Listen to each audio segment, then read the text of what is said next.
At Jiangxing Hospital, in a luxurious private ward, Chun Feay, chairman of Chun Feay Group, lay silently on the bed. Around him stood a group of familiar, yet distant faces as secretary, assistant, vice president, old friends, even a local neighborhood official. They were all arguing loudly, red-faced and heated. The noise irritated Chun Feay. Tired, he closed his eyes, and two slow, bitter tears rolled down his cheeks. He had started from nothing, built a billion-dollar empire with his own hands, yet died alone, without a single family member by his side. And he wasn't even dead, yet these people were already openly fighting over his inheritance. Unbeknownst to them, before slipping into a coma, he had already arranged everything through his lawyer. If there were a next life, he vowed never to miss the most important girl in his life again, Liu Yeer. But there was no next life, no second chance. He could only leave this world with regret. Perhaps this was heaven's punishment for his past. In a daze, a girl with a long braid appeared and his minder-back figure suddenly lit up his weary eyes. In a voice only he could hear, he whispered, "Yeer, I'm sorry I'm coming for you." Darkness swallowed him. Then, suddenly, a furious roar pierced through the void. "This little bastard deserves to die. He ruined Liu Yeer. If he hadn't died, I'd have killed him with my hoe." Chun Feay was confused. Who were they cursing here?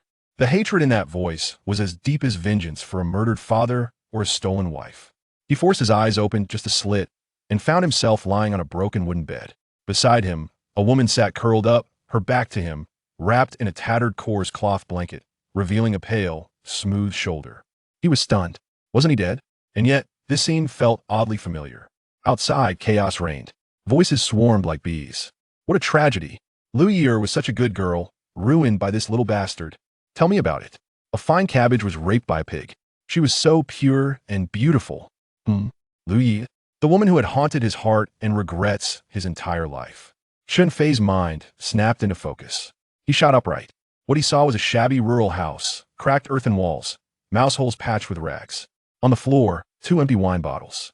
At the door, a woman blocking the entrance, keeping out the crowd. Outside, people shouted and shoved. The newspaper-covered window was torn open, revealing the curious faces of neighborhood kids peering in. This was his childhood home in the countryside. And that familiar back figure, how many times had she haunted his dreams? This scene was eerily familiar. Could it be? Heaven had taken pity on him? Could this really be happening? Dazed, he looked around. On a broken wooden table beside the bed, its legs snapped off, lay an old wall calendar, half-torn. Heart pounding, hands trembling, he grabbed it.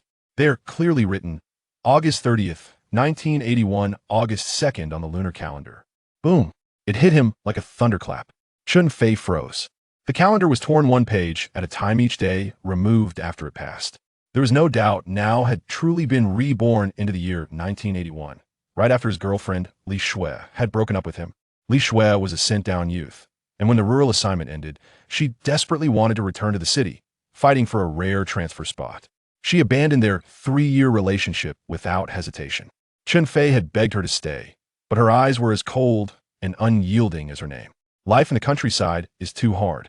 I finally got a chance to go back to the city, and I won't give it up. Chen Fei, I'm going to work for the government in the city now. You're just a country boy. You're not good enough for me anymore. Li Shui left without a second glance.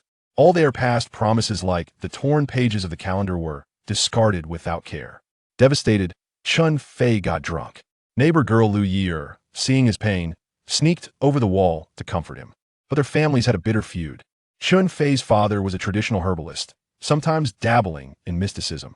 Liu Yeer's father had reported him as a feudal superstition, leading to public criticism and his early death. Chun Fei had never forgiven that.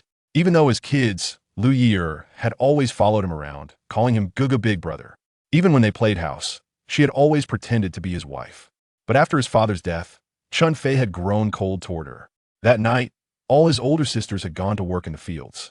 Somehow, they ended up sleeping together and were caught in the act. Neighbors swarmed the house.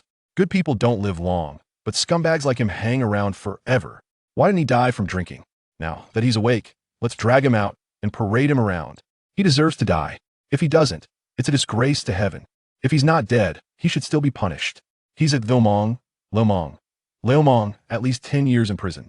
Outside the door, Liu Zhensheng, Liu Yeer's older brother, screamed in rage, unable to get in. Chen Fei, you bastard. If my sister has even a scratch on her, I'll kill you with my bare hands. Back off. Try to touch my brother and see what happens. Blocking the door was Chun Fei's fourth sister, Chun Feay. Her rough cotton dress and short hair tied into two pigtails made her look fierce. She held a shining cleaver in one hand, standing like a one-woman army, daring anyone to come near. Chun Fei snapped out of his shock. He quickly pulled on his clothes, checked Liu Yeer's pulse, and shouted, "Liu Sheng. Liu Yeer isn't dead. Don't curse her." Liu Yeer's full name was Liu Ye'er, but people in the village added the ending it sounded more affectionate. "You're lying. If she's alive, why doesn't she come out?" Liu Sheng couldn't get in. Through the crack in the door, he could barely make out the scene inside. Chun Fei ignored him, turned, and gently pulled back the blanket covering Liu Yeer. He saw her pale, soft body, covered in purple bruises and scratches. His heart clenched. Had he done this? He had been too cruel. In his past life, he had taken out his hatred for the Liu family and his bitterness toward Li Shui on Yeer. By the time they were discovered, she was already unconscious. Now, seeing this again, he realized how much of a bastard he had been. Fueled by deep remorse and love, Chun Fei carefully pulled the blanket back over her, laid her flat, and began performing CPR. The room was dim, so he didn't notice that Liu Yeer's face had turned red all the way to her ears. Liu Sheng, peering through the door, saw Chun Fei pressing his hands on Yeer's chest, and his eyes turned red with fury. "Chen Fei, what the hell are you doing?" "I'm saving her life," Chun Fei shouted as he leaned down to give her mouth-to-mouth. In his past life, Chun Fei had traveled far and wide, learning many things including CPR. "Chen Fei, you bastard. She's already like this, and you still won't stop." Liu Sheng cursed nonstop, ready to charge in if not for Chun Feay's cleaver. Liu Yeer had actually been half pretending. Being caught in bed with Chun Fei had left her too ashamed to face anyone, so she played dead. But now, she couldn't pretend anymore. She opened her eyes, tears streaming down her face, looking at Chun Fei with deep weight and sorrow. Her tear-streaked face, like a pear blossom soaked in rain, made Chun Fei ache with guilt and love and relief. He had been given a second chance. All the terrible things hadn't happened yet. There was still time to make it right. He had to seize this opportunity. His heart pounding with excitement, he was about to pour out his feelings to her when a loud, angry voice cut through the chaos outside. "All right, now, tell me, how do we settle this?" "Simple. First, parade him around the village, then send him to the police station. 10 or 20 years behind bars." Liu Sheng spat angrily. Chapter 2. Marry me, but it can't be. If Xiao Fei is sent to the police station, his life will be over. I implore you, have mercy and leave him a way out. The speaker was Chun Fei's elder sister, Chen Fei. Chun Feay blocked the doorway, preventing anyone from entering, while Chen Fei remained outside, trying to appease the Liu family with kind words. Despite the feud between the two families, she felt compelled to bow to the Liu family in light of recent events. "Uncle Liu, the rice has already been cooked into a meal. Even if Chun Fei goes to prison, Liu Yeer's reputation will be tarnished, will it not?" Chen Fei tucked a stray lock of hair behind her ear, taking a moment to compose herself and soften her tone. "Perhaps we should consult Liu Yeer. If she agrees, Xiao Fei and she could unite, turning a misfortune into a blessing, which would surely be better than the alternative. You think too highly of yourselves, having taken advantage. You wish to claim someone as your own. With Chun Fei's character, does he truly deserve my sister?" Chen Fei swallowed her indignation, yet Liu Sheng remained unconvinced. Liu Yeer's father squatted silently on the ground, puffing on his pipe, his hands trembling. The flicker of the flame illuminated his face, shrouded in smoke, giving him a rather sinister appearance. After a long pause, he finally set down the pipe and said, "Let us first ask Liu Yeer. If it's not feasible, we'll have to resort to the authorities." In those rural times, such matters were taken very seriously. If not resolved appropriately, Liu Yeer would lose her dignity forever. "Xiao Fei, speak up." Chen Fei called into the room. This reckless brother of hers had no idea how grave the situation was. Chen Fei was overwhelmed with emotion, unable to find the words to express the turmoil within him. In terms of beauty, Liu Yeer, with her delicate eyebrows and slender waist, was strikingly lovely, far surpassing the likes of Li Shui. In his previous life, Chen Fei had been infatuated, fixated solely on Li Shui. Ultimately, Chen Fei could not let go of his hatred, preferring imprisonment over marrying Liu Yeer. Fate, however, played a cruel trick after Chen Fei was incarcerated. Liu Yeer discovered she was with child and was forced to marry a cripple. Liu Yeer refused to comply. choosing instead to leap into the river and perish. When she was retrieved, she still clutched the wooden doll that Chen Fei had gifted her in childhood. Upon his release from prison, Chen Fei was struck by a moment of clarity, weeping grievously at Liu Yeer's grave, and thereafter distanced himself from his homeland, becoming a mere whisper in the wind. Chun Fei's parents had passed away early. It was his elder sister who had raised him, and Chen Fei felt she had failed in her duty, unable to face their parents, ultimately taking her own life by jumping into a well. With the family's pillar collapsed, the household disintegrated. The fourth sister went mad, running into the mountains and leaping from a cliff. The second and third sisters also met tragic ends, while the only remaining sister vanished, reportedly abducted by human traffickers. Years later, Chun Feay, through his own efforts and the legacy of traditional Chinese medicine from the Chen family, thrived in the city, attracting the favor of numerous affluent young women, yet none could capture his heart, for he was haunted by the past, a source of regret and guilt that he could never escape. Eventually, Chun Fei returned to his hometown, only to find it irrevocably changed. The home was gone, and relatives had met dismal fates, leaving a lingering sense of remorse that could never be mended. All of this was his fault, a lifelong regret etched in his soul. Though a feud existed between the families, Liu Yeer had committed no wrong. She remained that innocent young girl, even speaking on his behalf in court, pleading for leniency. Perhaps Liu Yeer's father was not at fault. It was the era that was misguided. The people of that time were driven to madness, including Chun Fei himself. If given a second chance at life, he would ensure that tragedy would not repeat itself. Chun Fei's mind was a whirlwind of thoughts, yet Liu Yeer misinterpreted his silence, believing he still harbored resentment. Tears streamed down her cheeks, engulfed by despair. Why should she bear the weight of this unjust situation when she had done no wrong? Eldest sister Chen Fei, overwhelmed with anger, stormed into the room, raising her hand as if to strike Chen Fei. The sight of her stirred indescribable emotions within him. In his heart, she was as dear as his mother. He did not flinch, but met her gaze. Her hand halted mid-air, trembling, reluctant to descend. Although her hand remained suspended, tears betrayed her resolve. Xiao Fei, are you trying to drive me to madness? If you were to be imprisoned, how could I ever face our parents again? Si Feng turned back, declaring, Sister, hit him hard. He deserves it. It was evident she was indeed his sister. Si Feng harbored a fierce disdain for wrongdoing. Had he not been her brother, she might have wished for his demise. Chun Fei understood her feelings, but bore no resentment. He looked at Liu Yeer and boldly asked, Liu Yeer, will you marry me? Liu Yeer was taken aback, curling up in her blanket like a lost lamb, her tear-filled eyes fixed on Chun Fei. Deep down, she recognized that under the current circumstances, marrying Chun Fei was the most sensible choice. Yet, he had always held disdain for her. Could his proposal be genuine? The thought of their family's enmity left her feeling uncertain. Chun Fei sat beside her, gently pulling the tattered sheet to cover her bare shoulder, whispering, Liu Yeer, I have wronged you in the past, but I promise, if you agree to marry me, I shall treat you well for a lifetime. Liu Yeer looked up in astonishment, her tearful eyes searching his face. Are you serious? Chun Fei tenderly wiped away her tears, saying, Since childhood, you have always been my bride, haven't you? A tremor ran through Liu Yeer's heart, and she instinctively nodded. She had envisioned countless scenarios of playing house as children, and even during those moments of intimacy, she had offered little resistance. A smile of delight spread across Chun Fei's face as he patted her shoulder. I will step outside for a moment. You should get dressed, and we shall discuss this further. Liu Yeer muttered an acknowledgement, but did not dare to lift her gaze. Vulnerably exposed, she felt bewildered. Chun Fei stepped out with his two sisters and found the courtyard brimming with onlookers. Children climbed the low walls, their attire a patchwork of gray, black, and blue. Regardless of age, many were clad in tattered garments, yet their enthusiasm for the spectacle was undeterred. He hurriedly shut the door, shooing away the children peering through the window, allowing Liu Yeer the privacy to dress. Chen Fei, regaining her composure, turned to Liu Yeer's father with a forced smile, saying, Uncle Liu, Xiao Fei and Liu Yeer have come to an agreement. What do you think of this matter?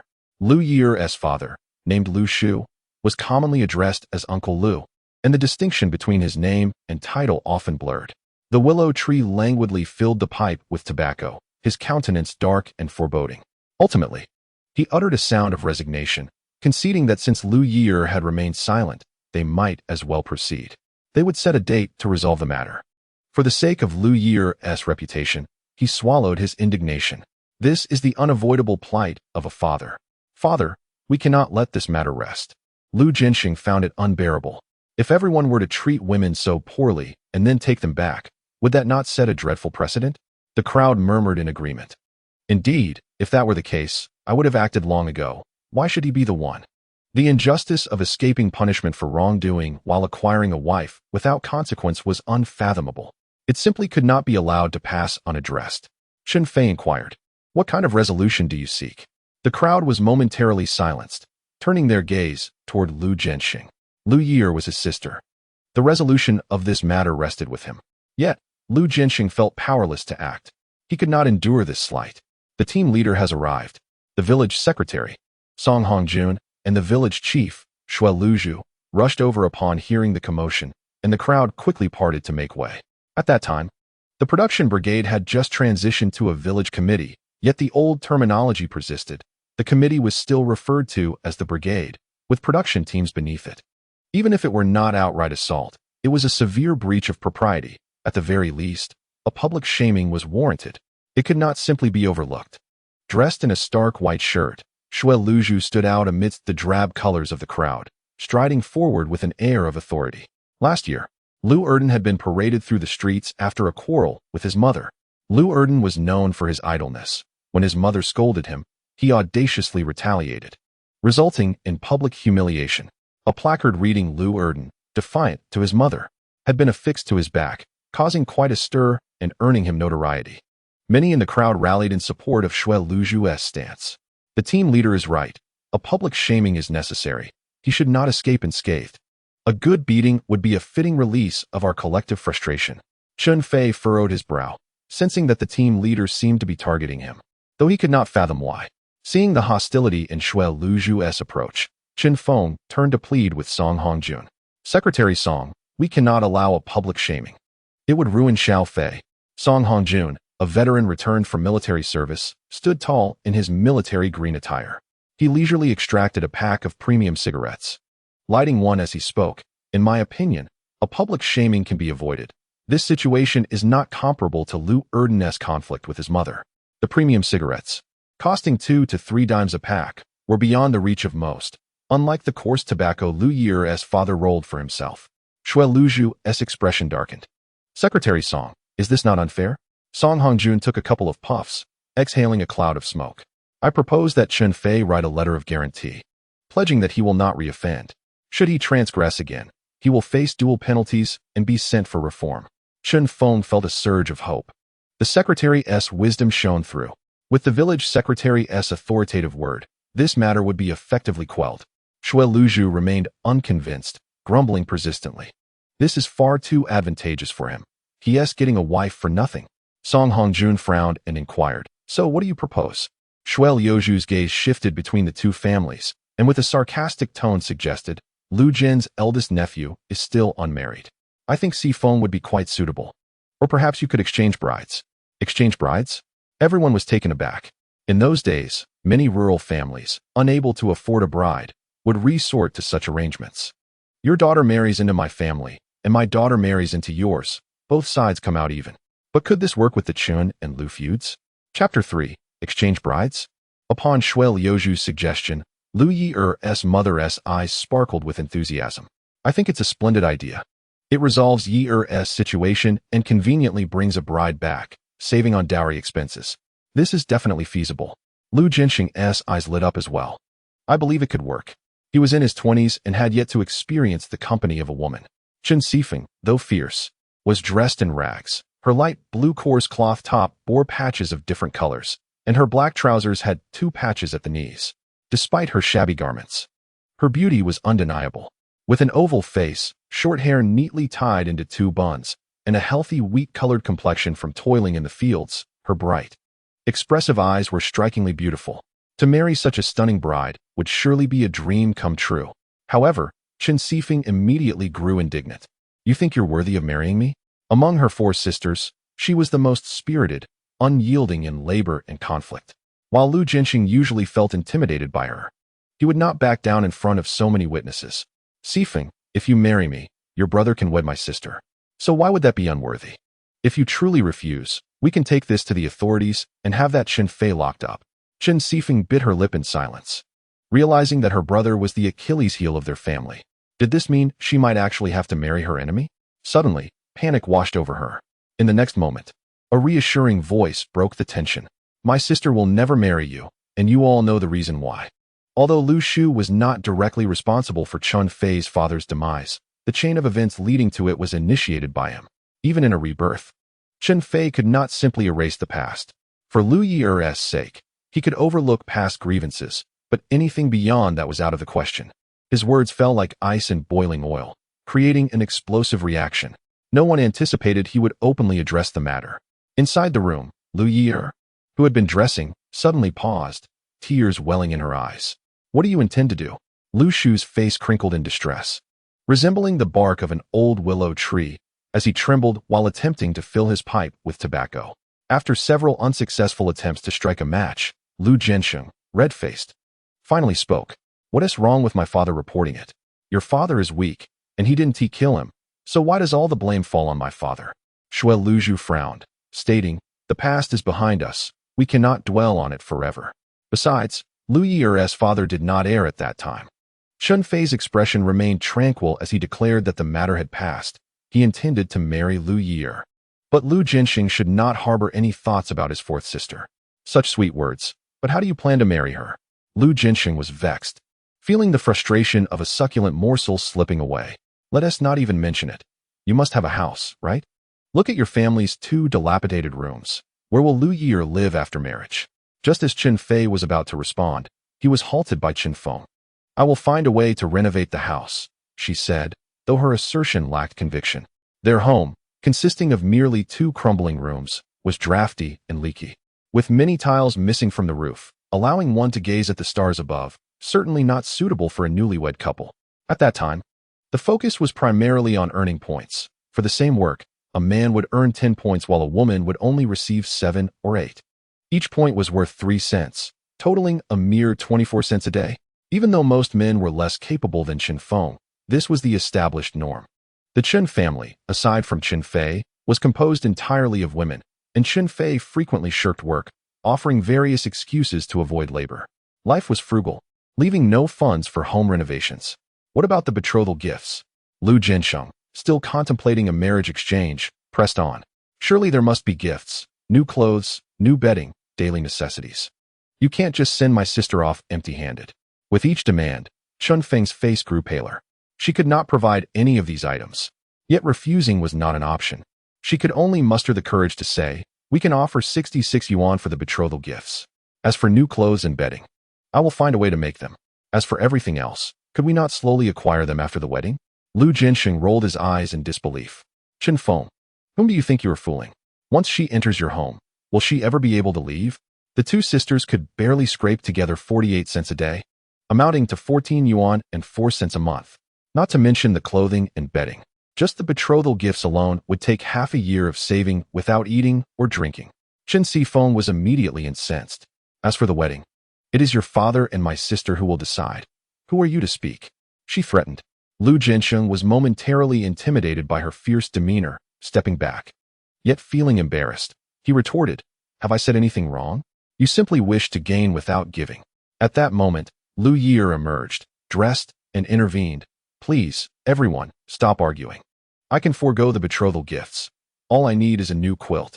Lu Zhensheng, frustrated, exclaimed, Sister, you must not demean yourself this way. Marriage is a significant event in one's life.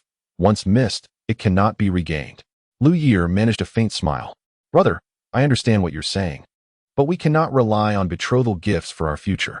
As long as Chun Fei works hard, we can purchase more later when we have money. Lu Zhensheng scoffed. Do you truly believe that? What sort of person is Chen Fei? A lazy bum, pampered by his parents since childhood, then spoiled by his older sister, engaging in fights, catching crickets, peeking at young women bathing. These illustrious tales could fill a book. Can one expect him to work diligently? Unless the sun rises in the west. Her words struck Liu Yeer deeply, leaving her despondent. These were thoughts she had never entertained before, but upon reflection, she realized Chun Feay was indeed playful, yet undeniably indolent. Could she truly share a life with him? Witnessing Liu Yeer's sorrowful expression, Chun Fei recognized that he must take the initiative to express his intentions.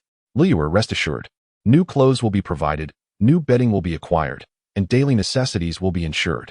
The dowry shall be no less than 99, symbolizing our eternal bond. Furthermore, I shall procure the 3 essentials and a sound, including a bicycle, a sewing machine, a watch, and a radio, and I will build a new home for you. His words resonated with authority, striking a bone-chilling note. Everything that others possess, you shall possess, and what others lack, you shall have as well. I intend to make you the most beautiful new bride in the entire Shilling village, evoking envy from all. The 3 essentials and a sound, bicycle, sewing machine, watch, and radio. In all of Shilling village, apart from the village secretary and the team leader, there is not a third family capable of acquiring them all. Everyone was left in astonishment. They turned to Chen Fei in unison, gazing at him as if he were a fool. Surely not. Is it truly so? Marrying the secretary's daughter couldn't possibly be this extravagant. TSK, not much of a worker, but the best at boasting. Chen Fei, you truly live up to your reputation. Chen Sifeng approached and gently ruffled Chen Fei's head. Chen Fei, have you not yet recovered from your drunkenness? Or are you running a fever? You know our family's situation. Chun Fei brushed her hand away, asserting, Sister Four, I'm perfectly fine and fully aware of what I'm saying. Chen Sifeng seized his ears suddenly. If you're fine, how dare you speak nonsense? Do you think you've grown wings and I can no longer discipline you? Despite being a skilled fighter, with few in the village able to best him, he had always yielded to his Sister Four. Ever since childhood, when she chased after a dozen boys wielding a shovel, he had recognized her strength.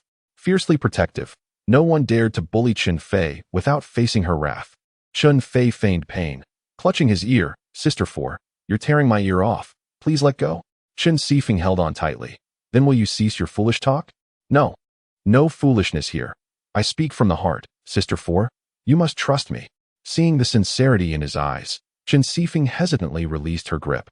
You better not deceive me. You know our family's circumstances. Selling me wouldn't amount to much. I would never dream of selling you. Rest assured. I know what I'm doing. Chun Fei rubbed his ear and turned earnestly to Liu Ye'er. Liu Ye'er, I was serious earlier. Wait for me. As soon as I save enough money, I will marry you.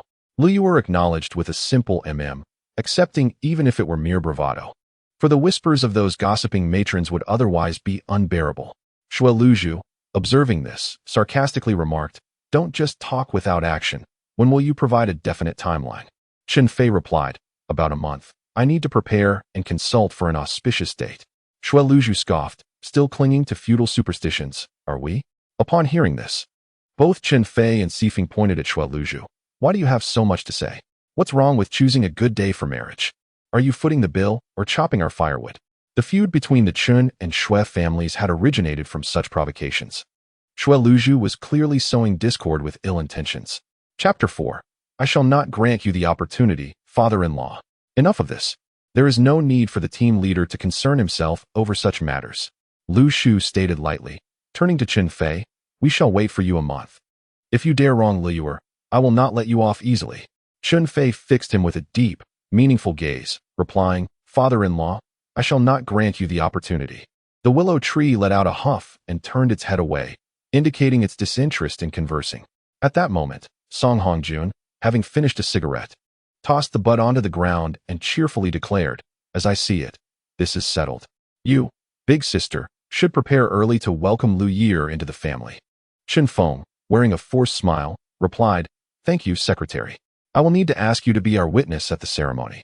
No problem at all, he said, waving to the crowd as he walked away. Everyone, return to your tasks. Go on with what you need to do. As he turned to leave, Liu Zhenxing hurriedly picked up the discarded cigarette, but took a couple of deep puffs and exhaled contentedly. Ah, the secretary's cigarettes are truly exceptional. They pack a punch. The willow tree smacked him on the head, admonishing, How embarrassing. Liu Zhenxing protested, Why is it embarrassing? This is good tobacco. Just now, others tried to snatch it from me, but couldn't. Determined, he took another puff, burning his fingers before reluctantly discarding it. Once everyone had departed, Liu Ye'er was dragged away by her fourth sister under some pretext to the back mountain. The crisis was temporarily averted, but Chun Fei's smile had vanished. After forcing a grin for so long, her face had grown stiff, and she could no longer maintain the facade.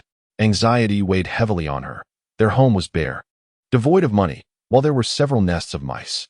How could they possibly afford to marry off her younger brother? Speak up. What are your plans? You must tell me.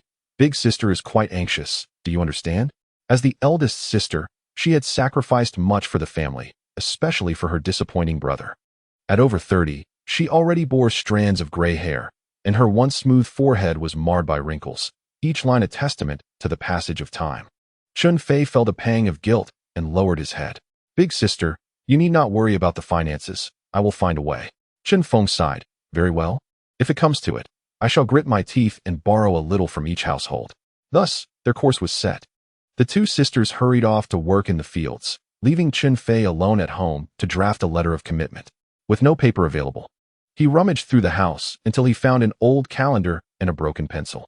As he gazed at the date, a multitude of thoughts flooded his mind. 1 month. He had 1 month to fulfill his promise to Liu Yeer. In his previous life, he had wronged her. In this lifetime, he could not allow her to suffer again. And his big sister, too, was someone he had wronged deeply. For the sake of her younger siblings, she had yet to find a suitor. In this life, he vowed not only to provide Liu Yeer with a happy home, but also to repay his sister's nurturing love. She deserved a family of her own, with children to relish the joys of life. And what about the fourth sister, the second sister, the third sister, and the younger sister? He wished for all of them to thrive. With these thoughts in mind, Chun Fei wrote on the old calendar, earn money to marry Liu Yeer, countdown, 30 days. Sister, Liu Yeer, wait for me. I will ensure you lead a good life. This is my promise. Though he was currently destitute, Chun Fei was filled with determination. As noon approached, he felt his sister should soon return, and he contemplated preparing a delightful meal. Yet, with their home so bare, there was hardly anything to eat. After an extensive search, I discovered 2 clay jars, each containing a few slices of dried sweet potato and a handful of flour, both jars nearly empty. Although it was labeled as white flour, its hue was not truly white. To maximize yield, it had been ground repeatedly, resulting in a yellowish tint due to the pulverized bran. The advantage lay in its absence of bleaching agents and preservatives, imparting a delightful aroma that only those who have tasted it can truly appreciate. While certainly a treasure, the quantity was woefully insufficient. Chen Fei felt that this meager handful would hardly suffice for a single meal. Nevertheless, he understood that this represented the staple food for the family over several days, necessitating the incorporation of abundant wild vegetables to create dumplings or similar dishes to stave off hunger.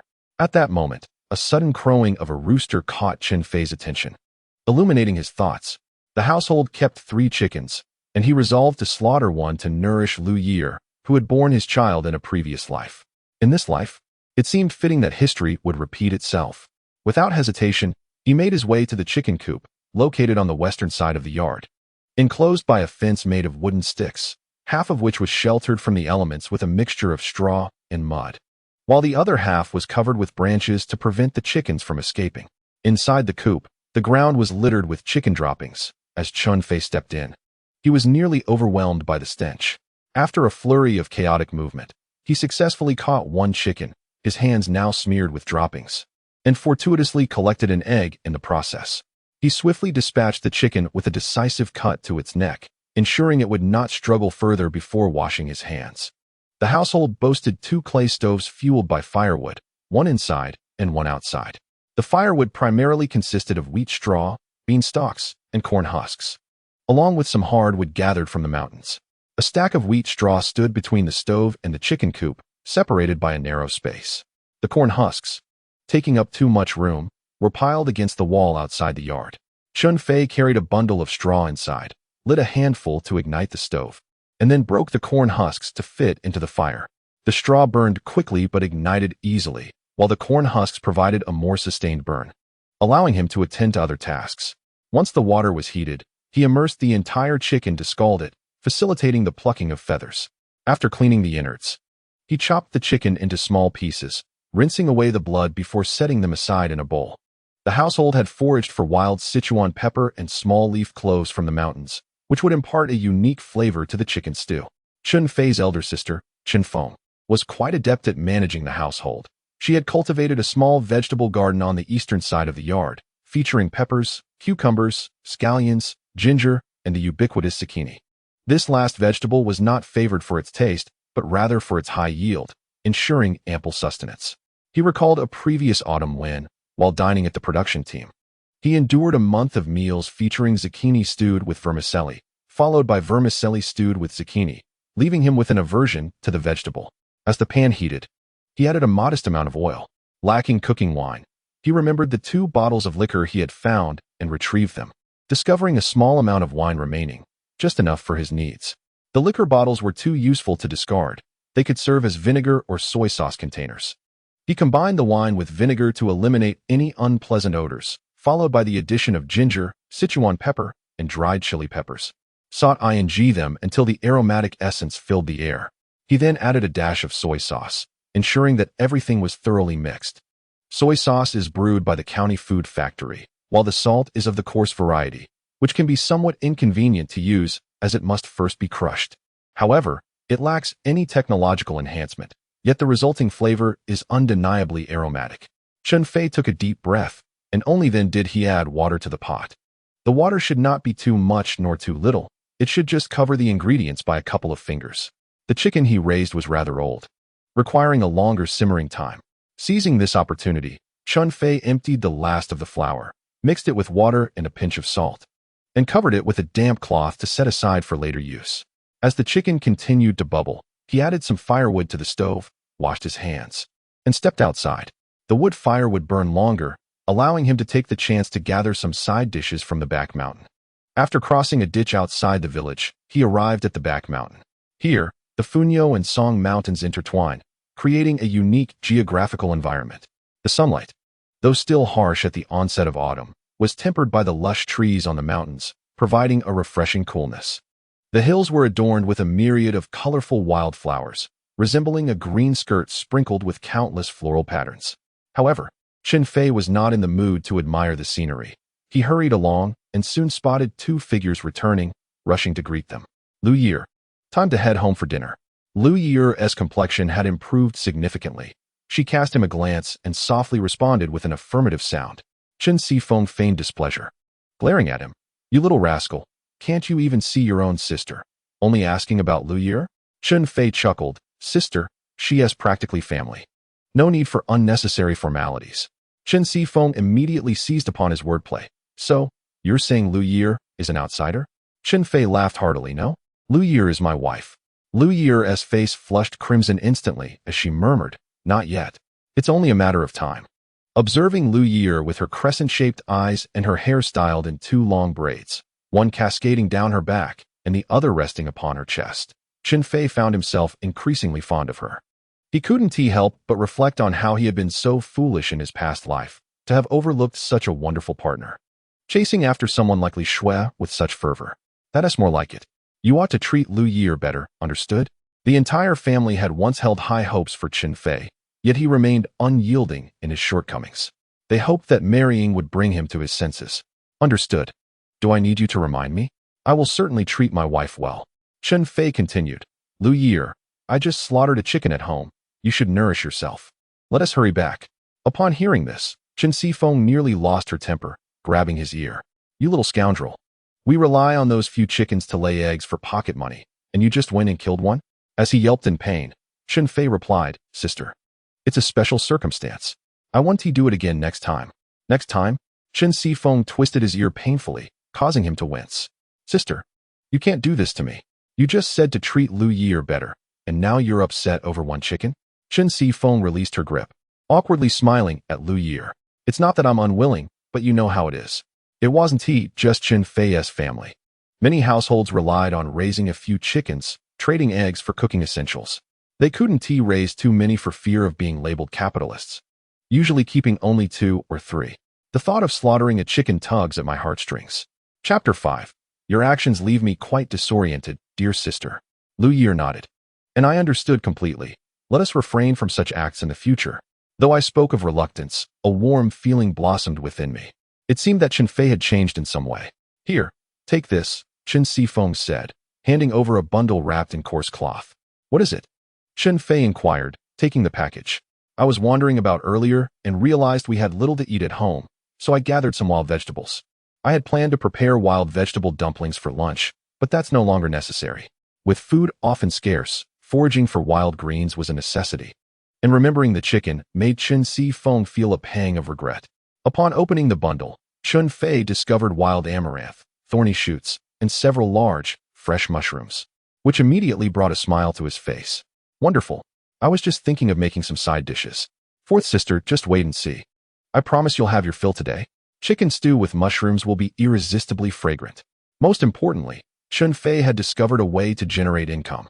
Upon returning home, Chun Fei energetically rolled up her sleeves. Xiao Fei, chat with Liu Ye'er for a moment. I'll prepare dinner. Where is the chicken you've slaughtered? Chun Fei chuckled. Fourth sister, I've already started the stew. You all wash your hands. I'll add the mushrooms, and it will be ready shortly. Chen Fei sniffed the air. Why does it smell so delicious? I thought it was coming from someone else's house. Life in the countryside was hard, and aside from festive occasions, they rarely indulged in meat. Their family struggled to have enough to eat for 3 meals a day, let alone afford meat. She had nearly forgotten what the aroma of meat was like. The enticing scent wafted through the air, and Liu Yeer couldn't help but swallow hard, her face flushing as she wondered if Chun Feay had noticed. Suddenly, Chen Fei exclaimed, "Wait a moment. You, who would never help if an oil bottle fell, have suddenly taken to cooking? Surely, you're not making a mess of it?" Chen Fei rolled his eyes. Just tell me if it smells good or not. It truly does. Chen Fei responded as she walked closer.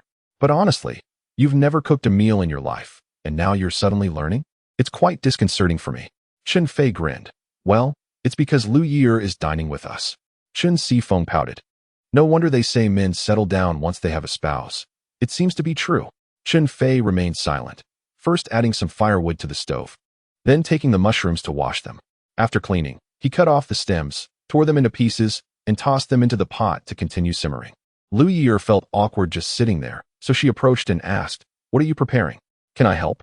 Chun Fei retrieved the risen dough and, while rolling it into pieces, replied, "No need. Just wait a moment. It'll be ready soon."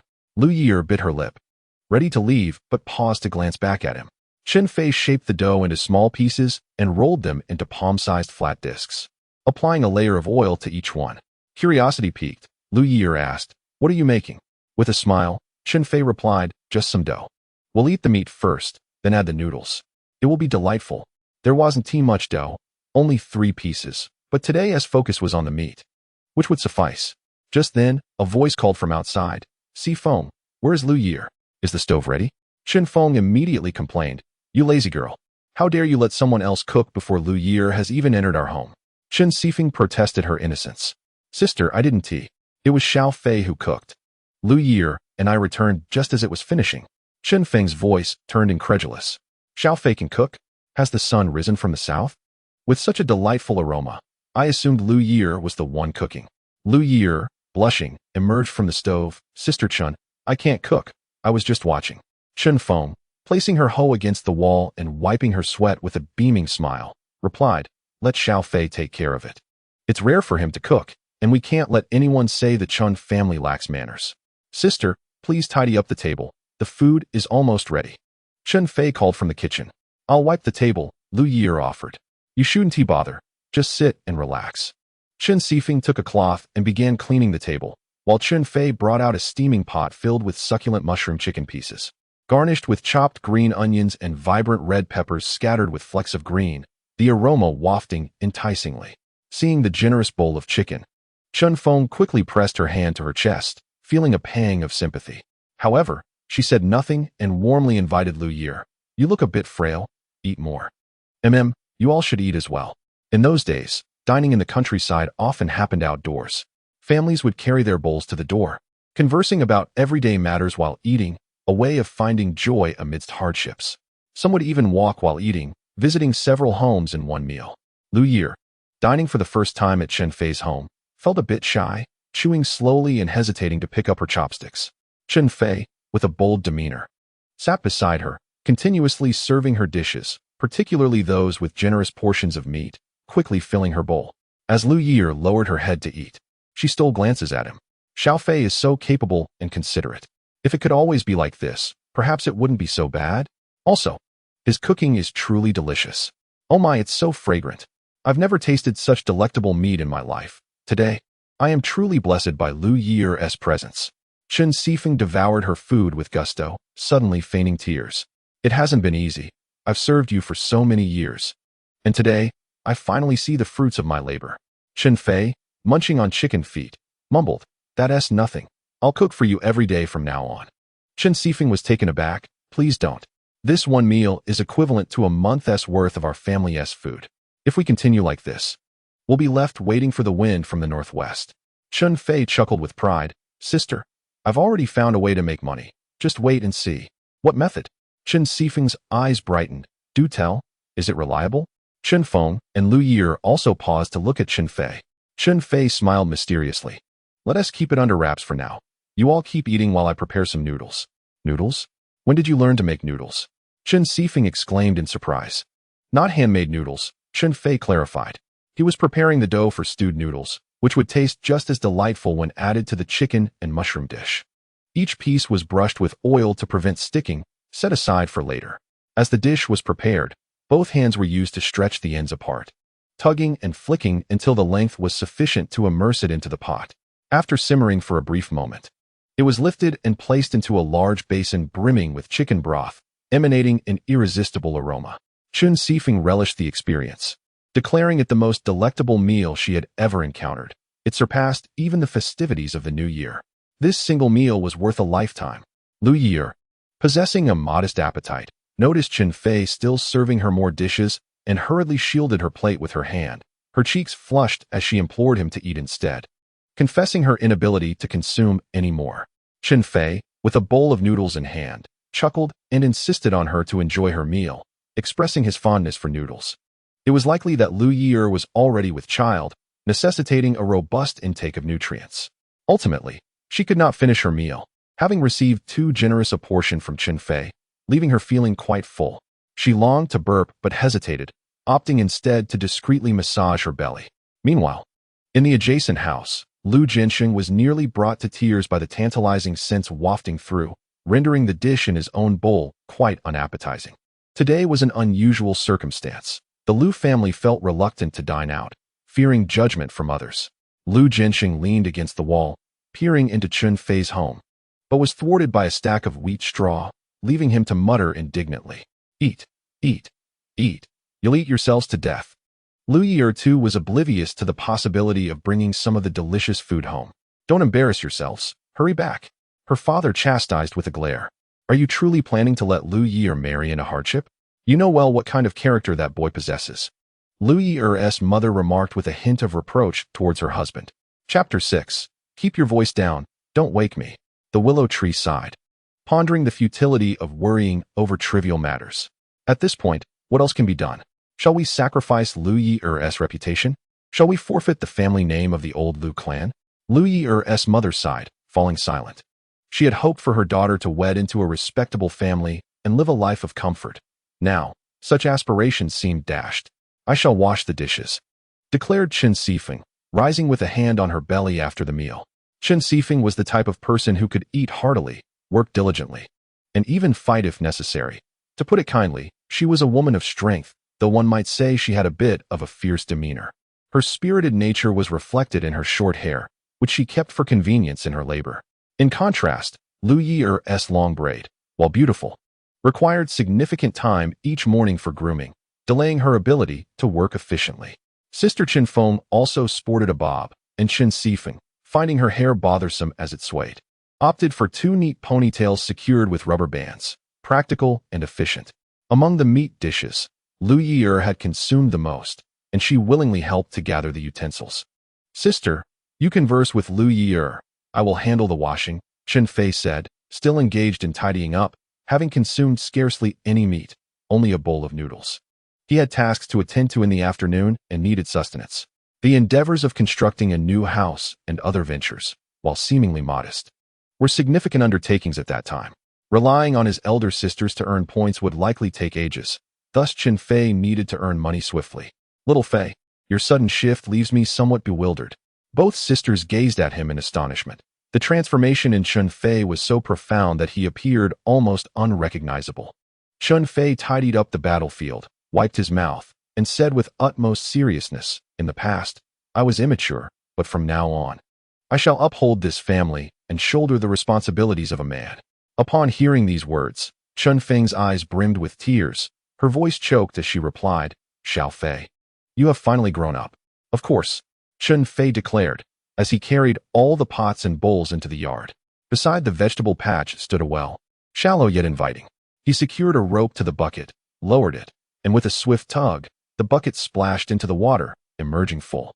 Grasping the rope, he effortlessly hoisted up a bucket of cool well water, taking a few hearty gulps before commencing his washing. The water was crisp and sweet, surpassing any bottled water from his previous life, and required no filtration. Observing Chun Fei's deft movements, Chen Fei found herself momentarily dazed. Was this truly her younger brother? It seemed like just yesterday he was a carefree drifter, and now he appeared transformed. If she weren't so familiar with him, she might have doubted his authenticity. Before long, Chen Fei had finished washing and returned the items to the stove. Chen Fei heard the sound of water being added inside and couldn't help but inquire, Xiao Fei, what are you doing now? I'm starting a fire, he replied. It's hot, and you all sweat a lot in the fields, so I'm making some mung bean soup. Drink a bit before heading out to cool off and quench your thirst. Chen Fei was momentarily speechless, unsure of how to respond. Chen Fei turned her head, mockingly saying, Chen Fei, you can't do this to me. It feels like a dream, and I fear waking up to find you back to your old self. Once the fire was lit, Chun Fei stepped out from the stove, visibly perplexed. It's just a bowl of mung bean soup. Is it really that surprising? Chen Fei squinted her eyes. Keep your voice down. You might wake me up. By the way, you've been boasting about buying this and that. Do you have any real plans? We wouldn't want our family and Liu Ye'er to be embarrassed. Rest assured, I have everything under control. The household production responsibility system was about to commence, but the timeline varied across the nation. Some regions had already quietly initiated it, while others remained oblivious. This was Chun Fei's opportunity. He was entirely confident that with the experience from his past life, he would reclaim the pinnacle of success. Yet, such thoughts were best kept to himself. Ding ding ding. The work bell rang, signaling the start of the day. Chun Fei hurriedly finished her mung bean soup, wiping her mouth as she instructed Chen Fei. Fei, accompany Liu Ye'er. I must head to work. Liu Ye'er, having recovered, quickly rose, her cheeks flushed. Elder sister, I'm fine now. I must return. She felt out of place lingering there. That's fine. You can come to play anytime. Chen Fei took her hoe and stepped out, while Liu Ye'er cast a furtive glance at Chen Fei before lowering her head and walking away. Goodbye, my dear wife. Chun Fei called after her, causing Liu Ye'er's face to redden further as she quickened her pace, her long braids dancing behind her, exceptionally lovely. How shameless. Chen Fei scoffed, hastily following suit as she too had work to attend to. Chen Fei chuckled, shouldering a large basket as he closed the rickety wooden door and made his way toward the back mountain. The pursuit of fortune had begun. Not far from the village lay a ravine, steep and deep. On both sides of the mountain ravine, a row of persimmon trees has begun to turn yellow. Though they have yet to ripen, their taste still astringent. Just as he was preparing to descend, Chun Fei caught sight of a few figures in the distance. With a smile, he waved enthusiastically, calling out, Hey, what are you all up to? The group turned and hurried over. Brother Chen Fei, we're gathering pig fodder. One called Tai Dan pointed to a nearby basket. These children, too young for school, found ways to contribute by engaging in tasks within their capabilities. They typically gathered fodder for pigs, and during the busy farming season, they would collect wheat ears and corn. Though they earned only a modest sum, it was still a source of income. This was the way of life for every household, except for Chen Fei's. Brother Chen Fei, are you heading up the mountain? Chen Dan, a distant cousin, inquired curiously upon noticing the large basket on his back. Yes, I'm going to gather some wild goods, Chen Fei replied candidly, feeling comfortable with these friends. What kind of wild goods? We can help you collect. The chubby, squint-eyed Miao Zhuang suggested. Are you not busy gathering pig fodder? Chen Fei countered.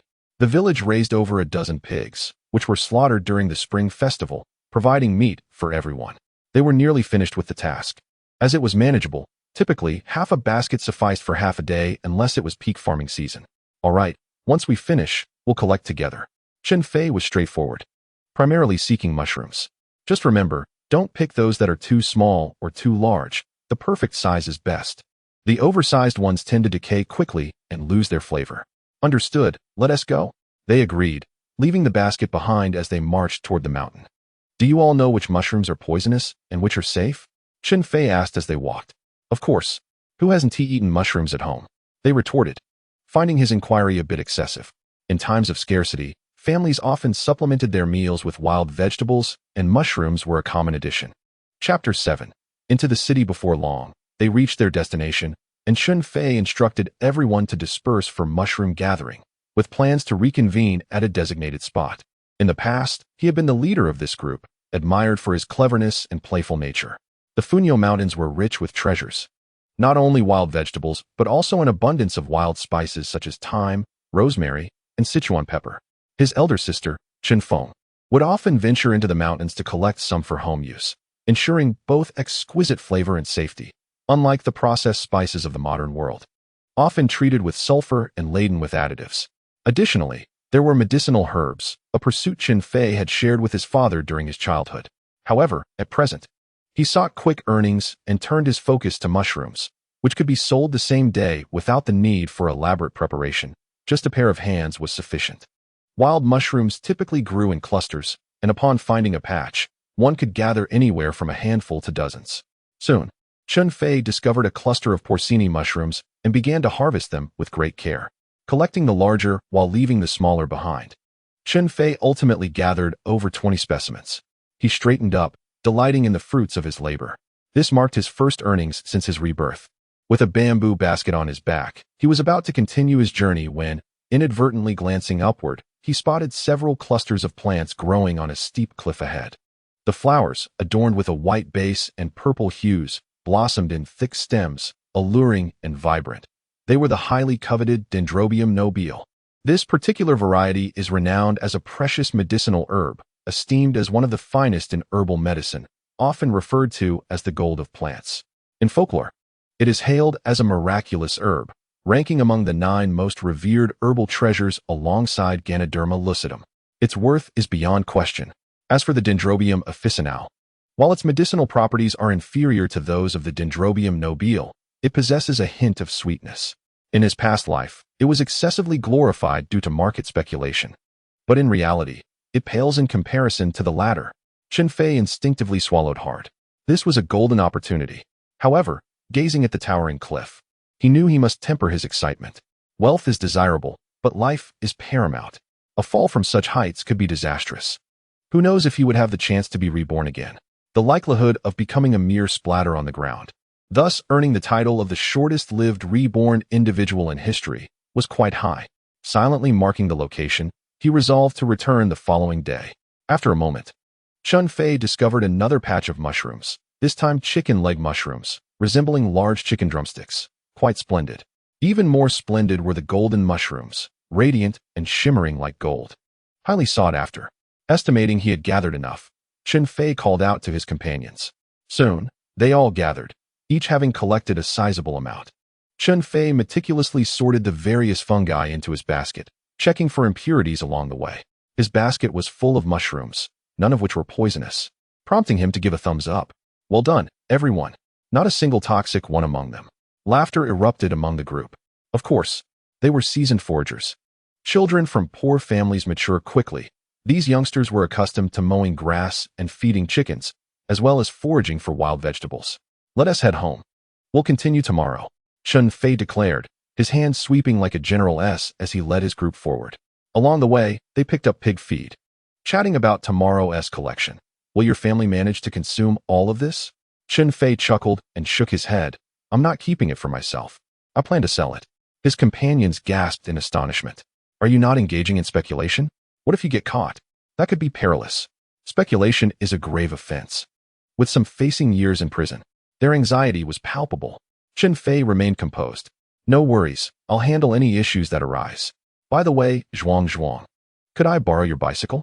Miao Zhuang's family owned a 28-inch bicycle, one of the few in the village.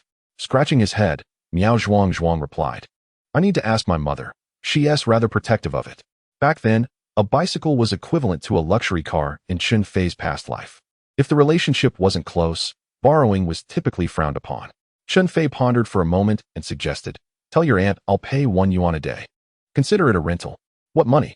I'll check with her, but if she refuses, I'll sneak it out for you. Miao Zhuang patted his broad chest, exuding an air of camaraderie. No need to hesitate, just speak plainly. If it doesn't work out, I'll find another way. Chen Fei's need for a bicycle was not a fleeting desire. Stealing one was out of the question. At the very least, he would have to rely on borrowing until he acquired his own. As they spoke, they quickly reached the village entrance. His companions were carrying pig feed to deliver, while Chun Fei shouldered a basket of mushrooms, awaiting news from Miao Zhuangzhuang. If Zhuangzhuang's mother refused, he would have to devise an alternative. However, it was highly likely she would agree, considering that a laborer earned only 2 to 3 dimes a day, making a single yuan equivalent to 3.5 days' work. Miao Zhuangzhuang's home was diagonally across from Chen Fei's. Upon arriving, he called out loudly, "Mother, has Dad returned?" In the local dialect, Dad is referred to as Da. Zhuangzhuang's mother, Guing, generally addressed as Aunt Guing or Sister Guing, was robustly built, and Zhuangzhuang had likely inherited her physique. At that moment, she was chopping wild vegetables to feed the chickens. Without lifting her head, she replied, "It's not time to return from work yet. How could he be back?" Zhuangzhuang chuckled as he approached. "Mother, Chen Fei wants to ride our bicycle. What do you think?" Before he could finish, he was interrupted. "No way. How could we lend it out? What if it gets damaged?" Zhuangzhuang pouted. "I've already agreed. Besides, he said he'd pay a yuan for each ride." "That's still not acceptable." His mother suddenly stopped to inquire. What did you say about a yuan?" Zhuangzhuang looked at her disdainfully before explaining, "It's Chen Fei. He said he'd give a yuan for each ride." Guiying pondered for a moment, realizing that if it were so, it might be permissible, but she insisted. "You must make it clear to him that he'll have to compensate if it gets damaged." "Deal." Zhuangzhuang beamed with delight. Meanwhile, Chen Fei was anxiously awaiting news at home when he heard the sound of a bicycle bell outside, causing him to leap with excitement. It was indeed the sound of a bicycle bell. It seemed the arrangement was successful. He hurried outside. "Zhuangzhuang, did Aunt Guiying agree?" Zhuangzhuang, proudly pushing the bicycle, grinned. "Of course she did. But my mother said you must be careful. If it breaks, you'll have to pay." Chen Fei took the handlebars, pushing it inside, replying, "That's a given. If it breaks, I'll certainly pay. I will be cautious." A bicycle cost over 100 yuan and required a ticket, which was not a common commodity like food or grain tickets. It belonged to the industrial ticket category, rare in rural areas and often needing connections to obtain from the city, making it quite valuable. Even with a bicycle, many only rode it for long journeys. They rarely used it around the village. As they conversed, they secured a bamboo basket to the back of the bicycle. Zhuangzhuang looked surprised. "Are we going now?" Chun Fei tested the balance, noting it leaned slightly to one side due to the single basket of mushrooms. Nevertheless, he felt confident in his ability to ride. "Indeed, we must seize the opportunity to earn. I promised Liu Ye'er I would marry her within a month, and I cannot go back on my word."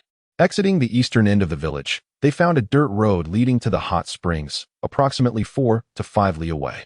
Though not far, the path was uneven and riddled with potholes. Chun Fei gripped the handlebars tightly, struggling as it took a while to reach the hot springs. The hot springs were located at the seat of the township government, and turning north led them to an asphalt road. The rural roads, though narrow, are significantly better than the dirt paths. Chun Fei pedaled vigorously, covering nearly 10 miles in just a matter of minutes, finally arriving at Guanzhuang. Guanzhuang is a sizable village, intersected by a provincial road, where his second sister is married. However, despite his journey, he did not encounter her and would have to wait for another opportunity to catch up. The provincial road is much wider than the rural ones, and aside from horse-drawn carriages and donkey carts, one occasionally spots tractors and automobiles. The vehicles, primarily Dongfeng and Jiefeng, are a novelty he has not seen since his rebirth, and they seem remarkably swift. The distance from Guanzhuang to the county town spans over 40 miles. Chen Fei, having sweat profusely from the ride, finally reached his destination. To his delight, he felt surprisingly unexhausted despite the long trek. Perhaps his constitution has indeed improved since his reincarnation. The county town resembles a small town from his previous life, with only a few streets lined with single-story houses and very few buildings. In stark contrast to the countryside, bicycles are ubiquitous here. Fortunately, it is not rush hour, and the roads are quite clear. As he walked, Chun Fei remained observant. He had no intention of selling to the supply and marketing cooperative due to their low prices. Making such a long journey would not be worthwhile. Thus, he had 2 alternatives, selling to restaurants or to the cafeterias of state-owned enterprises. During that era, these enterprises were plentiful, and the advantage lay in the large number of customers. Once he found a buyer, sales would not be a concern. To the south of the intersection lies the Old Street, home to important establishments like the county committee. As he turned a corner, he inadvertently glanced towards the road and spotted Shu Chong, the son of Shu Luzhu, riding his bicycle laden with bags, which made Chen Fei raise an eyebrow. Chapter 8. Suing Shu Chong was humming a cheerful tune, exuding an air of triumph. The two were close enough to see one another, and Chen Fei distinctly noted the disdainful look in Shu Chong's eyes.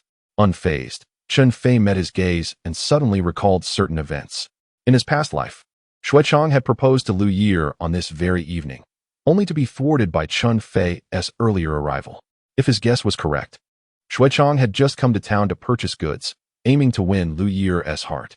No wonder Shu Luzhu had spoken with such sarcasm today. It seemed his son had indeed interrupted someone else's good fortune. The thought made Chen Fei chuckle. Would Shu Chong's elation turn to dismay upon learning that Liu Yeer was with him? With a hearty laugh, Chun Fei pedaled forward with renewed vigor. Before long, he spotted a restaurant named the State-Run Restaurant. How straightforward. Above the name was a 5-pointed star, with the words self-reliance on the left and hard work on the right. Such was the ethos of that era.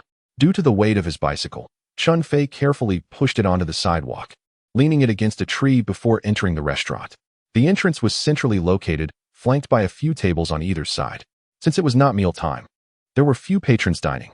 Meals are ticketed, stated a round-faced server in his 30s with a rather indifferent demeanor. It was not that the service was poor.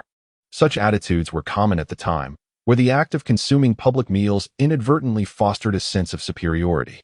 Chen Fei appeared to be a youthful individual, yet he possessed an ancient soul, naturally unconcerned with such matters. He revealed a simple, rustic smile and said, "I am not here to dine. I have come to sell mushrooms." The server's expression grew colder. "No, we only procure from the supply and marketing cooperative." Chen Fei was taken aback. Was his smile not sincere enough? Just as he was about to speak, a woman emerged from within. Yuan Ping. What is happening? Yuan Ping was the very server. Her demeanor transformed in an instant. "Director Su, this person has come to sell mushrooms."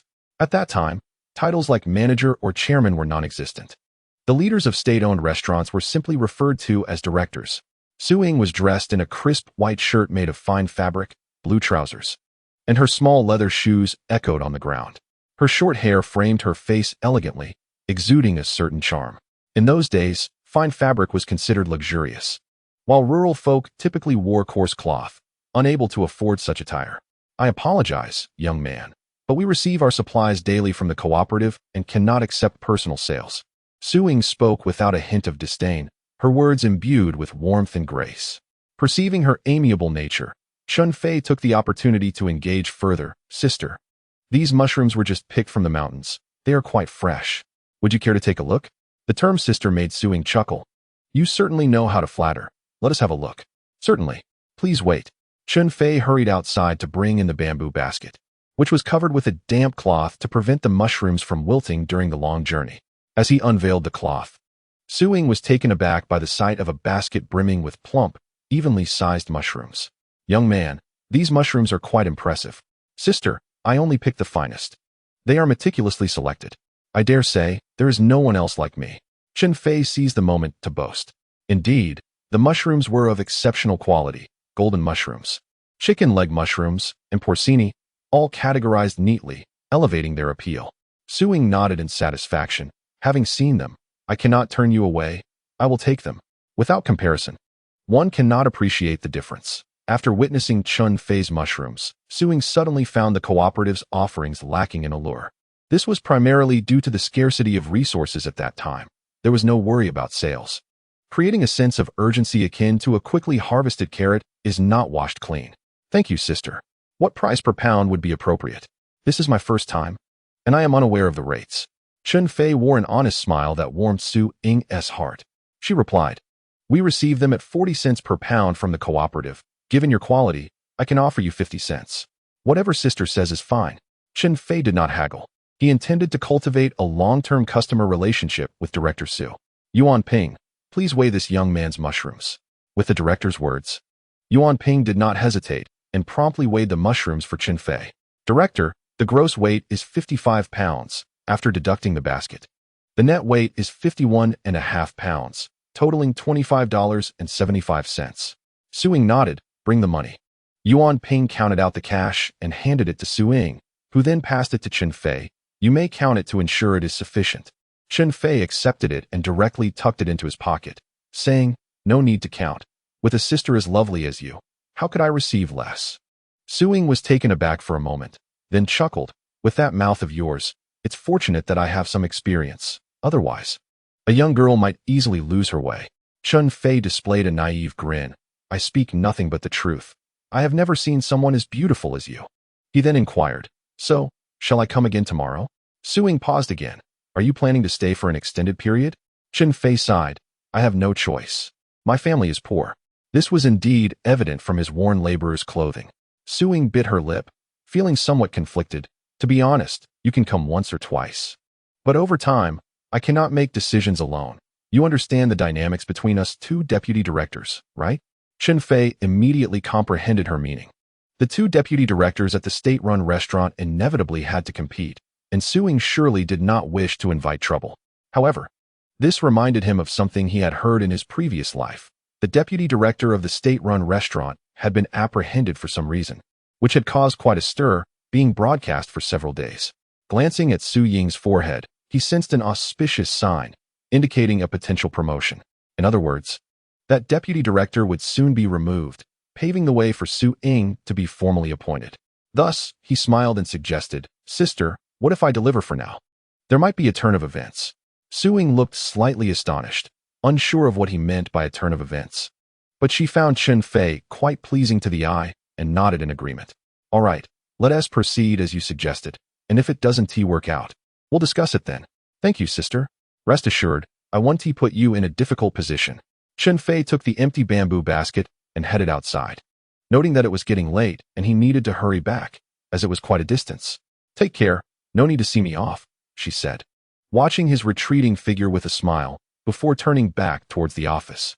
Chun Fei tied the empty basket to the back of his bicycle and pedaled towards the supply and marketing cooperative. Just as he left, a man and a woman entered the restaurant. The woman glanced at Chun Fei's departing silhouette and murmured softly, this person seems somewhat familiar. What is the matter?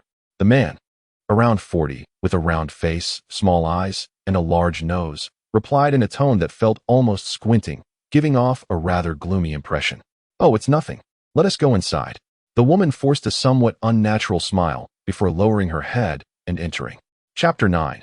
The Ticket Scalper, Wu Yukai in that era. From staple goods to needles and threads, everything had to be purchased from the supply and marketing cooperative, colloquially referred to by locals as the cooperative, or humorously as the worry relief grocery store. As dusk approached, Chen Fei had no intention of buying too many items, so he headed straight for the daily necessities counter. Do you have any medicated oil?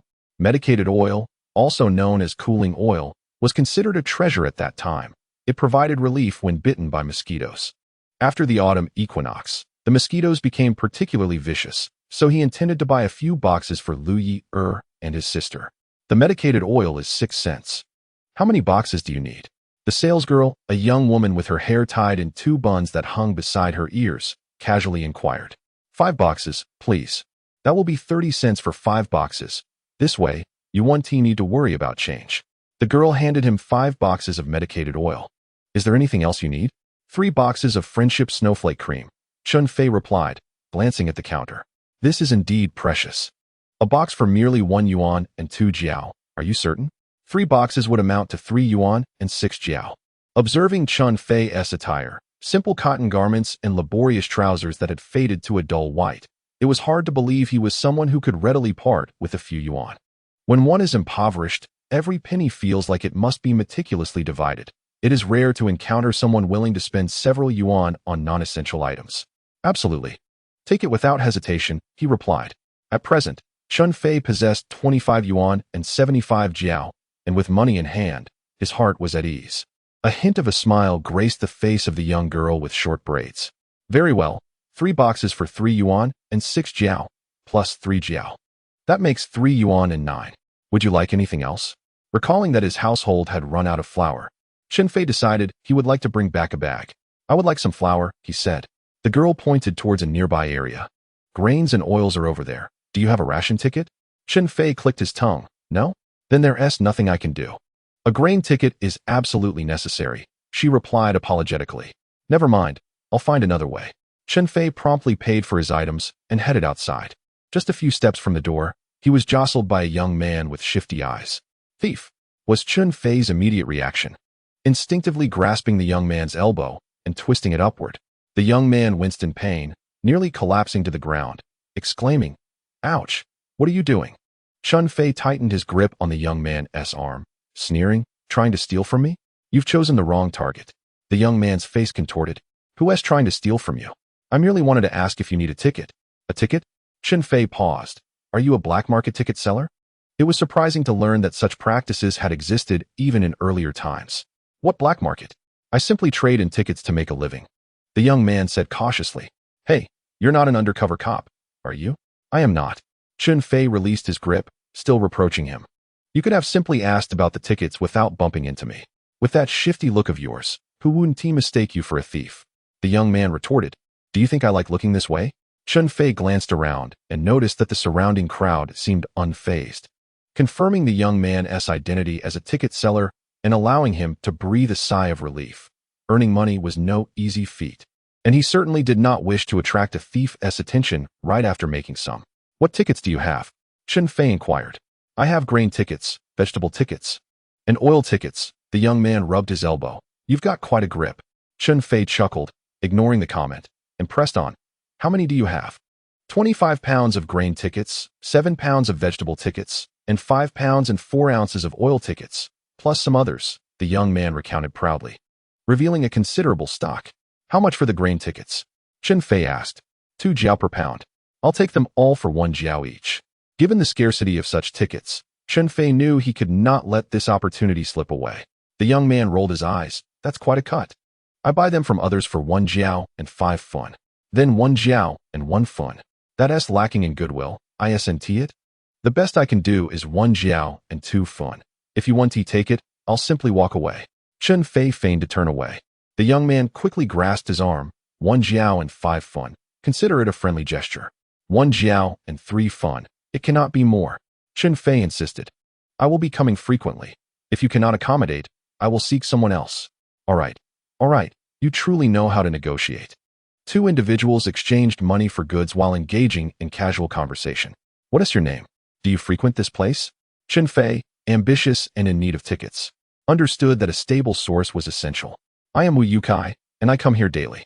If you need tickets, feel free to seek me out," Wu Yukai proclaimed, patting his chest.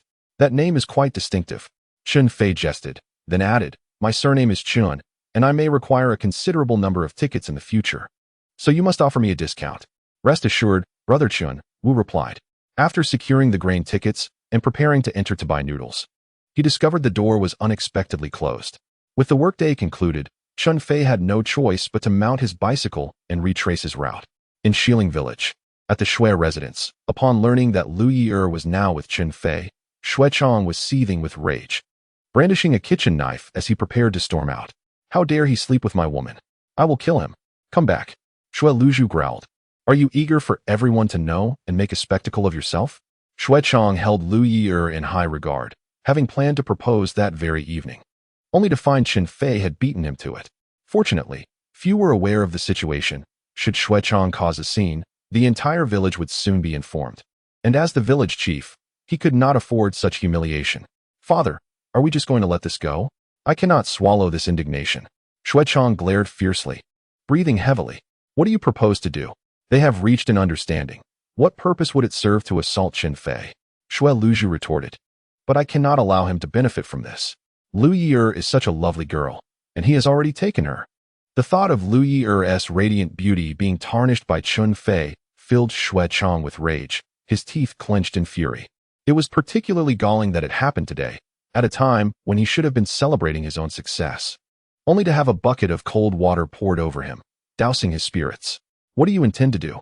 Shu Luzhu inquired, sitting on a stone bench and sipping lukewarm water brought by his spouse. "I still wish to marry Liu Ye'er. None of the other girls compare to her. Look at you, acting so foolishly." Shu Luzhu slammed a porcelain teacup onto the table, causing tea to splash everywhere as he scolded. "You might as well hang yourself from a tree. Can't you aspire to anything greater?" "I don't care. I will go find Liu Ye'er," Shu Chong retorted angrily, storming out. "Xiangzi, Don't act rashly. His mother, Ding Mei, called after him. Leave him be. Let him go. Shui Liuju's face darkened. Ding Mei seemed somewhat intimidated by him and reluctantly retreated, watching as Shu Chong vanished into the twilight. On his way, Shu Chong overheard several women gossiping. You have no idea how reckless that Chen Fei is. Didn't he stop for a moment, leaving Liu Yeer in a state of despair? Is he some sort of beast, so relentless? Who knows? Anyway, Liu Ye'er was unconscious, and he had to perform mouth-to-mouth resuscitation to save her. How do you know this? I saw it through the crack in the door. Fuming, Shu Chong quickened his pace. Chun Feay returned to the village as darkness fell. Before reaching home, he spotted a figure standing in the road, arms raised, commanding, "Halt. Don't move." In the dim starlight, Chun Feay discerned a gun in the person's hand and could not help but ask, "What do you want?" A flicker of firelight shone brilliantly against the night sky. Chapter 10. Failed to retrieve the page while circumventing barriers, awaiting a fresh attempt. Chapter 11. Second and Jiaolon. Chen Fei stepped outside, and through the dim light, he caught a glimpse of Shu Chong being ushered into the house by an elderly woman clad in a cross-collared garment, her head covered by a scarf, causing him to pause momentarily. Wasn't that his second aunt? What clandestine activities were she and Shu Chong engaged in?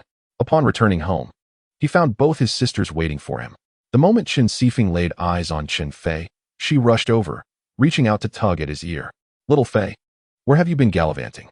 I thought you had changed your ways. Yet here you are, revealing your true self after just half a day." Chun Fei tilted his head, evading her grasp. "I wasn't out playing. I was busy earning money." "Where did you go to make money?" Chen Fei ceased her ear tugging but ensnared his hand, pressing him further. "You aren't up to any mischief, are you?" Chun Fei rolled his eyes. "Sister, do I look like that kind of person?" Without hesitation, Chen Fei replied. "Yes." Offended, Chen Fei had no choice but to confess. "I went to gather some mushrooms to sell." Chen Fei gasped. "Did you go to the black market?" "It's not as strict as it used to be. People often sneak out to sell eggs and vegetables. It's commonly referred to as the black market." "No. The black market barely yields any profit. I went to the county town." "You must be out of your mind. Engaging in speculation could land you in serious trouble." As she spoke, she attempted to tug at his ear again. "You rascal, it's as if you haven't been disciplined for 3 days. Do you not care about our family's peace?" Chun Feng quickly chimed in. "Little Fei, you must not act recklessly. If you get caught, it would be disastrous." Chen Fei grasped Chen Fei's hand. "Fourth sister, stop it. Listen to me. You better clarify. Otherwise, I would rather break your legs than see you become a cautionary tale." "It won't happen. Things aren't that strict anymore. Otherwise, the black market wouldn't be allowed to exist. Even if one gets caught, the worst that can happen is confiscation. They won't easily arrest people. This period is quite delicate. Some places have already quietly engaged in it, while others remain oblivious. This is my opportunity." His two sisters remained unconvinced, continuing their conversation even inside the house. The black market involves selling a few eggs or vegetables. It's trivial. But what you're contemplating is on a grander scale. That's entirely different. As Chun Feng spoke, tears began to stream down her cheeks. "I promised our mother to take care of you all. If anything were to happen to you, I would have no reason to live." When their mother passed away, she held Chun Feng's hand tightly, her face a mask of pleading. "Feng, promise me you will look after your younger siblings, won't you?" That year, Chun Feng was but 16, yet she bore the weight of providing for the family upon her tender shoulders, embodying both father and mother. The elder sister assumed the role of a maternal figure. Chen Fei approached her, squatting beside her just as he had in his childhood, gazing up at her. "Sister, I have grown up. I understand what I am doing. I wish to achieve something greater. I cannot toil in the fields, so I must seek another path." Chen Feng's heart softened. "But what if? Nothing will happen, sister." Chun Fei raised his hand to wipe her tears. "You know how clever I am. If anything goes awry, I can simply abandon the goods and endure a scolding. There won't be any significant losses, trust me." The rare warmth enveloped Chen Feng, leaving her momentarily dazed. Her seemingly ineffectual younger brother appeared to have truly matured. "Then give it a try. If a government official inquires, maintain a courteous demeanor and speak kindly. Never respond defiantly, understand?" "I understand, sister, you need not worry." Chen Fei was acutely aware that both risk and opportunity coexisted. It was precisely because others hesitated that he could seize the advantage, becoming the first to brave the unknown. "Mushrooms hardly yield significant profit, do they?" Chun Feay lamented, recounting how the local cooperative also purchased them, though at a meager price. After a few attempts at selling, one quickly loses the motivation to continue. Back then, during the era of unified marketing and distribution, one could trade eggs for essential goods at the supply cooperative, which was indeed unprofitable. This was also the origin of the cooperative's name. Black market prices are higher, yet they are fraught with uncertainty, hence many are reluctant to take such risks. That's why we must venture into the county town, Chun Feay elucidated. The city houses numerous enterprises with substantial incomes, yet the cost of living is equally high, driving up selling prices. Chen Fei expressed her indignation. This is undeniably true. I've heard that the eldest from the Shui family works at the machinery factory, earning a staggering 25 a month. How unfair is that? A mere 3 cents per cent, while my sister and I toil for a total of 14 yuan and 4 jiao in a month. If we managed to attend every day, it was a rare occurrence to achieve full attendance, save during the busy farming season. Thus, they truly envied the security of a government job. Sister 4, you need not envy others. One day, I shall make everyone envious of you. Envy me for what?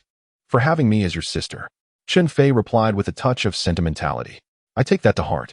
Chen Fei felt a flutter of emotion. Perhaps the saying about a wayward son returning home was indeed true. Indeed, Chun Fei revealed the fruits of his labor from the day. Sister, look. This is the money I earned today. The two sisters gazed at the colorful banknotes, their eyes wide with astonishment.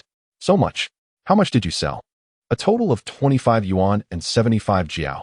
I spent 8 yuan and 76 jiao on supplies, and after deducting 7 yuan for Zhuang's wages, I should have 10 yuan remaining, along with these tickets. And food tickets too. The sisters were incredulous. Chen Fei then produced a box of snowflake cream and a small jar of ointment. This is for you, 1 box each. Chen Fei chided. Why did you buy this? You might as well send it to Liu Yeer. Yet, despite her words, she clutched it tightly, unable to part with it. Liu Yeer has some too. These are specifically for you. Chun Fei handed a large banknote to Chen Fei. Sister, take this money. I need the food tickets. I'll buy some flour tomorrow. Chen Fei accepted it, saying, all right, I'll hold on to it for now. Once I gather enough for the betrothal gifts, I'll send them to Liu Yeer. No need. I'll earn the bride price myself. You keep it to help with household expenses. We mustn't be too frugal. As she spoke, Chun Fei patted his stomach. Sister, is there any food left? I'm hungry. We've been waiting for your return to eat. Chun Fei wiped her tears as she approached the stove, suddenly feeling that all her years of dedication had been worthwhile. Her brother had finally grown up. She could now face their parents with pride. The meal was quite ordinary. The noodles that Chen Fei had prepared were complemented by boiled sweet potato slices mixed with wild vegetables, making do to satisfy their hunger. Additionally, there was stir-fried cabbage prepared with the chicken broth from noon. The elder sister could not bear to discard it, so she kept it, and it tasted rather delightful. Despite the simplicity of the meal, Chun Fei savored every bite. This was the taste of home, one he had not experienced for decades. While eating, Chun Fei suddenly recalled something and, with a vague inquiry, asked, Sister, who discovered it first today? Me or Liu Yeer? Chen Fei shot him a glance. How can you even ask? It was Aunt Air who found out, and then came to tell me. What's the matter? It's nothing. I just saw her take Shu Chong home. Chen Fei envisioned Aunt Air, Jiaolan, clad in a coarse fabric garment, her head wrapped in a scarf. With notably thick lips and prominent buck teeth, she exuded a strong presence yet was burdened by misfortune, a quintessential rural woman. Shu Chong, what business does he have at her house? The two sisters turned to look at him. How should I know? Countless thoughts raced through Chun Fei's mind. Ever since his parents had passed, they had severed ties with her family. Yet, she was now so proactive, even going into the fields to call someone back. The recent events, including bringing Shu Chong home, raised suspicions in Chun Fei's mind. What role was she truly playing in all of this? Chapter 12. Golden Orchid. He would eventually unravel the mystery, but for now, the pressing matter was to earn money and marry Liu Yeer. Everything else could wait. Meanwhile, Miao Zhuang had just returned home when Aunt Guiying eagerly inquired, Did Chen Fei give you money? How much? Miao Zhuang proudly displayed 2 yuan, his brows twitching in excitement. Look, 1 yuan for the fare, and Chun Fei gave us each an extra yuan. Are you impressed? Aunt Guiying was taken aback. So much. What did you do for him? Miao Zhuang beamed with pride. Not much, just helped him pick mushrooms while collecting pig fodder. What about you? Aunt Guiying snatched the money from him, gleefully declaring, Well done. Keep it up tomorrow. Miao Zhuang's expression fell. Mother, why are you like this? I haven't even warmed the money yet. Aunt Guiying shot him a stern look. Am I not saving money for you to marry a wife? Miao Zhuang retorted angrily. I don't want a wife. Give me back my money, or I want tea work tomorrow. You dare. Aunt Guiying produced a tightly wrapped blue handkerchief from her bag, layer by layer unfolding it to reveal 50 cents, which she handed back to him. Here's yours. The rest I will keep for you. Miao Zhuang pretended to sulk, but inwardly he was elated. Don't underestimate 50 cents. Back then, having just a dime for pocket money indicated a well-off family. 50 cents made one a little tycoon, capable of purchasing many delights. For instance, lollipops and popsicles were only 2 cents each. 10 cents could buy several. However, in Shilling Village, there was no supply and marketing cooperative. One had to venture to the town to shop. Though the house was dilapidated and the bed and quilt were tattered, that night, Chen Fei slept soundly. He slumbered until dawn, while his elder and fourth sisters had already gone off to work. He arose, hastily ate a bit, and then tore off a page from the old calendar. The date read, August 31st, 1981, Monday, the 3rd day of the 8th month in the lunar calendar. With pen in hand, I inscribe a line about earning money to marry Liu Yeer, marking the countdown on the 29th day. I am ready to step out.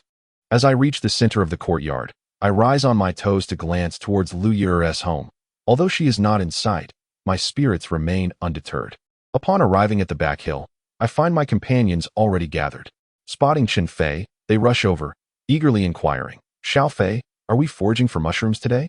Earlier, Miao Zhuang had shared that Chun Fei rewarded him with 2 yuan, and his mother added an extra 50 cents, igniting envy among the others. Of course, we shall. Chun Fei distributed 1 yuan to each of them, establishing a daily rendezvous for monetary rewards, much to their delight. Once their excitement subsided, Chen Fei pointed to 2 large bamboo baskets, reiterating, First, let us gather pigweed, then mushrooms. Is that agreeable? Yes. The children chorused. Chen Fei raised an eyebrow. No, we mean yes. They quickly amended. Chen Fei chuckled. All right, Zhuang, Erden, come with me. What for? The 2 asked, puzzled. Chen Fei gestured towards the cliff ahead. There is something up there that I intend to collect. The duo exchanged apprehensive glances at the distant precipice, swallowing hard in unison. Brother, it's so high. It looks rather daunting. Perhaps we shouldn't go? Indeed, there are plenty of mushrooms below. We could forage endlessly. What if you fall? You haven't even married Liu Yeer yet. The friends voiced their concerns, worried about Chun Feay's safety. Fear not, Zhuang and Erden. You shall assist me in securing the vines. I'll descend carefully and return once I have finished. There is no danger involved. Growing up in the mountains, scaling heights is second nature to him, and he dismisses the risk. Well then, Chun Fei, please be cautious. Zhuang, Erden, make sure to secure the vines tightly. Unable to dissuade him, the group resigned themselves to his decision. Consequently, they split up, with Chen Fei leading Zhuang and Erden straight to the cliff. Upon reaching the summit, the trio commenced collecting vines, binding them together one by one. The mountain vines are exceptionally sturdy and resilient. As long as they are tied securely, they will suffice. After a considerable effort, they successfully fastened one into a large tree and the other around Chun Feay's waist, allowing Zhuang and Erden to gradually lower him down.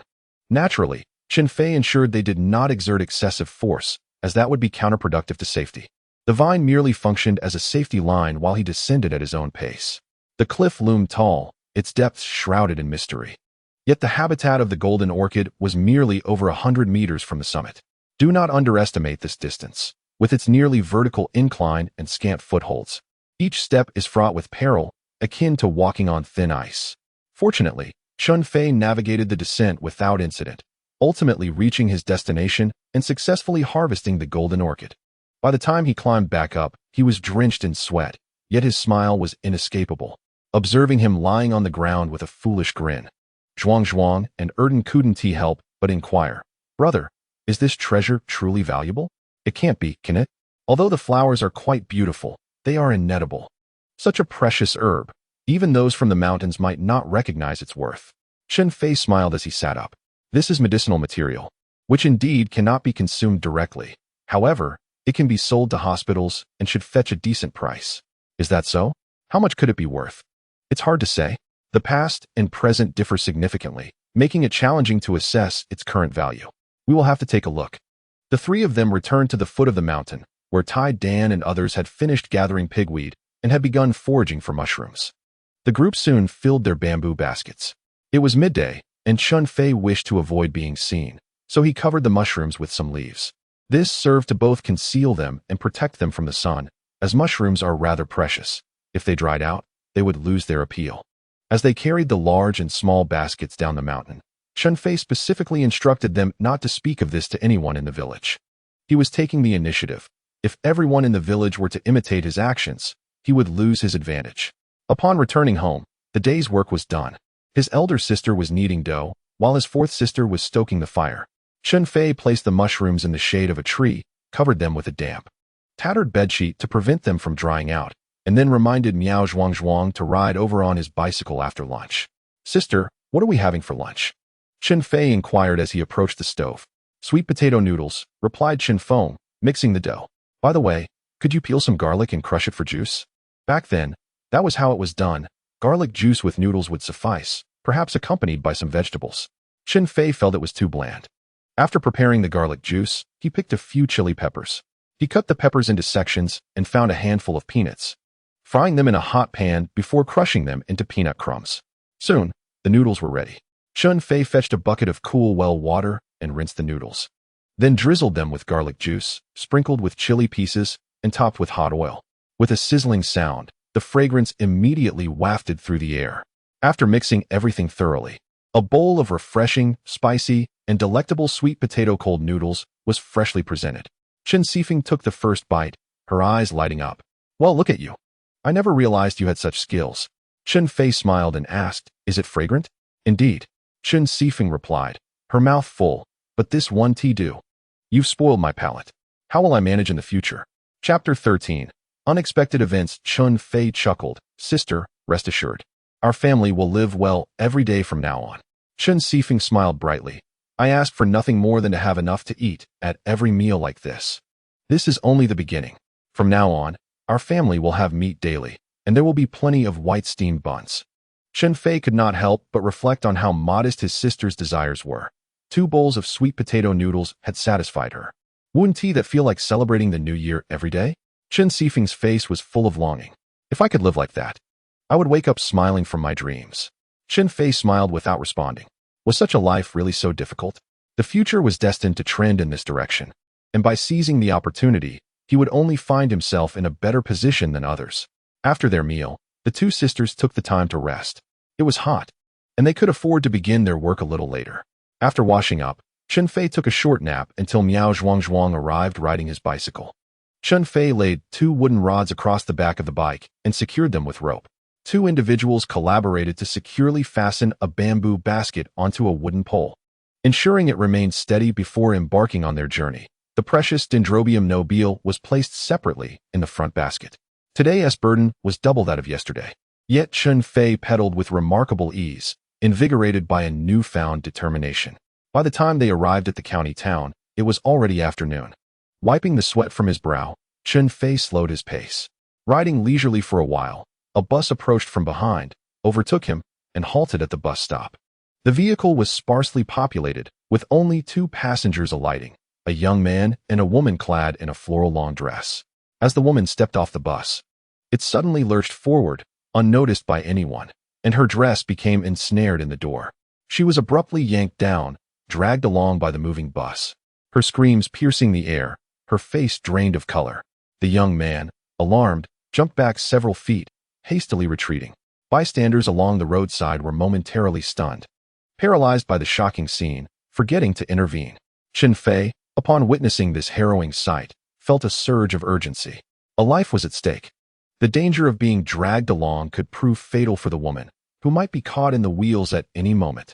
Thus, he pedaled furiously, chasing after the bus while shouting fervently at the driver.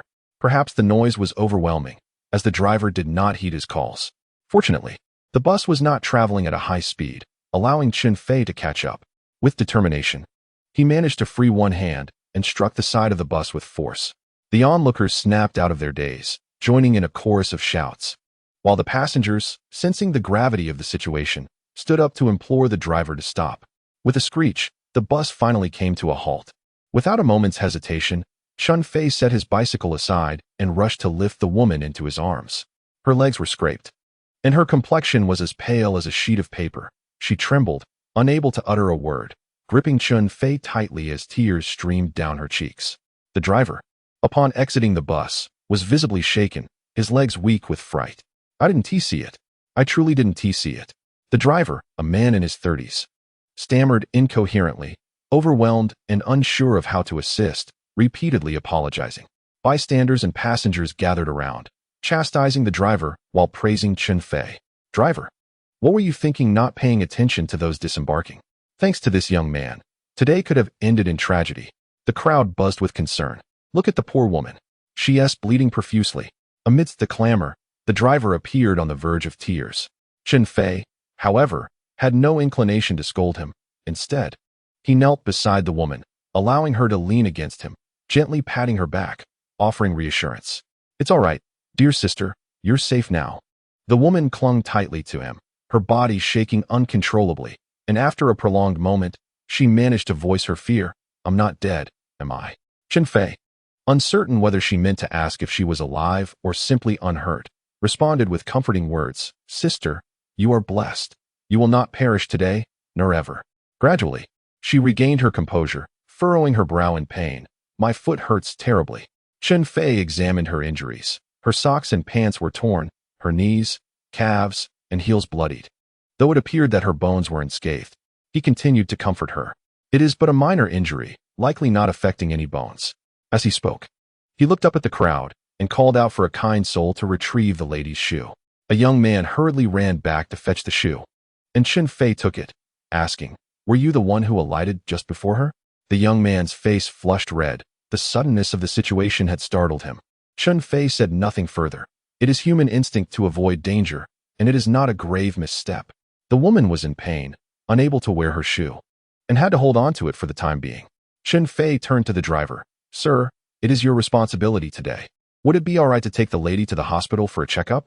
The driver nodded vigorously. Of course, I am willing to compensate. Chun Fei reassured him. The lady will not deceive you. Just ensure she is bandaged up and perhaps purchase some nourishing items. The driver quickly agreed. Chun Fei then addressed the other passengers. I apologize for delaying you all. Is it all right? The passengers replied, Why do you ask? It is everyone's duty to assist those in need. Though we may not be as brave as you, we can certainly lend a hand. Rest assured, young man. One must admit, people back then were rather sincere. Unlike in previous times, where wealth increased but trust diminished, resulting in reluctance to help the elderly when they fell. Chen Fei helped the woman back onto the bus, arranged a seat for her, and asked two female passengers to keep an eye on her. He then pointed towards the rear. I still have my bicycle. I cannot accompany you further. The woman gazed at him deeply and said, You may go. Thank you for today. Her tear-streaked face had brightened considerably, likely a result of the shock. Chun Fei alighted from the bus, waved his sleeve, leaving no trace behind, only to be met with a chorus of admiration. He mounted his bicycle and soon arrived at his destination. There stood the same waitress from yesterday, Yuan Ping, who greeted him with a smile. You're here quite early today? Chen Fei, with a sheepish grin, replied, I returned home a bit late yesterday, so I thought I'd come earlier. Shall I bring the mushrooms inside? Yuan Ping laughed. That's fine. Director Su has already arranged everything, but the quality must be assured. Fear not. I am here for the long haul and shall not deceive, he assured her. As they conversed and walked outside, they spotted two bamboo baskets, and Yuan Ping exclaimed, So many today? Chun Fei chuckled as he unloaded. It's quite a trek, so I gathered a bit extra. Yuan Ping did not press further, but inquired, Do you need help carrying them? Chen Fei promptly replied, No need. I can manage, just supervise. After making 2 trips to carry the 2 baskets of mushrooms inside, he asked Yuan Ping to inspect the goods. After examining them, she confirmed their quality and began weighing them. One basket weighed 54.5 pounds, while the other was 55 pounds even. After removing the weight of the 2 baskets, the net weight totaled 102.5 pounds. Yuan Ping, with an abacus in hand, calculated rapidly, her face reflecting surprise and a hint of excitement. 102.5 pounds, multiplied by 50 cents, equals $51.25. Quite a sum. It is no wonder she is envious, earning merely $25.60 a month. This amount equates to her 2 months' wages. Just as she was about to settle the bill, a woman's voice suddenly pierced through the air. Whose mushrooms are these? They are quite an eyesore placed here. Chen Fei turned around and was taken aback, his body momentarily frozen in disbelief. It's you. Chapter 14. A reunion page capture failed, awaiting recapture. Chapter 15. Yunjene, the man was none other than the reckless driver, and the woman was undoubtedly the injured lady in the long dress. Initially taken aback, Chun Fei quickly composed himself and inquired with a smile, "Sister, are your injuries severe?" The woman in the long dress, appearing to be in her 30s, had already returned to her normal demeanor. With her long hair cascading gracefully, she exuded an air of poise and maturity. Upon seeing Chen Fei, she hesitated for a moment before a smile illuminated her face. "It's nothing serious, just some abrasions. The wounds have been treated. What about you?"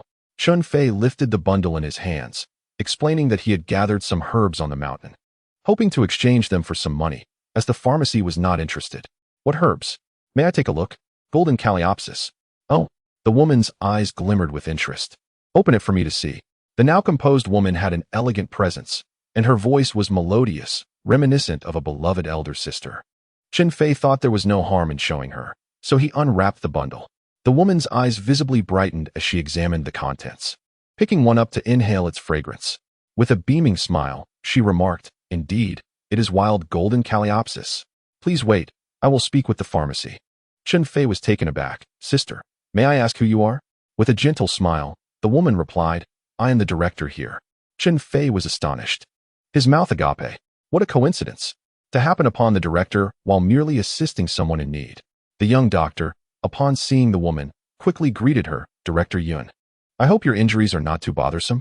"It's nothing serious, just a little pain while walking, making me look rather awkward. I've managed to get a wheelchair." Yunjene smiled, gesturing towards Chen Fei. "Thanks to this brother here, or else I might have." The young doctor's expression shifted instantly. "Ah? So the lifesaver has arrived. My apologies." He extended his hands through the window to shake Chun Fei's hand, prompting admiration for how swiftly circumstances could change. Yunjene pointed to the herbs in Chun Fei's possession. "This is authentic golden Calliopesis, a highly precious medicinal herb. Please accept it." The young doctor promptly agreed. "Director, how much is this? I've never seen it before." Golden Calliopesis is renowned as plant gold or medicinal gold, found only on cliffs exceeding 1,000 meters in height, making it exceedingly rare. As for the price, Yunjene pondered momentarily before stating, "Let us say 5 cents per gram." The young doctor gasped in astonishment. The golden Calliopesis Chen Fei held weighed at least a kilogram. Wasn't he that over $50? That equates to 2 months of his salary. The driver, enviously giving a thumbs up, remarked, "Indeed, good deeds are rewarded. Congratulations, brother." Chen Fei scratched his head, a foolish grin on his face. "It was just luck, sheer luck. There were several of us, and it took a whole day to climb that cliff. I nearly fell off too.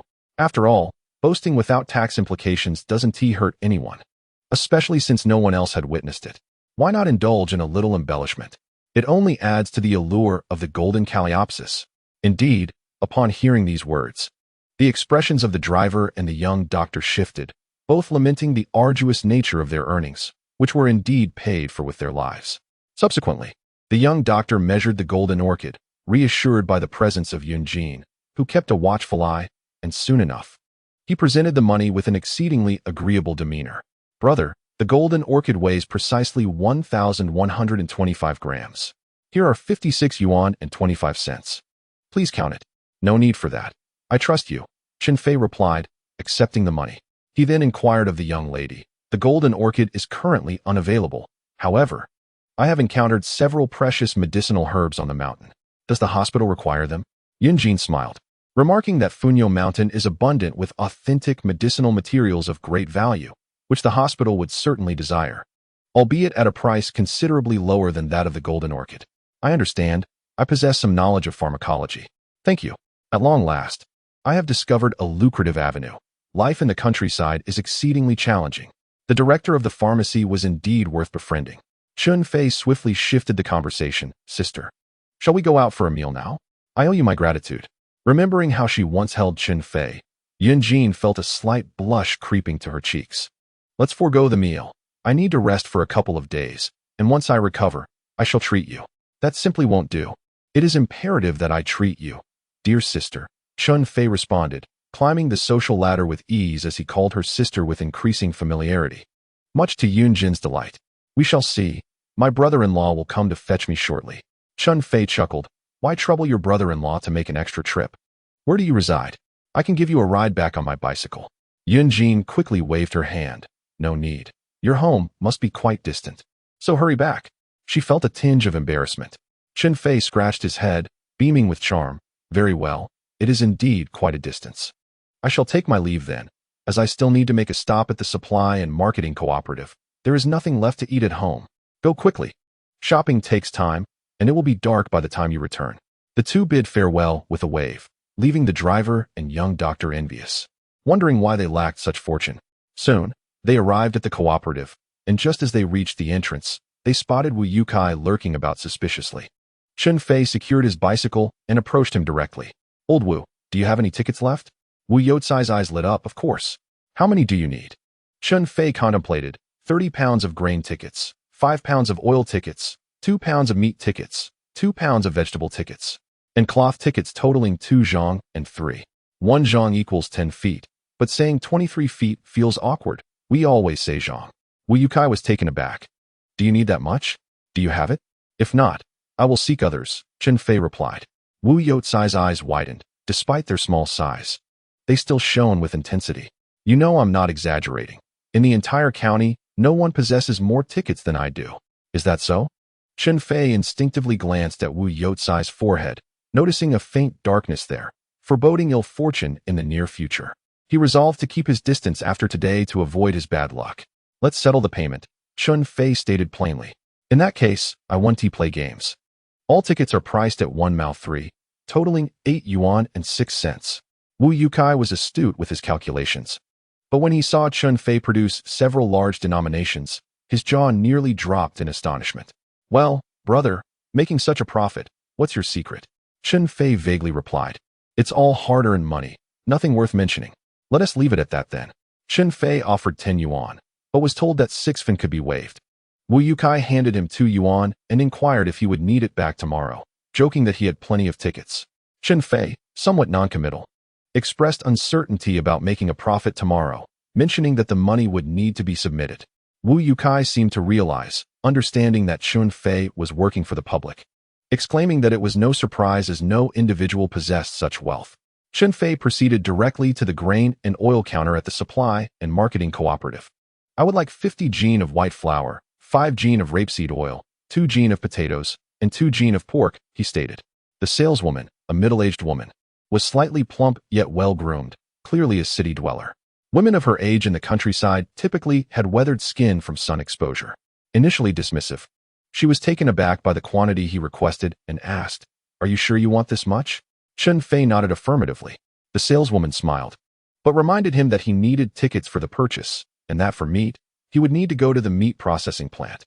Chun Fei had anticipated this and replied, "I have tickets. I will go to the meat plant afterward." Observing his affluent demeanor, the saleswoman ceased her reservations and quoted the prices. Wheat at 12 fun per jin, rice at 16 fun, white flour at 20 fun, potatoes at 12 fun, and rapeseed oil at 80 fun. In the countryside, it was uncommon for individuals to buy white flour directly. Most would purchase wheat to grind themselves, allowing them to extract a bit more flour and utilize the bran to feed chickens. Just a few years prior, bran was consumed as well. In Shilling village, there was a large stone mill where villagers would often go to grind their grains. Chun Fei had participated twice, but found it tedious, leaving the task to the women. The saleswoman, perceiving him as a rural individual, suggested he buy wheat, but he declined due to his laziness, preferring to forage for mushrooms instead. "I want white flour. And also 10 jin of rice, 2 jin of potatoes," he ordered.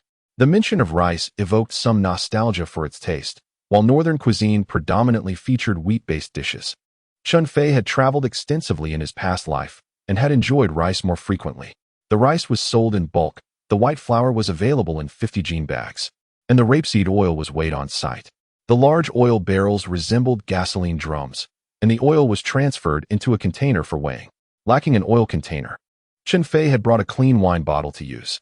The total came to 10 yuan for the white flour, 1 yuan and 60 fun for the rice, 4 yuan for the oil, and 2 mao and 40 fun for the potatoes, amounting to 15 yuan and 84 fun. As the saleswoman recited the total, she eyed Chun Feay anxiously, concerned he might not have enough money. However, Chen Fei promptly produced 2 large denomination bills along with grain and oil tickets, completing the transaction with a surplus. The saleswoman smiled broadly as she handed him his change, noting that such efficiency in purchasing was quite rare. Chun Fei carefully stowed his change and turned to the general merchandise counter. "Miss, could you please watch my things for a moment? I need to buy a few more items." The saleswoman, Li Qin, felt elated by Chun Fei's address, waving her hand as she encouraged him to go, assuring him that his items would be safe. The other salespeople couldn't help but glance at him, noticing that despite his humble clothing, labor pants, a coarse cotton shirt, and simple cloth shoes, he was, surprisingly, a wealthy individual. "What kind of fabric do you need?" The fabric vendor approached with a noticeably heightened enthusiasm. Chen Fei inquired about the price of the floral fabric, which was priced at 4 mao 2 per foot, while the twill was 3 mao 5. He pondered how much fabric a dress would require, uncertain of the exact amount needed. The vendor, evidently well-versed in her trade, promptly provided an estimate. A top would require 4 feet 2, and trousers 3 feet 3. However, she advised purchasing an additional 2 inches due to the cotton's tendency to shrink. After some contemplation, Chun Fei declared his desire for 1 zhang 4 of floral fabric, with the remainder to be cut into twill. 1 zhang 4 would suffice for 3 tops, 1 each for his elder sister, fourth sister, and Liu Yeer. He estimated there would be enough leftover twill for trousers as well. "Very well, please hold on," she responded. The vendor, displaying a hint of cleverness, had marked a meter's length inside the counter, folded it in quarters, and then measured out 2 feet.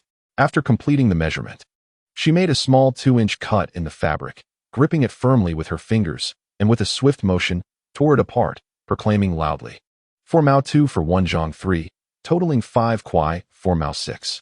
Ensure you examine it thoroughly. I bear no responsibility once you leave. This process is known as singing the sale. Fabric is different from other goods. A tighter or looser pull can affect its length. Customers sometimes return to dispute discrepancies, which can be quite troublesome. The twill, on the other hand, would tear along the grain, resulting in a piece that is both uneven and ruined. The vendor folded the fabric, allowing Chun Fei to grasp one end while she held the other, and she cut it straight through before handing it over to him. Following this, Chun Fei spent an additional 7 mao on a pound of shrimp candy. The candies of the time included shrimp candy, white rabbit, bulao lin, wowa milk candy, and jiajiao milk candy, among others. However, he decided to defer the purchase of other varieties for another occasion. With the transaction concluded, Chen Fei promptly made his way to the meat processing plant. The meat seller, an employee of the plant, spoke with a certain assertiveness. Fatty pork was priced at 8 mao 5, 5-spice pork at 8 mao, and pure lean meat at 7 mao 8. Which type would you prefer? At that time, meat was scarce, and many favored fatty cuts, thus commanding the highest prices. However, Chun Fei had a preference for 5-spice pork, particularly the 3-layered variety, which, when prepared as red-braised pork, was fragrant yet not greasy, truly delectable. "I'll take 2 pounds of 5-spice pork. Aren't you interested in the fatty meat?" the seller inquired, somewhat surprised. "I prefer 5-spice pork," Chun Fei replied with a smile. "Very well, as you wish." The seller, skillful in his craft, made a precise cut, yielding exactly 2 pounds. Chun Fei couldn't help but compliment. "Impressive, sir. Your precision is remarkable, a true master of your trade." The seller wiped his hands on his blue apron, nonchalantly responding, "I deal with meat daily. You would do just as well." Indeed, Chun Fei returned home laden with rice, flour, oil, and meat. As he entered, twilight was just beginning to settle. Chun Feay was outside at the stove, tending to the fire. Upon seeing Chun Fei return with such an abundance, she was taken aback and approached him, elbowing him playfully while asking conspiratorially, "Xiao Fei, do give me the inside scoop. This ISNT stolen, is it?" Chun Fei unwrapped a piece of red shrimp candy and popped it into her mouth. "Fourth sister, could you perhaps wish me some good fortune?" Chun Feay chuckled. "I'm only concerned for you, it's truly sweet. By the way, have you spent all your money with all these purchases?" "Not at all, there's still plenty left." Chun Fei carried rice, flour, and oil into the house, with Chun Feay assisting. Once inside, she inquired, "So how much do we have remaining?" Chun Fei pulled out all his money, saying, "Count it yourself." Chun Feay's eyes widened in astonishment. "Goodness, There's this much. She counted repeatedly, her grin stretching from ear to ear. $77.80. I've never seen so much money in my life. Chen Fei's eyes sparkled with excitement as she embraced Chun Feay. Well done, little brother. I didn't expect you to be this capable. I'll be enjoying a life of comfort with you from now on. Feeling the unexpected warmth of the embrace, Chun Fei's cheeks flushed. Fourth sister, I've grown up. This kind of hug isn't quite appropriate. Chen Fei playfully hit him. What's wrong? Are you now too good for your sister? Despite her words, a blush crept onto her face as well.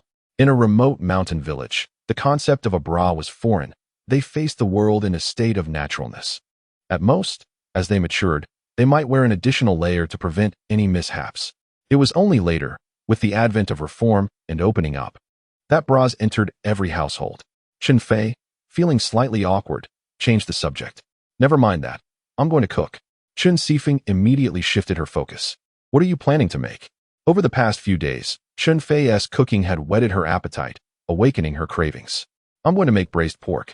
There are many ways to prepare braised meat, but Chen Fei felt that pork belly with potatoes was the most delightful combination, which was precisely why he had bought potatoes. Eldest sister, what are you doing? Chun Fei asked as he approached the stove. Chen Fei was busy and turned her face to respond. We're out of flour. I'm planning to boil sweet potato slices. Don't boil them. We're having rice today. The eldest sister was skilled in both the kitchen and the fields, effortlessly managing cooking, laundry, and farm work. Chun Fei fondly recalled the delicious meals she prepared, filled with the essence of home, evoking a sense of nostalgia. However, with the recent purchase of rice, they certainly ought to enjoy something fresh. Rice? Yes, I just bought some. Thus, they both went about their tasks. The eldest sister poured the sweet potato slices back, then rinsed the rice, while Chun Fei began cooking. He first cleaned the pork belly and cut it into 3-centimeter cubes, finally chopping the ginger and scallions. He placed the diced meat into a pot of cold water, bringing it to a boil over high heat before reducing it to a simmer. Meanwhile, Chun Fei approached the western wall of the courtyard. The wall was not particularly high, reaching just to his chest, and with a stone beneath him, he leaned over to call out to Liu Ye'er. Liu Ye'er, Liu Ye'er?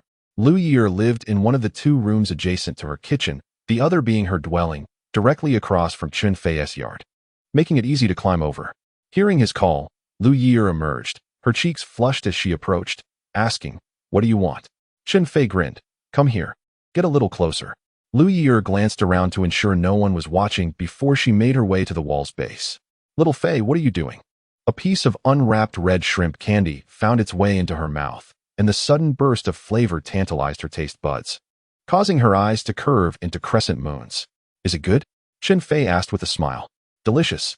The shrimp crisp candy, also known as Beijing crisp candy, boasts a thin and crunchy exterior with a filling that presents a delightful complexity of flavors.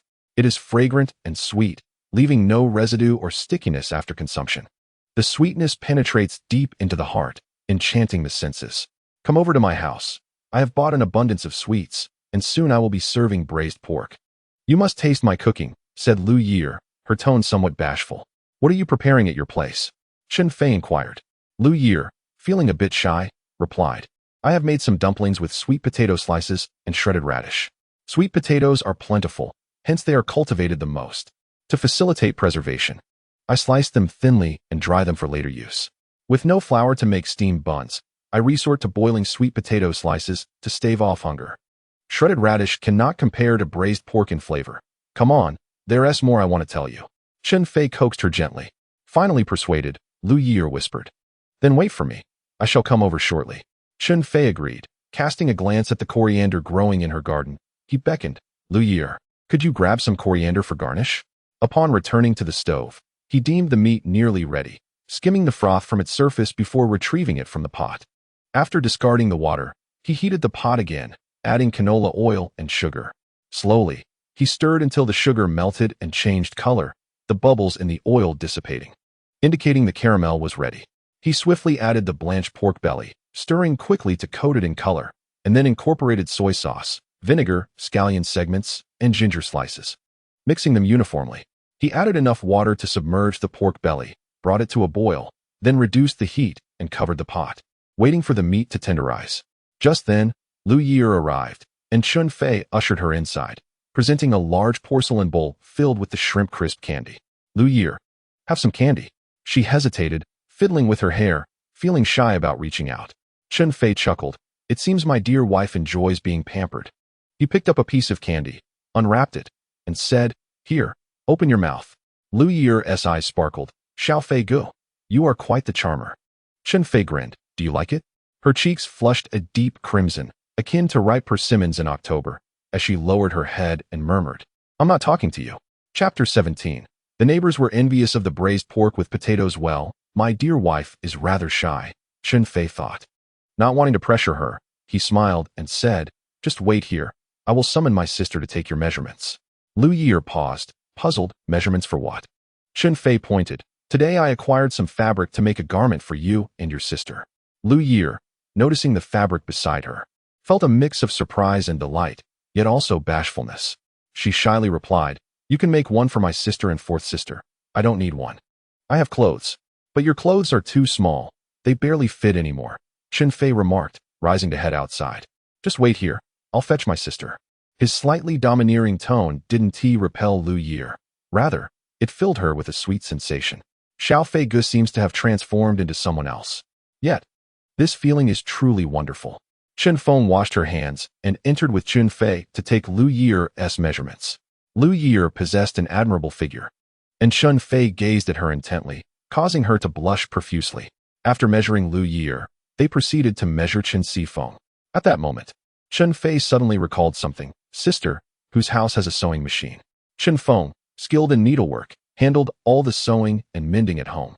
However, Chen Fei believed that stitching by hand was rather tedious and preferred the convenience of a sewing machine. After some contemplation, Chen Feng remarked that both the secretary and the team leader owned one. It would be difficult to borrow, she added. Chun Fei quickly devised a plan and declared that since they needed to purchase a sewing machine for Liu Yeer, they might as well acquire it in the next day or two. Liu Yeer looked up in astonishment. Xiao Fei Gu, have you lost your mind? A sewing machine costs a fortune. I don't want it. Chen Fei responded resolutely. A true man stands by his word. If I say we are buying it, we shall buy it. Just await your role as a new bride. His words struck a chord deep within Liu Yeer, and her gaze towards Chun Fei softened with affection. Chen Feng exaggeratedly exclaimed, Oh, I find myself envious of Liu Yeer. Chen Fei promised, Once I marry Liu Yeer, I will find you a good home to settle down in. Chen Feng rolled her eyes. I have no intention of marrying. I want to stay home and look after you. Chen Fei teased. What purpose does that serve? With us together, you would only be an eyesore. Chen Feng playfully hit him. How dare you? I am only concerned that eldest sister might struggle to care for you alone. Chen Feng's bold personality was a result of her environment. Although eldest sister was capable, she lacked assertiveness, and with Chun Fei still young, their family often faced bullying. Thus, Chen Feng learned to fight and be fierce, ensuring no one dared to cross them. Sister, I understand, but I have grown up now. You should seek your own happiness. Chen Feng retorted, I want to search for it. I can't leave you and sister alone. With their second and third sisters already married, the fourth sister refrained from discussing potential suitors, primarily for Chun Fei's sake. Chen Fei was well aware of this. However, there were no suitable candidates at present, so it was best to postpone such matters. Very well, as long as you are content. You both chat for a while. I will check the fire. He added, Liu Yeer, eat some candy. Chen Feng pouted. With a wife, you forget your sister. How heartless.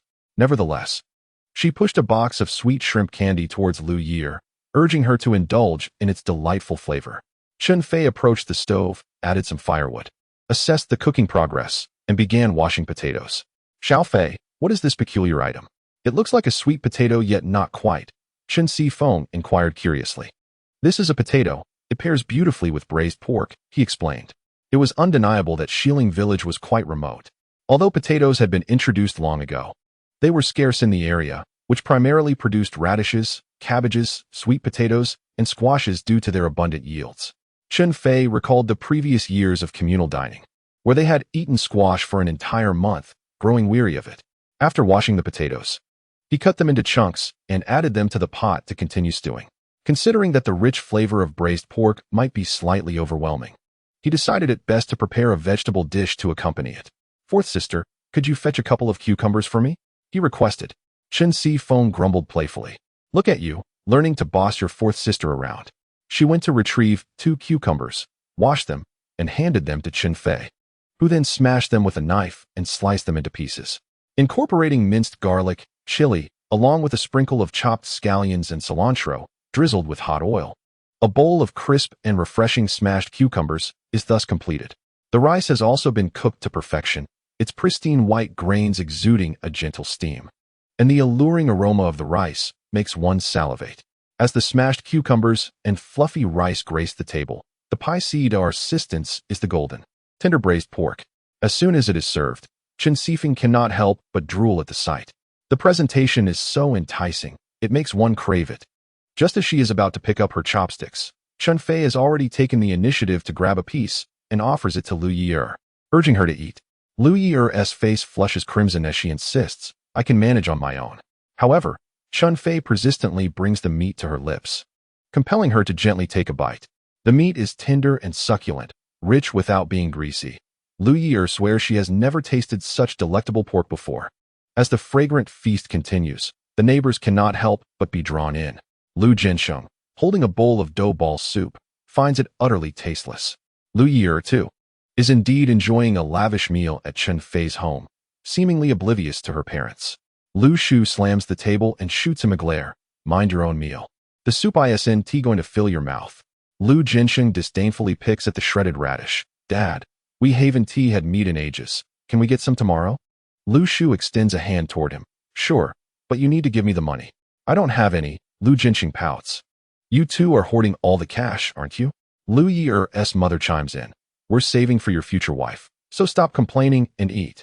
Outside, numerous people gather in groups of 3 or 5. Aunt Jialan's family is also at their doorstep, enjoying their own bowls of dough ball soup, cold smashed cucumbers, and steamed buns. The enticing aromas wafting through the air compel them to abandon their utensils. "I must see what that lad is cooking that smells so good." Jialan's daughter, Chen Xiang, frowns and warns, "Mother, don't go. It'll be embarrassing." Jialan rolls her eyes. "I'm not going into his house." Just peeking from the door, peering through the crack, Jialan cannot see clearly, but can faintly hear the laughter and merriment within. While the scent of meat seems to intensify, unable to resist swallowing her envy, she returns, grumbling, "This family has gone mad. Can they really afford to eat meat regularly?" Chen Xiang hesitates for a moment, then lifts her head and declares, "We'll be able to enjoy meat in the future too." Jialan's face lights up with joy as she whispers, "Daughter, you've finally come around. Once you and Xiangzi are together, we won't have to worry about not having meat." Chen Xiang remains silent, casting a sidelong glance at her mother. As Liu Ye'er departs, Chen Fei wraps a packet of red shrimp candy in a piece of cloth for her to take home.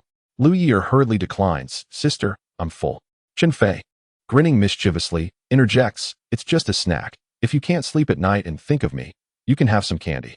Liu Ye'er, unable to withstand his teasing, blushes and exclaims, "I would never think of you." She quickly turns and runs off, her 2 long braids swaying behind her like the flutter of young love. However, in that small mountain village, the notion of love was but a distant concept. It was merely a feeling that Chen Fei treated her well and knew how to charm her. She felt as though she had been sweetened by the red shrimp candy. With the sewing machine now on the agenda, Chun Fei's enthusiasm has soared even higher. Regrettably, there exists but a solitary bicycle laden with mushrooms, leaving no room for anything else.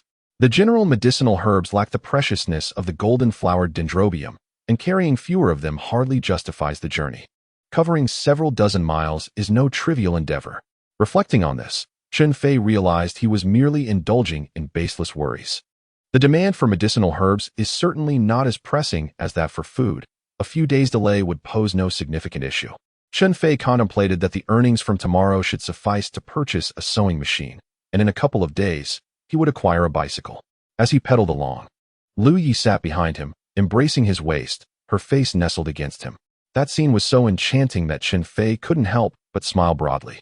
Suddenly jolted awake, he realized it had all been a dream. Outside, the dawn had broken, heralding the start of a new day. Chapter 18. The hat trick page capture failed, awaiting resumption. Chapter 19. The hint. Chen Fei's heart tightened. Could it be that the police officer was here to apprehend him? After all, the reform and opening up had yet to be officially announced, and attitudes varied across regions. If they truly intended to arrest him, there would be little he could do. At that moment, Su Ying interjected, "This is Chun Feay, Chen Fei, and this is my husband, Zhang Zhigua." Chen Fei was momentarily taken aback, but quickly extended his hand and greeted with a beaming smile. "Hello, brother-in-law." Zhang Zhigua looked confused. "Su Ying, when did you acquire a younger brother?" Su Ying had anticipated Chun Fei's rapid compliance, and, after a brief pause, smiled as she replied, "He sells mushrooms. And his words are quite sweet. I've accepted him as my brother." Zhang Zhigua had no retort. "All right then. I'm passing through here on my way to handle a case. Just wanted to let you know. You can have dinner by yourself. I may return quite late." Su Ying seemed accustomed to this arrangement. "All right, you go ahead. I'll be home late anyway, preparing dinner and waiting for you." As they conversed, Chun Fei quietly observed from the side, noticing the bloodshot veins in Zhang Zhigua's eyes, indicating his professional struggles, with misfortune outweighing good fortune. However, upon closer inspection, he realized that Zhang's pupils were larger than average, with relatively little white visible, suggesting the potential for assistance from a benefactor. A thought struck him. Could that benefactor be me? Thus, he inquired, "Brother-in-law, I see some redness in your eyes. Have you been troubled lately? Isn't it normal to have bloodshot eyes from frequently burning the midnight oil on cases?" Zhang Zhigua replied brusquely, harboring little fondness for Chen Fei. Su Ying chuckled and explained, "Your brother-in-law's situation is quite similar to mine. Their captain is about to retire, and there's a deputy competing with him, which has increased his stress significantly." Chun Fei responded with an "oh," and asked, "Is it true that if brother-in-law solves a major case, he could secure a permanent position?" Zhang Zhigua scoffed, "There aren't that many major cases, just petty thefts and the like. It's utterly vexing. Everyone wants to achieve recognition, leading to a constant rivalry." Chun Fei discreetly kept one hand behind his back, swiftly gesturing. "I believe brother-in-law should consider checking near the supply and marketing cooperative." Zhang Zhigua seemed unimpressed. "I frequent the cooperative and have apprehended several thieves and ticket scalpers. It's not particularly useful, as they're released in just a few days." Chun Fei was taken aback, relieved he hadn't encountered such individuals, for it would have been rather awkward. However, he suddenly recalled an individual and subtly hinted, "Brother-in-law, your key lies in the character. If you delve deeply, there is surely a bounty to be found." Zhang Zhigua, upon hearing this, felt a tinge of displeasure. After all, he was still young and did not appreciate such cryptic musings. Being of the fire element, he knew that would nourish his fire, a symbol of his fortune. Yet he could not articulate this openly. Chun Fei glanced at Su Ying and endeavored to phrase his thoughts more delicately. "I merely suggest this. What if it proves to be effective? It could yield multifaceted benefits."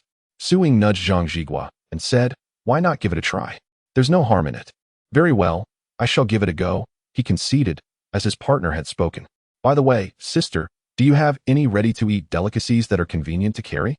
Chen Fei initially intended to visit the supply and marketing cooperative, but changed his mind, deciding to purchase some delectable treats from a restaurant to bring back to Liu Ye'er, hoping to brighten her mood. "Indeed, what would you like to buy?" "Yes, I wish to take something back for my wife. You truly know how to cherish your spouse, unlike my husband, who is but a blockhead, always consumed with work." As they conversed, they strolled toward the restaurant, while Zhang Zhigua remained rooted in place, scratching his head in confusion. "What is wrong with me now?" In the deputy director's office, Li Shui expressed her dissatisfaction. "Deputy Director Wu, is this how it ends?" Wu Yud's expression darkened. "What else can be done? Would you prefer to report it?" Li Shui hesitated. "I dare not approach the police. Ordinary citizens tend to avoid dealings with the police, harboring a natural apprehension." "You may leave for now. I will ponder this further," Wu Yud said, frowning. He was reluctant to confront the matter head-on, aware that Su Ying's husband was in the police force. Without substantial evidence, direct confrontation would likely yield unfavorable outcomes. As Li Shui exited the office, she happened upon Chun Fei, who was placing an order. "A plate of braised beef, to take away, please." The braised beef cost 80 cents, and without a meat ticket, an additional 10 cents would be charged.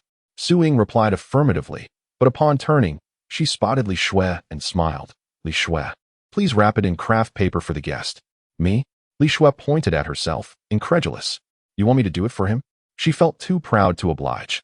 In the past, it was Chun Fei who sought to please her, so why should it be different now? Su Ying raised an eyebrow slightly. "Chun Fei is a guest now. Is there an issue?" Li Shui's lips twitched. "Fine, I shall do it." As the deputy director, she had no choice but to comply. Chun Fei smiled quietly, understanding that Su Ying was defending him, though he felt it unnecessary. His thoughts were entirely consumed by Liu Ye'er, rendering Li Shui nearly invisible. Before long, Li Shui returned with the wrapped braised beef, presenting it to Chen Fei with a terse "here." It was as cold as ice, yet Chun Fei remained indifferent. "No matter how reluctant you are, you still had to bring it to me." After securing the braised beef in a bamboo basket, Chun Fei leisurely pedaled away from the county town on his bicycle. Meanwhile, Zhang Jigua arrived at the supply and marketing cooperative, observing from a distance. He did not spot any thieves, but did notice someone engaged in ticket scalping. After a moment of hesitation, he approached. Wu Yukai was surreptitiously peddling tickets. But when he caught sight of a figure in a white uniform approaching, he immediately attempted to blend in and slip away, only to be seized by Zhang Jigua. "Ticket scalping, come with me." Wu Yukai wore a distressed expression, resembling a gourd. "Comrades of the public security, is it truly necessary? I'm merely trying to make a living. After all, you apprehended me just a few days ago." Zhang Jigua inquired, "What is your name?" "Wu Yukai," he replied candidly. It was not a significant issue. Having spent time in detention before, he knew he would be released after a brief reprimand. Times had changed. It was not like the previous years. "Wu Yukai?" Zhang Jigua suddenly recalled Chun Fei's words, wondering if they applied to Wu Yukai. His expression darkened, having repeatedly erred. This time he would not let him off lightly. With a firm twist, he wrenched Wu Yotsai's arm behind his back. Wu Yukai was taken aback. "Comrade, I am merely dealing in tickets. Is that truly necessary?" Zhang Jigua maintained a stern demeanor. "We will discuss this further inside." He propelled Wu Yukai forward until he vanished from the sight of the onlookers. Once inside, he summoned assistants Xiao Wang and Xiao Li to begin the interrogation. "You are dealing in tickets daily. Where do they come from?" "I acquire them from others, just making a little profit." "Comrade, it's really not that serious." Wu Yukai protested, his face a picture of grievance. Xiao Wang and Xiao Li, however, appeared indifferent. The matter was trivial and hardly piqued their interest. "Who do you purchase from?" Xiao Wang dutifully inquired, adhering to protocol. "I can't recall. It's all a jumble." Wu Yukai feigned ignorance. "Deputy, what do you think?" Xiao Wang glanced at Zhang Jigua, clearly suggesting there was nothing substantial to pursue. "Seize the illegal gains and write a report," Zhang Jigua declared, yet, inexplicably, Chun Fei's words resounded in his mind, prompting him to amend his approach. "Where is your residence? We need to conduct a search." Wu Yukai was momentarily stunned. "Comrade, is that truly necessary?" Zhang Jigua's expression hardened. "This is not your first offense. I suspect you are concealing something, hence the search is warranted. Do you have any objections?" Chapter 20. Solving the case begins with a tree. Wu Yukai blinked his small eyes, forcing a laugh. "No problem. I have a clear conscience." "Search away." "Deputy, are we really going to search?" Xiao Wang and Xiao Li exchanged glances, deeming it unnecessary. However, having said it, Zhang Jigua felt compelled to follow through. Soon, the trio arrived at Wu Yukai's home, which, although modest, was a standalone residence. After a thorough search, nothing was uncovered. "Deputy, nothing here." "Deputy, nothing found." Both assistants reported to Zhang Jigua. Wu Yukai, brimming with confidence, declared, "I told you so. There was no need for this commotion. I am but a small-time ticket dealer." "Is it really that serious?" Zhang Jigua maintained a composed yet troubled demeanor, regretting his trust in Chen Fei. Xiao Wang tentatively suggested, "Shall we let this go and investigate elsewhere?" Xiao Li chimed in, "Indeed, even apprehending a petty thief would suffice. A merit is a merit." "Very well. But ensure you write a report," Zhang Jigua replied coldly, turning to leave. "I will certainly write a profound report." Wu Yukai grinned, bidding them farewell with a cheerful demeanor. As Zhang Jigua paused, a surge of indignation welled up within him. This was mockery. Accidentally glancing back, he caught sight of an old locust tree, and suddenly, an idea sparked within him. Chen Fei had mentioned that the key lies within the word wood. With an inexplicable determination, he strode forward. Wu Yukai's eyelids flickered. Yet he concealed it adeptly, smiling as he remarked, "This tree has stood for many years. Come spring, one can enjoy the sweet locust flowers. So I cannot bear to uproot it." Zhang Jigua, seemingly unfazed, observed the locust tree while responding, "I too relish the locust flowers. Steamed with flour and seasoned with garlic sauce, it is quite delectable. Unfortunately, such trees are rare in the county, though they are more abundant in the countryside." His words convinced Xiao Wang and Xiao Li, for at that time, The experiences of foraging for wild vegetables were common in both urban and rural settings. In spring, people consumed locust flowers, catalpa flowers, elm seeds, and even the tender leaves of poplar trees. One had no choice but to eat. Hunger prevailed. After surveying the surroundings without discernment, Zhang Zhigua felt a twinge of disappointment. Ready to conclude his work and depart, when he suddenly noticed a patch of tree bark that appeared distinct from the others. Upon touching it, he discovered it was coated with mud. A gentle tap revealed an emptiness within.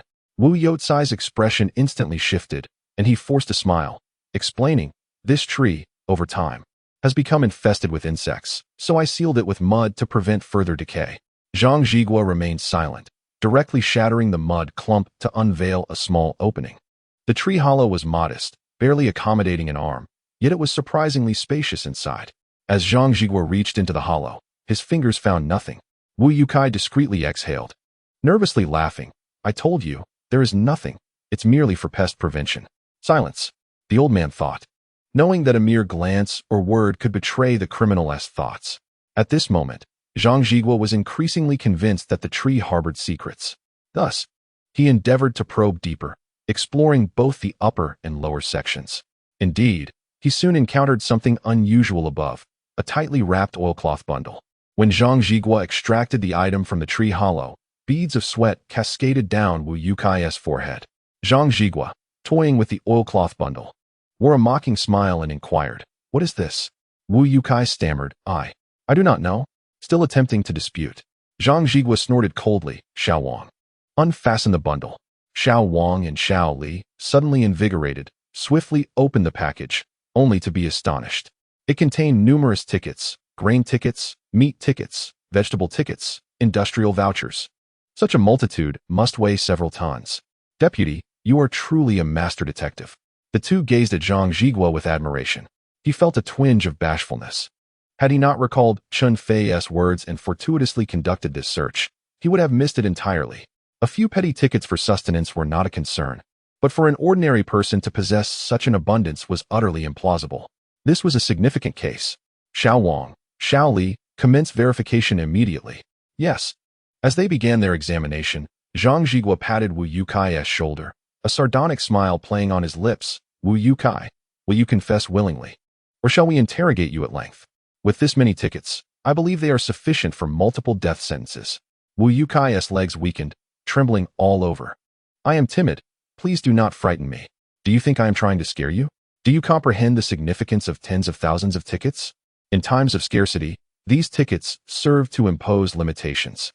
For instance, the grain tickets allowed citizens a mere 30 pounds of grain per month, often including coarse grains.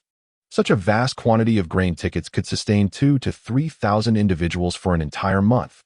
Zhang Zhigua suddenly bellowed, "Confess at once, where did these tickets originate?"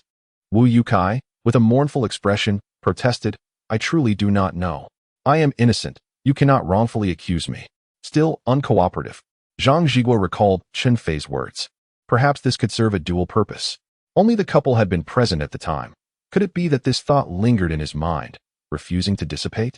He immediately considered that Su Ying, like himself, was facing the transition to a formal position, and her rival appeared to be Wu Ye'er. "Wu You'er? Wu Ye'er?" Zhang Zhigua was suddenly enlightened, sneering, "Speak up. What is your connection to Wu Ye'er?" Wu You'er, in a state of panic, stammered, "No, I do not know him." Zhang Zhigua's expression darkened. "You may choose silence, yet I assure you, these tickets alone could warrant several death sentences. However, if you are an accomplice, the situation changes." Wu You'er's eyes brightened, and he instinctively asked, "Could I receive a lighter sentence?" "Agreed," replied Zhang Zhigua, unwavering as a mountain. "This depends on your willingness to demonstrate merit." I confess. I will expose Wu Ye'er." The psychological defenses of Wu You'er crumbled, and amidst tears, he recounted his transgressions in detail. It turned out that he and Wu Ye'er were cousins, with Wu Ye'er embezzling various tickets from the state-run restaurant and passing them to him to sell in smaller quantities daily, splitting the profits between them. After divulging this information, Wu You'er looked imploringly at Zhang Zhigua. "Comrade, I have revealed everything. You must reduce my sentence." Zhang Zhigua responded, "I can acknowledge your contribution, but you must testify against Wu Ye'er during the trial. Cousins mean nothing now. We are all facing death. Who cares about that?" Wu Yukai hastily assured, "Rest assured. I will ensure he is thoroughly incriminated." At that moment, Xiao Wang and Xiao Li finished counting the tickets, revealing 50,000 pounds of grain tickets, 5,000 pounds of meat tickets, 10,000 pounds of vegetable tickets, along with industrial coupons, salt tickets, and various miscellaneous tickets, totaling nearly 100,000 pounds. Both Xiao Wang and Xiao Li were astonished. With average wages ranging from 20 to 30 yuan and limited monthly supplies of grain and vegetable tickets, 100,000 pounds represented an enormous sum. Capturing a major parasite, Zhang Zhigua felt elated while simultaneously re-evaluating Chen Fei. This individual was certainly no ordinary person. Had it not been for his discreet guidance, Zhang Zhigua could never have unraveled this significant case. With this achievement, promotion was within reach, and he had simultaneously cleared obstacles for Su Ying, truly a twofold victory. He must find a way to express his gratitude to Chun Fei in the near future. The three escorted Wu Yukai back to the police station and urgently sought higher approval to arrest Wu Yud. The leadership, recognizing the gravity of the situation, convened an emergency meeting, despite it being after hours, to organize the apprehension. When Miao Yinghua, also a deputy captain, heard this, she promptly stood up. "Chief, I request to lead the operation to arrest Wu Yud. The accolades that one has earned are not easily relinquished." Zhang Zhigua stood up, stating, "Miao team, you need not trouble yourself with this matter. I can handle it alone." Miao Yinghua chuckled. "Are you afraid I might steal your credit, Zhang team?" Chapter 21, Claiming Credit? Indeed, that was the case. Though he thought this in his heart, he could not voice it. Zhang Zhigua laughed lightly, asserting, "One issue should not burden two authorities. Wu Yukai is my apprehension. I am more familiar with him, and handling the case will be smoother. Director, would you not agree?" Director Qin Jingxi nodded in agreement, saying, "Indeed, Yinghua, if you truly wish to participate, follow Zhigua. An extra pair of hands can only be of benefit. Then I might as well not go." Miao Yinghua felt quite uncomfortable. Originally, he had hoped to advocate for himself. Should the leadership approve, he would at least receive half the credit. Now, with Zhang Zhigua unyielding and Qin Jingxin offering no assistance, he had no choice but to concede. Suddenly, he recalled that his spouse had asked him to bring home a bottle of soy sauce. "Ah, you all carry on. I must take my leave." With that, he hurriedly departed. The others exchanged glances, each harboring a singular thought. The equilibrium of shared credit would likely be disrupted henceforth. When Zhang Zhigua and his team arrived at Wu Yud's residence, Wu Yud was taken aback, though he endeavored to maintain his composure. "Zhang Deputy, what brings you here?" Zhang Zhigua produced an arrest warrant, declaring, "Wu Yud, you are suspected of corruption. I am here to summon you for an inquiry." Wu Yud's face darkened at once. "Zhang Zhigua, I know you wish to pave the way for your spouse, but this is excessive. I am the deputy director of a state-run hotel, not someone you can slander." With evidence in hand, Zhang Zhigua remained unfazed. "Wu Yud, my spouse is in competition with you, but I, Zhang Zhigua, would never stoop to underhanded tactics. Are you not aware of your own actions?" Wu Yud faltered momentarily but retorted, "I act with integrity. Do not attempt to intimidate me. I am not easily frightened." Zhang Zhigua brandished handcuffs, still wishing to deny it. "We shall discuss this further inside." As Wu Yud struggled, he exclaimed, "Zhang Zhigua, this is personal vendetta. I will report you to the organization." The sound of handcuffs clicking into place was followed by Zhang Zhigua's cold laughter. "You can speak of it once you are released. Your cousin awaits you inside." Wu Yud, suddenly deflated like a wilted eggplant, turned pale and asked, "You know everything? What do you think?" Subsequently, Wu Yud was taken back for an overnight interrogation. Realizing the weight of his impending consequences, he requested a cigarette from Zhang Zhigua, smoking several puffs to mask his trepidation. "May I inquire how you discovered this?" Wu Yud racked his brain, perplexed as to which part of his covert actions had been exposed. He believed his deeds were flawless, unaware that the law's net is vast and unyielding, and that escape was futile. At this point, Zhang Zhigua could not help but reflect, "However, your capture is indeed thanks to someone else." Wu Yud's eyelids twitched, and he blurted out, "Who?" Zhang Zhigua would not divulge that it was Chun Feay, opting instead to deflect, "Of course, it was your dear cousin." The mention of Wu Yukai filled Wu Yud with a profound sense of animosity. A person who is more adept at causing failures than achieving success has been apprehended. In this day and age, with both witnesses and material evidence at hand, any attempts to deny the truth are futile. Under immense pressure, Wu Yu's psychological defenses crumbled entirely, leading him to weep profusely as he confessed his crimes. At that moment, the individual responsible for his downfall, Chen Fei, had returned to Shilling Village. Approaching the entrance, he unexpectedly encountered Shu Chong, and both halted in their tracks. "Chen Fei, what do you have in that bamboo basket?" Shu Chong inquired, eyeing the large bamboo basket attached to the back of Chun Fei's vehicle with a mischievous glint in his eyes. "None of your business," Chun Fei retorted dismissively, pushing his vehicle toward his home. "Don't get cocky, my father is the captain," Shu Chong shouted from behind, threatening, "You dare to steal my girlfriend. I will surely deal with you." Chun Fei scoffed in derision. "Come here, let us see who will deal with whom." Recalling the beating he had received the previous day, Shu Chong ultimately refrained from approaching, huffing, "We shall see," as he turned and entered his aunt's house. What could he possibly want at his aunt's? Chen Fei pondered as he watched Shu Chong's retreating figure. Brother Chen Fei, Miao Zhuang approached from a distance, as he did every day after riding his bicycle home, wary of Aunt Guiying's concerns about damaging it. Chun Fei returned the bicycle and dashed toward the western wall, calling out, "Liu Yeer, Liu Yeer." Just then, Liu Sheng emerged from the house, his stern demeanor demanding, "What are you doing? Yelling every day?" Chen Fei grinned, "I'm calling for my wife." "It's none of your concern." Liu Jin's irritation flared as he gritted his teeth. "Liu Yeer is my sister. I know, dear brother-in-law." Chen Fei emphasized the term with playful weight, provoking Liu Sheng, who felt mocked but lacked proof. "Liu Yeer, come here. I bought some stewed beef. Let us enjoy it together." Gulp. Liu Sheng could not suppress his envy. Chen Fei was too cunning, always having delicious food without inviting him. "Do not go," Liu Sheng commanded Liu Yeer. Ignoring him, Liu Yeer swiftly made her way to the entrance, her braided hair swaying, inciting Liu Sheng's frustration. As he glowered like an enraged bull, in no time, Liu Yeer stood before Chen Fei, her hands playfully toying with her hair. "Brother Chen Fei?" Chen Fei revealed the oil paper-wrapped stewed beef, purchased from the state-run restaurant. "Let us share it." Liu Yeer's eyes sparkled with delight.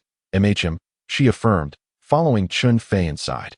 As they passed the kitchen, she inquired, "Sister, what is for dinner?" "Flour dumpling soup, flatbreads, and stir-fried radish strips," Chen Fei replied. "Sounds good," Chen Fei said, handing the stewed beef to Liu Yeer. "You go rest inside. I will assist my sister with dinner." "I'll help her. We can't always eat for free," Liu Yeer insisted. Chun Fei gently nudged her inside. "Let me show you my culinary skills." At that moment, he spotted Chen Sifeng emerging from the restroom and called out, "Sister Sifeng, while you're at it, could you fetch a couple of eggs from the chicken coop?" Chen Sifeng shot him a glare. "What do you mean by while you're at it? Clarify. You just finished. Your hands must be smelly, and the chicken coop is foul," he jested. But before he could finish, Chen Sifeng lunged at him, seizing his ear, and through gritted teeth declared, "You're the one who stinks. I just washed up. Understand?" Chen Fei grinned widely. "Is it possible for you, fourth sister, to fetch an egg?" Chen Sifeng released her grip. "That is much better." She then proceeded to the chicken coop to gather an egg for Chen Fei, while she retreated indoors to converse with Liu Yeer, finding the stir-fried radish shreds rather monotonous. Chen Fei resolved to make a slight alteration. He began by frying 2 eggs, cutting them into small cubes for later use, then sought ginger and garlic until fragrant. Next, he added the radish shreds, a dash of soy sauce, and salt, stirring them together harmoniously. He poured in boiling water, added the egg cubes, and let it simmer briefly, garnishing with chopped scallions and cilantro, thus completing a delectable pot of radish soup. The aroma of noodle dumplings, flatbreads, radish soup, and braised beef mixed with the scents of vegetables, bread, and meat tantalized Chun Sifeng's senses. "Shall we dine at the entrance?" Chun Sifeng suddenly proposed. Chen Fei fell silent. Ever since their parents passed away, their family had been impoverished, wearing and consuming the poorest quality in the village, and they felt too embarrassed to join the crowd, having not eaten out for many years. Chen Fei smiled gently. "Fourth sister, there is no need. Our family will only prosper from here." He understood her intent. She wished to flaunt their newfound fortune. "We are living well now. Not only do we have flatbreads, but also meat." However, he deemed it unnecessary. Their situation would improve continuously, and since he consumed meat daily, dining out frequently could incite envy. There was no need for ostentation.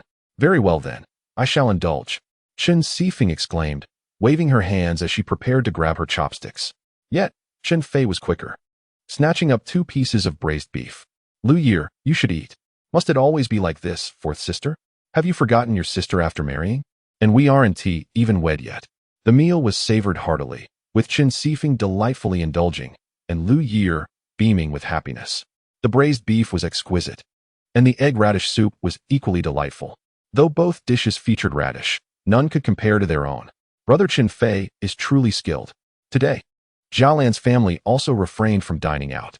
As Shu Chong entered, he immediately embraced Chen Xiang from behind. Chen Xiang's body stiffened momentarily, but ultimately she did not resist. Her mother craved meat, and she too wished to avoid a diet of coarse fare. Shu Chong's father was the village chief, and their family enjoyed the best circumstances in the village. Marrying him would ensure at least a life free from hunger and want. Hearing the commotion inside, Jialan couldn't help but smile broadly. This life is becoming increasingly promising. Tonight, I shall prepare flatbreads and an egg for my prospective son-in-law. After preparing the flatbreads, Shu Chong and Chen Xiang emerged from the room one after the other. The family gathered around the stone table in the courtyard for their meal, when suddenly a faint yet tantalizing aroma wafted from next door, rendering their flatbreads less appetizing. They are indulging in meat again, Jialan remarked with a frown. Isn't this just to tempt us? Eating meat every day, what a wasteful extravagance. Eating meat daily? Where do they find the money? Shu Chong felt a pang of indignation. He had his sights set on Liu Yeer, yet ended up with Chen Xiang. Chen Xiang paled in comparison to Liu Yeer. Her waist was not as slender, and her face lacked the beauty of Liu Yeer. Yet he found himself powerless, as Liu Yeer treated him coldly and had become entangled with Chen Fei. It was quite vexing. I truly don't know. That fellow is remarkably tight-lipped. Jialan felt a surge of irritation. This little creature showed no regard for me, her second aunt. Chen Xiang's father squatted nearby, opening his mouth to speak, but ultimately refrained. In this household, he possessed almost no right to voice his opinions. Even if he did, it would be in vain. Shu Chong remarked that he had encountered Chun Feay twice, both times riding a bicycle with a large bamboo basket, the contents of which remained a mystery. Jialan's eyes sparkled with intrigue. Shall I inquire about it? During communal meals, conversations flowed freely, covering all manner of topics. If one wished to glean information, nothing was beyond reach. I believe I could ask Chen Erden and Miao Zhuang. They are Chun Fei's shadow and must surely know, suggested Chen Xiang. I will inquire and keep a watchful eye on Chun Fei to ascertain his intentions. Shu Chong spoke with palpable malice when Chun Fei was mentioned. Chapter 22. The warmth of eggs after the meal. Liu Yeer lingered for a while before returning home. Chen Fei accompanied her to the door. As she glanced around to ensure no one was watching, she suddenly posed a question. Chen Fei, if I were to say, hypothetically, that I took advantage of you, would you be angry? This was her inner turmoil. Though no one was aware, deceiving others was far easier than deceiving oneself. Initially, she simply did not wish to marry Shu Chong, but now she found herself genuinely attracted to Chen Fei. She appreciated his cooking and cherished the unexpected words that made her blush and quicken her heart. A sense of uncertainty began to envelop her. Are you referring to Shu Chong? Chun Fei discerned her thoughts with startling clarity, causing Liu Yeer's heart to skip a beat, leaving her inexplicably flustered. Would you blame me? Why would I blame you? Chen Fei wrapped his arm around Liu Yeer's waist and gently pulled her into his embrace. With a soft gasp, she furrowed her brow. What's wrong? Nothing, just a bit painful. Chen Fei, are you truly not angry with me? Liu Yeer looked up at him, the soft moonlight illuminating his face, revealing a glimmer in his eyes. I ought to thank you. If it weren't for your proposal, I might never have found such an exceptional wife. You knew? Liu Yeer felt a wave of embarrassment wash over her. Was he really not drunk that day? I can't bear to face anyone now. I had known all along. By the way, where does it hurt? Let me see. Upon hearing Chen Fei's words, Liu Yeer became flustered. And no, it's fine, I should go home. She hurriedly retreated, with Chun Fei following closely behind, persistently asking, where exactly does it hurt? You must tell me. I won't rest easy until you do. Liu Yeer, blushing furiously, whispered in a voice no louder than a mosquito, it's here, where you. That night, Chen Fei's mind went blank. Oh no, driven by some impulse, he had been reckless, leaving her in considerable discomfort. Upon returning to life, he had noticed the bruises adorning her skin, but in recent days, he had been so engrossed in making money that he had entirely overlooked this crucial matter. Liu Yeer, may I see? Chun Fei asked, his voice trembling with concern. My father and brother are at home, Liu Ye'er replied, her face as crimson as dyed cloth, nearly burying her head in her chest. I have some medical knowledge. Besides, you are my wife. It is nothing to be concerned about, right? The willow leaf ultimately could not obstruct him, as Chun Feay lifted her garment. At first glance, he was struck by her impressive form, reminiscent of a blossoming maiden from the neighboring house. However, he was soon taken aback by the alarming sight of her bruised skin. His emotions were tumultuous, and in a hurried glance, he had not taken a closer look. Now, he realized that her entire body was swollen, leaving him to wonder how she had endured these past few days. Did she not feel any pain? With a sudden slap to his own face, Chun Feay lamented, Willow Leaf, I am not human. How could I have allowed you to be in such a state? Willow Leaf hastily grasped his hand, saying, Chingu, I understand. I know your heart is heavy, and I do not blame you. The enmity between their families was like an insurmountable chasm, forcibly separating her from Chen Fei. He felt tormented, and she too was not without her own anguish. Yet, she blamed herself. Chen Fei wished fervently to strike himself multiple times more. To have caused her such injury and remain indifferent, he felt utterly unmanly. With tears in her eyes, Willow Leaf reassured him, I truly do not blame you. In fact, it doesn't hurt unless I touch it. What a foolish girl. Chun Feay lowered her garment, his expression filled with concern. You should have told me sooner. By the way, do you have any eggs at home? I believe there's one left, just laid today. Why do you need an egg? Didn't you just eat? No. I intend to boil it and use it as a warm compress to reduce the swelling and alleviate the pain. Is that so? Well then, I shall boil one and give it a try, Willow Leaf replied softly. I'll do it. I know how, he insisted. Willow Leaf's cheeks flushed as if scorched by fire. Ultimately succumbing to Chun Feay's gentle insistence, she rose, donned her clothes, and stealthily ventured to boil the egg before returning to her bed. Chun Feay peeled the shell off the egg and began applying the warm compress to her, treating her as tenderly as the egg itself. As the warmth of the egg rolled over her chest, Willow Leaf's face burned, rivaling that of a perfectly boiled egg. She thought to herself, Chen Gu is indeed skilled and inventive. The treatment proved remarkably effective. After a thorough application, she felt significantly better and gently pressed his hand, whispering, Chen Gu, I feel much improved. Very well, we shall continue this tomorrow. Chun Feay casually discarded the used egg, prompting Willow Leaf to exclaim in surprise, Chen Gu, why did you throw the egg away? Overcome by astonishment, she momentarily forgot her vulnerability. Chen Fei could not help but glance at her again, under the moonlight. She shimmered with an ethereal glow. Pretending to be calm, he explained, after the compress, the bacteria in your body will transfer to the egg, making it inedible. Willow Leaf grasped his words with a vague understanding, yet sensed his impressive demeanor. Chun Fei's gaze made her blush, and she quickly shielded herself with her clothing. Chen Gu, please don't look. You are my wife. It is only natural for me to see. Chun Fei cast a fleeting glance before averting his eyes. Listening to his words, Willow Leaf felt both shy and sweetly delighted, her cheeks aflame and her beauty radiating. At that moment, the voice of Liu Jianxing echoed from outside, Willow Leaf. What are you doing in there? I smell eggs. Flustered, she hurriedly dressed, stammering, I'm fine. I was just a bit hungry and boiled an egg to eat. With the number of eggs laid each day being countable, she realized she could not hide it. Liu Jianxing responded, Didn't you just return from Chen Fei's house, where you were treated well? How could you be hungry now? Liu Ye'er felt somewhat lost and softly asked Chen Fei, Brother Chen Fei, what should we do? It's nothing. Just ignore him, Chen Fei replied, opening the door and stepping outside, startling Liu Jianxing. Chen Fei, what are you doing in my house? Chen Fei, unfazed, stated, I brought Liu Ye'er back. What about the eggs? Is it inappropriate for Liu Ye'er to nourish me? Chen Fei retorted, leaving Liu Jianxing momentarily speechless. In the locality, there was a custom of cooking eggs for a new son-in-law, and it seemed there was nothing wrong with Liu Ye'er offering Chen Fei eggs. Soon after, Chen Fei's words provoked Liu Jianxing's ire. Liu Ye'er, you take me home. How pretentious. Liu Jianxing fumed as he returned indoors.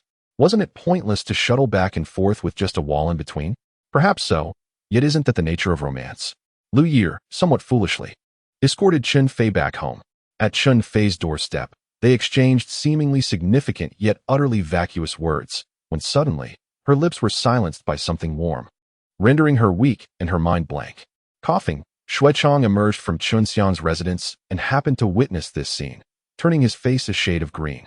Though it was nighttime, the moonlight allowed for a vague discernment of the event.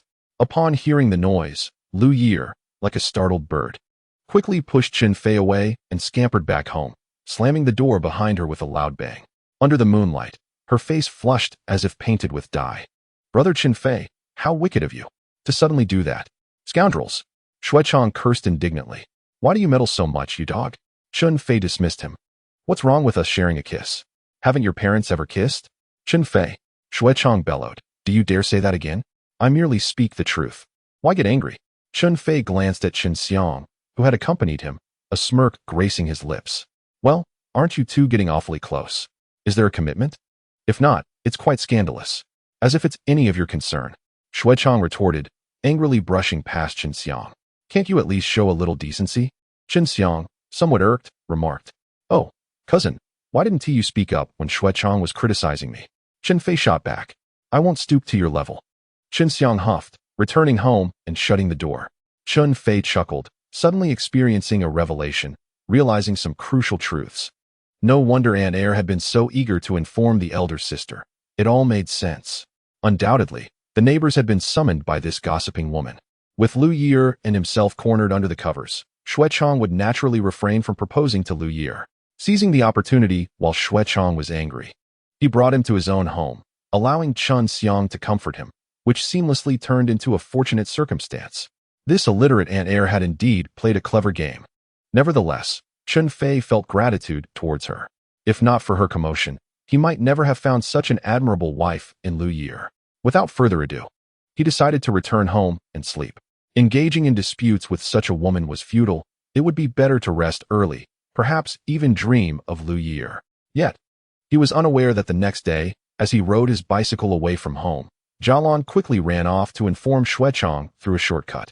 Without uttering a word, Shu Chong mounted his bicycle and set off, trailing behind until he reached the state-run restaurant. Upon arriving at the entrance, Chun Fei suddenly recalled that he could not deliver mushrooms to the state-run restaurant today and needed to change his destination. He chuckled to himself, hopped back on his bicycle, and rode away. Shu Chong, hesitant to follow too closely, maintained a distance. As he approached the restaurant, he was taken aback to see a waitress exiting. It was Li Shui. Chapter 23. Discovered by Shu Chong. Li Shui was startled when she heard someone call her name. Wu Yud had not come today, leaving her feeling anxious and inexplicably uneasy. Having relied on Wu Yud's connections to secure her position, and only being on the job for 2 days, she feared that suing might dismiss her. Returning to the city was not as simple as going wherever one pleased. There were restrictions. The first route was to take the university entrance examination, which was considered the most favorable path. However, Li Shui was not academically inclined. The second option was to have family connections to receiving units. Li Shui's family had relied on relatives and friends, navigating a convoluted path until they finally reached Wu Yud, which secured her a spot. Without such a position, it would be back to the countryside for her. After being belittled by Su Ying yesterday, Li Shui felt particularly anxious. Upon seeing Shu Chong, she breathed a sigh of relief, saying, "You scared me. It's just you." As the son of the team leader, Shu Chong was somewhat of a local celebrity in Shilling Village, and Li Shui recognized him immediately. Shu Chong, with a glint in his eye, approached her. "Li Shui, I must tell you something. The moment you left, Chun Fei slept with Liu Yeer and even mentioned marriage." Li Shui felt an immediate wave of discomfort wash over her. How shameless. He used to act as if he valued me so highly, but it was all a deception. She could abandon Chen Fei. Yet the thought of him being with someone else was unbearable. Isn't it outrageous? I've never encountered such a scoundrel. Shu Chong, seamlessly shifting the conversation, inquired. "By the way, I just saw Chen Fei. Has he been coming around often these days?" Li Shui replied indignantly, "Indeed. I've seen him twice. He comes to sell mushrooms for 5 dimes a pound. He.s. making a fortune." Shu Chong's eyebrows shot up in astonishment. 5 dimes a pound. Are you certain? I saw it with my own eyes. How could it be false? Li Shui rolled her eyes. Yesterday, he sold over 50 pounds and even bought braised beef. He is practically flying high. Remembering how Chun Fei had asked her to pack some, she felt anger swell within her. He did it on purpose. Isn't that just speculating and profiting off others? I don't know, but he mentioned it yesterday, and then it just fizzled out, Li Shui responded. Hearing her name called from inside, she quickly replied, I can't talk any longer. I need to get back to work. During these precarious times, She needed to perform well to avoid drawing Su Ying's ire. Watching Li Shui return to the restaurant, Shu Chong fell deep into contemplation. Chen Fei was selling mushrooms in the city, making over 50 a day. He could do that too. His brother, Shui Gang, worked at the machinery factory and earned only 25 a month. Wouldn't that mean he could earn in a day what his brother made in a month? Glancing into the distance, Chun Fei's figure had already vanished.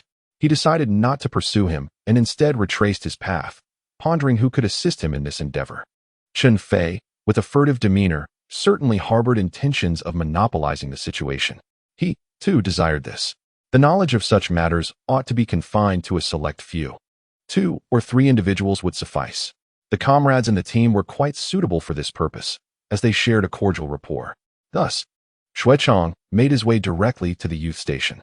With the steady influx of individuals returning to the city, the youth station had dwindled to but a handful of occupants. 3 male youth, Zheng Jun, He Xin, and Lu Min, remained, while the 2 female youths fell outside of Shu Chong's considerations. The group quickly reached a consensus and resolved to take action the following day. Shu Chong stated his intention to ride into the city to sell, thus assuming the associated risks and claiming a larger share. Zheng Jun, He Xin, and Lu Min would assist in mushroom foraging, earning a modest sum of 1 yuan per day, which equated to the worth of 3 days' worth of credits, an offer too tempting to refuse. The group busily prepared for their venture. Meanwhile, Chen Fei made a trip to the supply and marketing cooperative, where he purchased a box of de Qianmen cigarettes for 3 mao and 5 boxes of matches for 1 mao, before heading straight to the machinery factory. Matches were a necessity, frequently used for lighting fires at home, hence he bought in abundance. Upon arrival at the gate, he was halted by the elderly gatekeeper. "Young man, this is a restricted area, no unauthorized personnel allowed." The old man pointed to a sign nearby. Chen Fei presented a cigarette, saying, "Here, have a smoke." De Qianmen was one of the most renowned cigarettes of the time, and upon receiving it, the gatekeeper's demeanor visibly softened. "What brings you here, lad?" Chun Fei lit the cigarette for him and cheerfully replied, "I have some mushrooms I foraged from the mountains. I was wondering if the cafeteria might be interested." The gatekeeper took a deep drag and exhaled a cloud of smoke. "Well, this might be a bit complicated." Chen Fei understood that gaining market access was no simple task. Yet with a beaming smile, he suggested, "Sir, I assure you, my mushrooms are of exceptional quality. Would you care to take a look? Alternatively, could you permit me to enter and discuss with your superiors?" The gatekeeper rolled his eyes. "You think I can let you in just like that? Who will compensate me if I lose my wages?" Chen Fei chuckled. "All right, I'll make it up to you." The old man was not truly reprimanding him. After taking a couple more puffs, he suddenly erupted into a fit of coughing. After a prolonged episode, he expelled a few bloody phlegm clots and finally ceased. Observing this, Chun Fei furrowed his brow slightly. The presence of blood hinted at a serious ailment. He cautiously advised, "Sir, you seem unwell. Perhaps you should visit a hospital when you have the chance, and consider cutting back on smoking." The gatekeeper shot him a glare. "What? Are you worried about my cigarettes?" Chun Fei replied with a smile, "Not at all, but I genuinely believe your health is important. Otherwise, I would gladly offer you the entire box." The gatekeeper waved his hand dismissively. "Enough with the nonsense. Just show me what you have." Chun Fei lifted the covering of the bamboo basket. The gatekeeper glanced inside and exclaimed, "Oh, this looks quite good. Indeed, this is authentic mountain produce, one of a kind. Spare me the sales pitch. Just wait a moment while I make an inquiry." The gatekeeper approached the guardhouse. Through the window, Chun Fei observed the gatekeeper making a phone call, speaking briefly before hanging up. He then returned, saying, "All right, you wait here." Chun Fei, sensing the gatekeeper's confidence, inquired, "Will it work?" The gatekeeper coolly replied, "My son is the factory manager." Chen Fei gave a thumbs up. "You are truly impressive, sir." No wonder it is said that the gatekeepers at factories are not ordinary folk. One cannot help but respect them. Do you think I have benefited from his influence? The elderly gentleman, filled with a sense of unmerited indignation, declared, "Let me tell you, in my youth, I served in the military and fought valiantly against the enemy, engaging in real battles. I have only come to guard this gate in my retirement, to make use of my remaining vigor. Do you understand?" Chen Fei immediately felt a surge of respect. "My apologies, sir," he said earnestly, offering a salute. This was a true hero, deserving of reverence. The old man's eyes glistened with unshed tears as he straightened his posture and returned the salute to Chen Fei. Given that he was a venerable hero, certain matters needed to be addressed. Sir, do you often experience a cough, with traces of blood in your phlegm, accompanied by intermittent fevers? Additionally, do you sweat excessively upon falling asleep, only to have it cease upon waking, while your body gradually grows frail? The old man was taken aback. How do you know this? Chun Feay replied, it is a gift of traditional Chinese medicine, passed down through generations. The old man, enlightened, pulled Chen Fei closer and whispered, young man, I'd like to discuss something with you. When my son arrives, please do not mention my ailment. Chen Fei insisted, if you are unwell, it is imperative to seek treatment. Avoiding the truth about one's health is unwise. You know nothing. The old man retorted sharply, I am in my 60s or 70s. I've lived my life. Why burden my children with my troubles? Chun Fei felt a mix of admiration and helplessness. The heart of a parent is indeed a poignant one. In their old age, they fear becoming a burden to their children, unaware that their health and well-being are the true sources of their children's happiness. At that moment, a man resembling the old gentleman, clad in a Zhongshan suit, emerged from within. The old man signaled Chen Fei, and they promptly ended their conversation. Dad, what do you need me for? I'm quite busy, the man in the Zhongshan suit inquired. The old man, with a smile, pointed at Chen Fei, saying, Zhou Zhong, this young man has gathered some mushrooms. I think they look splendid. Have you arranged for the cafeteria to accept them? Zhou Zhong scrutinized Chen Fei with a frown. Young man, it's not appropriate to seek favors. This is not a favor. I merely wish to see the leadership, and the old gentleman here wouldn't let me in. Chen Fei replied, lifting the lid to show him. Look at these mushrooms. Their quality is exceptional. Zhou Zhong glanced and conceded, they do seem good. Have you sold them elsewhere before? Chun Fei answered truthfully, I sold them at the state-run restaurant a few days ago. And at what price per pound? 50 cents. He added, because my mushrooms are of superior quality, the price is a bit higher. Zhou Zhong mused, just this once, don't make it a habit. Chen Fei felt a tinge of disappointment, but said nothing. He understood that Zhou Zhong accepted the 2 baskets of mushrooms solely out of respect for the old man. However, Chen Fei remained undeterred. If this didn't work out, he would seek other opportunities. There are always more solutions than obstacles. The old man, however, was displeased. What are you saying? Why would you not accept such splendid mushrooms from this young man? In my opinion, he should bring them regularly. Zhou Zhong's face darkened. Have you consulted me about this brotherly arrangement? The old gentleman had clearly taken a liking to Chen Fei, but Chen Fei couldn't simply accept it. He quickly interjected, Sir, please. At your age, wouldn't this shorten my lifespan? He then turned to Zhou Zhong. Director Zhou, please accept them today. If it proves difficult, I will look elsewhere tomorrow. Zhou Zhong sighed in relief. This young man was decent and understanding. Follow me, he said. As he spoke, Chen Fei turned to walk back, following closely behind.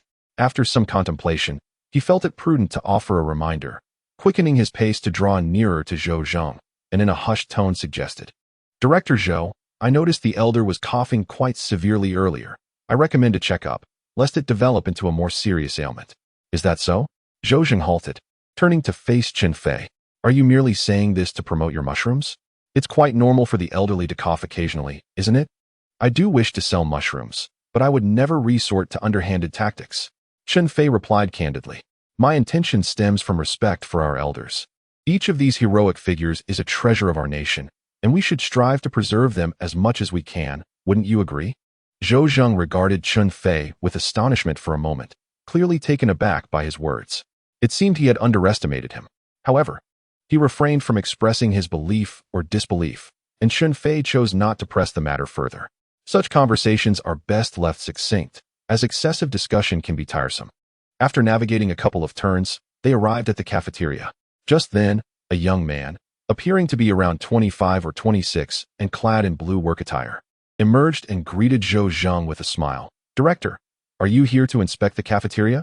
Zhou Zhong offered no explicit response, pointing to Chen Fei and stating, Please weigh these 2 baskets of mushrooms. They are 1 yuan 50 per pound. The young man's expression shifted slightly, though he masked it with a smile, nodding, of course. I'll take care of that right away. Once Zhou Zhong had given his instructions, he departed without clarifying if he would return the next day. And Chen Fei did not inquire. However, as the young man weighed the mushrooms, he cast several meaningful glances at Chen Fei without uttering a word. Chun Fei too felt a sense of familiarity, though he could not place where he had seen him before. After settling the bill, which totaled 56 yuan and 80 cents, Chen Fei took his leave. Halfway down the path, he suddenly slapped his forehead. I remember now. That individual is none other than Shu Chong's brother, Shui Gang. No wonder he looked familiar. Chun Fei surmised that Shui Gang had recognized him as well, hence the lingering glances. Feeling somewhat at a loss, Chen Fei anticipated that the road at the machinery factory might prove challenging. If Shui Gang recalled their previous encounters, he would undoubtedly attempt to hinder him. Thankfully, the elder seemed amiable, at least for the time being. Next, Chen Fei made his way to the cooperative. After wandering around outside, he found no ticket scalpers, which left him feeling somewhat disheartened. What is going on? Where have all the scalpers disappeared to? Then, it dawned on him. It must be that after Zhang Zhigua apprehended Wu Yukai yesterday, the scalpers were frightened off and dared not show up today. Tentatively, Chun Fei entered the cooperative. Having visited frequently, the sales clerk recognized him. The cheerful girl with a short braid asked, "What will you be purchasing today?" "I'd like 1 pound each of soy sauce, vinegar, and salt, 2 pounds each of white and brown sugar, and a pound of sunflower seeds." The 5-spice sunflower seeds would serve as a delightful snack for Liu Ye'er. Perfect. Soy sauce and vinegar were priced at 10 cents each, salt at 13 cents, white sugar at 70 cents, brown sugar at 60 cents, and 5-spice sunflower seeds at 56 cents. Chen Fei gave an awkward smile. "I don't have a ticket." "No ticket, no sale," the clerk replied, her demeanor stiffening. Undeterred, Chun Fei mustered his courage and said, "Look, I come here every day. Could you possibly make an exception this once? I'll pay a little extra." The girl with short braids hesitated for a moment and said, "I still have some tickets. I can cover for you now, and you can pay me back later." After a brief pause, she added, "But this is the last time, otherwise, I would be bending the rules." Chen Fei promptly expressed his gratitude, saying, "I truly appreciate your kindness. With your beauty, you're sure to find a wonderful husband in the future." The girl scoffed, "Flattery won't get you anywhere, you smooth talker." Yet, her smile brightened. Lacking a bottle, Chen Fei specially spent $1.60 to purchase 2 small plastic containers.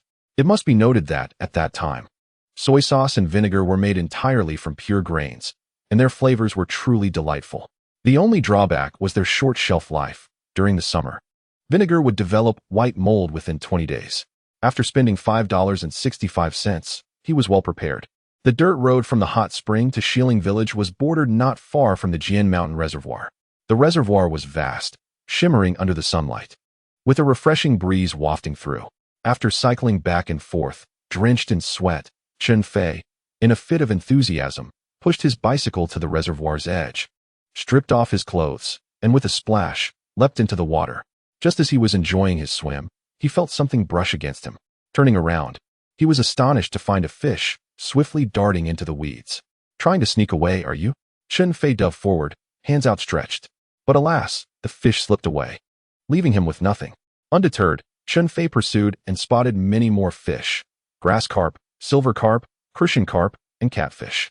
After a while, he could no longer find the earlier fish, but ultimately caught a catfish over half a foot long among the crevices of the rocks by the shore, humming a cheerful tune as he returned home. As usual, he leaned against the wall, calling out for Liu Ye'er. Liu Jiansheng, upon hearing the noise, became irate and rushed out, shouting at Chen Fei, "You call every day. Isn't it annoying?" Chen Fei, munching on sunflower seeds, looked down on him, saying, "Come on. I'm calling my wife. You come out every day just to bother me. Are you a toad?" Liu Jiansheng was at a loss for words, his eyes bulging with anger as he rolled up his sleeves, ready to confront Chen Fei. Chen Fei dismissed him entirely. "Honestly, if it weren't for you being Liu Yeer's brother, I could easily take you down, believe it or not." Just then, he caught sight of Liu Ye'er emerging from the house, looking rather displeased. Quickly, he forced a laugh and said, "Big brother, I'm just joking. Come. Have some sunflower seeds." "I don't want any. Really not." "Not at all." "Fine then. Liu Ye'er, come and have some sunflower seeds." "Why not? I'll have some." Liu Jiansheng dashed to the kitchen, fetched a large porcelain bowl, and brought it over, demanding, "Fill it up." "You wish." Chen Fei grabbed a handful. "Liu Ye'er, come here. I have something delicious." Liu Ye'er, accustomed to it, soon arrived at Chun Fei's house, asking, "What delicious food are we having today?" "Tada! Look!" Chen Fei exclaimed as he pulled the catfish from the bamboo basket. "I caught this from the reservoir, and it's still alive. Wow, it's so big." Liu Ye'er was initially taken aback, then added, "Chen Fei, please don't go fishing anymore. The reservoir is very dangerous.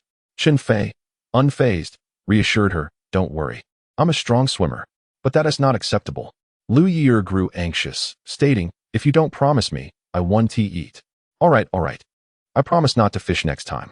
Observing Liu Ye'er puffing her lips in a mock display of anger, Chun Feay quickly stole a kiss, retreating before Liu Ye'er could react. You go enjoy some sunflower seeds while I prepare braised catfish for you. Liu Ye'er, taken aback, stared in astonishment. Chen Fei, you are becoming increasingly mischievous. Aren't you afraid of being caught by elder sister or fourth sister? What can I do? Liu Ye'er blushed and inquired. You can help me stoke the fire and keep me company, Chun Fei replied with a grin, relishing his cleverness. Thus, one tended the fire while the other prepared the fish. The catfish, cleaned and cut into sizable pieces, was marinated with salt, pepper, and vinegar to enhance its flavor. Slices of garlic and ginger were prepared, fresh chili peppers cut into diamond shapes, and scallions shredded, while dried chili peppers were fried into segments for later use. As the pot heated, oil was added, followed by the catfish pieces, which were fried until golden brown and then set aside. Next, chili peppers, ginger, garlic, Sichuan peppercorns, and star anise were sautéed to release their fragrant aroma. The fried catfish was then returned to the pot, ample water was added. And after bringing it to a boil, vinegar, sugar, and soy sauce were added for seasoning, before simmering on low heat for 20 minutes. With no clock in the house, Chen Fei chatted with Liu Ye'er while snacking on sunflower seeds, occasionally teasing her, causing her to stifle her laughter. Watching her enchanting figure as she smiled, Chen Fei was filled with joy, with the vigor of the day behind him and a moment of tender warmth to relish at night. He found himself growing fond of this simple life. Estimating the dish was nearly done, Chun Fei added the chili pieces to the pot, raised the heat to reduce the sauce, and sprinkled scallion shreds on top, presenting a fragrant and spicy braised catfish. Both elder sister and fourth sister refrained from interfering, averting any awkwardness. However, at the dining table, all three women savored their meal with evident satisfaction. Liu Ye'er, you are truly fortunate to be marrying my brother. I envy you so much, exclaimed Chen Fei. Liu Ye'er remained silent, her eyes curving into crescent moons. Chen Fei, too, felt a deep sense of contentment. Later that night, as he lay in bed, he pondered when he would earn enough money to bring Liu Ye'er home as his bride. The situation at the state-owned restaurant was uncertain, and with Shui Gang there, it was unclear if he would be able to deliver the goods tomorrow. Should he continue seeking another opportunity? What he did not anticipate was that the next day, Shu Chong would leave the house just before him. With determination, Shu Chong entered the state-owned restaurant, exclaiming to Yuan Ping, "Comrade, I have mushrooms for sale." Yuan Ping responded coolly, "Where are these mushrooms from?" "From the mountains. They are quite fresh," Shu Chong boasted. "Let me see them." As Shu Chong brought in the mushrooms, Yuan Ping inspected them and immediately expressed disdain. "Some are large. Some are small, a complete mess, and still covered in dirt. This is what you call fresh? No, take them away." Shu Chong was taken aback. "Why not? I brought them all the way here and even carried them in for you. How can you turn me away? Do you look down on people from the mountains?" His voice rose, drawing the attention of diners around them, and he stood tall, adopting a defiant posture. Yuan Ping rolled her eyes. "Who said I look down on mountain folk? Just the other day, we accepted Chun Fei's mushrooms. Too bad he didn't come today." Mentioning Chun Fei ignited Shu Chong's irritation. "Then tell me, why would you take his and not mine? Why do you not understand this in your heart?" Yuan Ping is indifferent to his identity and retorts directly, asserting that it is both filthy and chaotic, with dirt and decay, utterly unacceptable. "How do you expect me to handle this? Is it not quite normal for something locally sourced to carry a bit of earth?" Shu Chong mumbled. "At worst I'll sell it for 4,500. Yuan Ping contemplated the 2 baskets of mushrooms, thinking she could certainly select some decent ones, and declared, "Don't overthink it. If you wish to sell, it's 1,500 per pound." Shu Chong's nose crinkled in indignation. "Are you trying to take advantage of me? I've heard that Chun Fei sells his for 5,000 a pound." Yuan Ping's expression shifted. "Who told you that?" Just then, Li Shui emerged, carrying a plate of fried tofu. Shu Chong pointed at her, saying, "She's the one who said it. Now you have no retort." Li Shui, just stepping out, looked bewildered. "What is wrong with me?" Yuan Ping shot her a glare. "At your young age, you should learn to keep your mouth shut. Nowadays." With Li Shui lacking her former support, she dared not confront Yuan Ping, quickly clarifying, "Sister Yuan Ping, I didn't mean it. We know each other. And yesterday he asked me about it. I might have let something slip inadvertently. Had Chun Feay been present, he would undoubtedly have remarked, an explanation is merely a guise. And a guise conceals the truth.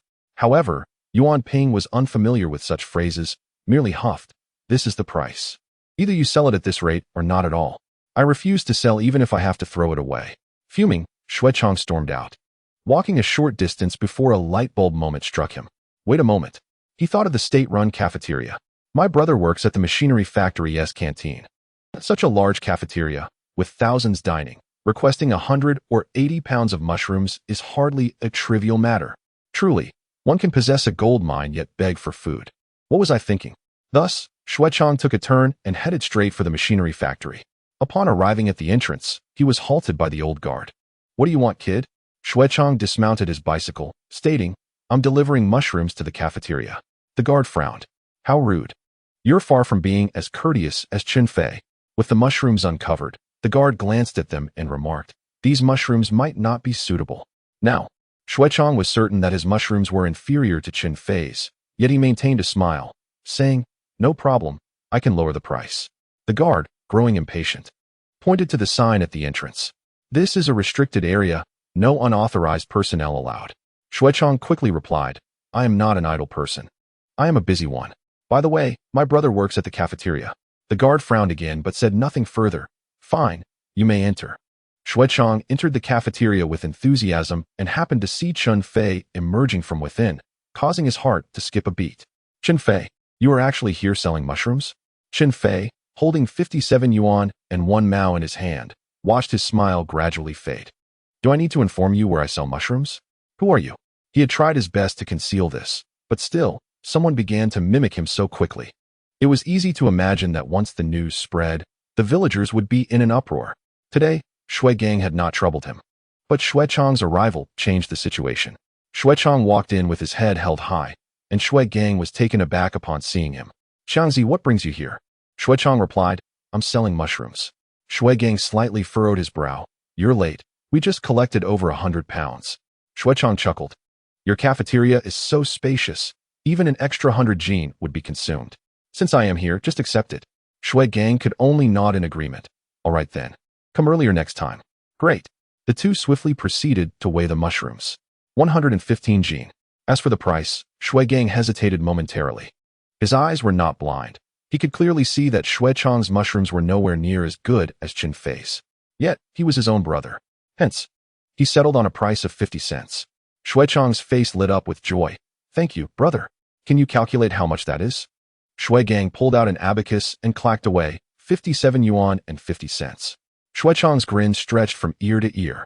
Chun Feay had not left. He lingered at the doorway, listening intently, his brow furrowed in discontent. These two brothers, one daring to buy and the other to sell, were pricing such inferior mushrooms at the same rate as his. However, he was powerless to intervene. After all, they were brothers. Just as Chun Feay departed, the cafeteria manager, Guo Jiqiang, emerged from within and frowned upon seeing the several baskets of mushrooms. "Shui Gang, why have you collected so many mushrooms?" "They are from the same village. All foraged from the mountains." Shui Gang naturally concealed his relationship with Shui Chong. Guo Jiqiang was displeased. "I won't mention those 2 baskets. They are of decent size and glistening. But these 2 baskets are simply unacceptable. How much did you pay?" The cafeteria's income and expenditures must be recorded, leaving Shui Gang no choice but to speak the truth. 50 cents. "What did you say?" Guo Jiqiang's voice rose an octave, glaring as he exclaimed, "These inferior mushrooms dare to fetch 50 cents? Are your eyes blind?" Shui Gang's expression soured as if he had swallowed a fly. "Manager, how can you resort to insults?" Guo Jiqiang retorted angrily, "Shouldn't I be angry? Just look at these mushrooms. Are they even edible? I find that remark quite unpalatable." Shui Chong interjected. His face flushed with indignation. "They're merely a bit dirty. A wash will suffice. Why can't they be eaten?" Guo Jiqiang waved his hand impatiently. "Enough with the excuses. Just take them away." Shui Gang's countenance darkened immediately. "You can't just say take them away. Where does that leave my dignity?" Guo Jiqiang, too, was irked. "Very well. Clean the mushrooms, discard the bad ones, and weigh them again." Naturally, Shui Gang objected. "You needn't be so excessive, old Guo. Should I summon the deputy factory manager?" Guo Jiqiang's expression shifted slightly. He glared at the 2 brothers and after a moment said, 30 cents per gene, but this is the last time. If not, I will let the factory manager adjudicate. He knew the deputy factory manager's surname was Shui, and that Shui gang had been recruited by him. As a mere cafeteria manager, he dared not provoke them. Nonetheless, he was not intimidated, for the deputy manager held a subordinate position, ultimately under the factory manager's authority. Thus, he extended a concession to Shui gang, while also providing himself a way out. Shui gang understood and could only nod in agreement. After settling the account and sending Shu Chong back, he could not restrain his irritation any longer as they reached a secluded spot. If it continues like this tomorrow, don't bother coming. Just look at Chen Fei's mushrooms, and then at yours. They are both foraged from the mountains. How can the difference be so vast? Shu Chong, too, was seething with frustration. It's all Chen Fei's fault. Stealing my woman and my business. I truly wish to eliminate him. Shui gang exclaimed, striking Shu Chong on the head. Do not act recklessly. Should anything occur, no one will come to your aid. I was merely speaking in jest. Shu Chong rubbed his head. I am not foolish enough to commit murder, but I will not let him off easily. That is good to know. If you seek revenge, employ your intellect. Shui gang advised before heading back. As Shu Chong rode his bicycle home, his anger intensified. He racked his brain for ways to retaliate against Chen Fei, ultimately veering toward the police station. Upon arrival, he was halted by the officer on duty, Zhang Sheng. Comrade, what brings you here? Shu Chong parked his bicycle and approached with a smile. Comrade, I wish to report something. Zhang Sheng, anticipating a serious matter, raised an eyebrow. What do you wish to report? Shu Chong feigned indignation. I am reporting a villager from Xiling village for unscrupulous dealings and illegally selling mushrooms. Zhang Sheng waved his hand dismissively. Very well, I understand. There is no need for concern. You may return. Shu Chong grew anxious. No, this is a matter of fact. Are you not going to apprehend him? Zhang Sheng, maintaining his patience, explained, currently, the enforcement against such petty crimes is not stringent, and our resources are limited. We cannot travel miles for such trivial matters. Please return. Shu Chong, displeased, protested. This is utterly irresponsible. I demand to see your superior. That is quite enough. Must I spell it out for you? Why are you carrying a bamboo cage? Zhang Sheng scrutinized him, implying, if I am correct, you might also be involved in mushroom selling. Shu Chong felt a pang of fear. Failing to report would only land him in trouble. I have done nothing wrong. Do not wrongfully accuse me. Defeated, Shu Chong left the police station, while Chun Feay arrived at the meat processing plant. The butcher recognized him immediately. Oh, back for more meat? Chun Feay smiled. Not today, I am here for ribs. The butcher paused briefly. Ribs are 72 cents a pound. How many do you need? At that time, ribs were the least desirable cut, often overlooked by the public due to their bony nature. Just 2 pounds, but I do not have tickets. Chen Fei replied. The butcher glanced around to ensure they were alone and whispered, I still have some tickets from my unit. Would you like them? Chen Fei's eyes lit up. Of course. How many do you have? 10 pounds, 140 per pound. The price was reasonable, so Chen Fei did not haggle. All right. Is there anything else? That is all. I only have a bit of meat tickets. As the butcher retrieved the tickets, he confided, to be honest, while I sell meat, I rarely indulge myself. I usually take home the less desirable parts that no one wants. Chun Fei nodded in understanding. Brother, please do not sell tickets to anyone else in the future. I want them all. I enjoy meat. With Wu Youcai's connection severed, he needed to find another source to secure sufficient tickets. The butcher readily agreed. Sure, my surname is Zhang. I will save all tickets for you from now on. The transaction concluded. 2 pounds of ribs at $1.44 and 10 pounds of meat tickets at $1.40. With money and goods exchanged, Chun Fei hopped on his bicycle and rode directly home. That evening, Zhang Zhigua inquired about Chun Fei from Su Ying. Su Ying was at a loss for words, responding, If you ask me, whom should I inquire of? Just because he addresses me as sister does not make it so. Zhang Zhigua chuckled wryly. I'm not able to locate him. Today, I even made a special detour to the supply and marketing cooperative, yet he was nowhere to be found. Do you think he might not come back? Su Ying suddenly posed the question. I believe he will return, Zhang Zhigua replied. Although Chun Fei hails from the countryside, he seems unlike the ordinary. He possesses a profound understanding of many matters. He is a person destined for great endeavors and would not easily give up. His words were, in fact, quite reserved. In his heart, Chun Fei was shrouded in mystery.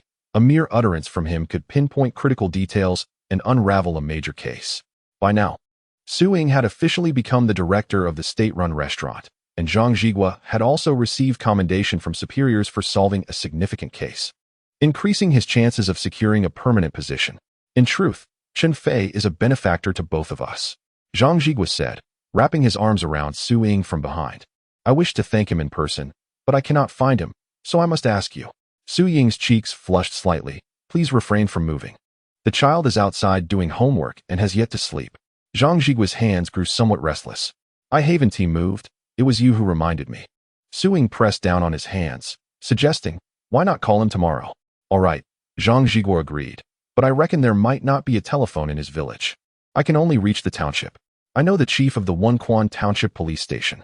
Meanwhile, Shu Chong returned to the village and headed straight to the youth station, administering eye drops to Chen Fei. He lamented that he could have sold more, but Chun Feay had arrived there earlier. His mushrooms were superior to Shu Chong's, nearly leaving him unable to sell his own. Each of you will receive $1. Please do not feel it is insufficient. The price dropped from 50 cents to 30 cents, and Shu Chong was nearly beside himself with frustration, deciding to speak even less, hoping to incite animosity towards Chen Fei.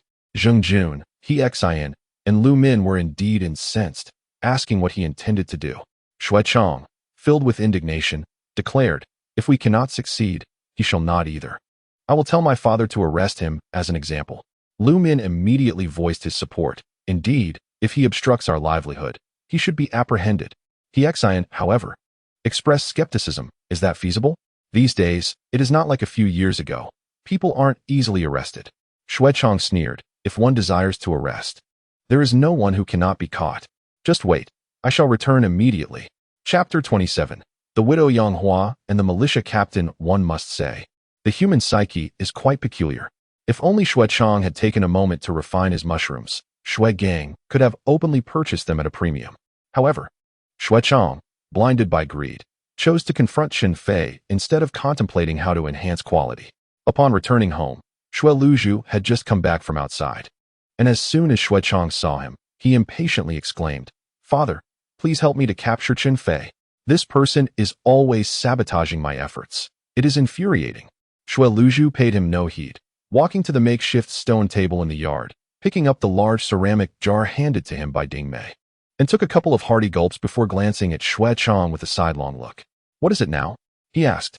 I discovered that Chun Fei is secretly selling mushrooms, and I thought to make a little profit as well. But that rascal has colluded with the state-run restaurant to prevent anyone from purchasing my mushrooms. Isn't that infuriating? Shu Chong replied, filled with resentment. Indeed, that is quite vexing. Ding Mei interjected. Have you not gone to your brother's? He works in the cafeteria, so gathering mushrooms should be quite effortless. Shui Luzhu took out a golden leaf cigarette and pondered aloud. This indeed seems like a lucrative venture. The Golden Leaf is a well-established brand of cigarettes, comparable to the famous Dakianman. What a surprise. When it came to this topic, Shu Chong grew even more agitated. When I went there, Chen Fei had already sold out. I sold the mushrooms to my brother, but the administrator insisted that my mushrooms were inferior to his and unjustly lowered the price. Why is Chun Fei everywhere? Ding Mei exclaimed in frustration. Indeed, it's all because of Chun Fei. He deliberately seeks to undermine me. Shu Chong's resentment was palpable. He is stealing my woman and cutting off my livelihood. Father, you must apprehend him. Shui Luzhu exhaled a plume of smoke, his expression darkening. It's difficult to arrest someone nowadays. We need a valid reason. What reason? Just arrest him, give him a beating, and if it doesn't work, let him go. What else can he do? Shu Chong urged impatiently. Father, please assist your son. Ding Mei encouraged from the side. Shui Luzhu took a few more deep drags, the swirling smoke casting a sinister air about him, before he abruptly tossed the cigarette but to the ground and crushed it beneath his foot. Fine, wait here. I will go find Zhu Jiefeng. Zhu Jiefeng is the militia captain. Upon hearing Shui Luzhu's intentions, he looked astonished. Captain, surely this isn't wise? It's hardly a major issue, and those above us turn a blind eye. Why should we become the villains? Shui Luzhu patted Zhu Jiefeng on the shoulder, speaking earnestly. Jiefeng, your ideological awareness needs improvement. Right and wrong are not defined by magnitude. Wouldn't you agree? You're absolutely right. Zhu Jiefeng chuckled. I just remembered.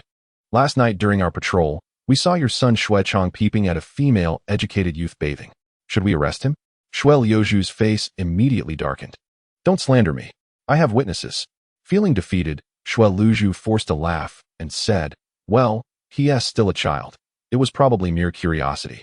He wouldn't dare to commit any wrongdoing. By the way, your aunt asked me to return home for dinner soon. He left in a dejected manner. Upon returning home, Shu Chong approached eagerly. Father, what happened? Did you apprehend him? Liu Ye'er slapped him across the face. What nonsense. You brought this upon yourself. Shu Chong covered his face. Bewildered, why did you hit me? Liu Ye'er furiously questioned. Tell me, did you or did you not peek at the female-educated youth bathing last night? Shu Chong nonchalantly replied, looking doesn't cost me anything. Besides, Lu Min and the others were with me. I wasn't alone. After they conspired, they merely took a quick glance. It's not a big deal, is it? Look at you. Do you lack women? Liu Ye'er glared at him sharply. All right. I will devise a plan regarding Chen Fei. We cannot rush this matter. If you want to help me, I will find a way myself. Shu Chong turned and stormed out, infuriating Liu Ye'er to the point of throwing his worn shoe after him. If you dare to cause trouble, I will beat you to a pulp. Midway, Shu Chong encountered the widow Yang Hua. She cast him a flirtatious glance. Shu Chong, come to my house. You haven't visited me in ages. Shu Chong retorted irritably. How can you say that? The last time I went to your house, I coincidentally ran into my father and got beaten for no reason. Some say beauty is judged by legs and allure by the waist. Yang Hua possesses that kind of waist. Since the departure of her partner, numerous suitors ventured to her home under the cover of night. On that particular day, Shu Chong visited Yang Hua's residence, only to be met not by her waist but by his own father, resulting in an immediate expulsion with a swift kick. Shu Chong felt indignant. Why can you go? But I cannot. Yang Hua chuckled. It seems both of you possess discerning taste. You both desire someone like me. Shu Chong silently supplemented his thoughts with a few choice words. Siren and harlot. Just as he was about to turn and leave, a sudden inspiration struck him. Yang Hua. Why not pursue Chen Fei? He has quite the fortune now. Yang Hua cast him a skeptical glance. Do you really think he would be interested in me? Perhaps not. But he just split with Li Shui and quickly became involved with Liu Ye'er, Shu Chong replied, and Yang Hua pondered. After all, there was little to lose. So why not make an attempt? Wait, what do you mean? Are you trying to use me? As a widow capable of standing her ground in the village. Yang Hua was no fool. She sensed ill intentions behind Shu Chong's suggestion. You guessed it. I aim to ensnare him, Shu Chong admitted, realizing he could no longer conceal his motives. What do I gain from this?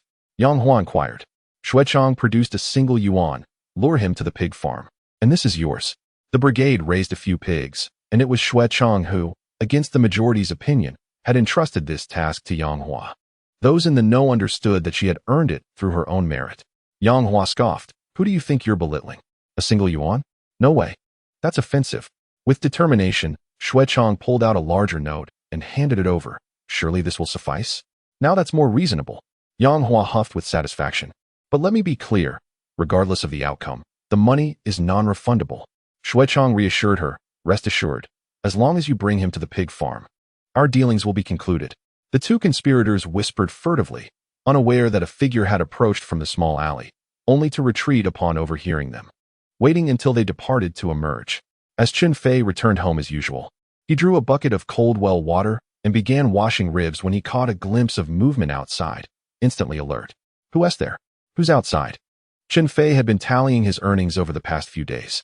After expenses, he had a total of 219.77 yuan remaining.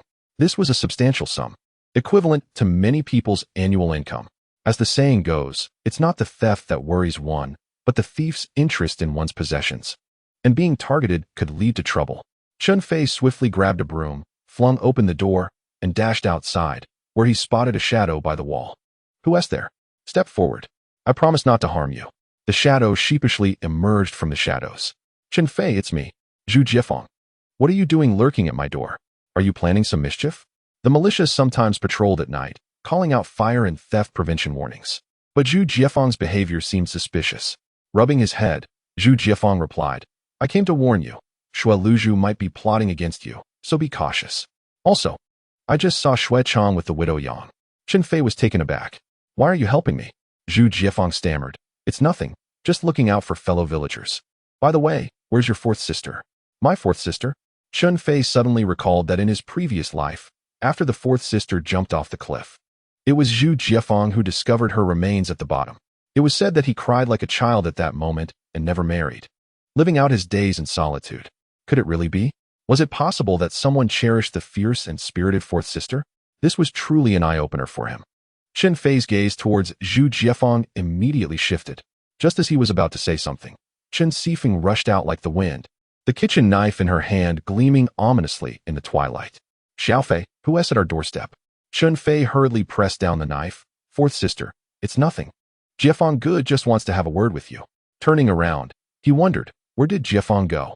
Why run off so quickly? My sister wouldn't eat anyone. Chapter 28. Midnight stalking. Just when it seemed someone appreciated the fourth sister, he was scared off. What a predicament. While lost in thought, Chen Sifeng seized his ear. Stop rambling and hurry home to cook. You've made my mouth water. I'll head back now. Will you please let go? Such rudeness. Be careful you don't end up unmarried. Mind your own business. There are numerous ways to prepare ribs. Yet the most classic are braised ribs and sweet and sour ribs. First, simmer them in water for a while, skimming off the foam, then set aside. Slice some ginger and clean the green onions, tying them into a knot. In a cool pan, add white sugar and slowly melt it over low heat. Toss the ribs into sauté until they're browned. Then add the ginger slices and Sichuan peppercorns, incorporating vinegar to eliminate the odor. Next, sprinkle in salt and the green onion segments. Once fragrant, add hot water, bring to a boil over high heat, then reduce to a simmer until the ribs are tender. Removing the spices. Finish by boiling down the sauce, and a fragrant, flavorful dish of ribs is ready. Liu Yeer was, of course, a regular visitor every evening, while the neighbors could only savor the aroma. After dining and seeing Liu Yeer off, just as Chun Feay was about to return home, Yang Hua rushed over. Chen Fei. The pigs at the farm are sick. Could you help me take a look? Dressed in a red plaid blouse, Yang Hua's hurried movements made one doubt whether the worn fabric could withstand the strain. Chun Fei quickly turned his face away. No, I'm not a veterinarian. The widow's doorstep is fraught with complications. He was now a married man and had no desire to attract trouble. Yang Hua, flustered and anxious, insisted, There's no vet in our village. Please help me. After all, you studied traditional medicine with your father. No.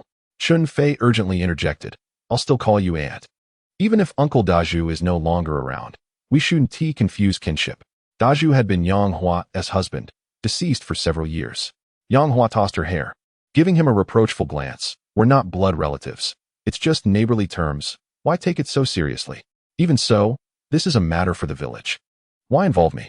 Chen Fei pushed back, adamantly refusing to go. There's no choice. Yang Hua clung to him. You know it's tough for me alone. If something happens to the pigs, I couldn't afford to pay for it. Chen Fei, worn down by her persistence, reluctantly agreed to take a look. Upon arriving at the pig farm and inspecting the area, he found several pigs contentedly sleeping, not even stirring at his presence. So he inquired, which pig is sick? Yang Hua held a lantern and illuminated the pig pen, her heart skipping a beat, momentarily at a loss for words. Chen Fei noticed the lantern's flicker and turned to inquire. Why the silence? I'm addressing you. Yang Hua tugged at the corner of her mouth, dismissing it with, It's nothing. Perhaps I'm feeling better now. It's rather embarrassing to call you out at such a late hour. Why don't you come to my room instead? I have some delicious treats. She added. Almost as an afterthought, the mountain boy is already asleep. This was a blatant insinuation. Chen Fei recalled what Zhu Jiefeng had said and scrutinized her further. Noticing the smile on her face was accompanied by evasive eyes, an evident lie. Therefore, he declined. As long as you're fine, I shall take my leave. With that, he turned on his heel and departed, leaving Yang Hua in a state of daze. What if this lad was not easily fooled? And that pig in the pen, damn Shu Chong, how dare he deceive me? Halfway down the road, Chun Fei suddenly felt a chilling sensation, as though something was watching him, sending shivers down his spine. Could it be a wolf?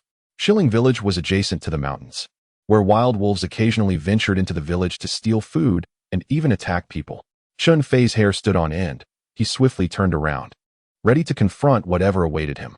Indeed, not far behind, a shadow loomed. However, it was tall and did not resemble a wolf, but rather a human. In the darkness, Chun Fei could not clearly see the figure, yet he distinctly sensed the cold gaze of its eyes upon him before it swiftly retreated. Chen Fei dared not pursue. He could feel that this individual was not ordinary, exuding an aura of menace, evidently a person who had tasted blood. Upon returning, Chun Fei remained restless, tossing and turning, until a memory surfaced. In his previous life, It was around this time that several individuals from neighboring villages mysteriously disappeared, including his own sister, Chen Fei. Some claimed she was devoured by wolves. Others whispered of human traffickers. Opinions varied widely. The thought of his only sister caused a pang of anguish in Chen Fei's heart. What had become of Wu Feng in this lifetime? He resolved to investigate tomorrow. The night passed uneventfully, and he dozed off until dawn. Upon ascending the mountain, he inadvertently stumbled upon a vast expanse of forsythia, instantly altering his plans. The path for merely gathering mushrooms had become too narrow. Forsythia was also a prized medicinal herb. Though not as valuable as the golden orchid, it surpassed mushrooms by far. Earning money is the undeniable truth. Time was of the essence, and the task was hefty. Shu Chong had already begun capitalizing on the trend, and soon more would follow. Chun Feay needed to amass wealth before others caught on. In the initial phase, it required no particular skill, merely speed. Those who acted swiftly would thrive, while the slow would falter. A crude approach to earning money would eventually reveal true capabilities. However, the time had not yet arrived. Most individuals lacked his audacity. Just dive in. The Funyo Mountain was replete with treasures, including buplurum, golden orchid, forsythia, cornus, schisandra, ginkgo, ganoderma, magnolia, salvia, rehmannia, and pinellia, 13 varieties of authentic medicinal herbs. Also known as genuine medicinal herbs, a term for high-quality, pure medicinal materials. To Chen Fei, these were merely his small fortunes. Unbeknownst to him, while he was foraging for herbs on the mountain, Shu Chong had reported to the police station that someone had stolen the village's pigs. Chief Xiao Bing was preparing to dispatch officers for an investigation when he received a call from Zhang Zhigua inquiring about Chun Fei's whereabouts. Zhang Zhigua did not elaborate much on the phone. He simply asked if there was a person named Chun Fei in Wenquan Township and what he had been up to in recent days. Upon hearing this, Xiao Bing realized that Chun Fei was indeed the individual Shu Chong had reported, which raised the stakes significantly. The Public Security Bureau's direct involvement indicated a serious case. As Xiao Bing rode into the village on a three-wheeled motorcycle, he attracted considerable attention, with numerous villagers following him in curiosity. This type of motorcycle, utilized exclusively by the police, featured two wheels on one side and a cargo bed on the other, making it quite conspicuous. Chun Fei and his companions had just returned home when they were abruptly confronted. "Are you Chun Fei?" Xiao Bing inquired with a grave expression. "Do you realize what you've done?" "Not really," Chun Fei thought to himself, wondering if someone had reported him for selling mushrooms, but that seemed unlikely. Don't play coy. Those who confess will be treated leniently, while those who resist will face severe consequences. Do you understand? Xiao Bing admonished sternly. "I don't know what you're talking about. Just tell me what this is about." Chun Fei replied, feeling bewildered. "You're quite stubborn, aren't you? Being stubborn won't do you any favors. Once inside, you'll have to confess." Xiao Bing, fully aware of the necessity of interrogation tactics, hoped to intimidate him. As the crowd grew larger, murmurs and whispers circulated. Shu Chong rushed over, bursting into laughter upon seeing Chun Fei. "Chun Fei, look at you now. Comrade, he*s the one who stole the village's pigs, and he has been engaging in illicit activities for several days." Jiao Lan chimed in, adding fuel to the fire. "They eat meat every day. He must be involved in something nefarious. Comrade, you must investigate thoroughly." Liu Zhensheng, reveling in Chun Fei's predicament, remarked, "Well, it seems he*s not so boastful now, is he? Shut your mouth, or I'll make sure you regret it." Liu Ye'er's father threatened. "You think you can just sit there quietly and not be noticed?" Shuel Yozhua arrived as well, clearly adopting the role of village chief. "Comrade, excellent work. Such troublemakers must be apprehended. A person who dares to steal from the village undermines our socialist principles. They should face severe punishment." Xiao Bing shot him a glance. "Do you have any evidence?" "I may lack evidence, but I have witnesses. My son Shu Chong saw it all." Shu Chong pounded his chest proudly. "Yes, I am the witness. I saw him leave the pig pen." He added that the pig farm's caretaker, Yang Hua, could also testify. "You claim you saw me leave the pig pen? I could just as easily say I saw you leave Yang Hua's place."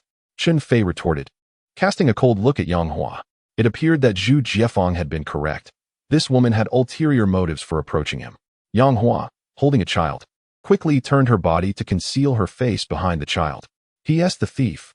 No one else is involved," she insisted. Although Chun Fei had evaded a trap last night, one pig had still gone missing. Yang Hua surely could not bear the blame herself, so she shifted it on to Chun Fei. Shu Chong scoffed. "I knew you wouldn't admit it."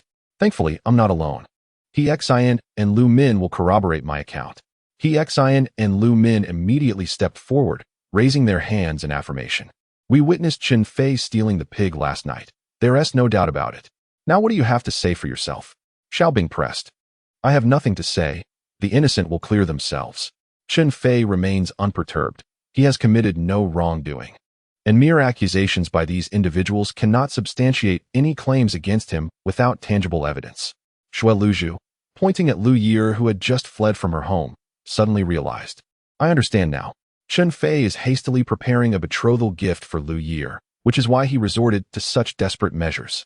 This deduction seemed plausible, and Liu Yeer's face turned pale. Chen Fei must have been driven to desperation, leading him to steal. Ultimately, it is she who has brought harm to him. Secretary Song Hongjun arrived swiftly, and upon hearing these words, his expression shifted. There indeed exists such a possibility. Jialan clicked her tongue, exclaiming, desperation breeds cunning. He dares to steal from the public purse just to make some money. Let it be clear to everyone. Do not marry your daughters off to such a person. Indeed, I said he would not boast without cause. He must have already plotted to thieve the village's pigs. These are the very pigs we rely on for the New Year celebrations. If he were to steal them, how would we celebrate? No wonder he feasts on meat daily.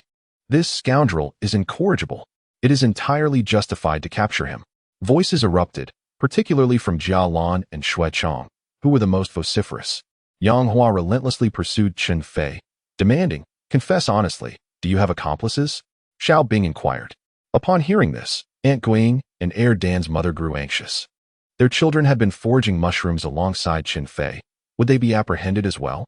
Chen Fei shook his head. No, I have done nothing. Where would accomplices come from? Still not cooperating. Xiao Lu, take him away. A police officer prepared to detain him, causing Liu Ye'er to turn pale, tears streaming down her face. Utterly at a loss for words, Chen Feng and Chen Sifeng rushed over, and upon witnessing the scene, Chen Feng nearly fainted from shock. Chen Sifeng, filled with determination, rushed to block Xiao Lu, declaring, do not touch my brother. If anything happens, let it be directed at me. I am willing to take his place in prison. Xiao Lu, maintaining a stern demeanor, retorted, you haven't committed a crime. Why would I arrest you? Chen Sifeng held on to Chun Fei tightly, her face awash with tears. Xiao Fei, if you are taken away, how shall I and big sister survive? Chun Fei managed to smile, reassuring her, fourth sister, do not worry. Take care of big sister. I will return shortly. Shu Chong scoffed, you think you will return? Perhaps in your next life. Chen Sifeng suddenly turned, her eyes blazing with fury. Shu Chong, shut your mouth. Chun Fei gazed at Shu Chong and ominously remarked, Shu Chong, you will encounter misfortune, truly. Still talking? Get in the car. Xiao Bing shoved Chun Fei into the vehicle, while 2 baskets of medicinal herbs were deemed as evidence of illicit trade and placed in the cargo area of the tricycle. Watching the tricycle carrying Chun Fei vanish into the distance, Shu Chong excitedly called to He Xian and Lu Min, brothers, let us go soak in the hot springs. It's on me. He Xian implied that merely bathing would not suffice. Shu Chong laughed heartily. After the bath, we shall feast at the state-run restaurant. At least 4 dishes. While there are eateries in the countryside, their standards are somewhat inferior to those in the county town. The 3 reveled in their misfortune, while Chun Feng and Chen Sifeng appeared as if the sky had fallen upon them. Chun Feng grasped Chen Sifeng's hand, her lips trembling, utterly flustered. Fourth sister, what shall we do? What shall we do? With gritted teeth, Chen Sifeng resolved, I will go and take the blame for Xiao Fei. As he spoke of departing, he was halted by Zhu Jiefeng, who declared, Sifeng, I shall transport you via cart. Zhu Jiefeng, the captain of the militia, also oversaw the transportation brigade. Naturally, Shilling Village had yet to afford motor vehicles. Ox carts, horse-drawn carriages, mule carts, and donkey carts constituted the primary means of transport at that time. These animals were typically housed in the livestock courtyard, tended to by designated caretakers. The 2 arrived at the courtyard, harnessed the horse, and set off in hot pursuit. Upon returning to the police station, Xiao Bing immediately called Zhang Zhigua. Captain, I have apprehended the individual. I shall deliver them to you forthwith. Zhang Zhigua was taken aback. Whom have you captured? Do you not feel that your efficiency is commendable? Xiao Bing raised an eyebrow with pride. No need for flattery. Leader, I might become conceited. Both had transitioned from military service, with Xiao Bing having previously served as Zhang Zhigua's bodyguard. Thus he was regarded as an old subordinate. Zhang Zhigua, somewhat perplexed, replied, "What are you saying? I cannot comprehend." Xiao Bing chuckled. "Oh, leader, spare the pretense. I am aware of your recent significant achievement, and you are soon to be promoted to captain. Another success would make it a certainty. Rest assured, I will handle this matter adeptly. Just wait and see." With that, Xiao Bing ended the call, leaving Zhang Zhigua bewildered in the wind. Did Xiao Bing misunderstand my intentions? Xiao Bing personally rode a motorcycle, escorting Chen Fei to the Public Security Bureau. Zhu Jiefeng and Chen Sifeng arrived in the village just in time to see the motorcycle carrying Chun Feay exiting the police station, vanishing in an instant. Zhu Jiefeng's expression shifted dramatically. "This is dire. They are taking him to the Public Security Bureau." Chen Sifeng turned pale. "What shall we do?" Zhu Jiefeng pondered briefly and replied, "Let us head to the Public Security Bureau and investigate." The motorcycle was swift, and half an hour later, Xiao Bing arrived at Zhang Zhigua's office, hurriedly saluting. "Captain, the person you requested has been apprehended. Both witness and evidence are secured. A solid case." Zhang Zhigua was utterly bewildered. "You have brought someone in?" "Ah, they are waiting outside." "Xiao El, bring them in." Xiao El pushed Chun Feay into the room, and Zhang Zhigua was taken aback. "Chun Feay, what is going on?" Chun Feay managed a wry smile. "I am quite perplexed myself." Xiao Bing was confused. "Captain, what is this?" Zhang Zhigua, exasperated, replied, "I asked you to locate the individual, and you simply captured them?" Each word Zhang Zhigua uttered was clear to Xiao Bing, yet he struggled to grasp the entirety of the situation. "Captain, were you not investigating a case?" Zhang Zhigua gazed at the ceiling in exasperation. "My ability to resolve this case is entirely due to Chun Feay's contributions. I wish to express my gratitude, yet I did not know where he resided. So I asked you to inquire.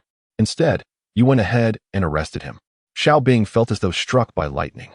"Oh heavens, how could this happen? This has escalated into a significant blunder." However, he remained unwilling to concede defeat and sought to clarify, only to be interrupted by Zhang Zhigua. "There are many engaged in illicit trade on the black market. What were you thinking in apprehending him? Yet, he also pilfered pigs from the brigade." Xiao El interjected. "You stole pigs from the brigade?" Zhang Zhigua's brow furrowed. Given that Chen Fei earned a decent income selling mushrooms, this predicament seemed implausible. Chen Fei maintained an air of calm throughout the ordeal, never once exhibiting panic. "Brother-in-law, do you believe me when I say I am wronged?" He recounted the events of the previous night, casting a significant glance at Director Xiao. "If I surmise correctly, it was you who followed me last night, wasn't it?" Xiao Bing's pupils dilated in surprise. "You could see me? It was so dark that I could barely make out a figure. How did you discern my presence?" In Chapter 30, Li Shui expressed regret. Chen Fei wore a naive smile. "It's nothing. Those from the mountains often work in the dark and have keener eyesight than the average person." Xiao Bing rolled his eyes. "Is that really a positive trait?" "Much better indeed." He could hardly fathom that Chen Fei was a reincarnate, possessing extraordinary physical capabilities. "By the way, I noticed that witnesses He Xian and Lu Min had some stains on their pant legs, likely from accidentally brushing against pig manure. You might want to investigate that." Chun Fei offered a suggestion. "Why didn't you say this sooner?" Xiao El expressed his dissatisfaction. "I just remembered," Chun Fei replied, displaying a composure that belied his youth, resembling that of a seasoned leader. "The key players are Shu Chong and that Yang Hua, particularly Shu Chong. It would be prudent to delve deeper, as there may be unexpected revelations." Upon hearing this, Zhang Zhigua felt a jolt of realization. Chun Fei's words were laden with meaning. Was he hinting at something? He immediately addressed Xiao Bing. "I assure you, my brother Chen Fei is certainly not a thief. Please investigate thoroughly upon your return, and I will also keep a watchful eye." "Understood," Xiao Bing replied, though his gaze lingered on Chen Fei. Hesitantly, he added, "If you are indeed innocent, I will personally apologize to you. I have matters to attend to, so I shall take my leave." "Let us take our leave as well. Your sister has been mentioning you incessantly these past few days. I might as well deliver the mushrooms to her." Once Xiao Bing and Xiao El departed, Zhang Zhigua grew increasingly affable, draping an arm around Chun Fei's shoulders. "Brother-in-law, don't rush off just yet. I still need to sell some herbs." Zhang Zhigua's expression shifted. "Are you blaming your sister?" "Of course not. I had initially planned to gather mushrooms today, but upon discovering a patch of medicinal herbs on the mountain, I thought my sister wasn't in a hurry, so I harvested the herbs first." Chen Fei explained with a smile. "Tomorrow, I will continue to gather mushrooms." Zhang Zhigua clapped his hands. "You should have mentioned that earlier. We could have had Xiao Bing deliver them by motorcycle. But no matter, I can take you myself. It's on my way to the state-run restaurant. The two arrived at the hospital and encountered Yunjene. Upon seeing Chun Fei, Yunjene broke into a smile. Brother, I was just speaking to your brother-in-law about you last night, and here you are today. Zhang Zhigua, taken aback, asked, You know each other? Yunjene replied with a grin, My life was saved by my brother. Upon hearing this, Zhang Zhigua became increasingly convinced that Chen Fei was no petty thief and that he was indeed wronged. Chun Fei glanced at Yunjene's legs, which were covered by a long skirt, but it appeared the bandages had been removed. He inquired, Sister, how is your leg healing? Yunjene's expression dimmed slightly. It didn't injure the bone, so it doesn't affect my ability to walk, but I will have a scar. Chen Fei thought to himself, Indeed. Women are particularly sensitive about their appearance and scars. By the way, sister, I have a remedy specifically for treating scars. I will prepare the medicine and bring it to you soon. Chun Fei learned traditional Chinese medicine from his father since childhood. After his father's passing, he inherited 2 medical books and acquired considerable knowledge. In his past life, Chun Fei leveraged this expertise to expand his network and achieve a degree of success. Regrettably, traditional Chinese medicine has diminished in prominence, leading him to pursue a career as a businessman, thus earning a place on the list of the affluent. Thank you. Yunjene expressed her gratitude with a smile, though she did not take it to heart. She worked at a hospital as the head of the pharmacy. Feeling helpless in her own capacity, what could a folk remedy from Chun Fei possibly accomplish? However, recognizing Chun Fei's good intentions, she felt unable to decline. Chun Fei then opened a bamboo basket and said, Sister, today I primarily gathered forsythia. What do you think? After examining it, Yunjene confirmed that the quality was quite good, consisting of authentic medicinal materials. Chun Fei hesitated for a moment before asking, Sister, do you have a sieve in the pharmacy? There is a small sieve. What do you intend to do? She inquired. I would like to sift it. Chun Fei replied candidly. You see, forsythia comes in 2 varieties, green and yellow. The yellow variety requires the seeds to be removed. Due to some matters today, I couldn't sift it before bringing it, so I wish to do it now. Yunjene nodded approvingly, praising Chun Fei for his honesty. It was commendable that a rural lad, not seeking to exploit favors, could be so forthright, reflecting his character. She instructed someone to bring the sieve, and Zhang Zhigua assisted as well. The sifting was completed swiftly, removing impurities and retaining the forsythia seeds. Once the weighing was done, Yunjene smiled and said, The quality is even better after sifting. I will offer you 2 yuan per pound. How does that sound? Chen Fei was naturally pleased, responding, It's entirely up to you. Sister, however, I may frequently gather herbs in the future, not just forsythia, but also salvia and rehmannia, among many others. Yunjene asked in surprise, Are you planning to do this long-term? Indeed, Chun Fei affirmed. Yunjene cautioned, If you wish to pursue this long-term, I can teach you how to prepare the medicinal materials, which could fetch a higher price. Chen Fei nodded, I will certainly consider that in the future. Thank you, sister. After completing the transaction, the total income amounted to 209 yuan. Although this was significantly less than the price of dendrobium, the sheer quantity was impressive, over 100 pounds. The doctors in the pharmacy looked on enviously, realizing that this sum equated to more than 6 months of their salaries. Zhang Zhigua was also astonished, contemplating how much Chun Fei could earn if this continued. Shall we go eat now? Zhang Zhigua suppressed his excitement and inquired, Sister, shall we dine together? Chun Fei smiled, urging Yunjene to invite her husband as well. I have yet to meet him. After some consideration, Yunjene agreed. All right, I will give him a call. At that time, telephones were primarily fixed line, mostly found in workplaces, including the hospital pharmacy. After a brief conversation, Yunjene hung up. All right, your brother-in-law will be here shortly. He wishes to express his gratitude in person.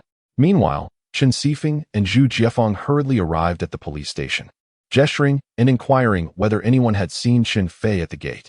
The guard informed them that he could not be seen, as he had already been taken away. Chen Sifeng nearly fainted upon hearing this. Are you saying he has left? So soon?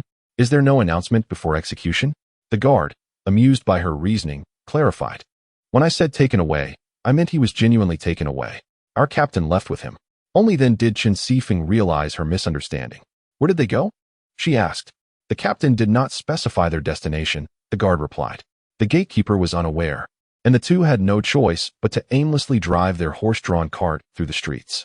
Zhu Jiefeng consoled her as they walked. Sifeng, do not worry. The Public Security Bureau would not wrong an innocent person. Your brother will be fine. Chen Fei shot him a glare. Are you implying that my brother is a bad person? Zhu Jiefang scratched his head. No, I did not say Chen Fei is a bad person. What I meant was, look over there, isn't that Chen Fei? By chance, he glanced up to see a three-wheeled motorcycle zooming past across the street, and the silhouette of a person on it bore a striking resemblance to Chen Fei, with two bamboo baskets on board. That's him. Quick, let's chase. Chen Fei urged, tapping Zhu Jiefang. Whoa, whoa, whoa, giddy up. Zhu Jiefang shouted urgently to the horse, snapping the reins as they raced after it. Fortunately, the motorcycle wasn't traveling too fast, and with Zhu Jiefang's determination, he managed to keep it in sight until they finally caught up.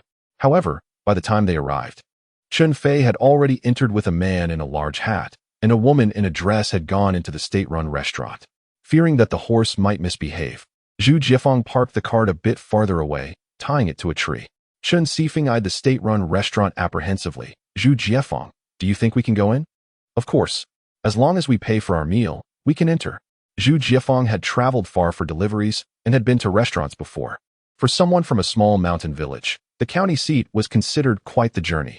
Some elderly folks had never ventured beyond their village. Inside the restaurant, upon hearing that Chen Fei had arrived, Suing immediately greeted him with a beaming smile, ushering him inside. There were private rooms, which, although not as luxurious as in previous lives, were genuine private dining areas. After all, leaders occasionally dined there, and it served as a host for out-of-town guests. Good brother, what dishes do you fancy? Order whatever you like. Today, your sister is treating. Chun Fei chuckled. If anyone is treating, it should be me. I've made quite a bit today. That one do. No matter how much you earn, it's yours, today. It's my and your brother-in-law's way of thanking you. We must treat you. Yunjene insisted. Suing countered, that is not acceptable. In my establishment, how can I let you foot the bill? The two women were unwavering, while Zhang Zhigua chimed in, and Li Shui stood dumbfounded with the menu. It was one thing for Chun Fei to know Suing, but to also be acquainted with someone from the Public Security Bureau, and Yunjene, with her attire and demeanor, was clearly no ordinary person. Li Shui suddenly regretted her decisions, realizing that if she had known this would happen, she wouldn't have broken up with him. Chapter 31. The reward for solving the case. Page retrieval failed. Waiting for refetch. Chapter 32. Li Shui contemplates reconciliation. Su Ying's wit brought laughter to the table, and once the merriment subsided, Zhou Zhang said earnestly, Director Su, your generosity makes us seem rather insincere. Yunjene nudged him. Old Zhou, remember we still have a watch ticket. Why not give it to the brother? Indeed. I almost forgot. Zhou Zhang exclaimed, slapping his forehead. And there's also a bicycle ticket. Both are yours, Chen Fei. Tomorrow, you can go to the hospital, and I'll have your sister bring the tickets. With that, Chen Fei felt no hesitation in accepting. I extend my gratitude to both elder brothers and sisters. Whatever the cost may be, I shall provide. Though these tickets are indeed hard to come by, circumstances vary for each individual. Chun Fei recollects from his past life that these industrial vouchers were issued by the factory, purportedly in accordance with one's salary. The higher the income, the more tickets one receives. Those who find themselves with surplus or in used tickets often resort to the black market, where prices soar to astonishing heights. These individuals are not ordinary workers. Naturally, their chances of obtaining tickets are significantly greater. Zhou Zhang chuckled, best not to mention money, lest your sister takes issue with me. Yunjene feigned annoyance, indeed. If you call me sister, you must not treat me as a stranger. Zhang Zhigua and Suing chimed in, acknowledging that Chen Fei had rendered considerable assistance, and that this small gesture was hardly of consequence. Chen Fei, genuinely in need, accepted their kindness without further protest, silently resolving to repay this favor in the future. Reciprocity is essential for enduring relationships. Otherwise, if one continuously takes advantage, the bonds of friendship may eventually wane. Chen Fei and Zhu Jiefang remained silent throughout, appearing somewhat bewildered. With fine wine and exquisite dishes laid out before them, as well as money and tickets being generously offered, Chen Fei could hardly refuse. He seemed remarkably impressive in their eyes. Zhou Zhang, typically serious, transformed into a warm elder brother, clinking glasses with Chen Fei. Brother Chun, if you require anything, do not hesitate to ask. While I may be too busy to offer significant aid, I can certainly help with smaller matters. Chun Fei downed his drink and, emboldened by the spirit of the moment, replied, Brother, The mushrooms in the mountains will be in season in no more than 20 days. So I wish to sell as many as possible during this time. If you could introduce me to a few clients, I would be immensely grateful. Zhou Zheng nodded in understanding. That's quite manageable. I am acquainted with Lao Qiao from the tobacco factory. I will speak to him. And it should not be a problem. Thank you very much. Chun Feay rose to refill everyone's glasses, declaring, "My ability to earn is solely thanks to the support of all you elder brothers and sisters. Let us toast to that. Cheers. Cheers. Cheers." The atmosphere was vibrant, with even the ladies joining in for a drink. Let us not forget to eat. Enjoy the dishes. As glasses clinked and cups were exchanged, Li Shui moved in and out, bringing dishes and drinks, her astonishment growing ever stronger. The director, the factory manager, the captain of the criminal police squad, such prominent figures. Yet, Chun Fei mingled with them as if they were brothers and sisters, calling them with sweet affection. If only she had not broken up with him. Li Shui's heart fluttered. Regret washed over her. Had she known it would be like this, why end the relationship at all? Perhaps she too could have sat at the table, sharing in their jovial revelry.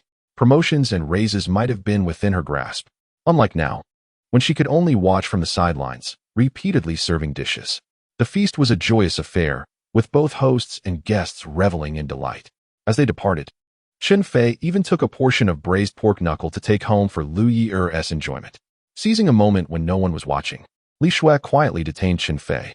"Chen Fei, I need to speak with you." Chen Fei turned to her, asking, "What is it?" Li Shui bit her lip and said, "Chen Fei, shall we reconcile? Truly, it has been painful for me since we parted. You must believe me." "Believe you? Is that what you wish to discuss?" Chen Fei replied, his tone calm. "What do you want to say?" Li Shui summoned her courage and said, "Chen Fei, I am aware that you have recently earned a considerable amount of money, but this is not a sustainable path. Since you are well acquainted with Director Su, why not consider working at the restaurant? I have no desire to work. The pay is too meager and the job lacks meaning," Chun Fei retorted, turning to leave. Li Shui grasped his arm, imploring, "Chen Fei, listen to me. Although the salary is low, this job provides a stable livelihood. Together, we earn enough to get by."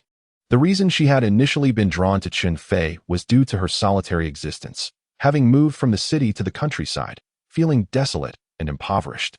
He would entertain her with games, catching crickets, grasshoppers, or even gathering bird eggs for her, alleviating her loneliness. Their lack of deep emotional connection made their eventual separation swift and decisive. However, today, witnessing Chun Fei mingling with influential figures, laughing and conversing, Li Shui suddenly perceived him in a different light. She clutched his arm again, earnestly stating, "With Director Su's support, you are bound to be promoted. Our lives will undoubtedly improve. Trust me, you won't regret it." Chun Fei blinked in realization, understanding her intent. She wished to rekindle their past relationship. "Li Shui, we have already parted ways. I am about to marry Liu Yeer. Please, do not disturb me any further." Her expression soured. "How can you be so heartless? You just broke up with me and are already with Liu Yeer. Do you think that is fair to me?" Chen Fei chuckled self-deprecatingly. "Li Shui, throughout the years I spent with you, I tried every means to make you happy. How have you treated me in return? You've always longed to return to the city, haven't you? And what is wrong with wanting to go back to the city?" Li Shui responded, her tone assertive. "Ask any educated youth. Who wouldn't want to return? Those who could have already left. Why should I be any different? You are not at fault. The fault lies with this era. Thus, our separation was the right choice. Only after we parted did I finally realize who I truly care for." With that, Chen Fei turned to leave. "Well, it's settled then, after all. You stand to lose nothing." Li Shui's face turned pale with anger. "What is there to be proud of? You merely earned a bit of money. What makes you so remarkable? You are merely engaging in opportunism. Do you realize that?"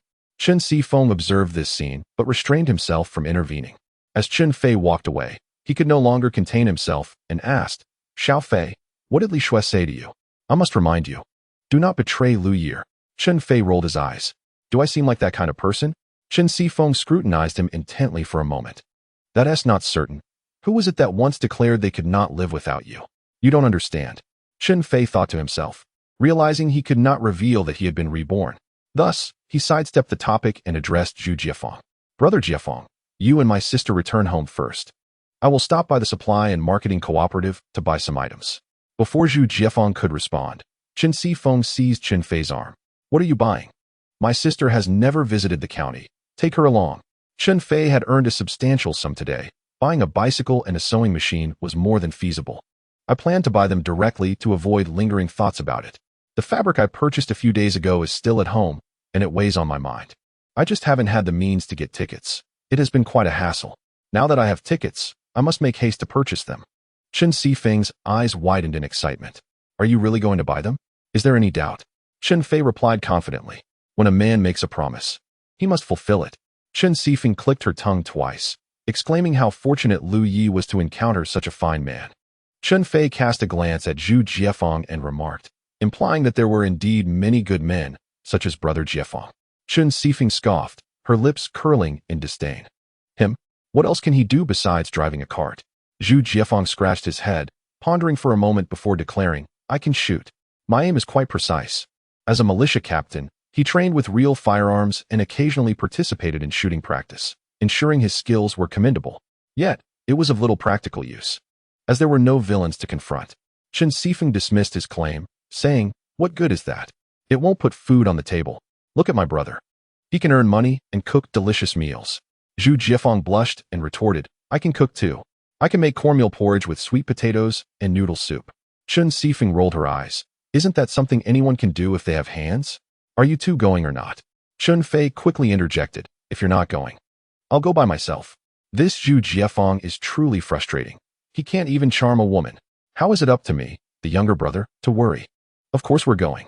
I've never been to the county supply and marketing cooperative. Chen Fei exclaimed. She had visited the rural cooperative to exchange eggs for soy sauce and vinegar, but this was her first trip to the county, and she certainly could not miss it. As Zhu Jiefeng drove the cart, Chun Fei and Chen Fei chatted casually, enjoying the scenery along the way. They soon arrived at the cooperative, heading straight for the department that sold large items. This counter specialized in bicycles, sewing machines, and other substantial goods. And it was evident that the clientele was noticeably smaller than at other counters, though the salespeople were more haughty, indifferent in their inquiries. What do you want? One asked. How much are the bicycles? Chen Fei inquired. Phoenix, all-inclusive chain 28-inch 172, Flying Pigeon 170, National Defense, Golden Deer 154. Which one do you want? Chun Fei spotted a sleek, attractive 26-inch Phoenix, perfect for a young lady, and asked, how much for this one? 165. Do you have a ticket? No ticket, no sale.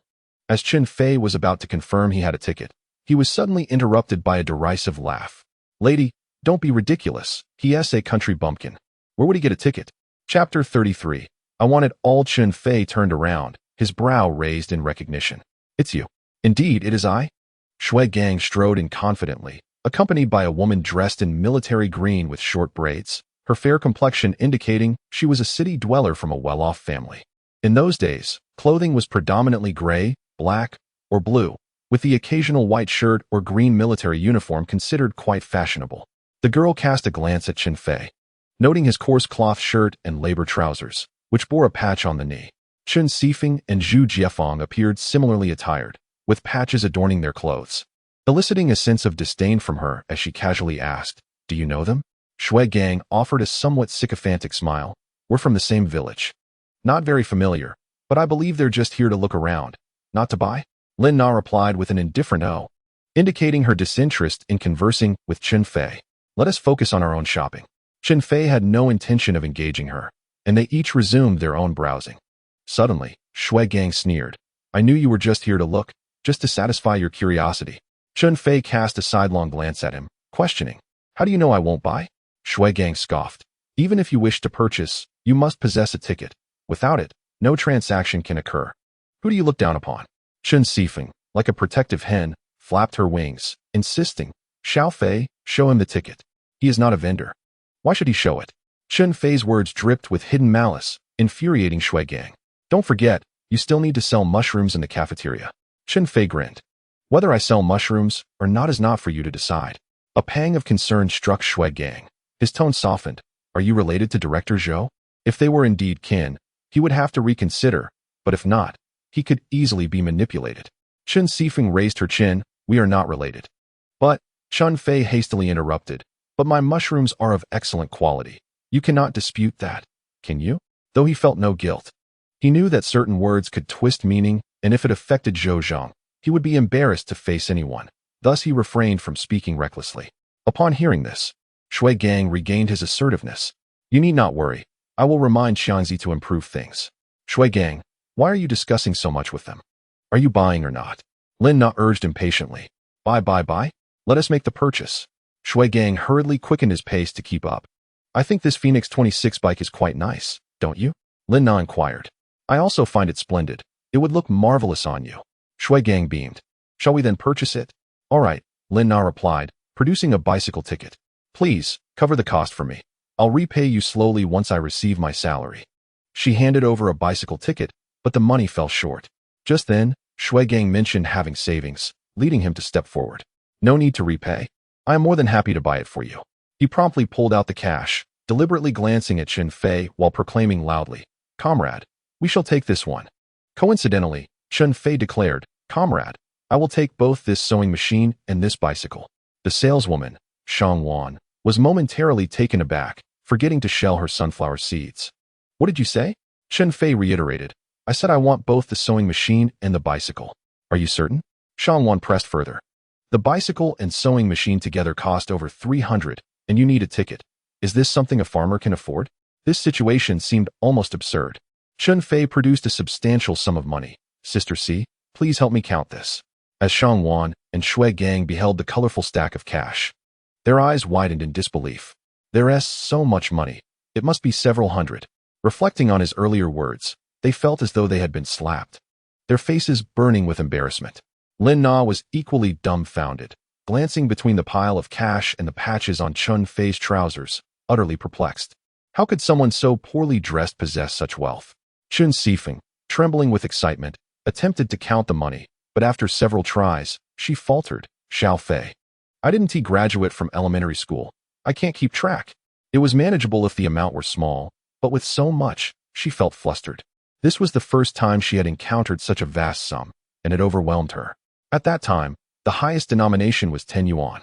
In recent days, Chun Fei's total income had reached over 400 yuan, along with a considerable amount of 1 and 2 yuan notes, as well as some small change, making it appear quite substantial. Never mind, I shall count it myself. Chen Fei first took out a large denomination note, counting up to 300, and then raised his head to ask, Comrade, how much is it in total? Shang Wan immediately took out an abacus, and with a flurry of clicks, calculated that the Phoenix 26/165 plus the sewing machine 154 totaled 319 yuan. It must be said that once a person has money, good people seem to surround them. Shang Wan was considerably more enthusiastic than before. All right. Chen Fei took out another large note, a 5 yuan note, and 2 2-yuan notes, totaling 319 yuan, and asked her to count it. Shang Wan counted again and confirmed the amount. Where's the ticket? Without a ticket, I cannot give it to you. Chun Fei neatly arranged the remaining money and handed over the bicycle ticket and the sewing machine ticket. Here are the tickets. Take a look. Is there really? Shang Wan was somewhat taken aback. It was not easy to obtain even one ticket. Yet Chen Fei had managed to get 2. He didn't seem like an ordinary person after all. Her smile instantly brightened. Good, that's right. I'll issue you a ticket right away. Issuing a ticket simply entailed writing a purchase receipt. Shang Wan took out the receipt book and was about to write when Shui Gang suddenly called out, Wait, that Phoenix bike was selected by us first. You cannot sell it to him. Shui Gang had been pursuing Lin Na recently, and that bike was the one Lin Na had her eye on. No one should be able to claim it, especially not Chen Fei. Chen Fei retorted angrily, We arrived first. Why shouldn't you sell it to us? Shui Gang dismissed him, continuing, So what if you were first? You didn't express your intention to buy. We were the ones who stated we wanted it. Shui Gang slammed the money and ticket onto the table, declaring, It must be sold to me today, or I will report you to your supervisor. Shang Wan was put in a difficult position, saying, Comrade, he did indeed inquire first. How about you consider another one? Shui Gang stubbornly insisted, No, we want this one. Chun Fei, uninterested in further disputes, asked Shang Wan, Is there another bike of this model available? Shang Wan chuckled awkwardly, None left. This was the very last one. The next batch will arrive in about 3 days. Then I'm afraid I must insist on this one. It's for Liu Ye'er, and no one else will do. The two continued to argue. At that moment, Shang Wan suddenly asked, Are you planning to use this for your wedding? She mistakenly thought Chen Fei was Chun Fei's wife. Chen Fei replied, No, she is my sister, though I do indeed intend to use it for my wedding. Shangwan smiled apologetically. My apologies. I assumed you were a couple. However, there is something I wonder if you've heard. Both Chen Fei and Chen Fei asked in unison, what is it? Chapter 34. I am not your father. Why should I indulge you? Shangwan paused for effect before revealing. A male phoenix and a female forever. A man rides a phoenix, implying a successful man. Conversely, a forever bike symbolizes everlasting love. Unchanging hearts, making it the most suitable gift for a girl before marriage. Is there really such a saying? Chen Fei's eyes sparkled with interest. All right then. I will take the forever model, particularly the 26/1. Upon hearing this, Shui Gang grew anxious, exclaiming, no, we don't want the phoenix anymore. We want the forever. Chen Fei was instantly infuriated. Is the supply and marketing cooperative owned by your family? Do you think you can just demand whatever you wish? Shangwan also felt somewhat displeased, responding, comrade, you are truly troublesome. First, you want this, then you want that. If everyone were like you, I would be utterly exhausted. Shui Gang interjected, declaring, this time there will be no changes. I want it to be permanent. Chun Fei retorted immediately, I am not your father. Why should I indulge you? If you desire permanence, you must call me dad. Chen Fei, don't think that just because you've earned a bit of money you can act with impunity. Do you no longer wish to sell mushrooms? Shui Gang threatened without reservation. Chun Fei glanced at Shui Gang and then at Lin Na, suddenly breaking into laughter. Shui Gang, if memory serves, you have a wife in the countryside, Chen Fei recalled. Remembering that in his previous life, Shui Gang had married a young intellectual. In this life, it should still be the same, right? Shui Gang's expression became momentarily flustered, and he hastily interrupted Chun Fei with a forced smile. Lin Na, how about we consider a phoenix? Girls look especially beautiful riding a phoenix. It suits your temperament perfectly. Lin Na regarded him with confusion, unsure of his sudden change of heart, but ultimately nodded. That's fine. I don't mind. She had not agreed to Shui Gang's proposal, nor had she contemplated marriage, so it was of no concern to her. However, Shui Gang was utterly enraged. He had intended to please Lin Na today, but instead, he encountered Chen Fei. Observing Lin Na's indifferent demeanor, he realized there was no hope for him today. What a waste of a ticket. After settling their accounts, Shui Gang sulkily departed with Lin Na, while Chen Fei placed the sewing machine on Zhu Jiefeng's cart and rode off on his bicycle. The journey was silent, and as they passed the hot springs, they happened upon Shu Chong and a few others stumbling drunkenly out of a restaurant. Upon seeing Chen Fei, Shu Chong froze in surprise. Chen Fei, why are you here? Riding his bicycle, Chen Fei replied nonchalantly, why can't it be me? Shu Chong swayed, his drunken eyes half open. Impossible. Weren't you arrested? It must be that I drank too much. I'm seeing things. He Xian and Lu Min nudged Shu Chong. Xiangzi, this doesn't seem like an illusion. Shu Chong, suddenly alert, rushed over and grabbed Chen Fei's handlebars. Tell me, how did you escape? None of your business. Let go. Chen Fei coldly replied, pushing off the ground with one foot. Shu Chong retorted, I won't let go. You must have broken out of prison. I'm calling the police. Chen Fei scoffed, forcefully slapping Shu Chong's hand away. Good dogs don't block the way. If you want to call the police, the station is right over there. Shu Chong winced in pain and released the handlebars, allowing Chun Fei to pedal away. Zhu Jiefeng also helped Chen Fei onto the cart, cracking his whip. And soon they were out of sight. Shu Chong, shaking his hand, cursed vehemently. That scoundrel. How dare he ambush me? If I had been prepared, I would have beaten him to a pulp. Do you believe me? He Xian and Lu Min chuckled awkwardly. We believe you. Did we just drink today's liquor for nothing? It cost us over $12. What a waste. Shu Chong lamented, gripping his hair in frustration, utterly baffled. How could I have been arrested and then suddenly released? What went wrong? He Xian and Lu Min exchanged awkward glances, fearing that Shu Chong would ask them to cover the bar tab. At the Liu family residence, Liu Yeer was in a state of anxious distress. Liu Jinshin continued to stir the pot nearby. My dear, you ought to give it up. Chun Fei has been apprehended by the police and won't be returning. In a daze, Liu Yeer seemed to hear the crisp sound of a bicycle bell. Wiping away her tears, she declared, I must go out and see. Liu Jinshin blocked her path, exclaiming, don't embarrass yourself. You've gone out 800 times today. If you're not ashamed, I certainly am. Liu Yeer's father remained silent, puffing on one bag of tobacco after another, the wrinkles on his face appearing deeper than before. Mind your own business. Liu Yeer dashed out, disregarding everything. The village was particularly lively that day. Even after mealtime, people stood outside their doors, chatting away with bowls in hand. Jia Lan animatedly recounted the events surrounding Chun Fei's arrest, embellishing the tale with each retelling. Someone couldn't help but ask, "Aunt, are you saying that Chun Fei is going to face a firing squad?" Jia Lan spat in disdain. "He deserves it." Just as she finished speaking, a figure appeared, riding a brand new bicycle down the street, quickly approaching. When Jia Lan recognized the rider, her jaw nearly dropped to the ground. Chen Fei, how did you come back?" Chen Fei chuckled derisively. "What is that to you?" Jia Lan was about to retort when Zhu Jiefeng drove past her in a horse-drawn cart, causing her to hastily retreat.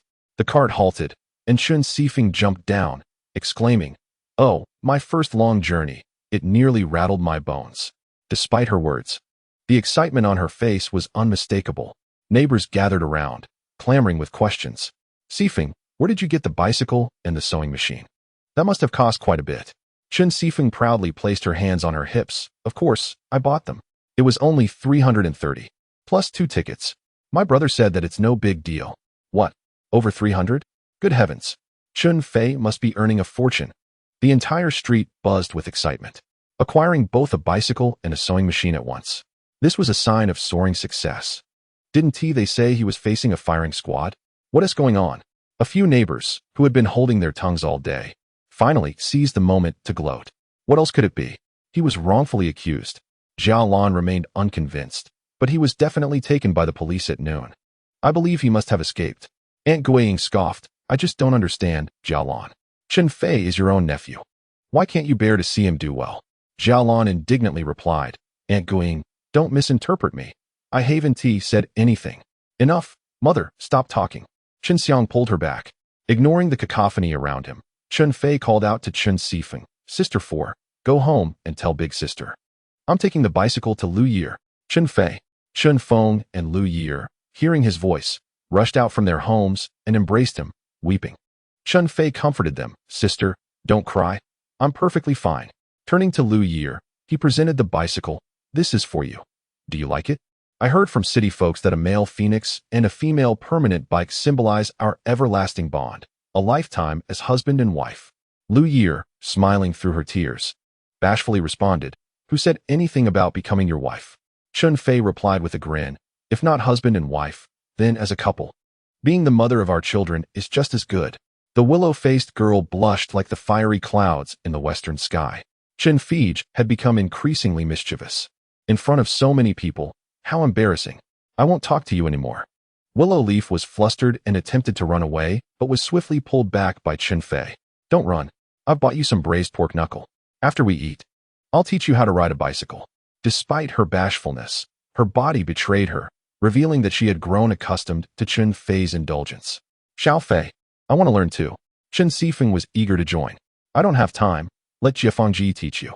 Opportunities are created, Jiefengji. I can only assist you up to this point." "Oh, Chen Fei, have you forgotten your sister now that you have a wife?" Chen Feay pretended to tug at Chen Fei's ear, but he deftly evaded her grasp. The family entered the house, laughing and chatting, while outside, the excitement continued unabated. Everyone marveled at the bicycles and sewing machines, both significant luxuries that few in Shilling Village could afford. The young women envied Willow Leaf's good fortune, as she enjoyed meat daily, as if it were a festival. Shu Chong and his companions had returned to the village, feeling defeated after a wasted banquet. Frustrated, Shu Chong meandered into Jia Lan's home, where Jia Lan was equally irked.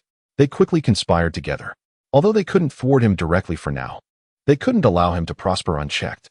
Let us reveal his mushroom-selling venture to the neighbors. A malicious glint flickered in Shu Chong's eyes. If he refused, he would alienate the entire village. If he agreed, the public work would be neglected, hampering production. He would be undermining socialism. In any case, he wouldn't escape unscathed. Qin Xiang frowned slightly. "Shu Chong, if he sells mushrooms, why can't you sell mushrooms too?" Shu Chong scoffed. "I could easily make money, but I can't stand the sight of him reveling in his small victories." Chapter 35. Teaching Willow Leaf to ride a bicycle after dinner. Willow Leaf was coaxed by Chun Fei to the wheat field. The field was communal, filled with stacks of straw and ample open space, making it ideal for a novice to practice. Willow Leaf rode ahead, while Chun Fei supported her from behind, ensuring she wouldn't fall. It was inevitable that she would topple during her first attempt, She was so nervous, swaying this way and that. Yet Chen Fei always managed to catch her just before she fell. After countless tumbles and embraces, they both collapsed onto the straw. Teaching you to ride is more exhausting than riding myself. Chun Feay was drenched in sweat, yet holding Willow Leaf felt blissfully tender. One could only say he reveled in the experience. Willow Leaf nestled softly against him, reluctant to move. Chen Fei, am I very foolish? The sky was dotted with stars, and the air was filled with the chorus of croaking frogs. Holding the soft, fragrant girl in his arms, Chen Fei felt as though he had never known greater happiness. You are a bit foolish, but I adore that about you. Chun Fei tilted his face and gently breathed near Willow Leaf's ear, causing her to melt further into him. After a moment of intimacy, they returned home. Chen Fei escorted Willow Leaf back, then headed to Uncle Nyo's house. Uncle Nyo was skilled in craftsmanship, effortlessly weaving bamboo baskets, and Chen Fei intended to acquire several more. Upon hearing his purpose, Uncle Nyo hesitated. Chen Fei, it seems that Uncle Nyo should provide for you, yet if this escalates, Uncle Nyo may find himself overwhelmed. With the policies being unclear, the common folk dare not act openly, at most. They engage in clandestine exchanges of eggs and duck eggs for essential goods. Such boldness makes Uncle Nyo quite anxious. Chun Fei produced a large sum of money and handed it over, assuring Uncle Nyo, rest assured, even if matters arise, it shall not implicate you. I shall merely claim it was purchased on the black market. How does that sound? Uncle Nyo hesitated, then nodded. Very well. How many do you wish for? How many do you have? 3 or 4. I will take them all. I still need more. A few bamboo baskets would surely not suffice for Chen Fei. So he placed a direct order, 1 yuan each. Does that work for you? Uncle Nyo grinned. All right, I know you want tea, let Uncle Nyo down. That evening, Chun Fei rallied his elder sister and fourth sister. The fourth sister was easily persuaded. After her first venture into the city, she had grown fond of the business spirit. The main obstacle was the elder sister, who still clung to the idea of earning public points. Sister, 3 cents for each point, less than 30 cents a day. What is the point of that? Chen Fei employed his persuasive eloquence to engage her. Yet Chen Feng remained hesitant.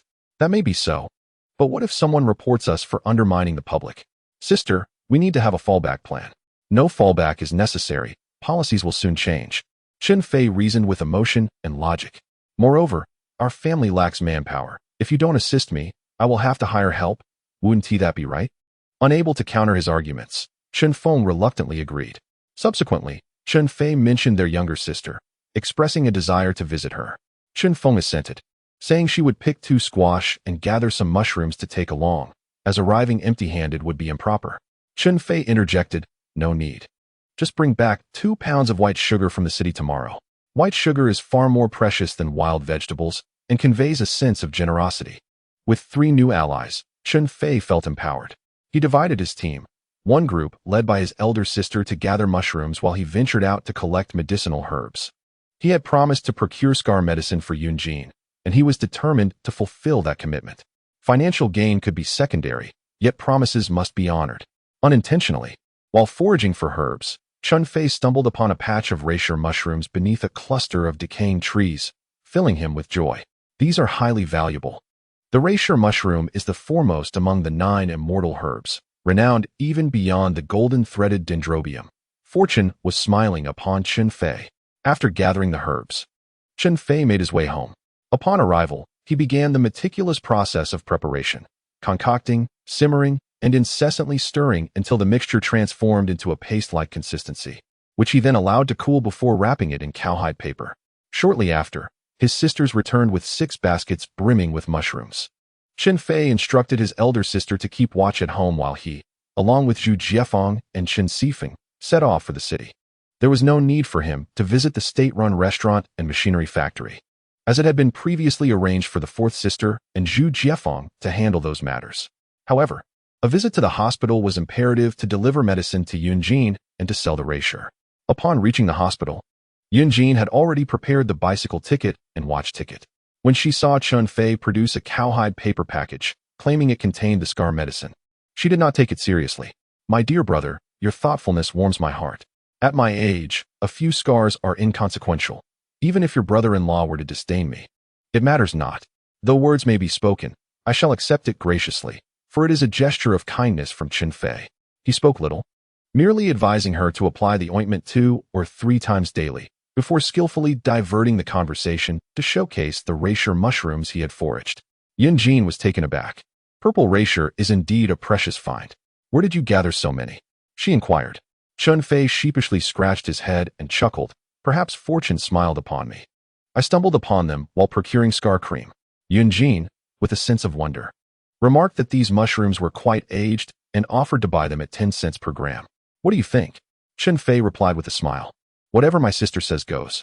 After weighing them, the total came to 1,566 grams, amounting to 156 yuan and 6 cents. Handing the money to Chun Fei, Yunjene cheerfully said, Wait a moment, I must call your brother-in-law. The call was regarding matters at the distillery, and Zhou Zheng responded promptly, instructing Chun Fei to proceed directly, as he had already spoken with Director Qiao. After bidding farewell, Chun Fei pedaled his bicycle straight to the distillery. Upon arrival, he encountered a middle-aged man, rosy-cheeked and slightly portly, who emerged from within. Sizing Chun Fei up from head to toe. Are you Chun Fei? The man asked.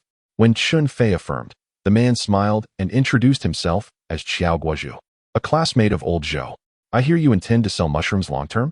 Chun Fei candidly replied that his current focus was on mushroom sales, though he might explore other avenues in the future. Qiao Guozhu seemed momentarily taken aback, perhaps surprised by Chun Fei's ambition, questioning whether he was not wary given the uncertain circumstances. Of course I am afraid, Chun Fei admitted, but I fear poverty even more.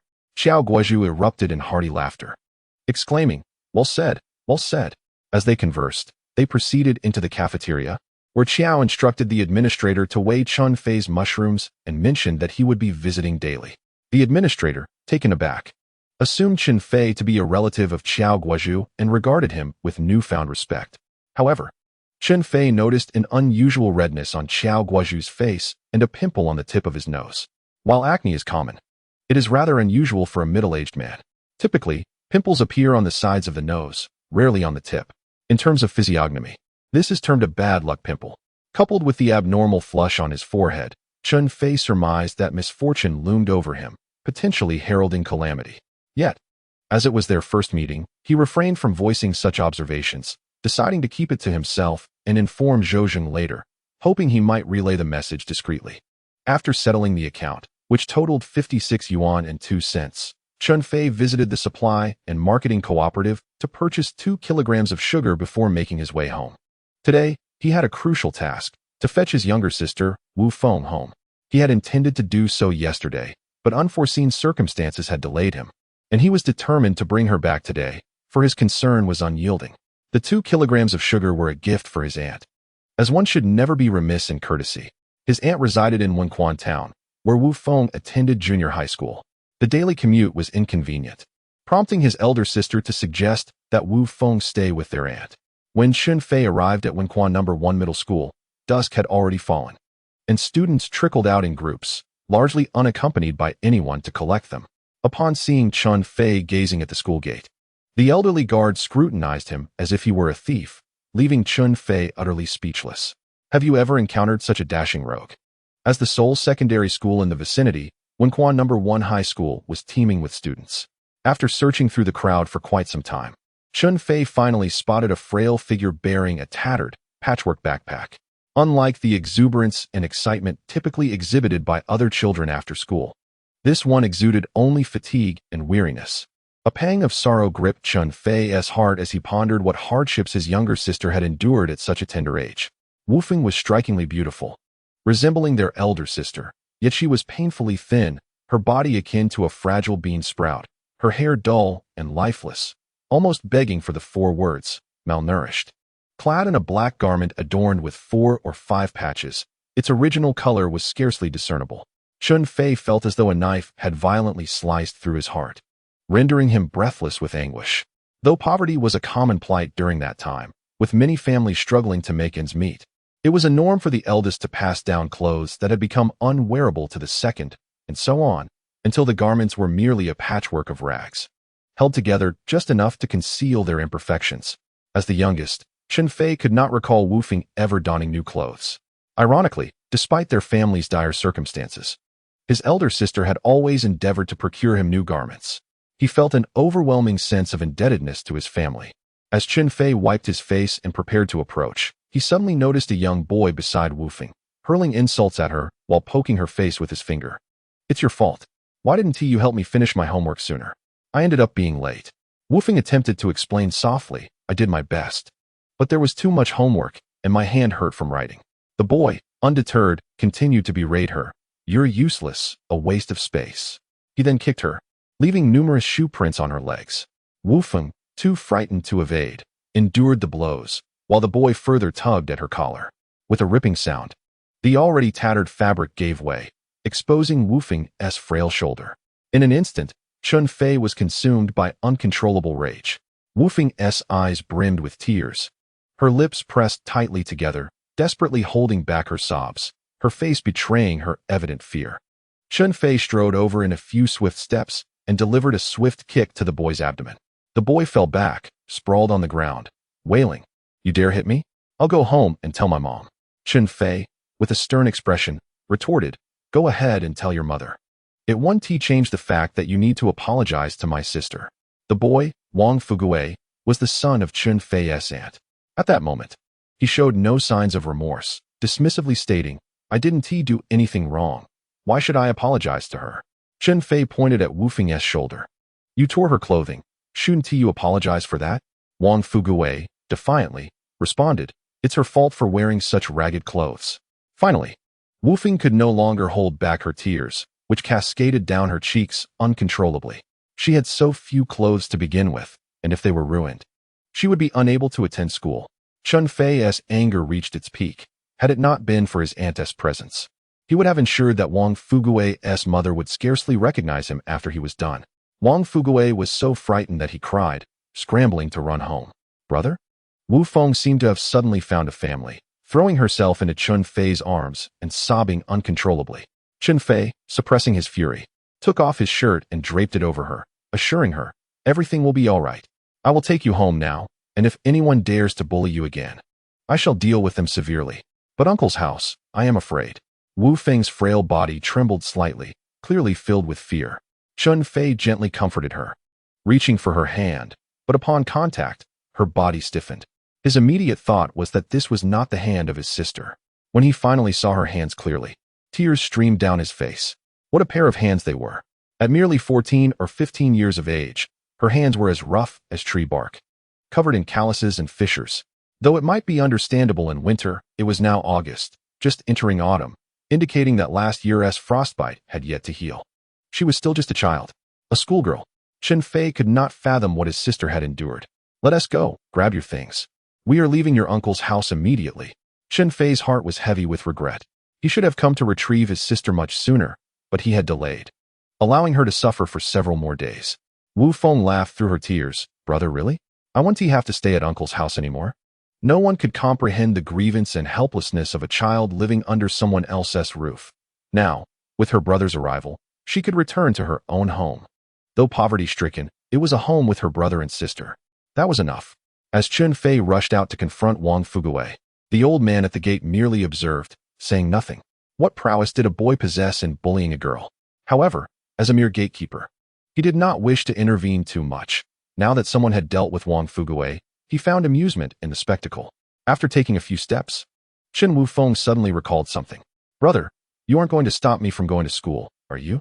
If I don't stay at uncle's house, where will I live?" Chun Fei pointed to a bicycle parked by the roadside. "Do you see that? From now on, I will pick you up every day." It was merely a few miles. Riding a bicycle wouldn't take long. Just wake up a little earlier in the morning, and I will bring you back home in the evening. It's nothing to worry about. "Wow, brother, you bought a bicycle." Wu Feng's eyes sparkled with excitement as she approached to touch it, marveling at its novelty. Chen Fei scratched his head in explanation. "This isn't mine. It belongs to Miao Zhuang's family. However, I did buy a new one for Liu Yeer yesterday." Wu Feng looked perplexed. "Brother, didn't you say Liu Yeer's family is our enemy? Why did you buy her a bicycle?"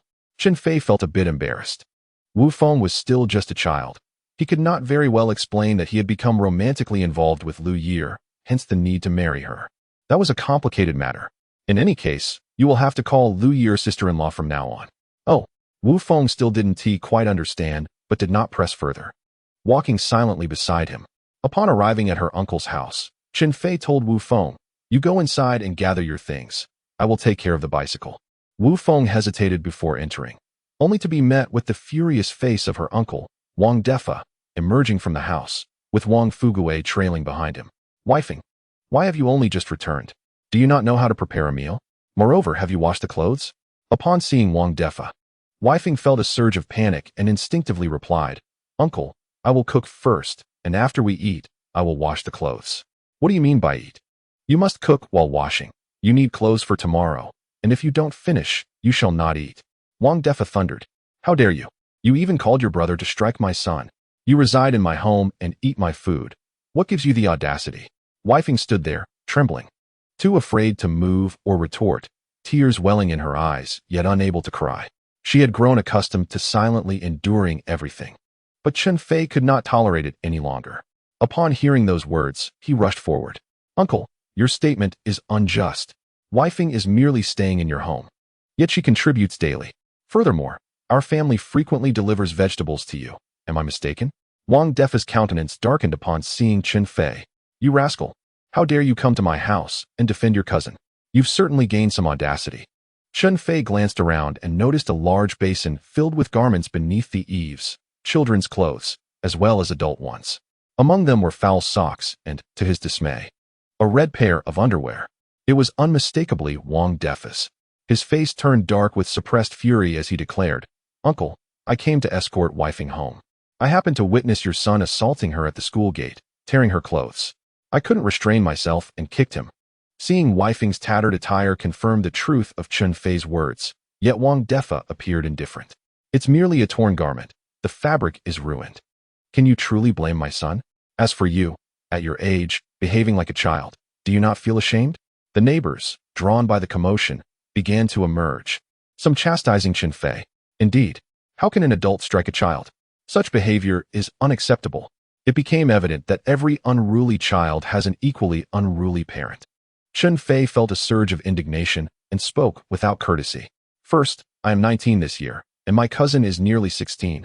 I am not much older. Secondly, it is merely a piece of clothing, and I, Chen Fei, am not concerned about it. Today, I am taking Wifing home, and tomorrow she will wear new clothes to school. However, uncle, since this incident involved me, I merely kicked him in light of our familial ties. Had it been someone else, they might have delivered a far harsher punishment." The neighbors, overhearing this, nodded in agreement. "Exactly. He is not much older. Besides, she is a young girl. How can she wear such torn clothes? As an uncle, you should not stoop to the level of children." Wang Defa was left speechless, unable to formulate a retort. Seeing the moment was ripe, Chun Fei shifted the conversation. "All right, uncle, Wifing has been a guest in your home for some time. Yet she works tirelessly for you every day, even washing your underwear. So we are even. Neither of us owes anything to the other." Wang Defa's face flushed with embarrassment. "Do not speak nonsense. When has she ever washed my underwear?" Chapter 37. The Aunt Chun Fei cast a glance at the overflowing basin of clothes, the derision in his expression unmistakable. "Uncle, some things cannot be denied. The truth lies bare before our eyes. Villagers, observe the state of Wu Feng's hands, and you shall comprehend." Wang Defa rolled his eyes, exclaiming, "What are you, a mouse? Your eyes are so sharp." Chen Fei would not have acted in such a manner. But upon witnessing Wu Feng's condition, he could not contain himself. Hearing his words, the neighbors finally focused on Wu Feng's hands. A single glance was enough to elicit gasps of shock. These were not the hands of a child. Arid, cracked, her tiny hands were riddled with fissures. It was clearly not yet the season for cold, yet there were numerous abnormal lacerations. These wounds, a result of frostbite from winter, had become exacerbated by prolonged exposure to water, hindering their healing. The neighbors were aware that Wu Feng was enduring hardships, yet they were astounded to discover the extent of her suffering. This was beyond familial neglect. Even strangers would not subject a child to such treatment. The entire neighborhood regarded Wang Defa with scornful glances. Though unspoken, their eyes conveyed everything. Wang Defa's face flushed with embarrassment, quickly turning to rage as he glared at Wu Feng. It was all her fault for causing him to lose face in front of the neighbors. Wu Feng lowered her head, helplessly staring at her toes. She was oblivious to her supposed misdeeds, anxious about whether her uncle would strike her later. She felt utterly helpless. Like a lost lamb, bewildered and at a loss. She had tried so hard, studying diligently, working tirelessly, speaking little to avoid being despised by others. Yet, why had it come to this? Her innocent, naive mind could not fathom it, only feeling an overwhelming sense of injustice. She dared not confide in her family, fearing that her sister would prevent her from attending school, or worse, doubt her and label her as disobedient. The reason behind Wang Defa's behavior was quite simple. Chun Fei's household lacked adults, filled entirely with younger generations. Even if Chun Fei were aware, she would not dare confront him. Chen Fei was unconcerned with such matters. He would not hesitate to retaliate against his uncle. As their exchange drew to a close, Chen Fei took Wu Feng by the hand, attempting to lead her inside when Wang Defa, in a fit of rage, blocked their path. Chen Fei, did you not say you would take your sister away? What business do you have in my house? If you take my sister's belongings, be warned. Do not later claim that we wronged you. His words struck Chen Fei like an invisible slap, provoking Wang Defa's ire. You insolent wretch. Do you understand the virtue of respecting your elders? Is this how you speak to your uncle? Chen Fei was unfazed by such admonitions. Oh, so you acknowledge your position as my uncle. I had thought you had forgotten. You. Wang Defa, taken aback, rolled his eyes in exasperation, yet was powerless to retort. Chun Fei respected him as an elder. Should Chun Fei disregard him, it would be Wang Defa who would suffer embarrassment. The neighbors, reveling in the drama, gathered at the doorway, unwilling to depart. Who would have thought this child, though young, possesses a sharp tongue? They murmured. Wang Defa has met his match. However, one must admit, to treat a niece in such a manner is indeed cruel. Ultimately, it is his wife who is too meek. How true that is. The words were spoken without malice, yet they struck a chord with Chun Fei, who furrowed his brow slightly. Was his aunt not faring well here either? However, at this moment, he could not concern himself with anything else, only focusing on his younger sister. Wang Defa, feeling utterly humiliated, followed Chun Fei back home. Upon entering, Chun Fei noticed 2 beds in the room, accompanied by an unpleasant odor that was quite overwhelming. Where are your clean clothes? Chun Fei asked while pinching his nose. My clothes. Wu Feng glanced around and pointed at the bed. They're right here. Upon lifting the garments, Chun Fei's expression darkened. Beneath the clothes lay a patch of urine, a result of someone wetting the bed, with Wu Feng's clothes carelessly placed atop. Infuriated, Chun Fei yanked all the clothes and bedding off and tossed them to the ground. We're leaving. Wang Defa, with a stern expression, retorted. Chun Fei. Who are you showing that attitude to? Chun Fei, equally unsympathetic, replied, Uncle. Wu Feng is already in her teenage years. You let her share a room with your 2 sons. And now this. Is this how one treats family? Wang Defa's face flushed with anger, and after a moment, he managed to splutter. I didn't do that. They probably couldn't find anything in the middle of the night, and just pulled things around. Besides, they are siblings. What's wrong with sharing a room? Why are you so disgusting? If that is how you want to view it, so be it. Chun Fei had no desire to argue further, deeming it a waste of emotion. Wu Feng has been under your family's care these days, and now I'm taking her home. We cannot afford to visit you again. Chun Fei's words were laced with sarcasm, which infuriated Wang Defa even more, leaving him unable to retort, caught in an uncomfortable silence. Chen Fei disregarded Wu Feng's clothes and pulled her out, inciting Wang Defa to shout angrily into the main room. Li Hongyu, you good for nothing, what are you doing? Come out here. In a fluster, Chun Fei's aunt, Li Hongyu, hurried from the main room and asked, What's wrong? I was just weaving cloth. Wang Defa glared at her, saying, Look at your family. They have no manners whatsoever. Li Hongyu, like many rural middle-aged women, wore a coarse cloth top, and a blue scarf covered her graying hair. Only upon hearing Wang Defa's shout did she notice the presence of others in the yard. Chen Fei, what brings you here? Li Hongyu's eyes sparkled with warmth and kindness when she smiled, and Chen Fei could sense her genuine affection, although she was rather timid, much like his second sister. After a moment's thought, he decided to take out 2 jean of sugar and handed it to her. Aunt, it's nothing much. I'm just taking Wu Feng home. So please keep this sugar. Li Hongyu was taken aback. Sugar was quite precious. Where did you get the money for this? You should keep it for yourself. Wang Defa rolled his eyes and interjected, It's a gift. There's no reason to return it. Fu Gui, go make us some sugar tea. Sure thing.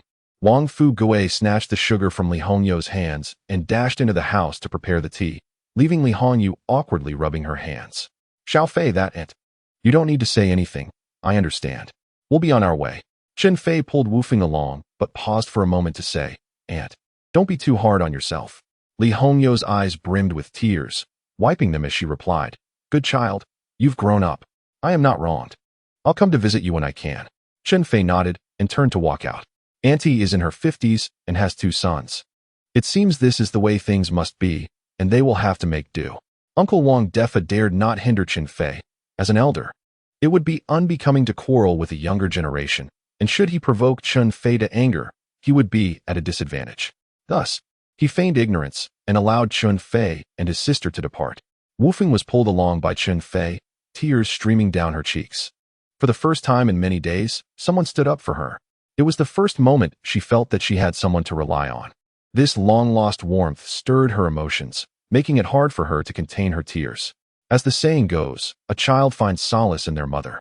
And whether there is reason or not, they weep. All the grievances she had kept bottled up within her could no longer be restrained in the presence of family. Beyond the sense of injustice, what filled her was happiness. Brother, you are so good to me, she sobbed. Oh, silly sister, you are my only sister. If I do not treat you well, who will? Chen Fei affectionately stroked her cracked little hand. Come, I will take you to the cooperative and buy you some clam oil. Wu Feng's hands were in a deplorable state. If she did not take care of them, they would be ruined. Upon hearing this, Wu Feng's tears flowed even more freely. The indescribable happiness of being cared for overwhelmed her, and all she could do was cry. The rural cooperative was located by the roadside. Once inside, they spent a little over a yuan on clam oil. Clam oil, also known as shell oil, is a natural skincare product made from clam shells, known for its moisturizing properties and ability to prevent dryness, perfect for Wu Feng's current condition. Once the oil inside was used up, it could be repurposed into small trinkets, and Wu Feng cherished it dearly. Chen Fei applied the clam oil on her hands, and then bought her a pound of white rabbit milk candies. After enjoying the sweets, they moved to the fabric stall, where he procured 2 pieces of cloth for her, a checkered fabric for a top and blue twill for pants. He also bought her a pair of white sneakers, leaving Wu Feng so excited that she was at a loss for words. Is this all? Chen Fei chuckled lightly. You are my sister. I must pamper you. When I have money in the future, you will receive at least 4 sets of clothes a year. Summer wear, cotton clothes, and autumn-winter attire. All of it must be yours. Wu Feng's face radiated with anticipation. Brother, if you keep this up, I will be the happiest person alive. Chun Fei lovingly ruffled her hair. Well, you are my sister, so you deserve happiness. Noticing Wu Feng's tattered backpack, Chen Fei frowned. This won't do. It doesn't suit you. He led her to buy a green military satchel. Considering that his earnings were increasing, he purchased 2 more for convenience. The green military bag, with its long strap, was slung stylishly across their bodies. One was for himself, and one for his 4th sister. As they neared home, Wu Feng suddenly tugged at Chun Fei's shirt, timidly saying, Brother, can we keep today's events a secret from eldest sister? Chen Fei, puzzled, replied, You did nothing wrong. Why be afraid? Wu Feng earnestly responded, But after all, she is family, and Annie has been so good to me, often sneaking me treats. You are just too kind, and so is Annie. Chen Fei felt the need to impart some wisdom. Wu Feng, we do not bully others, but we must not allow ourselves to be bullied either. Excessive kindness can be a form of weakness. Do you understand?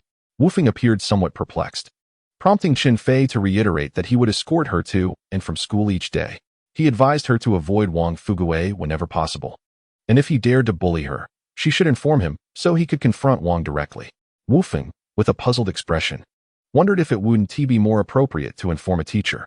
Chun Fei countered, Do you believe a teacher would punish one student for the misdeeds of another? Before Wu Feng could reply, he provided the answer himself. No, certainly not. They would merely mediate, at most coaxing an insincere apology from the offender, which would be utterly ineffective. Only when he feels pain will he learn to fear you. In his previous life, Chun Fei had ventured into the world alone, gaining a wealth of experience. He recognized a commonality in school violence. The aggressors typically hailed from more affluent families, while the victims were often children from poorer households who were too intimidated to retaliate. Reporting to a teacher yielded little more than a hollow response, and the bullying frequently intensified thereafter. Given Wu Feng's gentle disposition, Chun Fei felt compelled to prepare her in advance. Oh, I understand, Wu Feng replied, though she didn't fully grasp the situation. Nevertheless, she recognized her brother's concern and protective nature, which was sufficient for her. As they walked along the village path, they sensed a peculiar shift in the atmosphere. The villagers regarded Chun Feay with unusual expressions. Although he sensed something amiss, he refrained from probing further unless prompted. Upon returning home, Chun Feay spotted Chen Fei from a distance and dashed over, wrapping her arms around his neck in exuberance. Xiao Fei, do you know?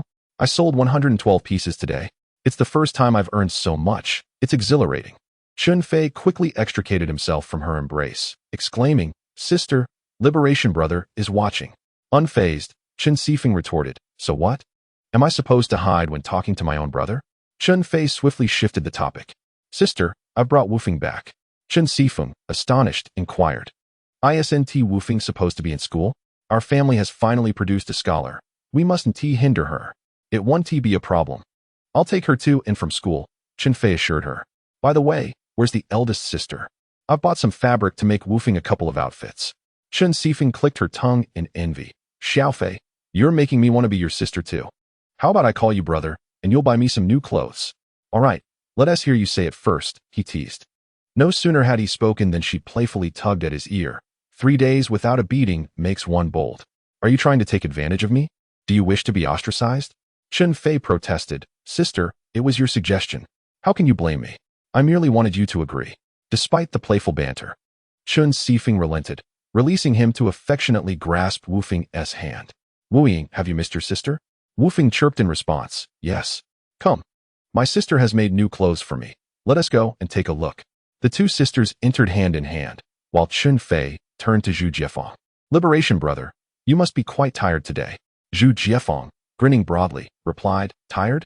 It's just Big Black doing all the running. I merely wield the whip. Chen Fei poured him a bowl of tea, sweetened with sugar. Drink some water first. I need to discuss a few matters with my sister. As Zhu Jiefeng expressed his agreement, Chen Fei turned and entered the house, where he beheld Chen Fei, who had just donned a new outfit, with buttons still undone, revealing a glimpse of her fair skin, prompting him to quickly avert his gaze. Sister, why didn't you inform me before changing? Chen Fei blushed slightly, but remained defiant. Retorting, do I need to announce every time I change clothes? I'm not ashamed of you. As she fastened her buttons, she gleefully inquired, Wufeng, don't you think I look splendid? Wufeng smiled, her eyes sparkling, exclaiming, Sister, you look truly beautiful in your new attire. Chen Fei beamed with pride, Of course. I'll have eldest sister make one for you too. She is quite skilled.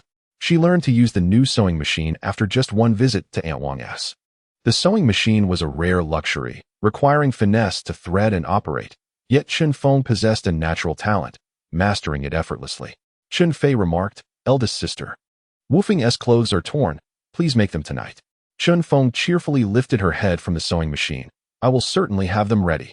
Oh, and Liu Yeer's outfit is also finished. She said she wants to show it to you. Chen Fei chuckled, I'll go see it shortly. Upon stepping outside, he noticed Zhu Jiefeng had finished a bowl of sweet soup, so he handed him 3 yuan, saying, This is your payment for today. Take good care of it. Zhu Jiefeng rubbed his hands together. Oh, I feel quite embarrassed. Chun Fei pressed the money into his palm. This is what you deserve. There's nothing to be embarrassed about. Oh, Chen Fei, you're playing favorites. At that moment, a group of neighbors entered, their eyes widening at the sight. 3 yuan was equivalent to the labor of a hard-working man for 10 days. Zhu Jiefeng had only worked alongside Chen Fei for 1 day, which inevitably sparked envy. Second Aunt Jialan remarked sarcastically, Chen Fei, you can't be so selfish. If you have a way to earn money, let everyone benefit too. Don't you all agree? Indeed, we're all from the same village. You can't be the only one profiting while others merely watch. Half the village had gathered, including a few sent-down youth, who added fuel to the fire with their subtle jabs. Hearing the commotion, Chun Feay and the others rushed out, with Chen Fei standing out in her brand-new attire. Look, Chen Fei's family has a bicycle, a sewing machine, and they eat meat every day, now wearing new clothes. They must be making a fortune. Chen Fei, what have you been up to lately? Share with us. As neighbors clamored, especially Jialan, Xin, and Lu Min, who had previously conspired with Shu Chong, their remarks dripped with sarcasm. Chun Feay and Chen Fei grew increasingly anxious.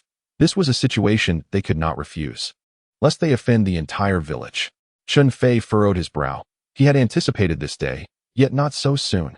It had only been a few days. However, observing the most animated individuals, he quickly discerned that someone was stirring the pot. Clearly, he could not decline, for doing so would render his life in the village untenable.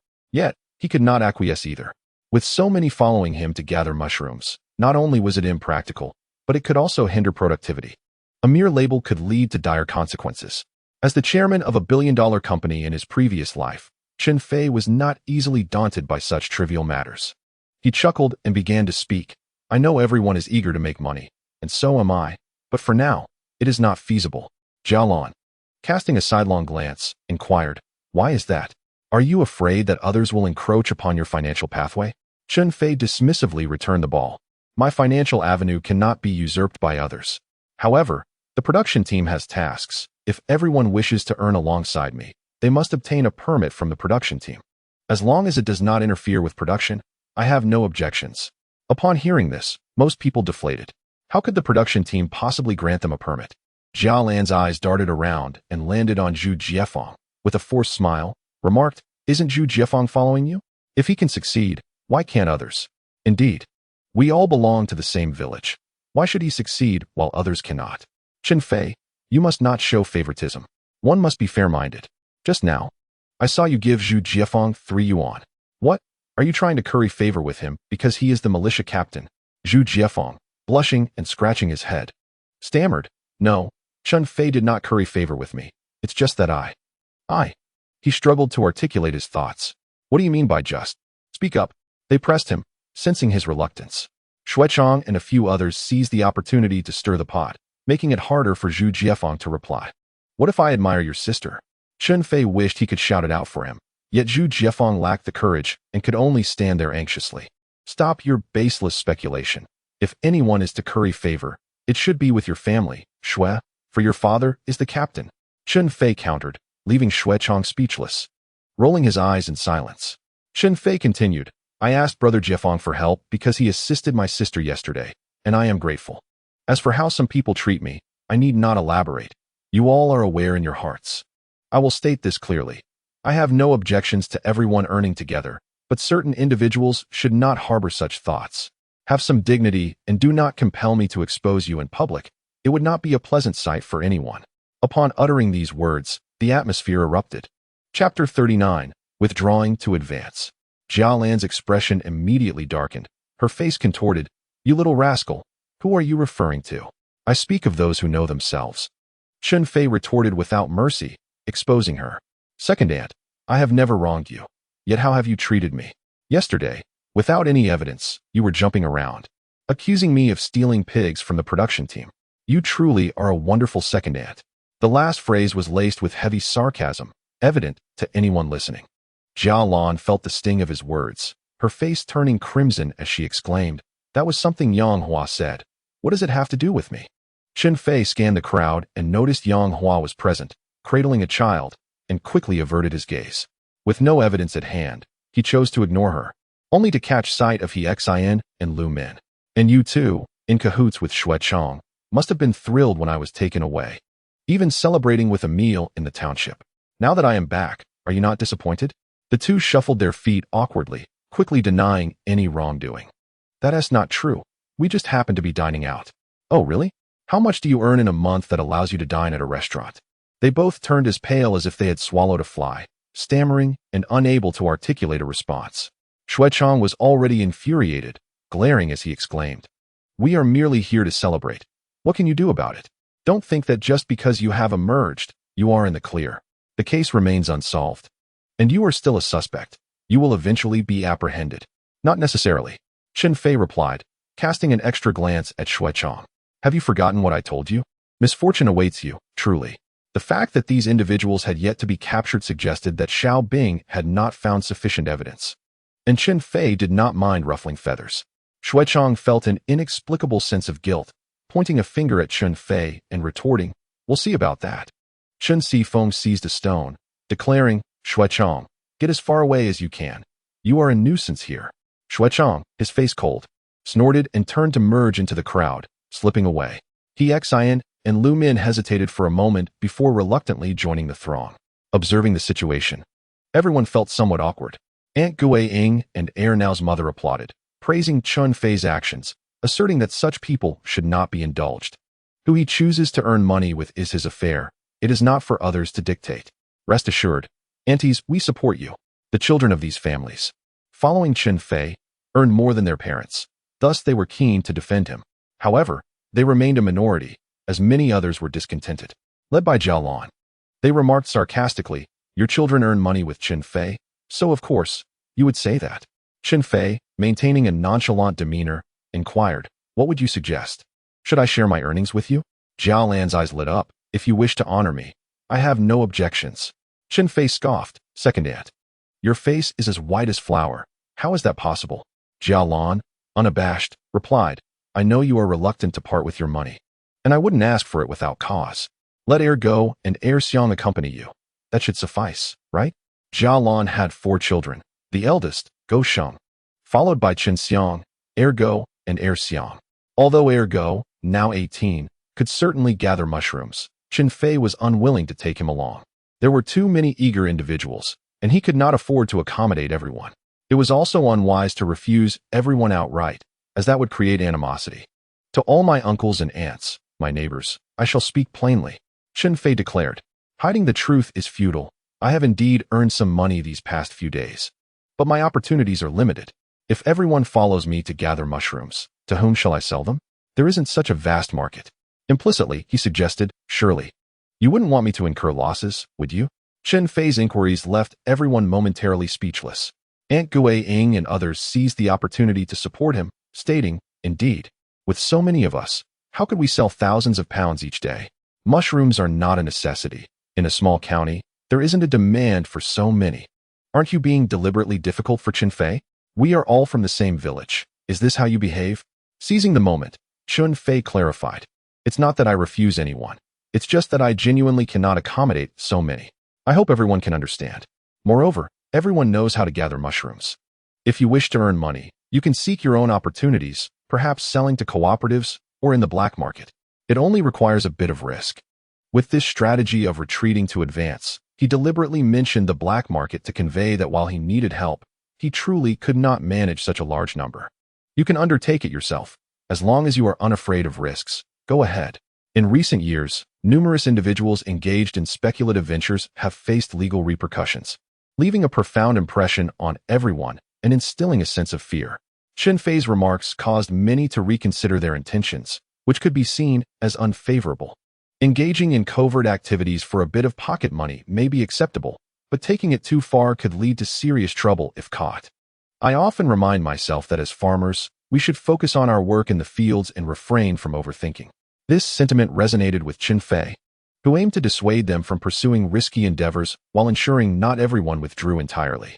One never knows when a jealous rival might report him, which could invite complications. He continued, you are all correct. Minor mischief is manageable, but if it escalates, it could hinder production and yield adverse effects. Furthermore, as many of you are aware, I am soon to marry and must construct a house. With a thoughtful stroke of his chin, Chun Fei proposed, how about this?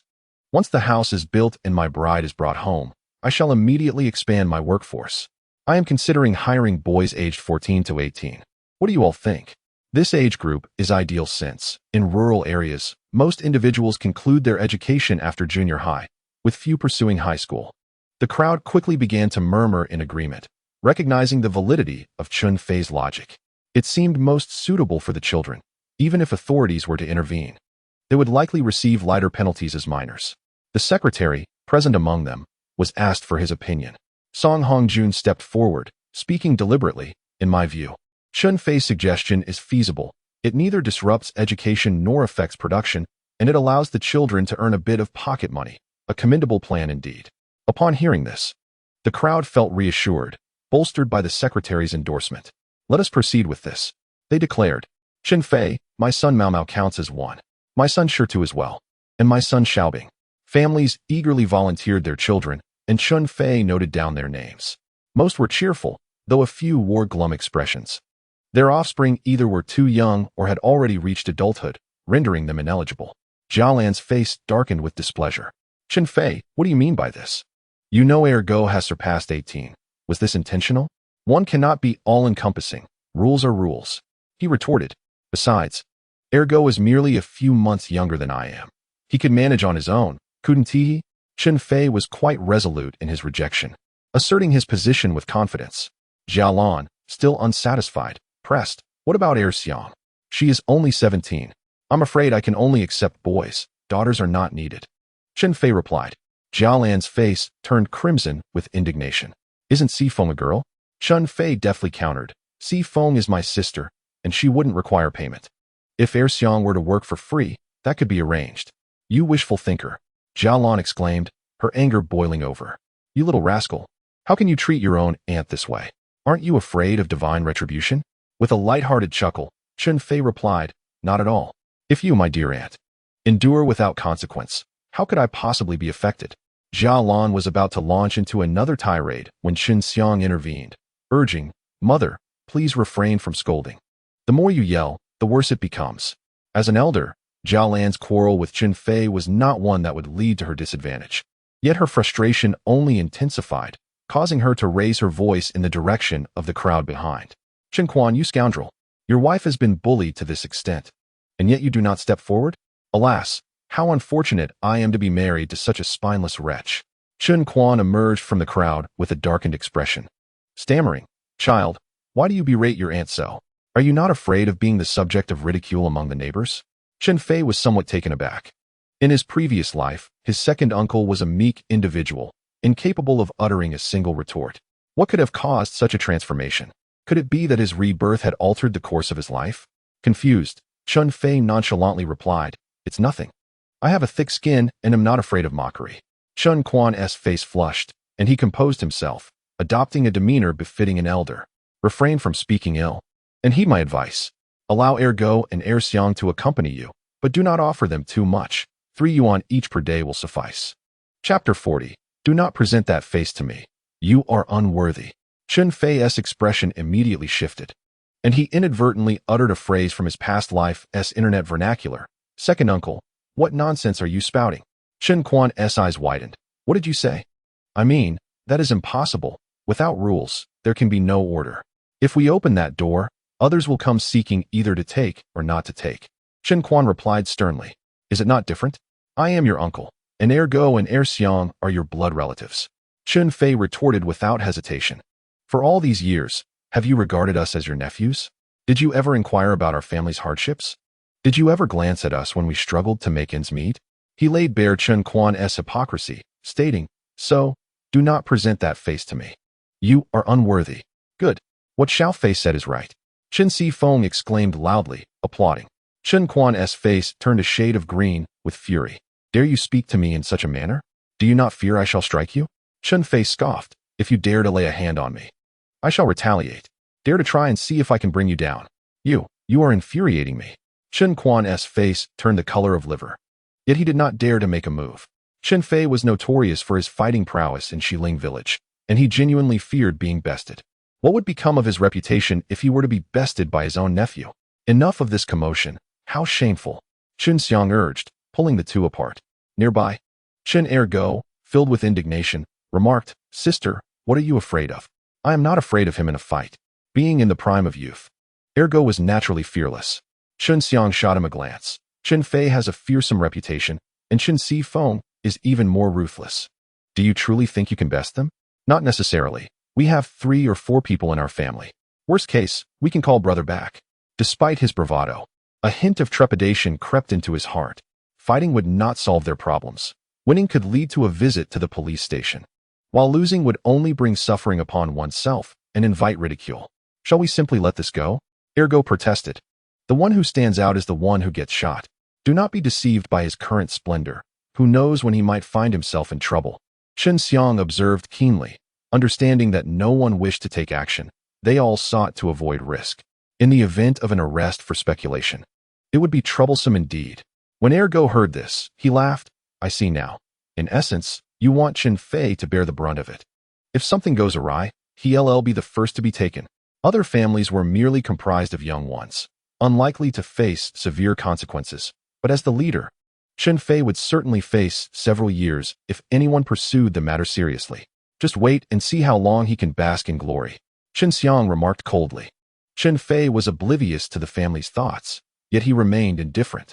Having lived 2 lives, he possessed a thorough understanding of various policies, which granted him the audacity to strategize in advance. After Chun Xiang's family departed, numerous individuals still lingered, reluctant to leave. You have all earned money while everyone else merely stands by. This is not how matters should be handled, they exclaimed. Indeed, we are all neighbors. Fairness must be upheld.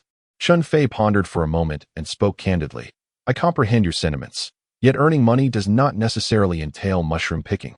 As I previously mentioned, I must construct a house before my marriage. He continued, starting tomorrow, if anyone possesses suitable trees, I would be willing to purchase them. Without delay, Chun Fei stated, for every beam that can be used as a rafter, I shall pay 3 dimes. For every purlin, 3 yuan. For every small beam, 5 yuan. For each column, 2 yuan. And for the main beam, 10 yuan. Furthermore, I specifically require elm wood for the main beams. Elm wood is the finest choice for beams due to its robust quality and favorable reputation, making it highly sought after. It was acceptable if one had not ventured into the mountains to harvest the trees. Simply store them at home until I, along with Uncle Mu, can inspect them. Payment will be made upon delivery. Upon hearing this, the crowd's eyes sparkled with excitement. This work is feasible. I can easily earn several yuan in a day. I'll do it. So will I. There was one more thing left unsaid. A single large tree could serve as a main beam, while its thick branches could be fashioned into rafters, each component representing potential earnings. What about me? How much will you pay me for a day's work? Zhang the carpenter could not restrain his curiosity. Uncle Zhang, the construction of the house relies heavily on you, so I assure you will not be shortchanged. From tomorrow onwards, I shall offer you 3 yuan a day, along with a pack of cigarettes. How does that sound? Zhang the carpenter's face lit up with joy. Sounds good. You're generous. Chun Fei chuckled. I, Chen Fei, have never been stingy. Additionally, when you have the time, please craft me 2 wooden boxes and a wardrobe for my wedding. I shall pay 5 yuan for each box and 10 for the wardrobe. These tasks required a meticulous touch, hence the higher remuneration. Understood, just you wait. Zhang the carpenter was eager to commence, envisioning a small fortune from this endeavor. And Uncle Ma, you, the seasoned mason, must also join in. Your pay will be the same as Uncle Zhang's. Uncle Ma chuckled heartily. All right, I shall arrive on time. Moreover, for everyone else, during the construction, those available may come and earn 2 yuan a day, with lunch provided. Excellent, this is splendid. Chen Fei was generous. This arrangement seemed satisfactory, addressing everyone's needs. With contentment, the crowd bid their farewells, and Liu Ye'er's figure finally emerged. Brother Chen Fei, you startled me earlier. I truly feared you would get into a fight. Chen Fei smiled. I was merely trying to intimidate them. I seldom resort to actual violence. Having lived 2 lives and attained the position of a billionaire CEO, he naturally would not act impulsively. Still, you would fight, wouldn't you? Liu Yi playfully glared at him and then swayed her waist. Do you not feel I am different today? Oh, you wish to play this game with me? Chen Fei feigned a scrutinizing gaze. Indeed, something seems amiss, but what exactly? Liu Yi pouted. Are you not going to take a closer look? With a grin, Chun Fei suddenly pulled her into an embrace. Your new attire makes you even more enchanting. Liu Yi blushed. Is it the attire that looks good, or is it I who looks good? Undoubtedly. My wife is the most beautiful, yet the new clothing enhances your allure. As she spoke, she leaned closer to her ear and whispered, You look lovely even without clothes. This remark made Liu Ye'er blush and her heart race, prompting her to hurriedly push him away. You are shameless. I won't talk to you anymore. Seeing this, Chun Feay glared. Xiao Fei, Wu Feng is still here. Don't corrupt the child. Wu Feng's little face flushed as she chimed in. Sister C, I'm already 15. Not a child anymore. Besides, I didn't hear what my brother said. Chun Fei laughed heartily. Of course, I wouldn't let you hear. This is a private conversation between me and your sister Liu Ye'er. Unlike his shamelessness, Liu Ye'er was thoroughly embarrassed and was about to leave when Chen Fei pulled her back. Liu Ye'er, don't go. I'm about to start cooking. Liu Ye'er had no intention of leaving for real. She paused when he pulled her. Wu Feng, curious, asked, Brother, what are we having for dinner tonight? Who is cooking? Chun Fei replied with a smile. Of course, it's your brother who will be cooking. By the way, you can share some candy with Liu Ye'er while I show you a little culinary skill. Wu Feng obediently suggested, let Liu Ye'er eat the candy, and I'll help you with the fire, okay? No need. You should take good care of your hands for a while. Sister C can help me with the fire. Jiefeng, will you leave a piece for me? Zhu Jiefeng scratched his head, grinning foolishly. You guys eat. I'll head back first. Chun Feay, straightforward and unceremonious, said, All right, you can go. Come back early tomorrow. Subsequently, Chen Fei tended to the fire while Chun Feay washed the rice, steaming a pot of it. Once the rice was cooked, he drizzled soy sauce over it, mixed it well, heated the wok, melted a spoonful of lard, sprinkled some chopped green onions for fragrance, and then tossed the rice in to stir-fry for a while. High-quality ingredients often require the simplest cooking methods. This plain white rice, transformed by him, resulted in a freshly made dish of soy sauce mixed rice imbued with a taste of longing. A subtle aroma wafted through the air, truly delightful. Wu Feng and Liu Ye'er, inside the house, caught a whiff of the enticing scent and couldn't resist running outside. "Brother, what are you cooking? It smells so good." Chen Fei, smiling as he served, replied, "I didn't tea by much today, just whipped up some soy sauce mixed rice." Wu Feng sniffed eagerly. "It smells amazing. I haven't smelled such fragrant rice in ages." A slight shadow crossed Chen Fei's face. How much hardship had his little sister endured at her aunt's house that a simple dish of soy sauce mixed rice could make her so ravenous? Chapter 41. Shadows on the wall. That night, the sisters gathered and chatted for quite some time. Before bed, Chun Feay liked to empty his mind. After coming out of the restroom, just as he was about to return to his room to sleep, he unexpectedly caught sight of something dark on the eastern courtyard wall. His first thought was that they had been robbed. While he wasn't afraid of thieves stealing, he feared that they might be coveting his newfound wealth. Although the villagers of Shilling were generally honest, there were occasionally bad apples. So he called out sternly, "Who is there?" The dark figure on the wall moved slightly and replied in a hushed, restrained voice, "Xiao Fei, it's me. Keep it down, uncle." Chen Fei was taken aback. "What are you doing on the wall at this hour?" Chen Quan beckoned him over. "Come here. I have something to discuss with you." Chun Fei walked to the base of the wall, slightly annoyed. What is it that couldn't be said during the day? Chen Quan sighed. "Xiao Fei, I understand your resentment towards me for neglecting you all these years. However, I had no choice. I have a family to protect, and I feared being implicated. It has been difficult for me as well. But why are you still acting this way today?" Chun Fei thought back to the past and realized he did not harbor any hatred towards Chen Quan. At that time, everyone lived in fear, constantly wary of being reported and worried about the consequences, such as human nature. However, today's behavior was undeniably distasteful. Chen Quan managed a bitter smile. "You are still young and unmarried. If I hadn't spoken like that, would your second aunt have let me off the hook?" "Ah, so that's the reason." Chun Fei suddenly understood that his second uncle, once a straightforward man, was now putting on an act for his second aunt. He softened his tone and inquired, "So what do you want now?" "It's nothing. I just wanted to inform you. Otherwise, I wouldn't be able to sleep tonight." With that, Chen Quan retreated slightly. Hearing this, Chen Fei smiled. His second uncle remained the same, timid in the face of challenges and fearful of his wife, but there was no need to worry about any malice from him.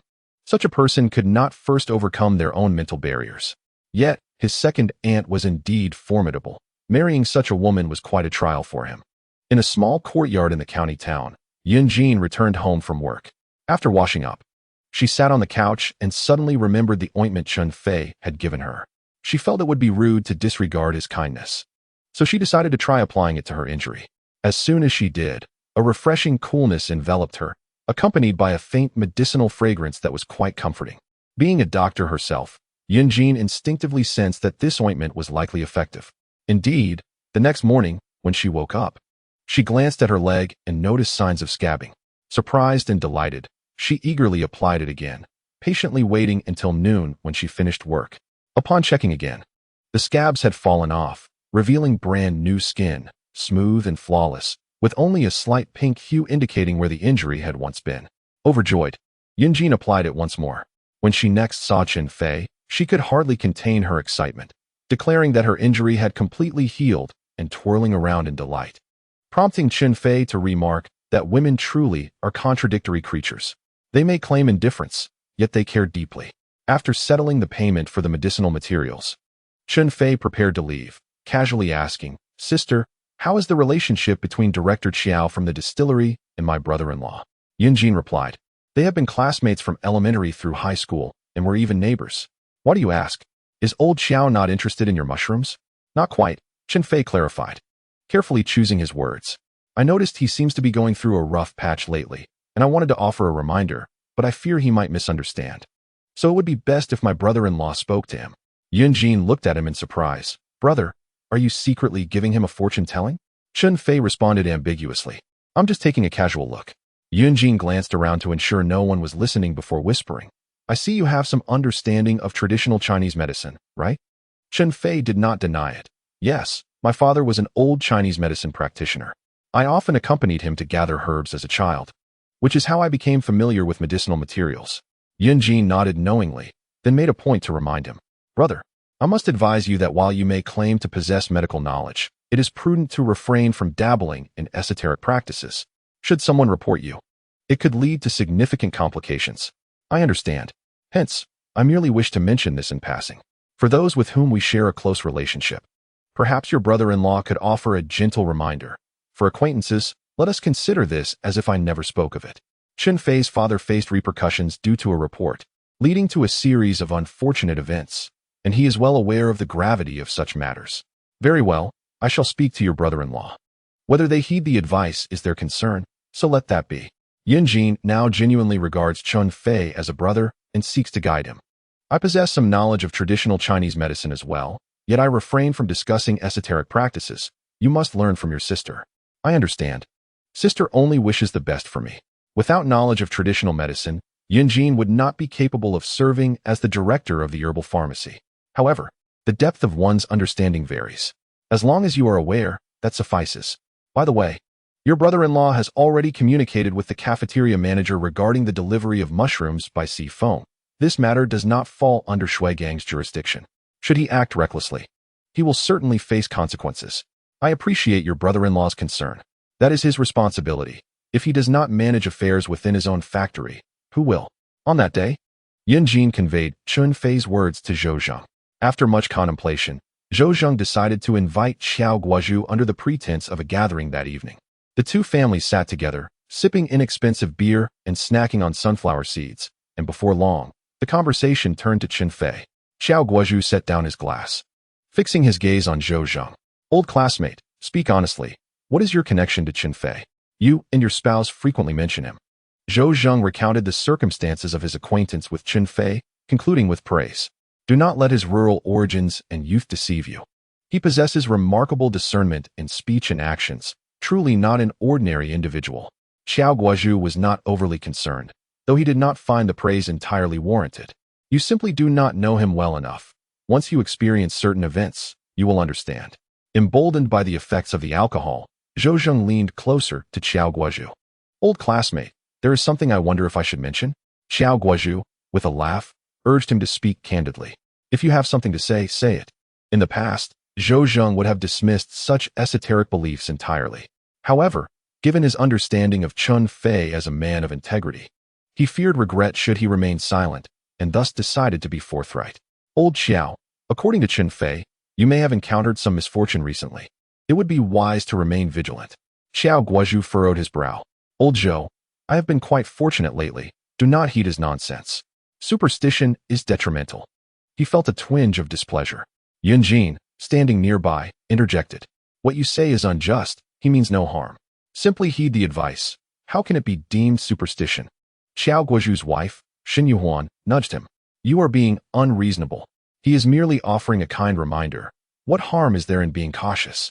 Xiao Guozhu quickly conceded. Very well, I shall be more careful.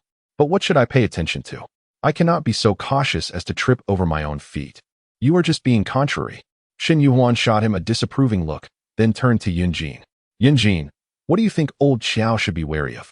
After a moment of reflection, Yunjene replied. Chen Fei did not elaborate, but he met with old Xiao at the distillery. It must pertain to the factory, I suppose. The distillery is operating smoothly. Recently, both production and sales have increased, and I feel quite optimistic. Yunjene, seemingly lost in thought, advised that it would be beneficial to observe more. There is no harm in it. With that, Zhou Zheng deftly shifted the conversation. After all, these matters are rather sensitive and should not be discussed at length. Whether one chooses to believe or not is ultimately a personal affair for Xiao Guozhu. Initially indifferent, Xiao Guozhu found himself inexplicably troubled later that night, tossing and turning in bed, unable to find solace in sleep. The following day, under the guise of an inspection, he wandered around the factory. Suddenly, he looked up and was taken aback. Chapter 42. At this rate, when will you ever win my sister's heart? He noticed that one of the hoisting pulleys in the workshop was missing a screw cap, leaving only a bare screw rod. This was undoubtedly a safety hazard. Xiao Guozhu was startled. If it were to fall during the hoisting process, it could lead to a serious safety incident. Thus, he swiftly convened a safety meeting, calling together all mid-level and senior staff before the workday had even begun. "We need to halt production and conduct a thorough safety inspection," he announced. Many expressed their confusion. The deputy factory director, Xian Shueming, furrowed his brow and remarked, "Old Xiao, a safety check is fine, but is it really necessary to stop production?" The office director, Cui Jinhui, added, "Yes, with the Mid-Autumn Festival approaching, falling behind on production would result in significant losses." The workshop director, Wang Dong, suggested, "Why not check while continuing production?" Opinions varied, and none were in favor of ceasing operations. After all, halting production equates to financial loss, even if only for a single day. Machinery and equipment, boilers, all represent capital. Now more than ever, we must prioritize safety and conduct a thorough examination of fire safety equipment, electrical wiring, storage devices, exhaust valves, tank areas, and hoisting equipment. Sharpening the axe does not delay the work of cutting firewood, Xiao Guozhu insisted, steeling himself. The unease from Zhou Zheng and his wife's words the previous night weighed heavily on him, leaving him restless without a comprehensive inspection. As the factory manager, Xiao Guozhu understood that even if his subordinates did not grasp the urgency, they would still execute his orders. By noon, multiple safety hazards were identified, including issues with the hoisting pulley, aging electrical wiring, and uncleaned wine pits. Although none of the problems were grave, the sheer volume of minor issues was concerning. As the factory manager, Xiao Guozhu recognized that details can dictate success or failure. Seemingly trivial problems, if allowed to accumulate, could one day culminate in disaster. Hence, he promptly ordered comprehensive repairs, aiming to complete them within a day. If necessary, they would work overtime that evening, even if it meant running continuously for 24 hours. Production must resume by the following day. After leaving the winery, Chun Feay headed directly to the meat processing plant, where he purchased 2 pounds of pork tenderloin for $1.50 before cycling home. He had arranged with Chun Feay to meet at the cooperative after shopping. If not buying anything, they would wait at the city's exit. Upon meeting, Chun Feay could not help but flaunt her achievements. Earning over $100 a day filled her with delight, and even the mere act of handling money brought her a sense of accomplishment. The trio strolled along, chatting and laughing, with most of the conversation coming from Chun Feay. Zhu Jiefeng, on the other hand, remained quiet, occasionally exclaiming or cracking a smile, rarely engaging in conversation. Infuriated, Chun Feay felt an urge to kick him twice. "With someone like you, when will you ever win my sister's heart?" Yet he couldn't say it outright. The urgency was palpable. Upon returning home, he returned the bicycle to Miao Zhuang and immediately began to prepare a meal. First, he sliced the tenderloin into strips, rinsed them clean, and marinated them with a pinch of salt and pepper for about 10 minutes. The next step typically required tomato sauce, but alas, there was none.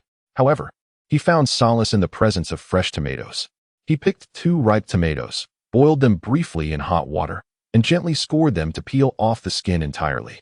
Then, he diced them and added them to the pot, initially simmering over high heat. Once the mixture began to bubble, he stirred continuously with a spoon to prevent sticking. When the surface foam dissipated, he added a touch of sugar and salt, reducing the mixture until it became visibly thick. A splash of vinegar was introduced, and he let it simmer a little longer. Having prepared a generous amount, Chun Feay found a clean jar to store the excess sauce after it cooled, ensuring it could be used later. The ratio for the tomato sauce was 3 parts sugar to 2 parts vinegar, complemented by a bit of water and cornstarch. Stirred until smooth. The tenderloin strips were coated in the batter, and once the oil was heated, he delicately fried the strips until they turned a light golden brown.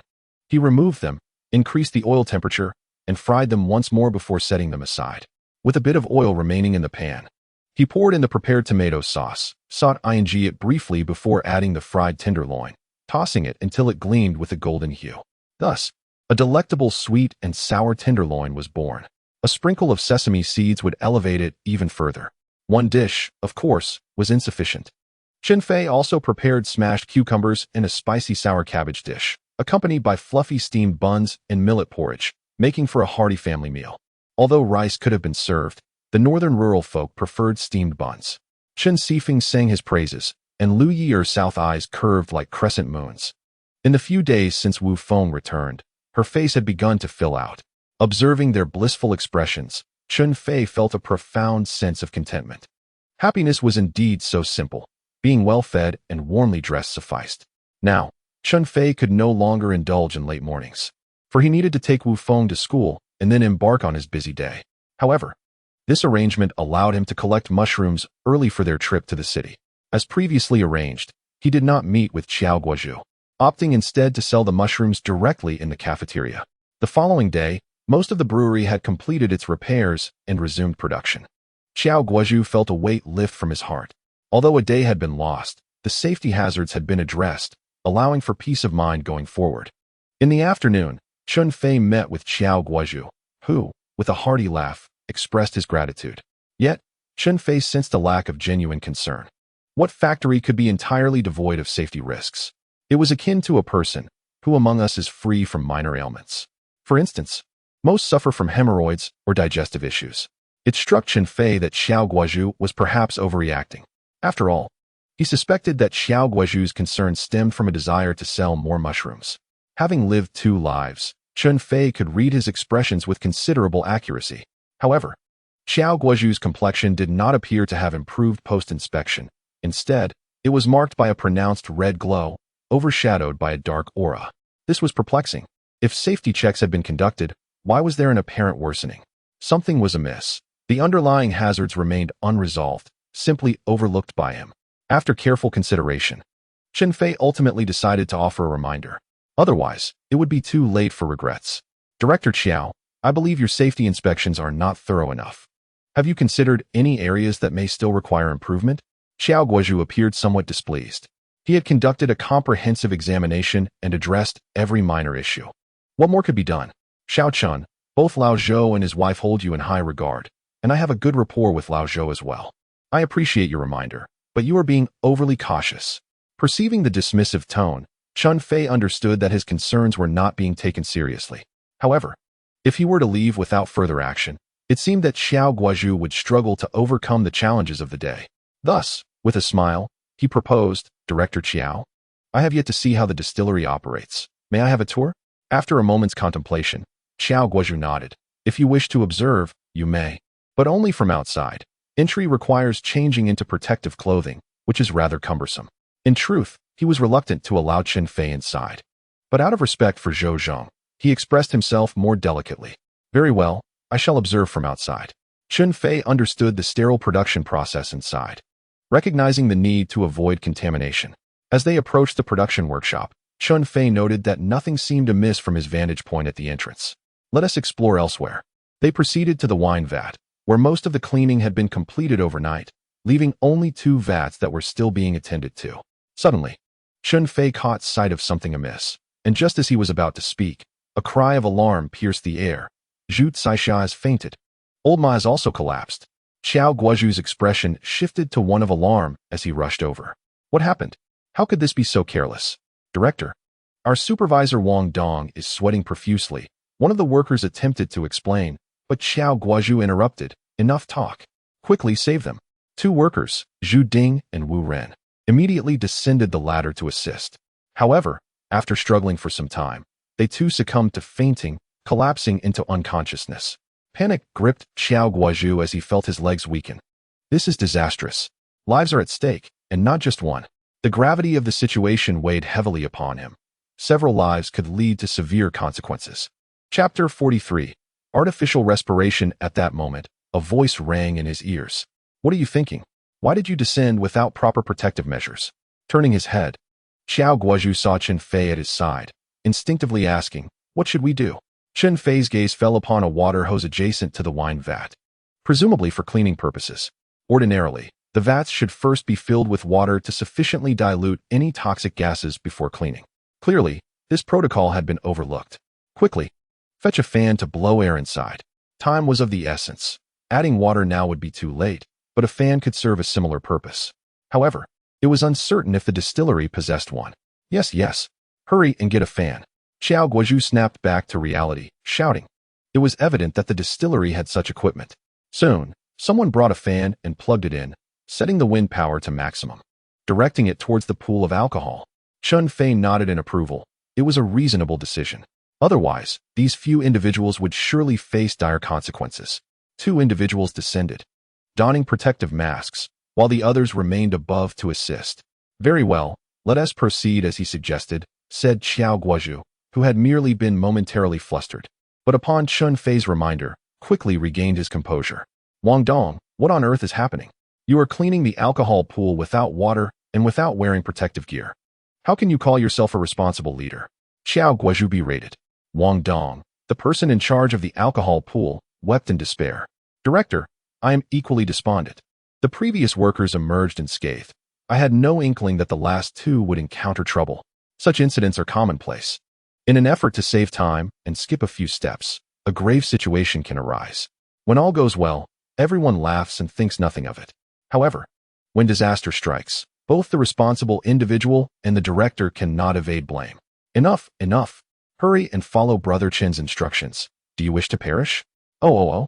Wang Dong quickly wiped his tears and shouted, Hurry, Zhang Shuohua, Li Jinxiang, put on your protective gear and go rescue them.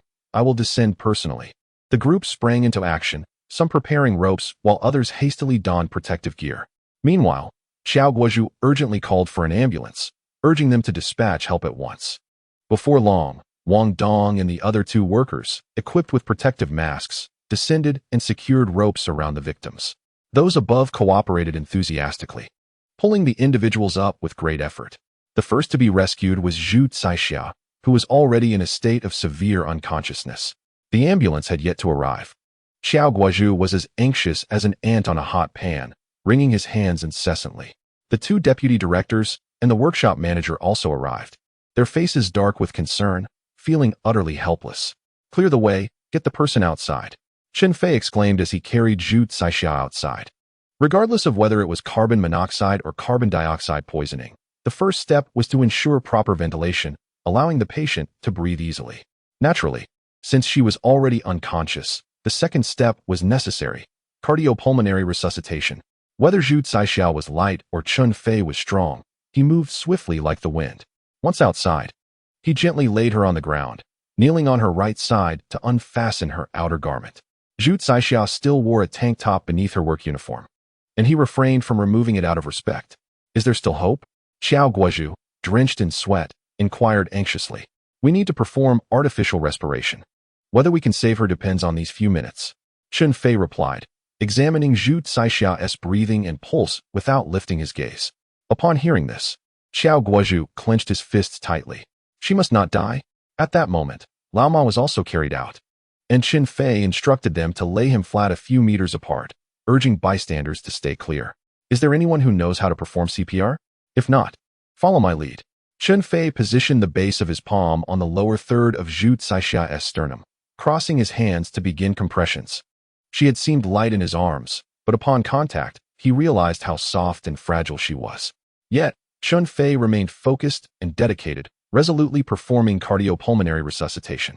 Xiao Guozhu lifted his gaze towards the factory entrance. The ambulance had yet to arrive. In a state of urgency, he called out, "Fetch the factory doctor. We need him here immediately." Someone dashed off to summon the physician, while Chun Fei continued to administer chest compressions to the patient. After 30 relentless presses, he grasped Zhu Caixia's chin, encouraging her to open her mouth. Confirming that there were no obstructions in her throat, he inhaled deeply and forcefully exhaled into her mouth, performing artificial respiration. Meanwhile, four patients were gradually brought out. The factory doctor arrived, initiating cardiopulmonary resuscitation on Old Ma, compressing and blowing in a continuous cycle. Sweat began to bead on Chun Fei's forehead, his hands growing weary. At last, Zhu Caixia emitted a soft groan and opened her eyes. Their gazes locked. In her eyes, he perceived a blend of confusion, gratitude, shyness, and an indescribable emotion. Excellent. Xiao Guozhu could not contain his exclamation. Resuscitating one person alleviated a portion of his guilt. At that moment, Chun Fei, disregarding the need for rest, covered Zhu Caixia with her clothing and hurried to assess the condition of the other two individuals. All eyes were fixed on the scene, yet they maintained a respectful distance to avoid obstructing airflow. Fortunately, the two workers had been unconscious for a brief period, suffering only mild poisoning. And after a round of rescue efforts, They soon regained consciousness. Exhausted and drenched in sweat, Chun Fei collapsed onto the ground, gasping for air. Old Ma too. Awakened thanks to the doctor's diligent efforts. Wonderful. Absolutely marvelous. Xiao Guozhu exclaimed, his fists pumping in the air. Brother Chen Fei, you have been a tremendous help. Chen Fei wiped the sweat from his brow and looked up at him, noticing the dark aura around Xiao's forehead had dissipated, prompting a knowing smile. Director Xiao, do you believe me now? Xiao Guozhu shuddered slightly, and with a face full of embarrassment, he replied, Brother Chen Fei, it was my fault. I shall never forget the debt of gratitude for saving lives. From now on, you are my brother. Chen Fei chuckled, you flatter me. One must lend a hand when needed. Fortunately, having traversed the urban landscape in his past life and acquired extensive knowledge, Chen Fei was not rendered helpless like the others. Suddenly, the ambulance, sirens blaring, sped into view. Medical personnel disembarked, rushing over with a stretcher. Where are the patients? How many are there? They've been revived. Wang Dong, buoyed by newfound confidence, cheerfully remarked, you were too slow. They are already saved. Just these few. The doctor expressed astonishment. Didn't you say they were poisoned and unconscious? Wang Dong pointed at Chun Fei, grinning. It was this young man who performed artificial respiration and brought them back. The doctor regarded Chun Fei with surprise. Well done, young man. Few possessed the knowledge of artificial respiration. During that time, it was rare for even city dwellers, let alone rural folk, to be familiar with such life-saving techniques. Especially in moments of panic, many were at a loss, unsure of what to do or resorting to misguided actions that could worsen the situation. Director Xiao, you've experienced a fortunate misfortune. The doctor informed Xiao Guozhu. The mortality rate for mixed gas poisoning is alarmingly high. Had it not been for the timely intervention, you would have faced dire consequences. Xiao Guozhu, still shaken, replied, who could argue? My heart is still racing. The doctor solemnly stated, although the patient has been resuscitated, further examinations are necessary. Xiao Guozhu responded, yes, let us expedite the examinations. The doctor crouched down and inquired of Zhu Caixia, how do you feel at this moment? Zhu Caixia replied feebly, I feel nauseous, have a tight chest, am utterly fatigued, and my head aches. What about you? The doctor then turned to old Ma. I am experiencing difficulty breathing, a lack of energy, and nausea, old Ma replied. The doctor posed similar questions to the other two individuals, receiving comparable responses. Standing upright, the doctor addressed Xiao Guozhu, Director Xiao. They require hospitalization for a few days to ascertain whether there is any damage to their autonomic nervous system or if there is any cortical syndrome present. What do you think? Xiao Guozhu, unable to comprehend the medical jargon, felt fortunate that the patients had been saved. The rest seemed trivial. He readily agreed. Let them stay as long as necessary. It matters not. The factory will cover all medical expenses. Consequently, the patients were transported by ambulance for observation. At that moment, Chen Fei had also regained his composure and bid farewell to Xiao Guozhu. I won't keep you today. We shall celebrate and express my gratitude another day, Xiao Guozhu said. Chun Fei modestly replied, there is no need for that. It is merely what ought to be done. As he watched Chen Fei's figure recede into the distance, Xiao Guozhu expressed a hint of admiration. This young man possesses remarkable qualities. He truly steps up in times of need. If it weren't for him today, I fear my tenure as director would have come to an abrupt end. Come, an emergency meeting shall convene this afternoon for criticism and self-criticism, Xiao Guozhu proclaimed loudly. In the canteen of the machinery factory, Shui Gang watched as Chen Sifeng and Zhu Jiefeng departed, proudly brandishing their money. Unable to contain himself, he exclaimed, this is infuriating. My brother's mushrooms were rejected, yet they eagerly accepted those from Chun Fei's family, even warning me not to make things difficult for them. Is there no justice? Is there no moral order? However, the hierarchy of power rendered him just an ordinary worker. Should he confront them directly, he would surely suffer the consequences. Even his uncle's position as deputy factory director would afford him no protection. One day, I shall make you pay. Enjoy your fleeting triumph. Shui Gang thought to himself. Ensuring no one was around, he approached the windowsill, seized a teacup filled to the brim with strong tea, and exited.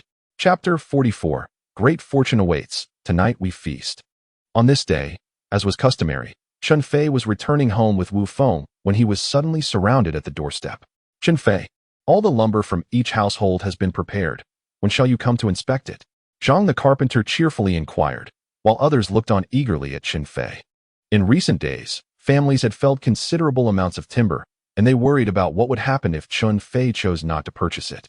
How is the quality? There are no defects, I hope? Chen Fei asked. As you well know, we are all from the same village. We would never deceive you. Rest assured, there is no substandard timber here, they assured him in unison. After deliberating, Chen Fei proposed, since we have no place to store it at my home, let us keep it there for now. Tomorrow, I will gather a few individuals to begin excavating the foundation. Uncle Ma, it will be up to you. Old Ma, a mason, was essential for the construction. Very well, who is available tomorrow? Zhang the carpenter asked. I am free. I can help. So can I. Immediately, numerous individuals signed up. It suffices to have around 10 people on the first day. The primary tasks involve measuring the land, marking boundaries, and planning the layout, which does not require a large workforce. Everyone received the response and left contentedly. Brother, what as for dinner? In just a few days, Wufeng had transformed into a little foodie under Chun Fei's guidance, much like Sifeng. That evening, Chun Fei had initially brought back some meat, intending to stir-fry it with chili, but upon catching a glimpse of the chicken coop, he suddenly changed his mind. Great fortune, tonight we feast on chicken. Chicken? Where's the chicken? Wufeng looked around eagerly. Brother, did you buy chicken? Where is it? Chen Fei pointed towards the coop. That is not it. Brother, those are laying hens. Regardless of what kind of chicken they are, eating is what matters. No sooner had he finished speaking than he felt a sharp tug on his ear from Sifeng. 3 days without a beating, and you dare to covet the last 2 chickens? Sister, could you please let me finish? Chen Fei squatted down slightly. That really hurts. You're definitely my sister. Your grip is fierce. Speak, I'm listening. Sifeng held onto his ear tightly. All right, I'll put it this way. We are about to build a house, and everything in the yard must be removed. Where will we place the chickens? With so much commotion, it's better to eat them and save the trouble. That does seem somewhat reasonable, but it's such a pity. It's not easy to raise 2 old hens. Sifeng released her grip, her face filled with concern. Sister 4, we must look ahead. Our family isn't short on money now. We can enjoy the eggs ourselves. There's no need to be frugal over a few. Money breeds courage. Recently, Chun Fei's daily earnings have been around 200 to 300, with total savings reaching 2,500. This is indeed a substantial amount. To put it in perspective, back then, the average salary was merely 20 to 30 yuan. A strong laborer in the countryside earned less than 10 yuan a month, comparatively, with an average salary of 5,000 in my past life. You can comprehend how alarming 2,500 truly is. That does make sense. Sifeng's face brightened. Then I eagerly await the chicken feast. Let us get to it. Chun Fei rolled his eyes. You go catch the chicken. I'll prepare the ingredients. Tonight, I'll treat you all to something special. The smell from the coop was overwhelming, and Chun Fei was reluctant to enter. All right then, for the sake of the delicious meal, I shall brave it. Sifeng declared heroically as she dashed into the chicken coop, causing a flurry of chaos among the chickens. Though, notably, there were no dogs. In reality, rural folk are not averse to dirt. Previously, Chen Fei wouldn't even bother to pick up a fallen oil bottle, and Sifeng was always eager to take on any dirty or laborious tasks. This was merely a jest. Zhilong, let us eat here tonight. Chen Fei called out to Zhu Zhilong while preparing the side dishes. Zhu Zhilong scratched his head, sneaking glances at the chicken coop. I think I'll pass. You all carry on. I'll head back. You truly lack ambition. My sister won't eat you. Chen Fei remarked with disdain. Zhu Zhilong's face flushed crimson. I really must go. The horse still needs feeding. He began to leave, prompting Chun Fei to chase after him. Take the meat with you. We're having chicken tonight. So we won't eat it. Zhu Zhilong hurriedly declined. It's fine to save it for tomorrow. Just take it. I can always go for meat later. Chen Fei insisted, shoving the meat into his hands. Come early tomorrow. All right. Zhu Jiefeng cast a fleeting glance at Chen Sifeng, who had just emerged from the chicken coop, and hurriedly left. What did you say to him, sneaking around like a thief? Chen Sifeng remarked with a disdainful curl of her lip. Chen Fei's eyes darted thoughtfully. Zhu Jiefeng was rather timid. One wondered if Sister C could take the initiative. He rubbed his ear, still tinged with pain. Never mind. Let us first resolve my own matters before concerning ourselves with theirs. Nothing much. Just go heat the water. I'll take care of the chicken. Today, I shall prepare a pot chicken for you all. You're tempting me again. Chen Sifeng wiped away imaginary drool, though her craving was genuine. Brother, may I go heat the water? Wufeng eagerly set down her backpack. No need. Go to your homework. Oh, The primary distinction between pot chicken and mushroom chicken pieces lies in the dough. The dough in mushroom chicken is akin to stewed noodles, with pieces cut haphazardly and elongated noodles cooked separately before being added. In contrast, the dough for pot chicken is smaller, rolled into strips about 2 fingers wide, lined around the edges of the pot, half submerged in the broth. The dough absorbs the savory essence of the soup, resulting in a delightful balance of flavors. The cake borrows the taste of the vegetables, while the vegetables imbue the cake with fragrance, yielding a texture that is both tender and crisp. In a word, delectable. The entire family relished the meal, their praises echoing, rendering the neighbors envious. Today, Shu Chong was also present. Each time he visited, Jialan extended warm hospitality. Though the spread lacked extravagant dishes, there were steamed buns and stir-fried vegetables, and today she had specially prepared a bowl of fried eggs for him. In rural terms, it was rather splendid. Just as they were enjoying their meal, an enticing aroma of meat wafted in from next door, rendering the steamed buns suddenly unappealing. Eating meat every day, isn't it tiresome? Shu Chong spat in annoyance. And yet, we've never seen you bring home a piece of meat, Chun Xiang retorted, exasperated. Initially, she had hoped that fostering a connection with Shu Chong would lead to a better life, yet he always arrived empty-handed, indulging himself before departing with a mere wipe of his mouth. What was his intention? How could one converse with Jiangzi? Jialan eagerly wished for Chun Xiang to marry into the Shu family, fearful of incurring Shu Chong's displeasure. However, Shu Chong seemed unfazed, chuckling awkwardly. If you crave meat, it's simple. I'll bring over 2 pounds tomorrow. That would be too embarrassing. Jialan laughed, her mirth insincere. It had been a long time coming. Finally, she had seen some returns. Is it easy for me? The meal was devoid of flavor, and after dining, Shu Chong did not linger with Chun Xiang, citing a matter to attend to before taking his leave. Watching his receding figure, Chun Quan opened his mouth, only to let out a sigh in the end. Words were futile, silence was preferable. At this moment, the Chen family had finished their meal. Chen Fei, while tidying up, mused, our family has finally turned a corner. I wonder how your second and third sisters are faring now? Mentioning the second and third sisters prompted Chun Fei to ponder, and after a brief consideration, he devised a plan. Sister, do not worry. Tomorrow, as I pass by Guanzhuang, I shall first visit third sister, and then the day after, I will check on second sister. What do you think? Chun Fei tucked a stray strand of hair behind her ear and replied, actually, I am not overly concerned about your third sister, but primarily about your second sister. Sanfeng shares a temperament akin to Sifeng, although not as fiery. She too is unwilling to be taken advantage of. Erfeng, among the sisters, is the most gentle, too easily bullied due to her excessive kindness. This trait mirrors that of their aunt. Upon mentioning the second sister, Chun Fei was reminded of his past life, where it seemed that she had met a rather tragic fate, although the specifics eluded him. He then modified his statement, saying, shall I visit the second sister first? Chapter 45, Ma Huilan and Zhu Caixiao page retrieval failed, awaiting reacquisition. Chapter 46, capturing thieves with their stolen goods page retrieval failed, awaiting reacquisition. Chapter 47, the fourth sister is a true tiger. Page retrieval failed, awaiting reacquisition. Chapter 48, Liu Ye'er is expecting the arrival of Shu Chong significantly diminished Jialan's anger. And she proudly exclaimed, did you see? Yesterday, my Chun Xiang expressed a desire for meat, and today, Chong has brought some. With a joyful demeanor, she approached, her already prominent overbite widening into a broad smile. Chong, I merely mentioned it in passing yesterday, and you took it to heart. Despite her words, she quickly accepted the meat. Chun Xiang, you were right. We indeed have meat to enjoy today. Chun Xiang, wary of provoking Chen Fei, seized the opportunity to lead Shu Chong back.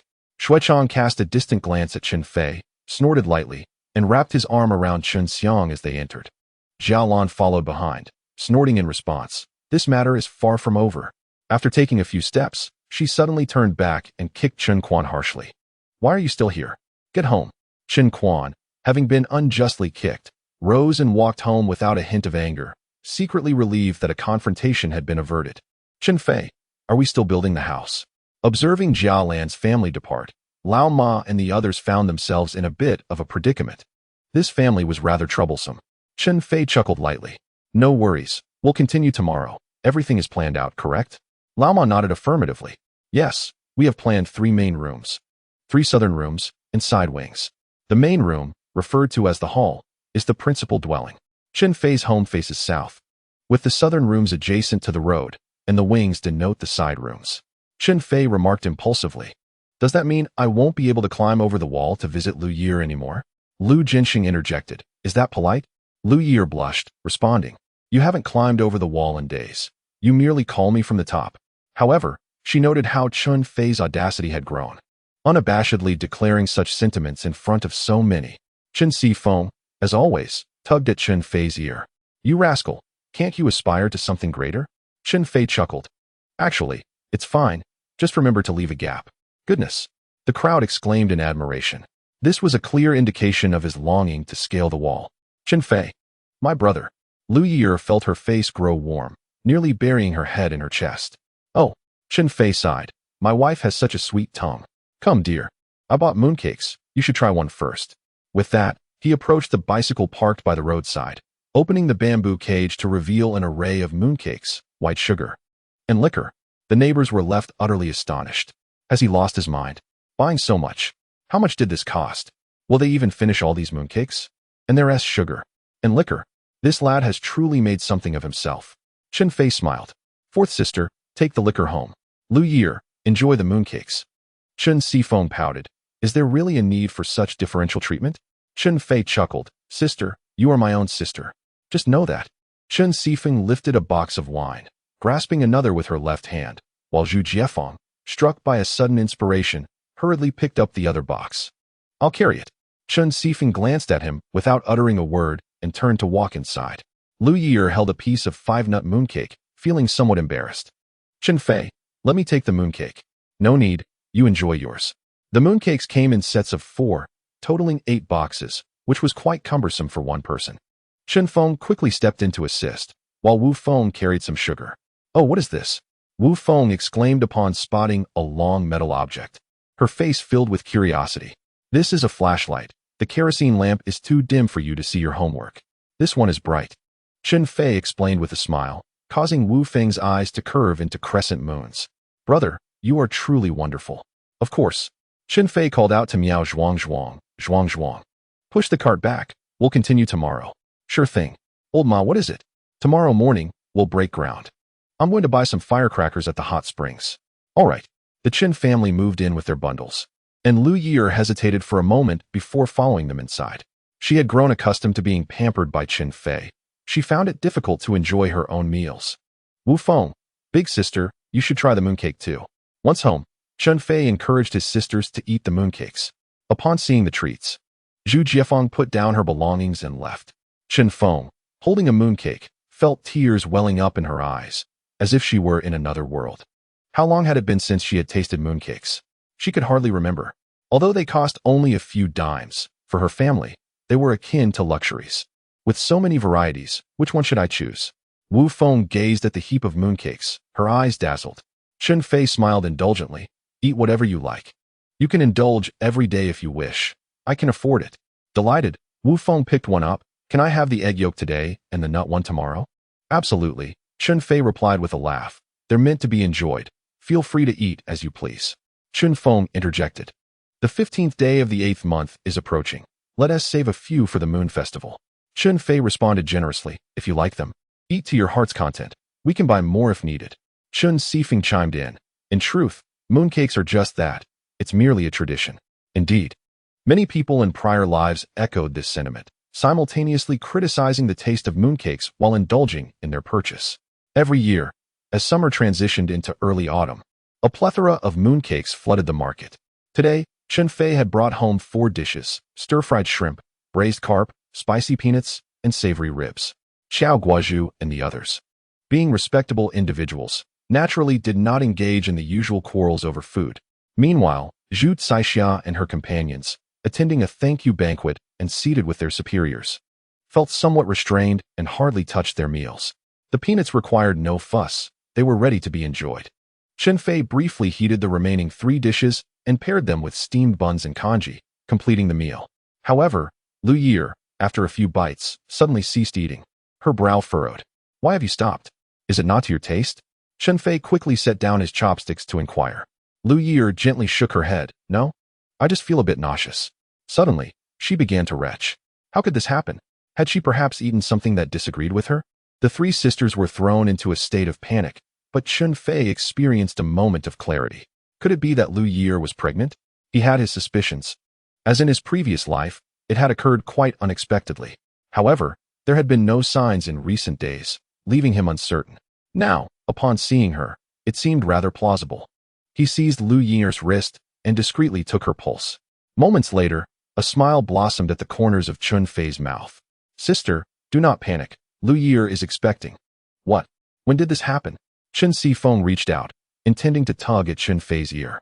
You little rascal, when did you bully Liu Ye'er again? Chen Fei evaded her grasp. Fourth sister, you underestimate me. I am quite capable, you know. Have you forgotten that day with Liu Ye'er? Wow, so bold. Chen Fei exclaimed in astonishment, while Chen Feng, taken aback, admonished, do not speak carelessly. Wu Feng is here. We must not lead the child astray. Wu Feng blinked her big, watery eyes. What are you all saying? I do not understand. With a grin, Chen Fei announced, Wu Feng, your sister-in-law is pregnant. Which means you are to become an aunt. Liu Ye'er suddenly felt a wave of anxiety. She knew nothing of this. How could she be pregnant so suddenly? Was it truly that accurate? Brother Chen Fei, is what you say true? She asked, her voice trembling slightly. Of course it's true. Why would I deceive you? Chen Fei replied with a proud smile. Have you forgotten? I have been learning traditional medicine from father since childhood. Laughter faded abruptly. Mentioning the past inevitably stirred some unpleasant memories. Yet, Liu Ye'er lowered her head, feeling a mix of shyness, guilt, and trepidation. Chun Fei's sudden mention of his father raised questions. Did he still harbor a grudge? Was his intention in marrying her genuine? Chapter 49. A fire breaks out. Page retrieval failed, waiting to retry. Chapter 50. 1 against 3. Page retrieval failed, waiting to retry. Chapter 51. Shu Chong. There is someone behind you. Shu Chong scoffed dismissively, fists clenched, striding toward Chun Fei. Chun Fei spread his legs, bending slightly to avoid falling as he stumbled, and smiled broadly. Honestly, why does no one believe me? You truly have someone backing you. In the next moment, an unseen figure appeared silently behind Shu Chong, delivering a swift blow to his neck. Shu Chong exclaimed, Who dares to ambush me? His eyes rolled back, and he collapsed. He stood frozen in shock. What was happening? Who could possibly be here at such an hour? In that moment of confusion, Chun Fei swiftly stepped on Xian's foot, causing him to cry out and involuntarily release his grip. Seizing the opportunity, Chun Fei turned and swung a flashlight, striking Xian's head twice with a resounding thud, causing blood to spill. Seeing the situation deteriorate, Lu Min hastily scrambled to his feet and attempted to flee, but a commanding voice rang out from the shadows, Don't move. This is the police. Move again, and I'll shoot. With a crack, it was as if thunder had struck. Lu Min halted abruptly, instinctively fearful of law enforcement. I won't run. Please, don't shoot. Xiao Bing produced a pair of handcuffs and secured Xian and Lu Min together. Turning to Chen Fei, he remarked, You have quite the skill. How did you uncover my presence? Chen Fei grinned, replying, The first time was a bluff. It was the second time that I truly figured it out. That is indeed impressive. Xiao Bing felt a surge of confidence in his investigative abilities. It was nighttime, shrouded in darkness, and logically, he should not have been detected. Yet, Chun Fei had managed to see through it, which was astonishing. Was it mere coincidence the first time?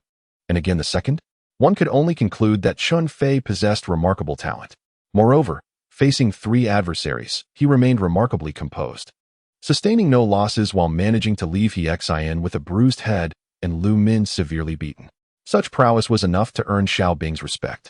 Crouch down. Do not move. Xiao Bing commanded sharply.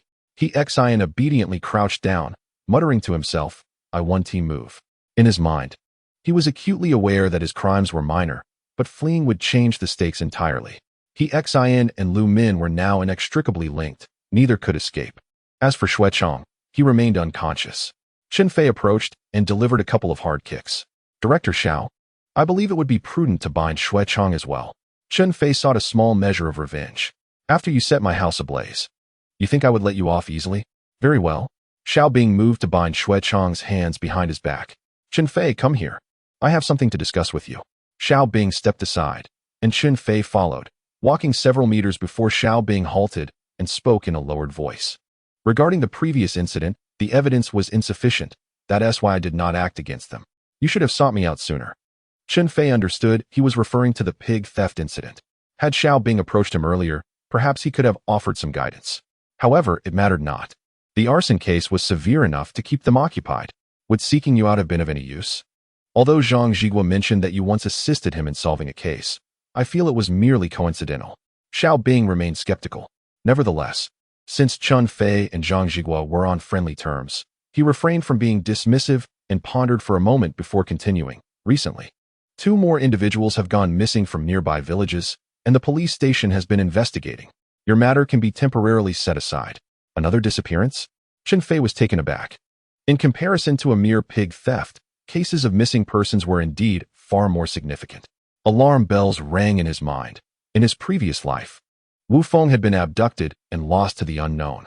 This time, he was determined to ensure his little sister's safety at all costs. Indeed, you are fortunate. Xiao Bing chuckled. Coincidentally, I came to your village tonight to gather intel, so it has been somewhat fruitful. Quite fortunate indeed. Perhaps capturing an arsonist was in the cards? Chun Fei mused, stroking his chin. However, I believe we should inquire about the pigs during the interrogation. Naturally, Xiao Bing smiled. Shall we proceed? Then let us return. What about Shu Chong? Will you carry him? Despite the commotion, Shu Chong remained unconscious. Xiao Bing's strike had been rather forceful. After a moment's thought, Xiao Bing gestured for He Xian and Lu Min to approach. You too, come here and carry him. He Xian and Lu Min complied, lifting Shu Chong as they made their way back, feeling deep regret for their predicament. Shu Chong's grudge against Chen Fei. Why should I meddle in it? Now look what has happened. I came here in good spirits, but I cannot return. Even before reaching home, I was met with the acrid scent of smoke and commotion at the door. From a distance, I could hear Jialan outside Chun Fei's house, hands on her hips, hurling insults inside. Chen Quan, how dare you disregard my words? I told you not to go, yet you insisted. If you die in there, I shall not be responsible for your burial. Can you not say a few less words? Chen Quan emerged with a bucket in hand, his visage darkened. We'll settle this later. Jialan continued her tirade. Xiao Bing halted his steps and addressed Chen Fei. I shall not enter. You may return on your own. And you? I will escort them back to the police station and conduct an interrogation tomorrow. Due to the covert nature of the investigation, Xiao Bing had not arrived on a motorcycle, but on foot, and now he would have to return the same way. After all, it was not like in a past life where a single call would suffice. Relying solely on oneself was the only recourse now. The arrival of a few individuals attracted the attention of the crowd. With her sharp eyes, Jialan quickly spotted Chen Fei. Chen Fei, where have you been? What is happening? Chun Fei flashed a radiant smile, revealing a set of gleaming white teeth that sparkled in the night. I naturally want to catch a thief. A thief? What thief? Jialan was taken aback. With a grin, Chun Fei replied, the arsonist, of course. Jialan hurriedly leaned in, and, upon seeing He Xian and Lu Min, her heart sank. The one with his head hung low. Could it be Shu Chong? She bent down for a closer look and was instantly startled into jumping back. Impossible. This cannot be true. How could Shu Chong commit arson?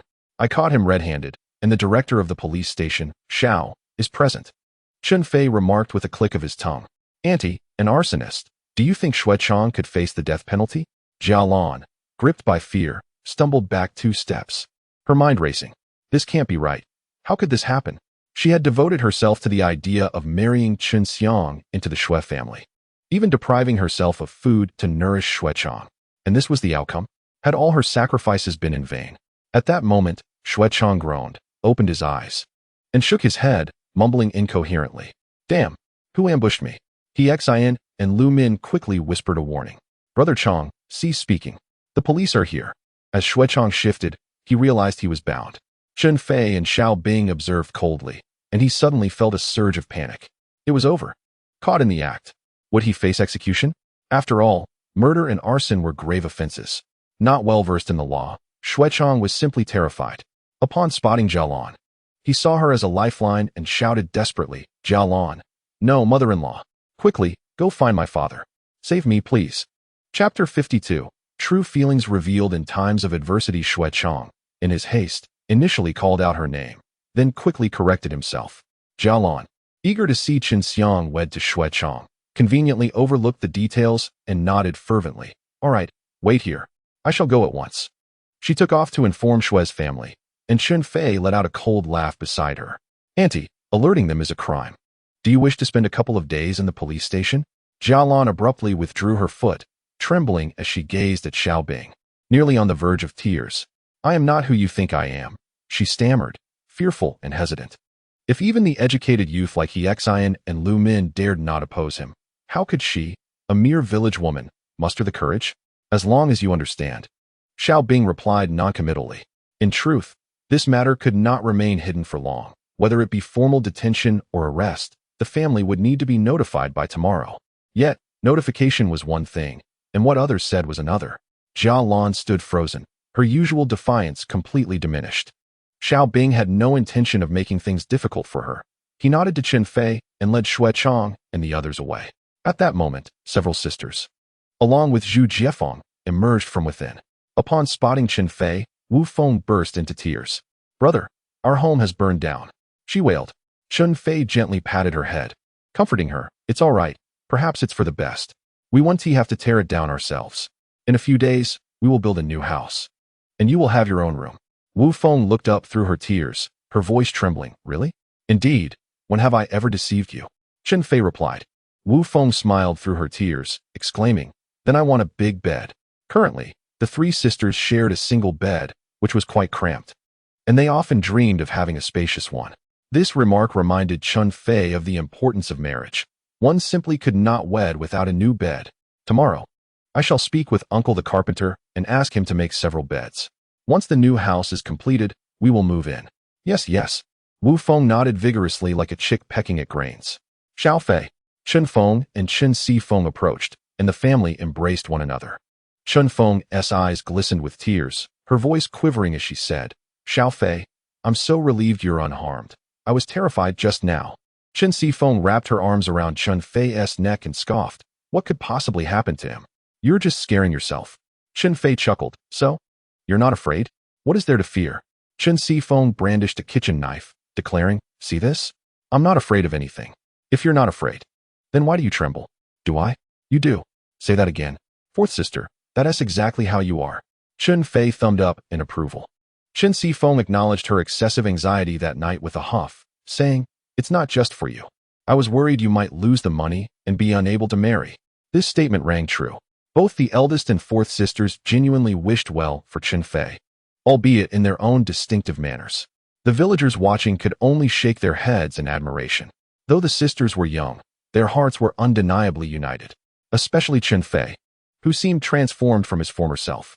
Liu Ye'er, possessing a keen intellect, realized that Shu Chong was behind the fire. It was all for her sake.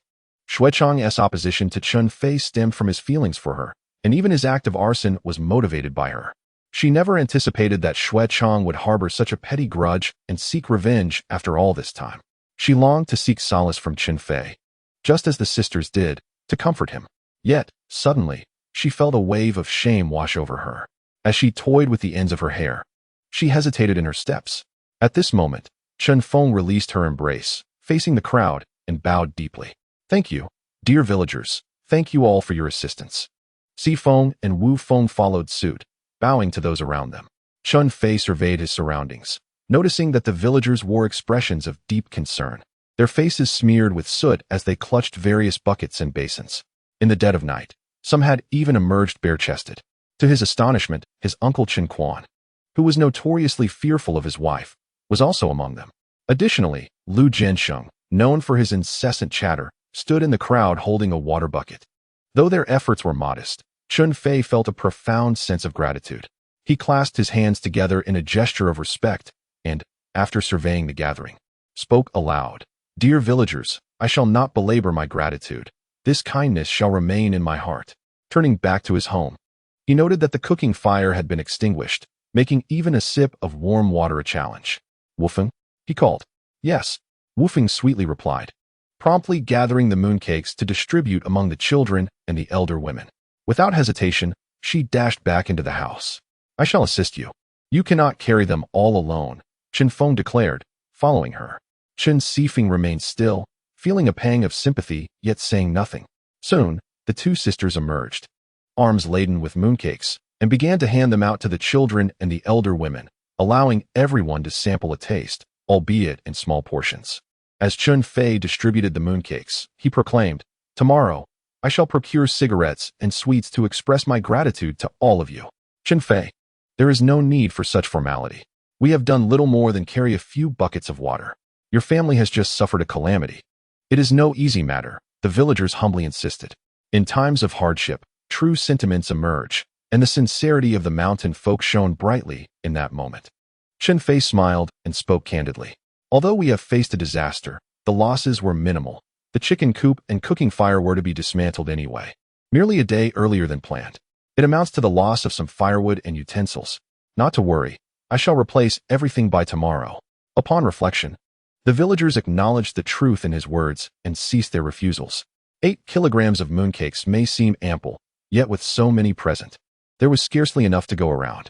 Thus, many took it upon themselves to split the mooncakes, some into halves, others into quarters, ensuring that everyone could partake in the treat.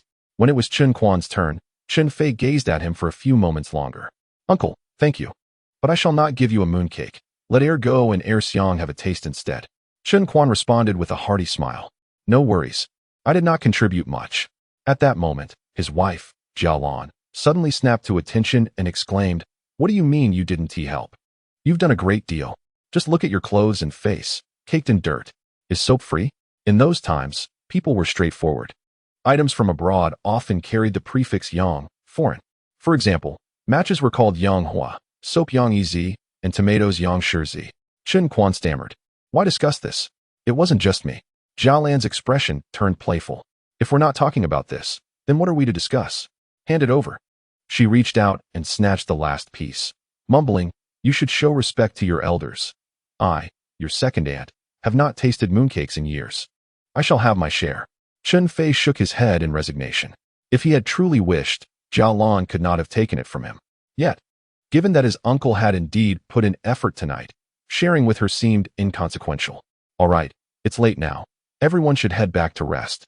Chun Fei clasped his fists in salute to the crowd and added, "Those who wish to work can come tomorrow. Additionally, if anyone has surplus firewood, I am willing to purchase it." He could chop wood himself, but time was scarce. With a plethora of tasks at hand, he also needed to buy mooncakes and visit his second sister the following day. Furthermore, firewood was not particularly valuable with that time. It would be better spent on other activities. Chapter 53, Differentiated Treatment. Chen Fei, "I have firewood at home.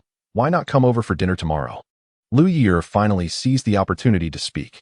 She had been mooching meals at Chun Fei's house all day, yet had never invited him to her own home. "To your house?" Chen Fei turned to her, noticing the glimmer of hope in her eyes, and chuckled. "No need. I'll be taking Wu Feng to school in the morning, and we'll pick up some breakfast. If you rise early, you can join me." Liu Ye'er wanted to decline, but found herself silenced by Chun Fei's enticing offer of steamed buns, youtiao, congee, and tofu pudding. Those delicacies sounded utterly delectable. "I'm fine with anything," she replied, though she yearned to voice her desire for steamed buns, her cheeks flushed with shyness. "I wonder if Brother Chen Fei noticed? Then let us have steamed buns," he decided. Chun Fei playfully pinched her cheek, but was startled to find his hand covered in soot. "Did you go help with the fire?" Liu Ye'er replied softly, "I didn't do much, just moved a few logs." Originally, she had intended to send Liu Zhensheng to extinguish the fire, but after watching for a while, she couldn't help but join in. "Don't do that again. What if something happens?" Chen Fei's tone held a hint of reproach, leaving Liu Ye'er somewhat flustered. "I'm fine. Everyone else is helping, even Wu Feng." "You are different. You are." He almost said, "You are with child," but thought better of it in front of so many people. After all, they were not yet married, and being an unwed mother might cast a shadow over Liu Ye'er. It would be unpleasant to be the subject of gossip. Thus, he gently advised, "Just be careful next time. By the way, tomorrow you can keep an eye out and share any thoughts with Uncle Ma." Liu Ye'er was puzzled. "What do you mean?" Chun Fei smiled. "The house is where we will live in the future. You should certainly be involved. If something seems amiss or you have a vision for how it should look, feel free to voice it." Liu Ye'er's eyes sparkled, her rosy cheeks resembling ripe apples, her heart blooming with joy. "So, Brother Chen Fei truly cares for me. What a delightful prospect." At that moment, an untimely voice interrupted Liu Ye'er's daydreams. Liu Zhensheng rolled his eyes and remarked, "Sounds nice, but isn't it just a ploy to get my sister to work for free?" Chen Fei grinned broadly, revealing a set of pearly whites. "Big brother-in-law, how did you know it was for free?" Isn't it? Liu Jinshin queried. Absolutely not, Chun Fei replied with a chuckle. Liu Ye'er will come over to offer her opinions, and I'll pay her 5 coins a day for 3 meals. Liu Ye'er needed to bolster her nutrition during her pregnancy, and Chen Fei didn't want her laboring in the fields anymore. It was a perfect excuse to keep her from exhausting herself.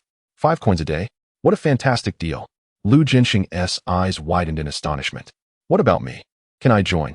I am more capable than Liu Ye'er and full of vigor. What about you? Chun Fei cast a glance at him, offering 2 coins a day. Just like everyone else. Liu Jin was infuriated, feeling as if he might explode. Is there such blatant favoritism? Liu Ye'er is worth 2 of me? I refuse to accept this. If you refuse, then keep it to yourself. Liu Ye'er is my wife, and my earnings are meant for her. Had it not been for your decent performance tonight, I wouldn't have bothered with you. Chen Fei showed him no leniency, stating flatly, speak up, will you do it? If so, come early tomorrow. If not, go wash up and sleep. Liu Jin replied, I'll do it. Why not? 2 coins a day is far better than the 30 cents I earn working in the fields. He was quite clear about his calculations. As for Liu Ye'er, forget it. I won't compare myself to her. After all, she is Chun Fei's wife. The others shared similar sentiments. 2 coins is indeed a substantial sum. One must not be too greedy. Liu Ye'er, in a daze, pondered, 5 coins a day? What would I do with the money? Chen Gu is rather inconsiderate, not even consulting me. Once the money is in my hands, can I take it back? Yet, why do I feel such happiness? Subsequently, everyone returned home, seemingly putting an end to the matter. However, this was far from the truth. Many spent the night in restlessness, such as the Jiao family. After returning, Jiao Lan incessantly murmured, how could this happen? Why did Xiangzi act so recklessly? Qin Xiang, do you think Xiangzi will face execution? Rural folk often misunderstand the law, perceiving murder and arson as grave offenses, yet the specifics elude them. Qin Xiang hesitated. It shouldn't come to that, as no one has died. But a prison sentence would still be a burden, wouldn't it? Jiao Lan found herself wide awake, her mind racing with various calculations. Originally, she had intended for Chun Xiang to marry Shu Chong. Yet if Shu Chong were to be sent to labor reform, would Chun Xiang be left to mourn a living death? After a moment's hesitation, Jiao Lan inquired, Daughter, you haven't been compromised by him, have you? Chun Xiang, feeling flustered, retorted, What are you thinking? How could that be possible? Though she spoke defiantly, her heart was tumultuous, as if a dozen buckets were being filled with water, each one precariously teetering. Although they had not gone all the way, they were perilously close, and would it not affect her future prospects for marriage? Jiao Lan sighed in relief. Well, that's a relief. If it comes to that, we can always seek a match elsewhere. Nevertheless, she couldn't shake the feeling of an unresolved grievance, feeling stifled by the thought of having consumed so many of Luo Mo's eggs for free. When has Jiao Lan ever suffered such a loss? It's all that Chen Fei's fault. Had it not been for him, how could Shu Chong have acted so foolishly? The more she thought about it, the angrier she became. No, I must cause a ruckus tomorrow. I cannot allow him to construct his house without hindrance. Qin Xiang frowned and said, What are you planning to do? What if he retaliates and harms you?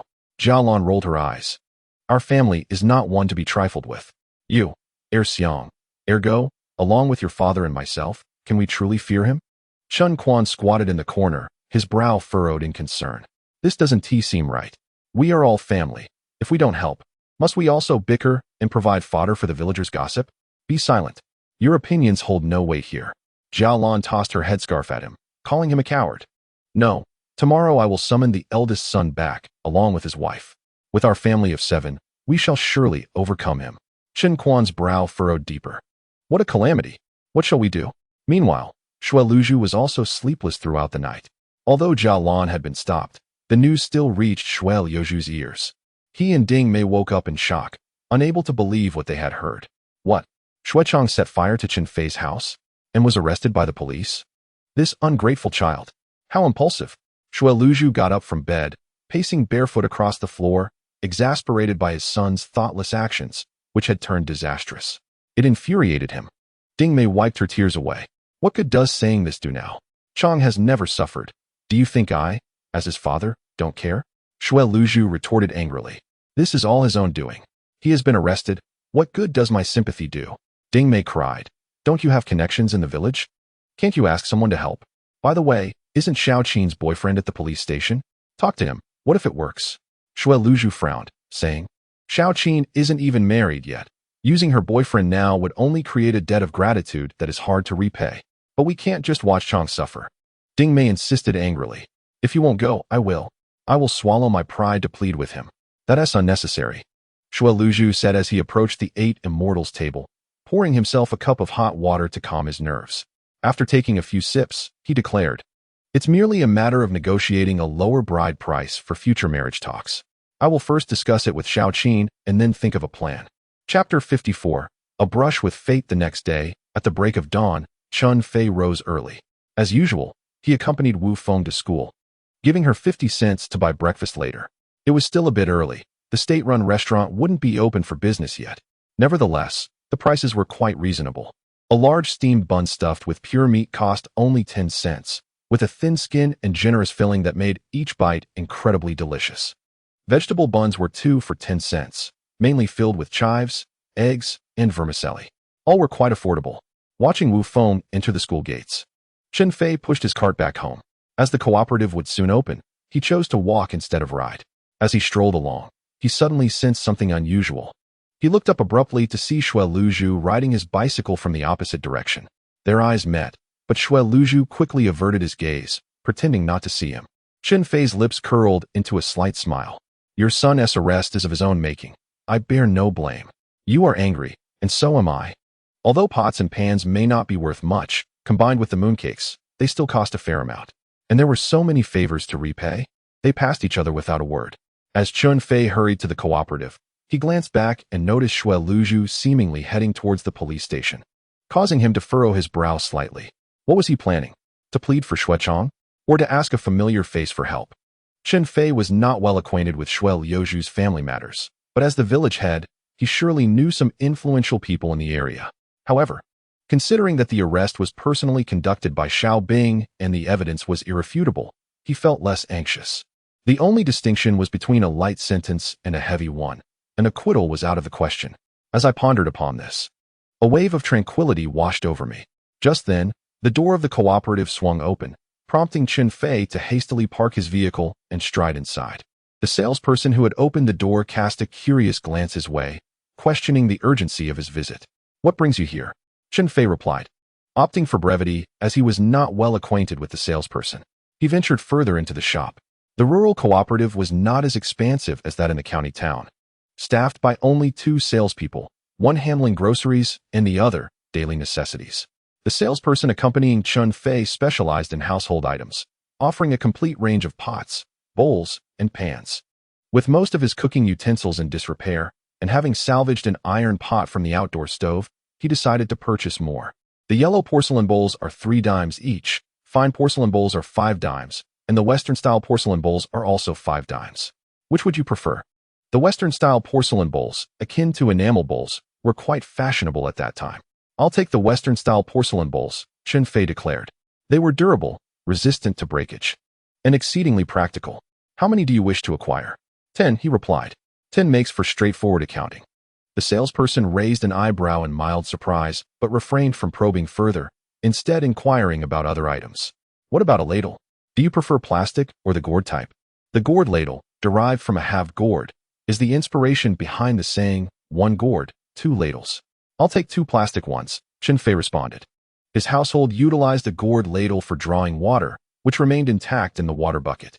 The plastic ladles were primarily for convenience in scooping rice and flour. 3 dimes and 5 for each, that totals 70 cents. "What else do you require?"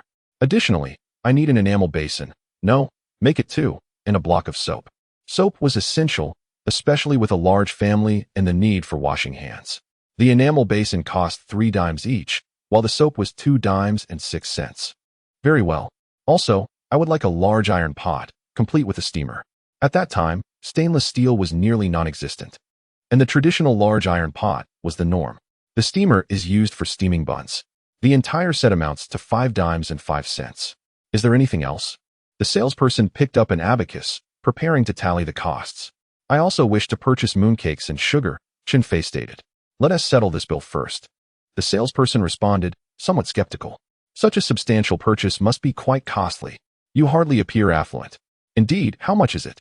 17 dimes and 4 cents. Without hesitation, Chun Fei handed over the payment and proceeded to the grocery counter, where he bought an additional 8 pounds of mooncakes and 2 pounds of white sugar. Additionally, he decided to buy oil, salt, soy sauce, and vinegar, opting for bottled versions for convenience, despite the slightly higher cost. After some deliberation, he also acquired a pound of milk candy and 2 packs of peony cigarettes.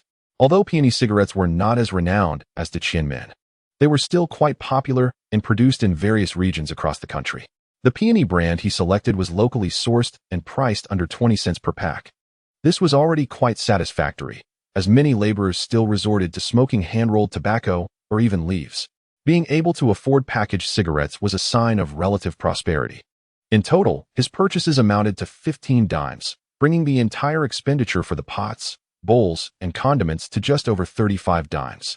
At that time, he was already considered a significant client. The two salesmen were momentarily taken aback and voluntarily assisted Chen Fei in transporting his belongings outside, placing them into the bicycle cage. Even after Chun Fei departed on his bicycle, they exchanged several remarks. It was surprising. He dressed modestly yet appeared quite affluent. Indeed, my salary barely exceeds 25. TSK. Chun Fei had long grown accustomed to the peculiar glances of others as he swiftly rode to the restaurant. He purchased 10 meat buns, 10 vegetable buns, and 5 bowls of tofu pudding, requesting the chef to pack them. Upon exiting the restaurant, Chun Fei rode off at an impressive pace. Meanwhile, at the police station, Shui Luzhu met with his daughter, Shui Qin, recounting the events of the previous night. Shui Qin was taken aback. Such a thing occurred? I had no prior knowledge of it. Should I inquire further? After a brief moment, Shui Qin returned, her expression far from pleasant. It's true. My brother is locked up in that small dark room. And those 2 educated youth as well. Did they endure any harm? Shui Luzhu inquired. My brother is unharmed. But the 2 educated youth are in quite a predicament. Shui Qin replied. May I see Qiangzi? Shui Luzhu asked again. Shui Qin appeared conflicted. Father, there are watchers. The chief mentioned he would be interrogated shortly. Shui Luzhu sighed. Shao Qin, please plead with Shao Qian. We cannot allow your brother to suffer in there. After a moment of hesitation, Shui Qin said, I can appeal to Qian Weizhao, but I cannot guarantee success. Go and inquire, then we shall see. Very well. Shui Qin exited once more. After a while, she returned with a young man in tow. Father, I have brought Weizhao. You may speak. Qian Weizhao nodded at Shui Luzhu and candidly stated, Uncle Shui, this matter is quite difficult. It is impossible to release someone apprehended by the chief himself. How many years could he be sentenced? Shui Luzhu asked grimly. Qian Weizhao shook his head. The police station only conducts preliminary interrogations, and the specific sentencing is at the discretion of the court. Shui Luzhu's gaze flickered. Based on your experience, what might the sentence be? It is hard to say. Murder and arson are grave crimes. Yet fortunately, there were no fatalities. Otherwise, the death penalty could have been a possibility. Shui Luzhu's heart plummeted. And after a moment of silence, he suddenly slammed his fist on the table. No, we cannot allow Qiangzi to be imprisoned. Shao Qian, please think of a solution. Feel free to state your conditions. Chapter 55, Groundbreaking. Qian Weizhao revealed a seemingly innocent smile. Uncle Shui, I would like to marry Shao Qin this year. I have no objections. Initially, Shao Qin's opportunity to work in the countryside was due to Qian Weizhao's influence. Although he was significantly older than Shui Qin, who had just turned 18, Qian Weizhao was already 23. However, Shui Luzhu did not oppose the match. Securing a stable job is certainly preferable to a rural existence. Yet, I currently lack funds. Shui Luzhu's breath caught. Inside, he roared, I knew it. I knew you were seeking to benefit without cost. Anger surged within him. Yet he maintained a facade of a smile, one so disingenuous it was almost laughable. No worries, you need not provide a bride price. He silently vowed that when Shu Chong emerged, he would surely slap his face with a worn shoe sole. It was infuriating. He had painstakingly raised his daughter, and now, not a single penny in bride price was due to him. The smile on Qian Weizhao's face could hardly conceal his emotions. All right, let me think of a way. You all wait here. He turned and walked out. Shui Qin stood beside him, astonished, and once Qian Weizhao had exited, she incredulously asked, Father, do you really not want any dowry? Shui Luzhu sighed deeply. My daughter, I have no choice. I cannot let your brother languish in prison, can I? Shui Qin voiced her discontent. But, will not accepting the dowry make me seem less esteemed? I am the only high school graduate in Shilling Village. Her pride was at stake. If she were to be belittled, where would she find her dignity? Shueluju scoffed. Rest assured, our family is not made of clay. Their conversation came to an abrupt halt as footsteps approached, prompting the father and daughter to silently close their mouths. Qian Weijiao re-entered, lowering his voice. It's time. We can now meet those two educated youth. Shueluju questioned, what do I need to see them for? Qian Weijiao replied, the director personally apprehended them. The evidence is undeniable.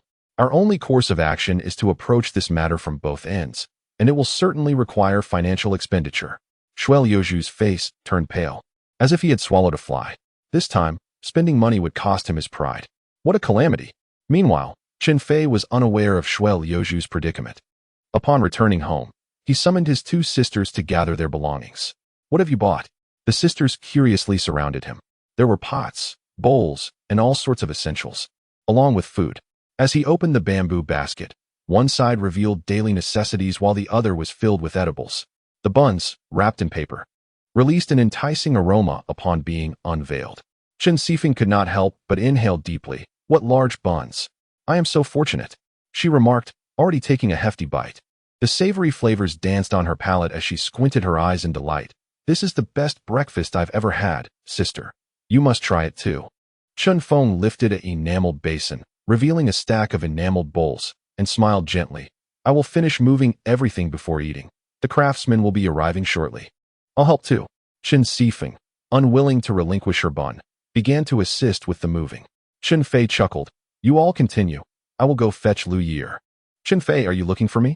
Liu Yeer entered with a light step, her two long, dark braids swaying gently, one cascading down her chest, the other draping down her back, captivating Chun Fei's attention.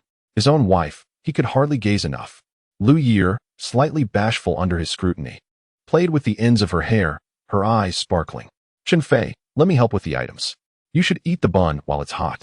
There's also tofu pudding, which is nutritious. Chun Fei smiled tenderly. Make sure to eat well, it will nourish you. The morning sun cast a warm glow on Liu Yeer's face, turning her cheeks a rosy hue, even tinting her ears with a delicate blush. Chen Fei, it's still early. In the mountains, women were not so delicate. They worked the fields even while pregnant, and some even labored until they were due. Yet, Liu Yeer felt as if she had tasted honey. Chun Fei truly cared for her. Life was becoming increasingly promising. As they began their meal, guests started to arrive one after another. 2 yuan a day, such opportunities are rare, and everyone is quite enthusiastic, promptly beginning their cleaning efforts. Following last night's fire, the yard is littered with ashes from burnt foliage and must be addressed immediately. Thus, Chen Fei hastily consumed 2 steamed buns before rushing outside to rally the others. 2 sisters intended to join him, but he stopped them. You should enjoy your meal. After you finish, you can go mushroom picking as usual. I'll manage here with Liu Yeer. 4th sister, I want to be heading to the county today. You and brother Jiefeng can take care of the distillery. Chen Fei had numerous tasks ahead, including a visit to 2nd sister's home, so he needed to rely on Chun Feay to take on more responsibility. No worries. Leave it to me, she assured, patting her chest, nearly dazzling Chen Fei with her confidence, before swiftly grabbing a cigarette and heading out. Old Ma, have a smoke. Dalu, a cigarette for you too. Is brother-in-law here? The villagers declined the offer, except for Liu Jiansheng, who unabashedly seized a cigarette, relishing the moment as he lit it. I'm also a smoker now. Liu Yeer emerged from inside, remarking, Brother, you have no sense of humility. Liu Jiansheng, with firm conviction, replied, What is there to be modest about? I genuinely want to smoke. Liu Yeer found herself at a loss for words. With a brother like him, what could she do? Old Ma, puffing on his cigarette, cheerfully inquired, Chen Fei, today marks the groundbreaking. According to tradition, we should offer incense. What do you think? Groundbreaking is a rural term referring to selecting an auspicious date to commence construction, where tools such as hoes and shovels are used to break ground at the future site of the house. Offerings like oil paper flowers must be placed, along with burning paper and setting off firecrackers, while coins are positioned at the 4 corners of the foundation. However, given the current uncertainties, excessive rituals might invite gossip about superstition. Hence, Chun Fei resolved to forego burning paper and simplify the process, believing it sufficient to understand the significance himself. He smiled and responded, Uncle Ma, please wait a moment. I still need to visit the cooperative. After all, we must set off firecrackers, right? Laughter erupted among the crowd.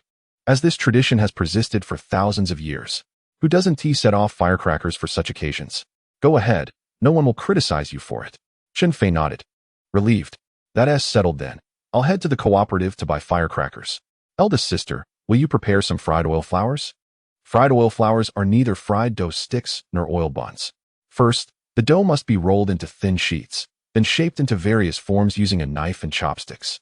The resulting fried oil flowers are crispy and fragrant, a childhood favorite of Chen Fei's.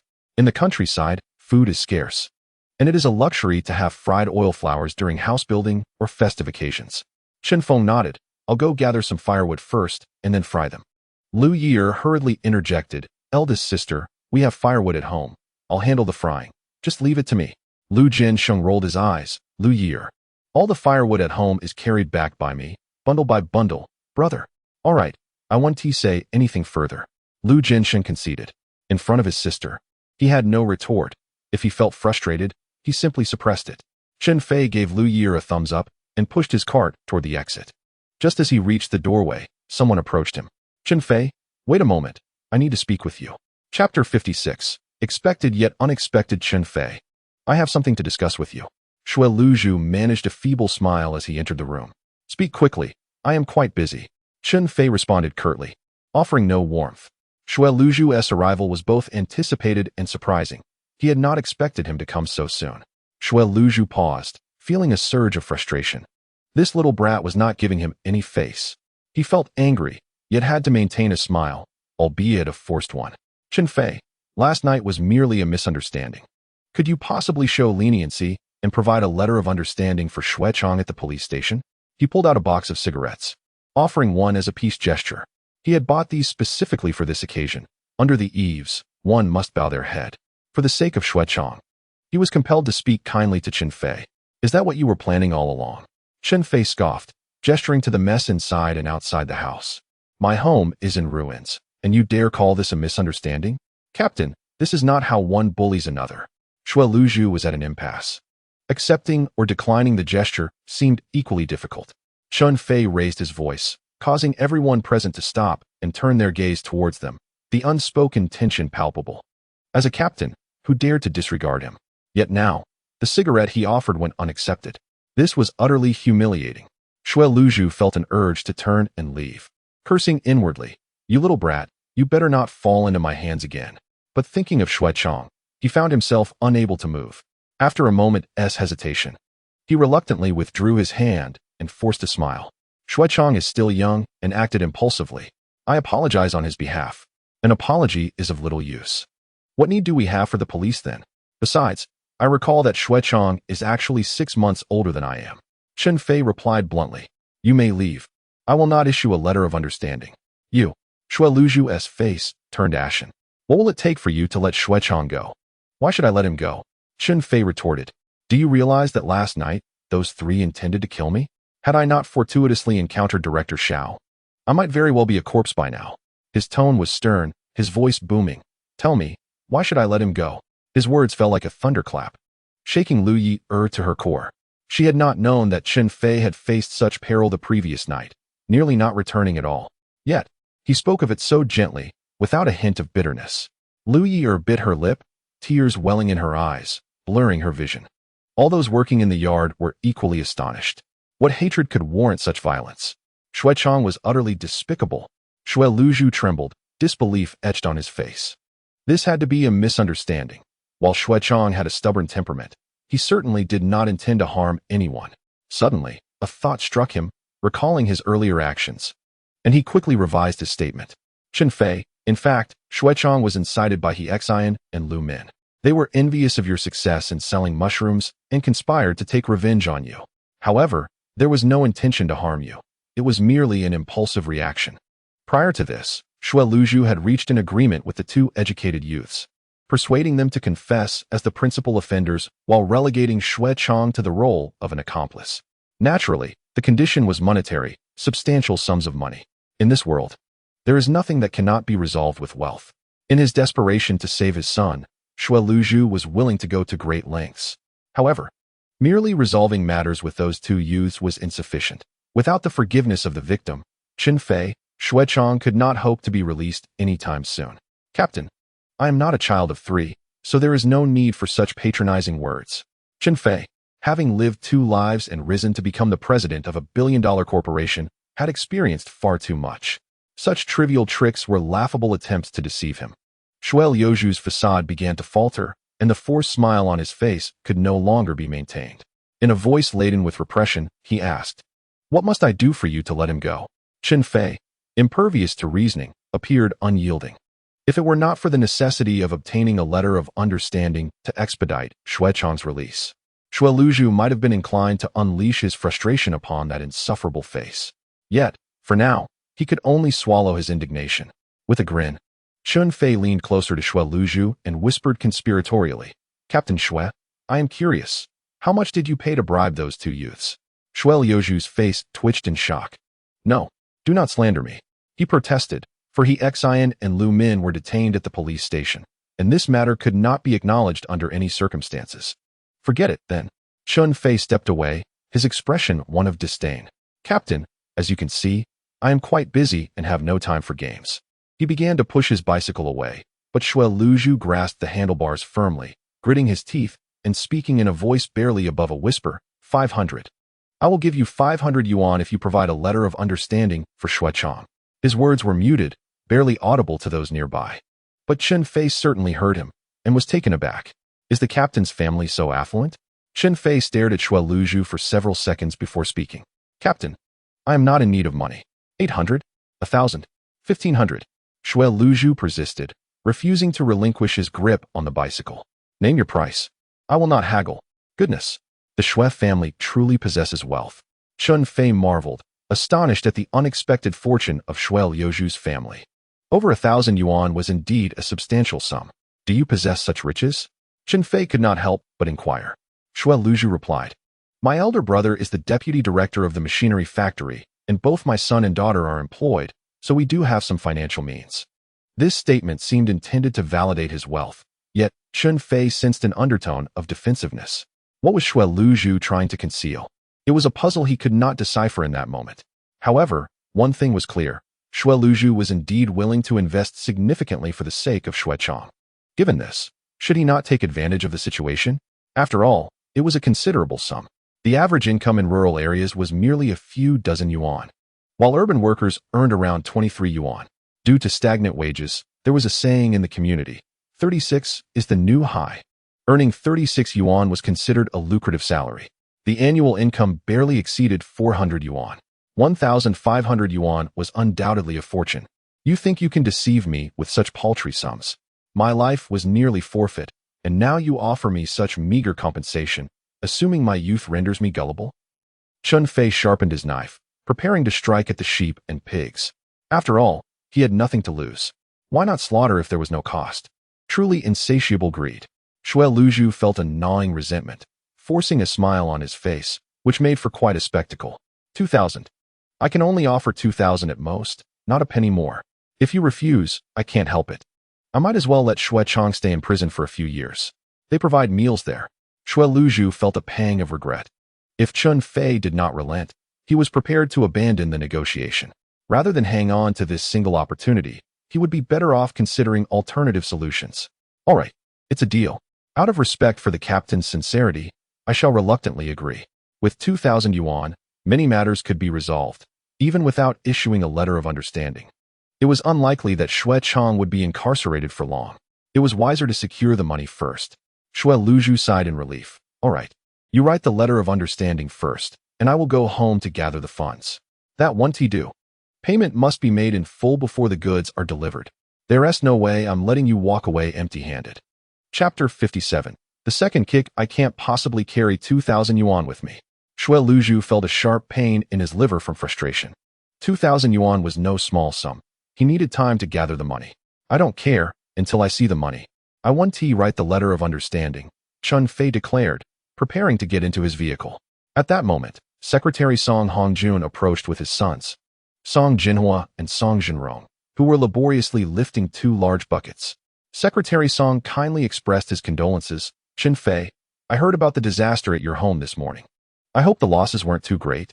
Chun Fei replied with a smile. The losses weren't substantial. It was just firewood that burned, along with some pots and pans.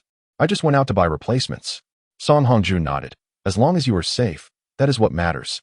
Knowing you are starting construction today, coincidentally, my family has 2 leftover buckets of lime from last year's house renovation. You can use them for marking the foundation. Chen Fei quickly declined. I couldn't possibly accept. It would just sit there at home and spoil over time. Song Hongjun instructed his sons to bring the lime inside, and Chun Fei promptly offered a pack of cigarettes in gratitude. Then I shall not be polite. It is just what I need. I hope the cigarettes are to your liking, Secretary. Oh, you do say the silliest things, Song Hongjun replied as he expertly lit a cigarette, exhaling a plume of smoke with a satisfied smile. In my opinion, local cigarettes are the most enjoyable. Dakianman is indeed a prestigious brand. By the way, a considerable amount of lime is needed for building. It is wise to prepare in advance. I understand.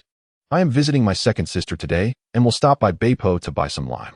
Lime is produced by burning stones from the mountains, and when water is poured over it, it automatically turns to powder. This is the true lime, suitable for foundations, wall construction, and plastering.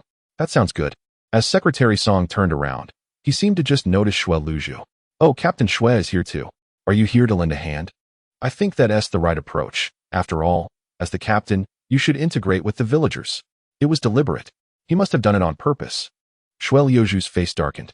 He simply could not believe that Song Hongjun was unaware of the affair between his son, Shu Chong, and Chen Fei. This was a deliberate mockery aimed at him. Yet, he could not afford to express his anger, managing only a smile that was more grotesque than tears. Well, I came to discuss something with Chun Feay regarding Shu Chong. Last night, he made a foolish mistake with Xin and Lu Min, and I am here to negotiate compensation. A flicker of disdain crossed Song Hongjun's eyes, although he feigned shock. What is going on? This child, Shu Chong, is utterly reckless, engaging in such heinous acts. Shui Luzhu's lips twitched in response. I knew you were here to ridicule me. The discord between them was not a fleeting issue. However, few were privy to the truth. With a request in mind, Shui Luzhu dared not confront Song Hongjun, instead forcing a laugh. You are right, Secretary. This child is in dire need of discipline. Once he is out, I shall certainly give him a good thrashing. Song Hongjun flicked the ash from his cigarette. In my opinion, as his father, you bear some responsibility as well. By the way, how much compensation are you prepared to offer Chen Fei? Shui Luzhu fell silent. He was reluctant to divulge such a disreputable matter. However, upon reflection, he realized that secrets cannot be contained forever, and the truth would ultimately surface. Thus, he steeled himself and said, we agreed on 2,000 yuan. I was just about to gather the funds, but Chun Fei insists on a letter of understanding before proceeding. Secretary, could you perhaps mediate on my behalf? Although aware that Song Hongjun was unlikely to assist, Shui Luzhu expressed his plea, clinging to a sliver of hope. 2,000. That's quite a sum. I mean, the price seems reasonable, and Chen Fei has a point. What if you take the letter and then back out? Song Hongjun instinctively uttered a familiar phrase. In my opinion, you two should swiftly arrange the funds and attend to your matters. Shu Chong made a grave mistake. Spending 2 days at the police station for some serious reflection is quite necessary. It seemed he was not referring to just your son. Shui Luzhu's anger trembled, his already pallid face turning an even deeper shade of green, his expression rigid as he stated, I shall return immediately to gather the funds. With that, he strode off decisively. Watching his retreating figure, Song Hongjun narrowed his eyes and said to Chen Fei, fortune conceals disaster, and disaster harbors fortune. Take care of yourself. I understand, Chen Fei replied. Shui Luzhu may have appeared submissive, but in his heart, he harbored resentment. However, Chun Fei remained unfazed. After all, he was merely a brigade leader, not powerful enough to wield absolute authority. As long as you understand, Song Hongjun nodded. I have matters to attend to, so I shall not keep you. Take care, Secretary, Chun Fei acknowledged, mounting his bicycle and pedaling straight to the cooperative. Comrade, do you have firecrackers? Chen Fei inquired directly. Yes, which kind do you need? Oh, it's you again. The salesperson paused upon recognizing Chen Fei. Chen Fei smiled, explaining, I forgot to buy them earlier, so I returned. The salesperson chuckled in understanding. 100 yuan firecrackers are 10 cents, 200 yuan are 20 cents. Which do you want? 100 means 100 cracks. They're the small firecrackers. I remember the best ones are produced in Luoyang. Do you have larger ones? 100 or 200 cracks are too brief. They often finish just as you light them. Not satisfying at all. We have 501,000. Would you like those? Yes. 1,000 firecrackers for just 1 yuan. It is a must. By the way, let me have a few more of the two-sound firecrackers. The two-sound firecrackers, also known as articuno, produce 2 distinct sounds due to their separated gunpowder. The first sound ascends into the sky, followed by an explosion in midair. Yes, they are 10 cents each. How many would you like? 10 would suffice. Chun Feay preferred to round off his purchases for easier calculations. That totals 2 yuan. As he exchanged money for goods, Chun Feay hastily made his way back home with the firecrackers. Upon his return, he found the yard nearly tidied up, with old Ma and Liu collaborating on marking lines. Seizing the opportunity, Chun Feay fetched the old 8 Immortals table from the main room. Liu Yeer offered to assist, but he declined her help. The table was placed in the center of the yard, while the golden, crispy oil cakes were ready, arranged in a bowl atop the table. Bang! Pop! As the two-sound firecrackers soared into the sky, it signaled the commencement of the groundbreaking. Chen Fei, wielding a shovel, symbolically dug a few holes around the foundation, prompting Liu Jianxing to eagerly ignite the firecrackers. Amidst the crackling sounds, neighbors of all ages gathered, covering their ears while laughing and joking. Next came the children's favorite part, the oil cakes. The flaky, crispy oil cakes crumbled delightfully with each bite, pleasing not only the children but also the young women and brides. In addition to the oil cakes, Chun Feay generously brought out a bag of candy, scattering handfuls for all to enjoy. Dear villagers, everyone gets a share. Come, partake in the joy. We promised candy last night, especially since today marks the groundbreaking. Alongside the candy, there were cigarettes. Women and children clamored for the sweets, while the men exchanged them for smokes. Each laborer received a pack, and even those who did not work were offered a cigarette. No one was left empty-handed. Even Jialan's family received their share. After the distribution, Chun Feay waved his hand. Let us begin. Let us start digging the foundation.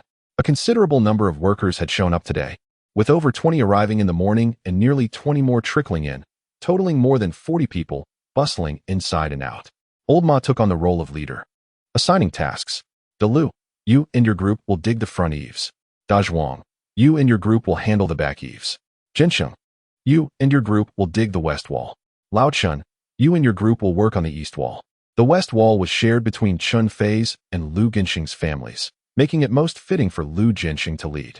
Lao Chun was Chun Erden's father, closely related to Chun Feay's family, and naturally connected to Chen's entire household. Old Ma made these arrangements to prevent any disturbances from Jialan. Though they were all relatives, one would expect a semblance of decorum to avoid causing a scene, as it would reflect poorly on everyone. However, he underestimated Jialan's propensity for trouble. With a piece of candy in her mouth, her words were anything but sweet, even somewhat hurtful. Oh, so a few pieces of candy are meant to silence me? How naive you all are. What do you want then? Chen Fei asked, frowning. This second aunt truly had a knack for creating complications. Chapter 58, The Second Sister and Her Children. Page retrieval failed, waiting for a new capture. Chapter 59, The Wicked Mother-in-Law and the Younger Sister-in-Law. Xiao Fei, hurry inside. In Chun Erfing's eyes, a glimmer of spirit emerged. The crow's feet at her forehead and the corners of her eyes appeared to be brimming with mirth, as she warmly welcomed him in, her every gesture seemingly lightened. Chun Fei pushed his bicycle inside, his gaze drawn to the timid little girl. Is this my niece? How old is she? Chun Erfing smiled gently. Her name is Dia. She is 6 years old, and she calls you uncle. Dia hid behind Chun Erfing, occasionally stealing glances, only to dart away like a startled creature upon noticing Chun Fei's gaze. 6 years old. A sense of unease stirred within Chen Fei. A child of such tender age, so diminutive, with a sallow complexion. Does she not eat regularly? Officially, this village is quite large, with conditions far superior to those in Xiling. This should not be the case. Arriving at the main room, Chen Fei secured his bicycle, retrieving the mooncakes and sugar he had brought, and carried them inside. At the entrance lay a large basin overflowing with dirty laundry, some already washed, others yet to be. Chun Erfing must have been washing clothes. Yet, this seemed excessive. Chen Fei couldn't help but take a second glance. Surely, many of these belonged to his second sister's mother-in-law and younger aunt. However, he refrained from voicing his thoughts. After all, the consistency of past and present remains uncertain. Without concrete evidence, he felt it inappropriate to intervene. Let it be. Chen Erfing's expression shifted slightly, and she murmured, Xiao Fei, just come as you are. What do you need all this for? It's not easy for the family. As she spoke, her eyes glistened with unshed tears. She was aware of her family's struggles, often facing uncertain meals, and now Chun Feay had brought so many items, which felt extravagant. It's all right. Our family has turned a corner. Chun Feay placed the mooncakes and sugar on the table, smiling as he beckoned to Daya. Come here, to uncle. Daya's large eyes widened in surprise, fixated on him, yet she hesitated to approach. Chun Feay opened a mooncake, offering her a piece. Come, have some mooncake. This one is filled with mixed nuts, and this one contains egg yolk. Which would you like? Daya pressed her lips together, remaining silent, her eyes glued to the treat, and she discreetly swallowed. Chen Erfing quickly intervened. If Daya doesn't want any, Xiao Fei, you should take it back. Just seeing you is enough to make your second sister happy. I bought this specifically for you. There is no reason to take it back. Chun Feay knelt beside Daya, gently taking her small hand and delicately placing the mooncake in her palm. Go ahead, it's fine. Uncle has spoken. Daya's eyes sparkled, glancing at Chun Feay, then up at Chen Erfing, clearly eager to indulge, yet shy. Chun Erfing smiled resignedly. Go on, uncle is not a stranger. Instantly, Daya's eyes lit up. She seized the mooncake and took a hearty bite, her eyes curving into crescent moons. Is it delicious? Yes, it is. This marked Daya's first spoken words, imbued with delight. Is this what mooncake tastes like? I've never had it before. If it's delicious, have more. Chen Fei affectionately ruffled Daya's small head, causing her to instinctively draw back. Yet, sensing his fondness, she leaned closer, her cherubic face radiating joy. The happiness of children is remarkably simple. A mooncake suffices. Chen Fei was overwhelmed with emotion. For many rural children, the struggle to have enough to eat and warm clothing is a common plight, making such additional treats a luxury. Subsequently, he engaged in casual conversation with Chun Erfing, who subtly expressed her concerns about her family, inquiring about their well-being while refraining from mentioning her own circumstances. She insisted that she was doing well and urged Chun Feay not to worry, even stating that he should cease purchasing unnecessary items, deeming them wasteful. Chun Feay smiled and replied, Sister, I am no longer the same. I have begun to earn money, and I plan to build a house. Once it is completed, I shall marry. Truly. Chen Erfing's eyes sparkled with delight, as there was no greater joy for her. However, a hint of disbelief lingered. She felt Chun Feay might be fabricating this news to spare her worry. It is indeed true. The groundbreaking has commenced today, and shortly. I will head to the North Slope to procure lime. The North Slope has a lime kiln, and the nearby villages procure their lime from there. Guanzhuang is a necessary route to the North Slope, although it lies in the opposite direction of the county town. That is wonderful. Chen Erfing's face illuminated with joy, as the wrinkles seemed to soften. Perhaps her voice had risen a bit too much, for the child in her arms suddenly began to cry, prompting her to soothe the baby, though the wailing persisted. Xiao Fei, I apologize. I am unsure what is troubling Area. She has been crying incessantly these past few days. As she comforted the child, she turned to explain to Chun Feay, her face etched with remorse. It is all right. Just keep comforting her. No sooner had Chun Feay finished speaking than footsteps echoed from outside, followed by a voice that sounded like a rusty bell. Upon entering, all I hear is a child crying. What a disheartening sound. Two women, one older and one younger, entered the room. The elder was an ordinary rural woman of short stature, clad in a dark blue tunic, her gray hair covered by a blue scarf.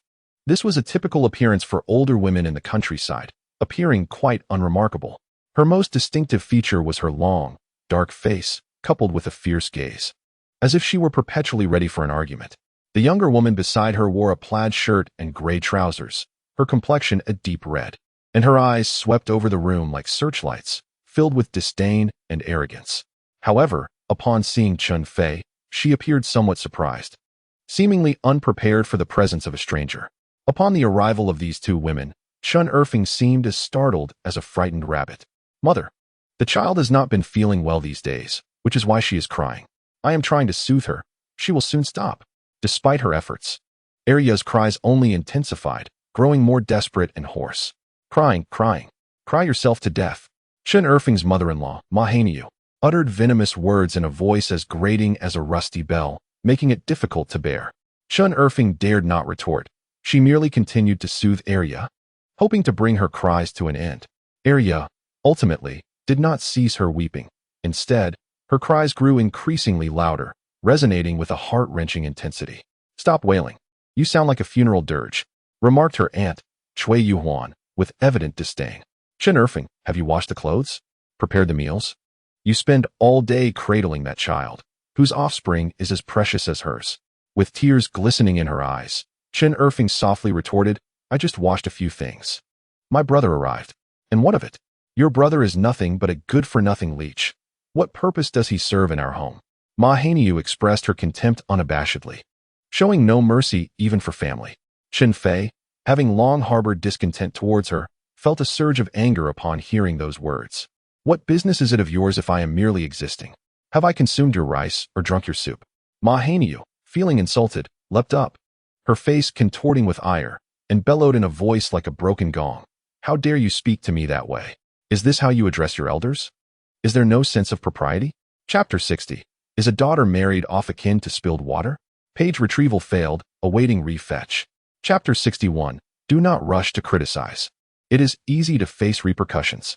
Is a daughter married off akin to spilled water? Does it concern me not? Chun Fei's countenance instantly darkened. Put yourself in their shoes. If it were your sisters or daughters, would you still utter such words? These remarks, indeed, struck a nerve, and some could hardly bear them. "How dare you speak so?"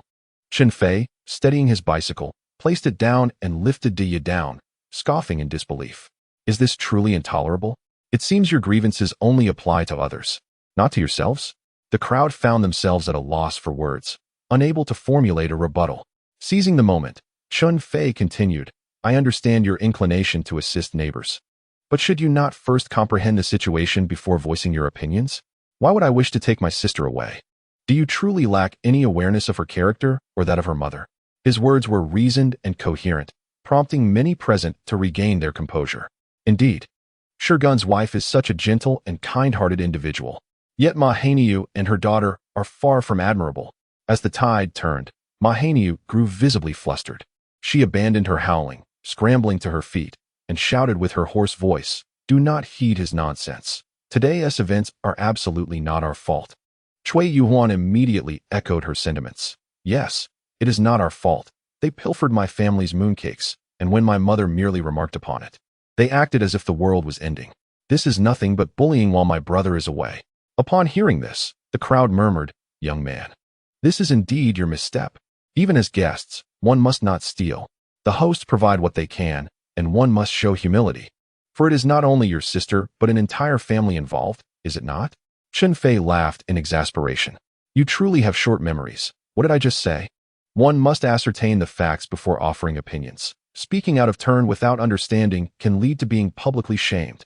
The murmurs ceased abruptly, leaving the crowd feeling somewhat sheepish. They had just been embarrassed. Why had they not learned from it? What if this aunt had been spouting falsehoods? Would they not face humiliation once more? As soon as it became evident that no one would object, Chun Fei proceeded to recount the entire matter with meticulous detail. "The mooncakes were brought by me to show to my second sister. After all, the Mid-Autumn Festival is approaching. I thought it reasonable to buy some mooncakes and white sugar to share with my sister. Is it wrong for me to give the mooncakes I purchased to my niece? So that's how it is." Indeed, there is nothing wrong with that. Ma Hanyu, upon hearing this, hastily retorted, "Don't listen to him. The mooncakes are not his. They belong to our family." Cui Yuhuan pounded her chest and proclaimed, "I can testify that the mooncakes were brought by my sister when she visited relatives. Many of you witnessed her return." Thus, they accused him of theft. Ma Hanyu immediately joined in, creating a ruckus. "I merely spoke a few words to him, and he couldn't tolerate it. He dragged Erfing away, even threatening to divorce my son. You all judge for yourselves. Is there such a relative? Oh dear, how unfortunate I am to have such relatives. Who have I wronged?" Upon hearing this, the crowd began to waver. However, recalling past experiences, they hesitated to speak up, fearing backlash, and cast doubtful glances at Chen Fei. The implication was clear. "Young man, what do you have to say now? If you have nothing to say, don't blame us. You truly are shameless." Chun Fei scoffed, dismissing Ma Hanyu with a glance, directing his sarcastic gaze at Cui Yuhuan instead. "You claim that your sister bought the mooncakes. Then pray tell, what filling did she choose?" Cui Yuhuan paused, momentarily taken aback, and replied without certainty. "My sister bought the 5-nut filling." 5-nut mooncakes were indeed the most popular at the time, So this assertion seemed flawless. At this point, it no longer mattered whether it was her sister who purchased them. Even if it were not, it had to be. And what else? Chen Fei continued to inquire. Perhaps a date paste filling? Cui Yuan replied hesitantly, grasping at straws. And what else? Chen Fei pressed on. Is there more? That seems unlikely, Cui Yuan responded, feeling overwhelmed. Yet, observing Chen Fei's tone suggested there might be additional options, so she ventured. There's also a nut filling, right? Yes, a nut filling. Is that all? Chun Fei shifted his tone. No, that's all there is. There should only be these few types for a total of 2 pounds of mooncakes, Cui Yuan pondered. Is that truly the extent of it? Chen Fei scrutinized her with a bemused smile. Cui Yuan's heart sank. Indeed, 2 pounds of mooncakes might consist of merely 1 or 2 pieces of each type. It was improbable for there to be 3 varieties. But what could the last filling be? This was taxing her mind. I remember now, there's one more type. Cui Yuan's gaze fixated on Ma Hainiu. Oh dear, please, remind us of what else there could be. Ma Hainiu's eyes darted, and she quickly suggested, there's also the assorted mooncake. Yes, the assorted mooncake, Cui Yuan exclaimed, triumphantly thumping her chest. What a challenge it had been to gather this information. Yet, why did Chen Fei wear such a sardonic expression? Could there be more? Cui Yuan felt bewildered. Is there anything else? Or shall we fabricate another? Chen Fei jested. What more could we possibly invent? It's just these 4 types. Cui Yuan adamantly refused to acknowledge her own lack of knowledge. There are only these 4 types, no more. Well, if you won't speak, I shall. Chen Fei addressed the crowd with a loud voice. I came to see my second sister, bringing 2 pounds of mooncakes and 2 pounds of white sugar. There are a total of 8 flavors of mooncakes: red bean paste, sesame, mixed nuts, assorted, mung bean paste, salted egg yolk, pepper salt, and fruit filling. 1 piece of each flavor. Dia was eating the 5-nut variety when it was knocked away by Ma Hainiu, and the rest are here. Now, do you still claim these mooncakes belong to your family? Indeed, Chun Fei purchased 8 pounds of mooncakes, intending for his second sister to sample each exquisite flavor. 1 piece from each type. Unexpectedly, this turned out to be a clever maneuver. Ma Hainiu and Cui Yuan were left speechless. How absurd. So many varieties of mooncakes?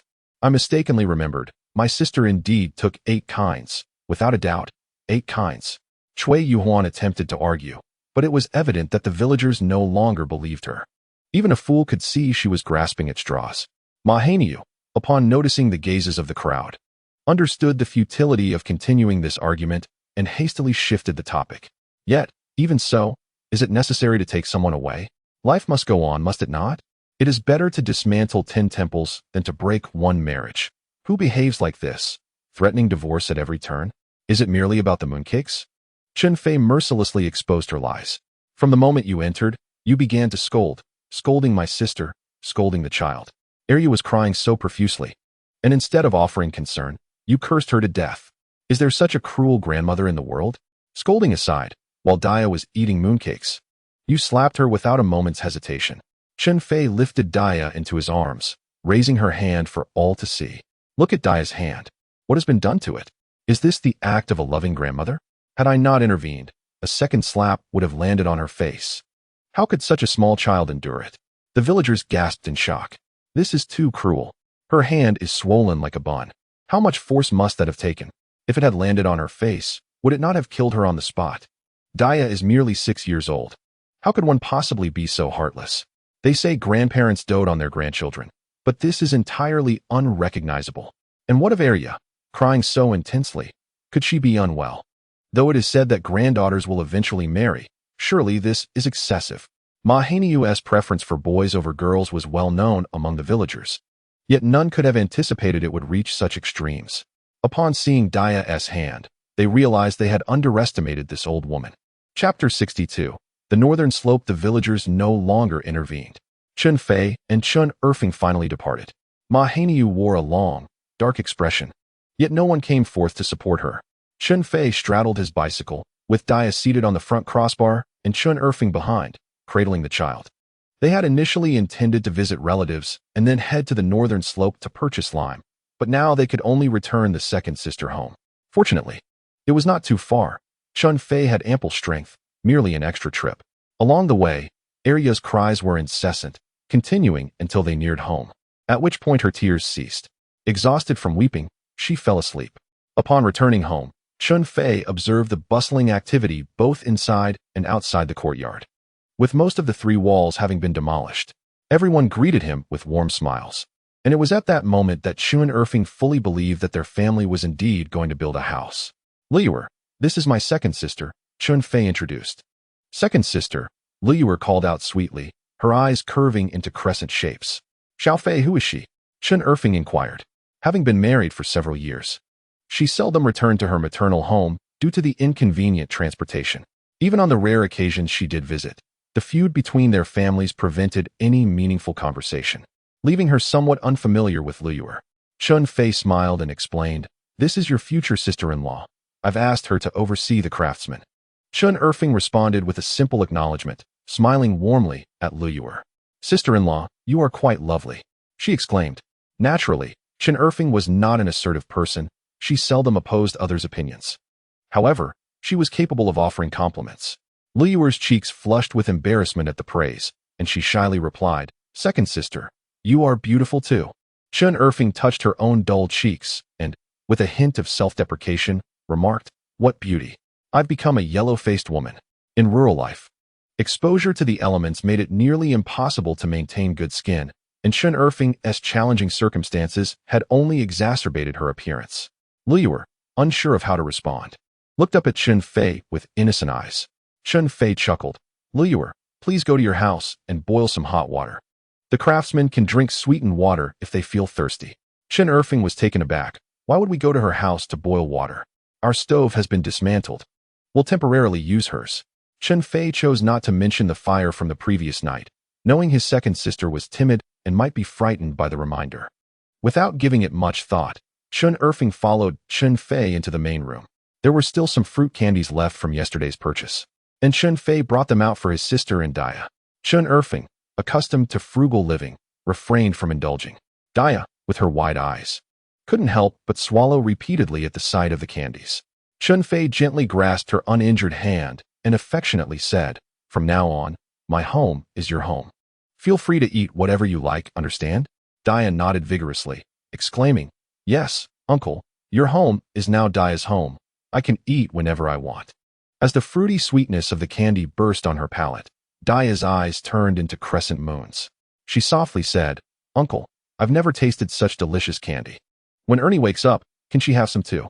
Chun Fei affectionately patted her little head, smiling as he replied, "Of course, you both are my dear nieces." Dia nuzzled against Chun Fei, already considering him family. No one had ever bought her candy before. After a brief exchange with Chun Erfing, Chun Fei set off once again, needing to procure lime from the northern slope. He had made several trips back and forth, yet the essential tasks remained unfinished. Besides lime, he needed to personally acquire stones, bricks, and tiles. The northern slope was about 5 or 6 li westward from Guanzhuang, then a further 2 or 3 li northward, leading to his destination. The lime kilns were of the traditional earthen variety, distinct from brick kilns. The brick kiln is situated above ground, whereas the lime kiln is predominantly found underground, slightly elevated above the surface. A path leads to the kiln entrance, where stones are unloaded from carts drawn down from the mountain. The ash outlet is located below, accessible via a steep incline, approximately 30 degrees. Such a steep slope can be quite burdensome.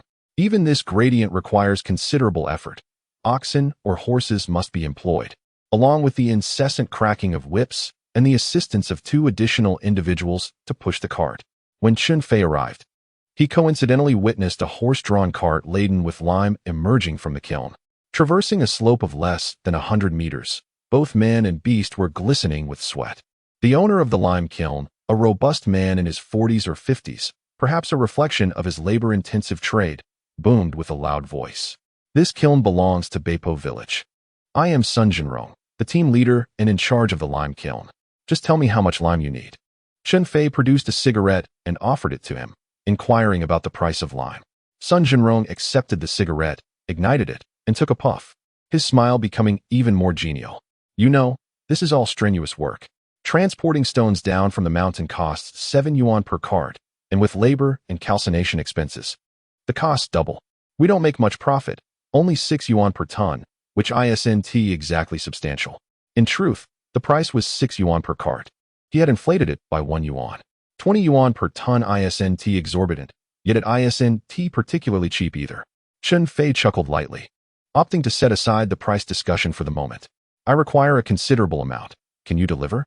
Sun Jinrong's eyes brightened. How much do you need? I am planning to construct 3 upper rooms, 3 southern rooms, and 4 additional structures, all with brick walls. How much lime do you think that will require? Chen Fei countered. He was not particularly knowledgeable in this area, but the kiln owner, being immersed in lime sales daily, surely possessed some insight. Wow, building so much. Young man, you must be wealthy. Where are you from? Sun Jinrong exclaimed, somewhat astonished.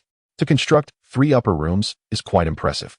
The fact that this young man intended to build 6, along with additional structures, indicated significant wealth. I am from Xiling village. That's quite a distance, about 30 li. Sun Jinrong replied with a hint of pride. However, we have a tractor, so we can certainly deliver. As for the price, how does an additional 10 yuan per cart sound? At that time, possessing a tractor was indeed a point of pride. However, Chen Fei found it somewhat excessive. Actually, it's not unreasonable, considering the fuel costs. 30 li, with mountainous terrain, requires a considerable amount of diesel. Sun Jinrong explained with a smile. Chen Fei was straightforward, offering a flat rate of 8 yuan for transportation. If that's agreeable, let us load the cart. All right, your straightforwardness is refreshing. Let us finalize it, Sun Jinrong responded. He called out to a laborer. Hey, hurry up. Tell Sun Dawei to come over. Just say there's work to be done. The man dashed off to the village. And shortly thereafter, Sun Dawei arrived driving the tractor. They loaded the cart and waited. Chen Fei then led the way as Sun Dawei drove the tractor directly to Chun Fei's doorstep. Upon unloading, they settled the payment, 53 yuan for nearly 2 tons of goods. They agreed to fetch more once this supply was exhausted, and Sun Dawei drove off. At this point, it was already late afternoon, and Chun Fei was feeling famished. He hurried over to Liu Ye'er. Liu Ye'er, is there anything to eat? I'm about to faint from hunger. Liu Ye'er looked at him with concern. My elder sister and I prepared potato chicken pieces following your method. Some are still in the pot, and I will warm them for you. Where did the chicken come from? Chen Fei was somewhat puzzled. He had not purchased any chicken. Where did it originate? A soft chuckle escaped Liu Ye'er's lips as she replied. Have you forgotten? Last night, a fire claimed the last chicken. We found it while cleaning. An elder sister processed it for a stew. How can you still find this amusing? Chen Fei feigned annoyance. Liu Ye'er pouted, murmuring softly, but the chicken is truly delicious. You have spoiled my taste, and now you blame me. Haha, I was just teasing you. Even if it hadn't perished, it would have been stewed to nourish my wife. Chun Fei laughed heartily, wrapping an arm around Liu Ye'er's slender waist as they entered the house. Liu Ye'er gently squirmed. There are others present. What is there to fear? You are my wife. Fourth sister had already gone to town as usual, but second sister and the children had returned, filling the house with liveliness. Upon seeing Chun Fei, Dia rushed over affectionately, hugging his leg and beaming with joy. Uncle, we had chicken for lunch. It was so delicious. This is my first time eating meat. A pang of sorrow struck Chen Fei's heart. In those days, despite the scarcity of food and clothing, one would always find ways to enjoy a meat dish during the spring festival.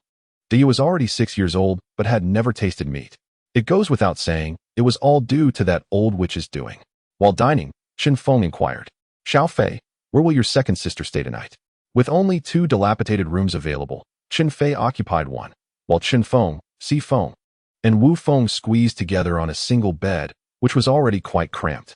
Adding Chen Er Feng and her family of 3 would certainly be impossible. Moreover, Chen Er Feng was expecting, her belly already quite large. It would be inappropriate to crowd together. It would be troublesome if anything were to happen.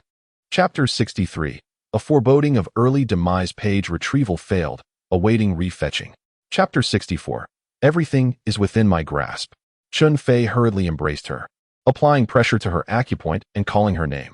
Chen Er Feng slowly awakened, a mournful cry escaping her lips. My child. She wept uncontrollably. The adults cried, and the children joined in. Dia, unable to comprehend, saw her mother's profound sorrow and also began to wail. Arya's cries were even more heart-wrenching, piercing the hearts of Chun Feng and Liu Ye'er, who could not help but shed tears alongside her. Xiao Fei, is Arya truly beyond salvation? Chen Feng asked, her voice choked with tears. In recent days, she had grown accustomed to relying on Chun Fei's judgment, considering him the pillar of their household. Taking a deep breath, Chen Fei said, Second sister, please do not weep just yet. I will do everything in my power to save her, even if it means exhausting all our resources. But what can we do now? Chun Fei, already lacking decisiveness, felt even more flustered and lost in this moment. We have no resources at home. We must head to the hospital immediately to see if we can remove the needle. Chen Fei, well-versed and composed in crises, continued, however, you must remain strong. Find a way to comfort Arya. Do not let her cry. The more she cries, the more agitated she becomes, causing her blood to surge, which could lead to the needle shifting in her head, increasing the danger. Chen Fei was frightened and immediately ceased her crying, neglecting to wipe her tears as she embraced Arya and began to soothe her. Oh, Arya, do not cry. Mother will hold you. Eldest sister, you shall discuss the matter of the bed with Zhang the carpenter, while I take Jie and Arya to the hospital. Chun Fei decisively instructed the adults and then turned to the children. Dia, stay home with your aunt and be obedient, understand? Dia wiped her tears and nodded obediently. Dia will be good. Liu Yeer, when you have the time, please help take care of the children. I will. Once the instructions were complete, Chun Fei led the mother and daughter of the Chun family out the door. Although he was anxious, he dared not ride too swiftly with a patient and a pregnant woman in tow. Fortunately, once they reached the hot springs, a road appeared. The road was much smoother. And perhaps exhausted from crying, Arya dozed off. Chun Fei slightly quickened his pace. Upon reaching the county town, as he prepared to turn, he fortuitously encountered Chen Fei and Zhu Jiefeng returning in a horse-drawn cart. Whoa! Zhu Jiefeng, spotting Chen Fei from a distance, tightened the reins, bringing the cart to a halt. Chen Fei, seated on the other side of the cart and facing away from Chen Fei, was momentarily taken aback. Zhu Jiefeng, why have you stopped? Need to relieve yourself? Had Chen Fei heard this, he would have certainly thought, fourth sister is truly bold. How can she say such a thing? Zhu Jiefeng's face flushed. I saw your younger brother. Xiao Fei. Chen Fei turned her head and, to her surprise and delight, saw Chun Fei riding his bicycle. Xiao Fei, what brings you here again? Are you not confident in my work?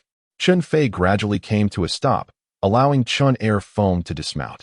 I am taking Jie to see a doctor for the child. I will not be returning today. You all should head back. Only then did Chen Fei notice Fei behind him, instantly shocked. Is the child ill? Is it serious? Chun Fei immediately began to cry again, unable to contain her tears, though she stifled her sobs. Fourth sister, Arya, do not cry. Jie, the sooner we reach the hospital, the greater our hope. Chun Fei interjected, knowing she could not articulate her distress.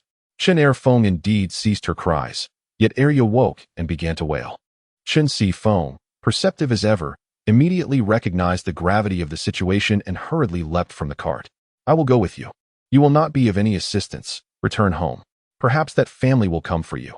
You must maintain order and ensure eldest sister is not bullied. Cui Shirgun would undoubtedly come to summon Chen Fei back, and perhaps that old crone would as well. Chen Fei was uncertain when they would arrive, but the household required someone strong to maintain order. Eldest sister was gentle and virtuous, yet lacked the assertiveness to confront that unreasonable old hag, and would surely suffer. Chen Fei glared. He dares? Just wait until I deal with him. Jie, I shall take my leave. I will visit you at the hospital after I finish selling mushrooms tomorrow. Such was her audacity. Regardless of gender, if one dared to provoke, they would be toppled. She had never feared a fight. Subsequently, Chun Fei and Chun Fei arrived at the hospital, where the doctor diligently examined Arya. The medical facilities were rudimentary and the techniques not particularly advanced. After more than an hour of examination, no clear diagnosis emerged. Director of Surgery Guo Huanji regarded Chun Fei with skepticism. Young man, you claim there is a needle in the child's head. What is your basis for this? That little black, that hardly seems sufficient evidence. Chun Fei, of course, had no evidence. He could not possibly claim that he had been reborn, nor could he state that his previous life had ended prematurely. However, he needed to convince the doctor. After some contemplation, he decided to speak the truth. I am a hereditary traditional Chinese medicine practitioner. We have our own methods of diagnosis, but I lack the medical facilities. I can only ask for your assistance in extracting the needle. He then added, I am acquainted with Yunjene from the herbal medicine shop. She is my sister. Is that so? Guo Huanji raised her eyes, scrutinizing Chen Fei. Why don't you invite Director Yin over? I could discuss the situation with her. Observing her expression, it was clear she harbored doubts. He instructed Chun Fei, Sister, please wait here.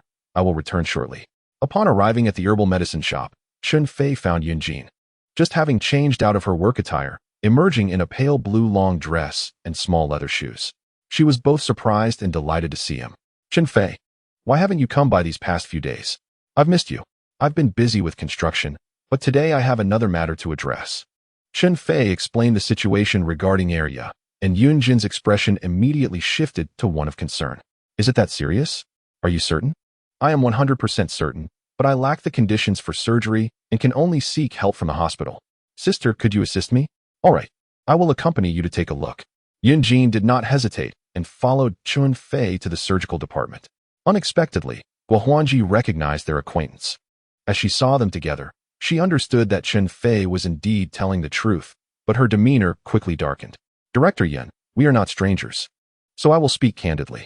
Your brother claims there is a needle in the child's head, but our hospital's current equipment cannot detect it. Even if it could, I fear we would not be able to perform the surgery. Guohuanji stated plainly, you must realize that our hospital lacks the necessary conditions. I have never performed a craniotomy, and neither can anyone else here. Are you certain you wish to proceed? Yunjene fell silent. Guohuanji spoke the truth. The medical equipment was rudimentary and the technology outdated. Simple surgeries were manageable, but advanced procedures were utterly beyond reach. This was an unfortunate reality. Considering it was merely a county hospital, why not transfer to the provincial city? A provincial hospital may have the means, Guohuanji suggested. Are there specialists in this area at the provincial hospital? Chen Fei inquired. Guohuanji offered a wry smile. As far as I know, many doctors are navigating uncharted waters. And only a few have attempted this, but the success rate is exceedingly low. Chen Fei's heart sank. How low? Guohuanji's expression grew serious as she replied in a hushed tone, less than 1 in 10, and the survival rate post-surgery is even lower. Chapter 65. Never give up. Page capture failed, awaiting recapture. Chapter 66. The calculations of the mother and daughter. Page capture failed, awaiting recapture. Chapter 67. Has the villain suffered in vain? Chen Sifeng was not one to boast. In the entire Shilling village, few dared to confront her, especially since she held the moral high ground in this matter. No one could stand against her. What are you doing? Sifeng, stop. Chen Feng emerged from within and called out, prompting Chen Sifeng to cease her actions obediently. Her eldest sister was the person she held in the highest regard, and she had to listen. Chen Feng felt a surge of anger, yet given that Heir Feng was not yet divorced, attacking Cui Shirgun would only exacerbate the situation. Nonetheless, she found a sense of satisfaction in releasing her pent-up emotions. She tucked a loose strand of hair behind her ear, taking a moment to calm her tumultuous feelings and stabilize her composure. Shirgun, Heir Feng is not home. Any matters can wait until her return. Cui Shirgun shook his head, regaining some clarity, and cautiously eyed Chen Sifeng, inquiring, where has she gone? When will she be back? As he spoke, he peered inside. He harbored doubts. Aside from her family home, where else could Chen Sifeng possibly be? Chen Feng suppressed her fury and replied, she has gone to the city.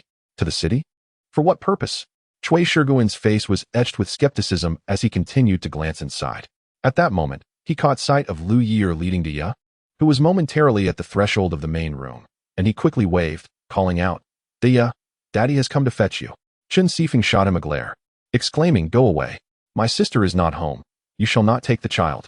Cui Shirgun persisted in his calling, while Dia, standing at the doorway, hesitated, torn between approaching her father and recalling her uncle's warnings. She looked up at Liu Yeer, who smiled down, asking, do you wish to go? I will follow your lead. Then shall we return indoors? Dia agreed, and hand in hand with Liu Yeer, they retreated into the house. The simplicity of a child's thoughts was evident. She felt ambivalence towards her father.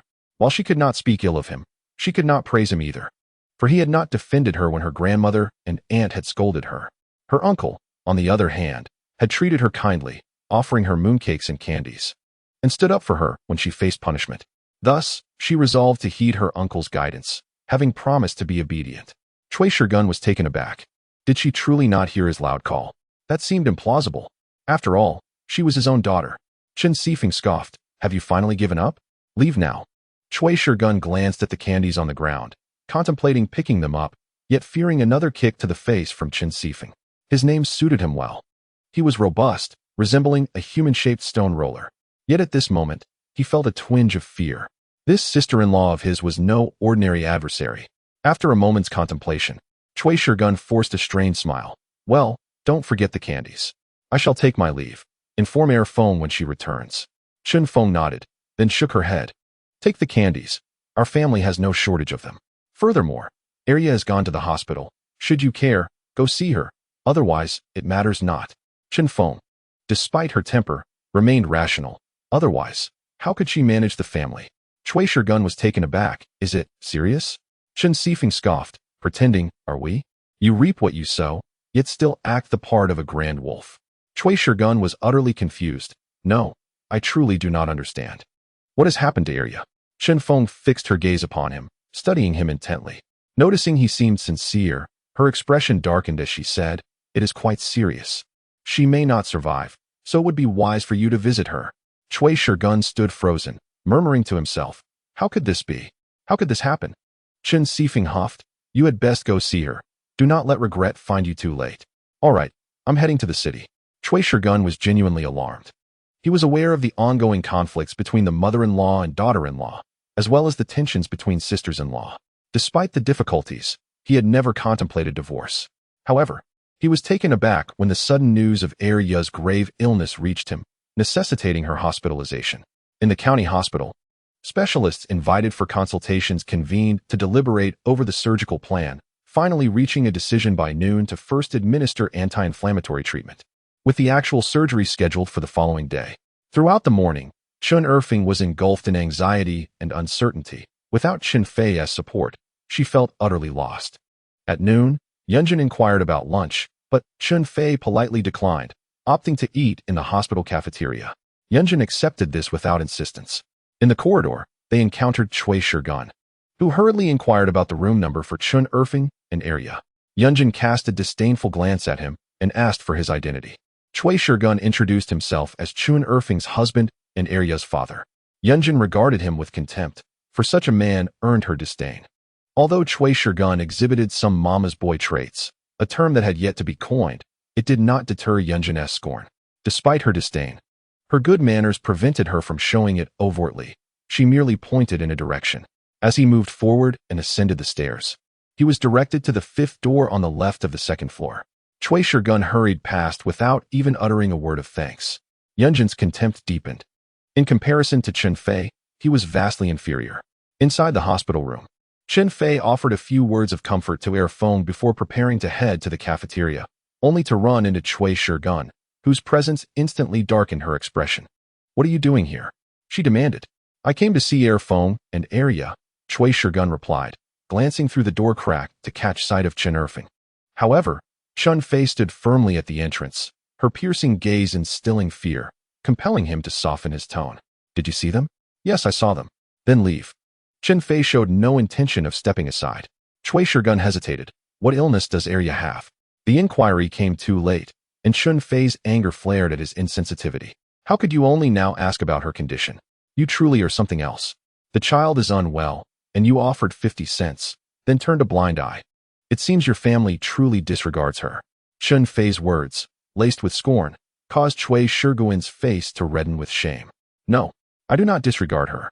I simply did not know she would fall gravely ill. His tone was earnest, almost pleading. Xiaofei, you must trust me. Trust you? Chen Fei scoffed, her expression brimming with derision. Do you even know why Arya is hospitalized? Do you know she has a needle inserted in her head? Do you understand she could die? Tell me, how can I trust you? Her voice crescendoed, culminating in a thunderous shout that left Cui Shirgun reeling in shock. Impossible. How could this happen? You are trying to frighten me, aren't you? What benefit would I gain from scaring you? Chen Fei's ire intensified. Cui Shirgun, you neglect your wife while she suffers, and when your child is ill, you feign ignorance. In your heart, it seems only your mother and sister matter.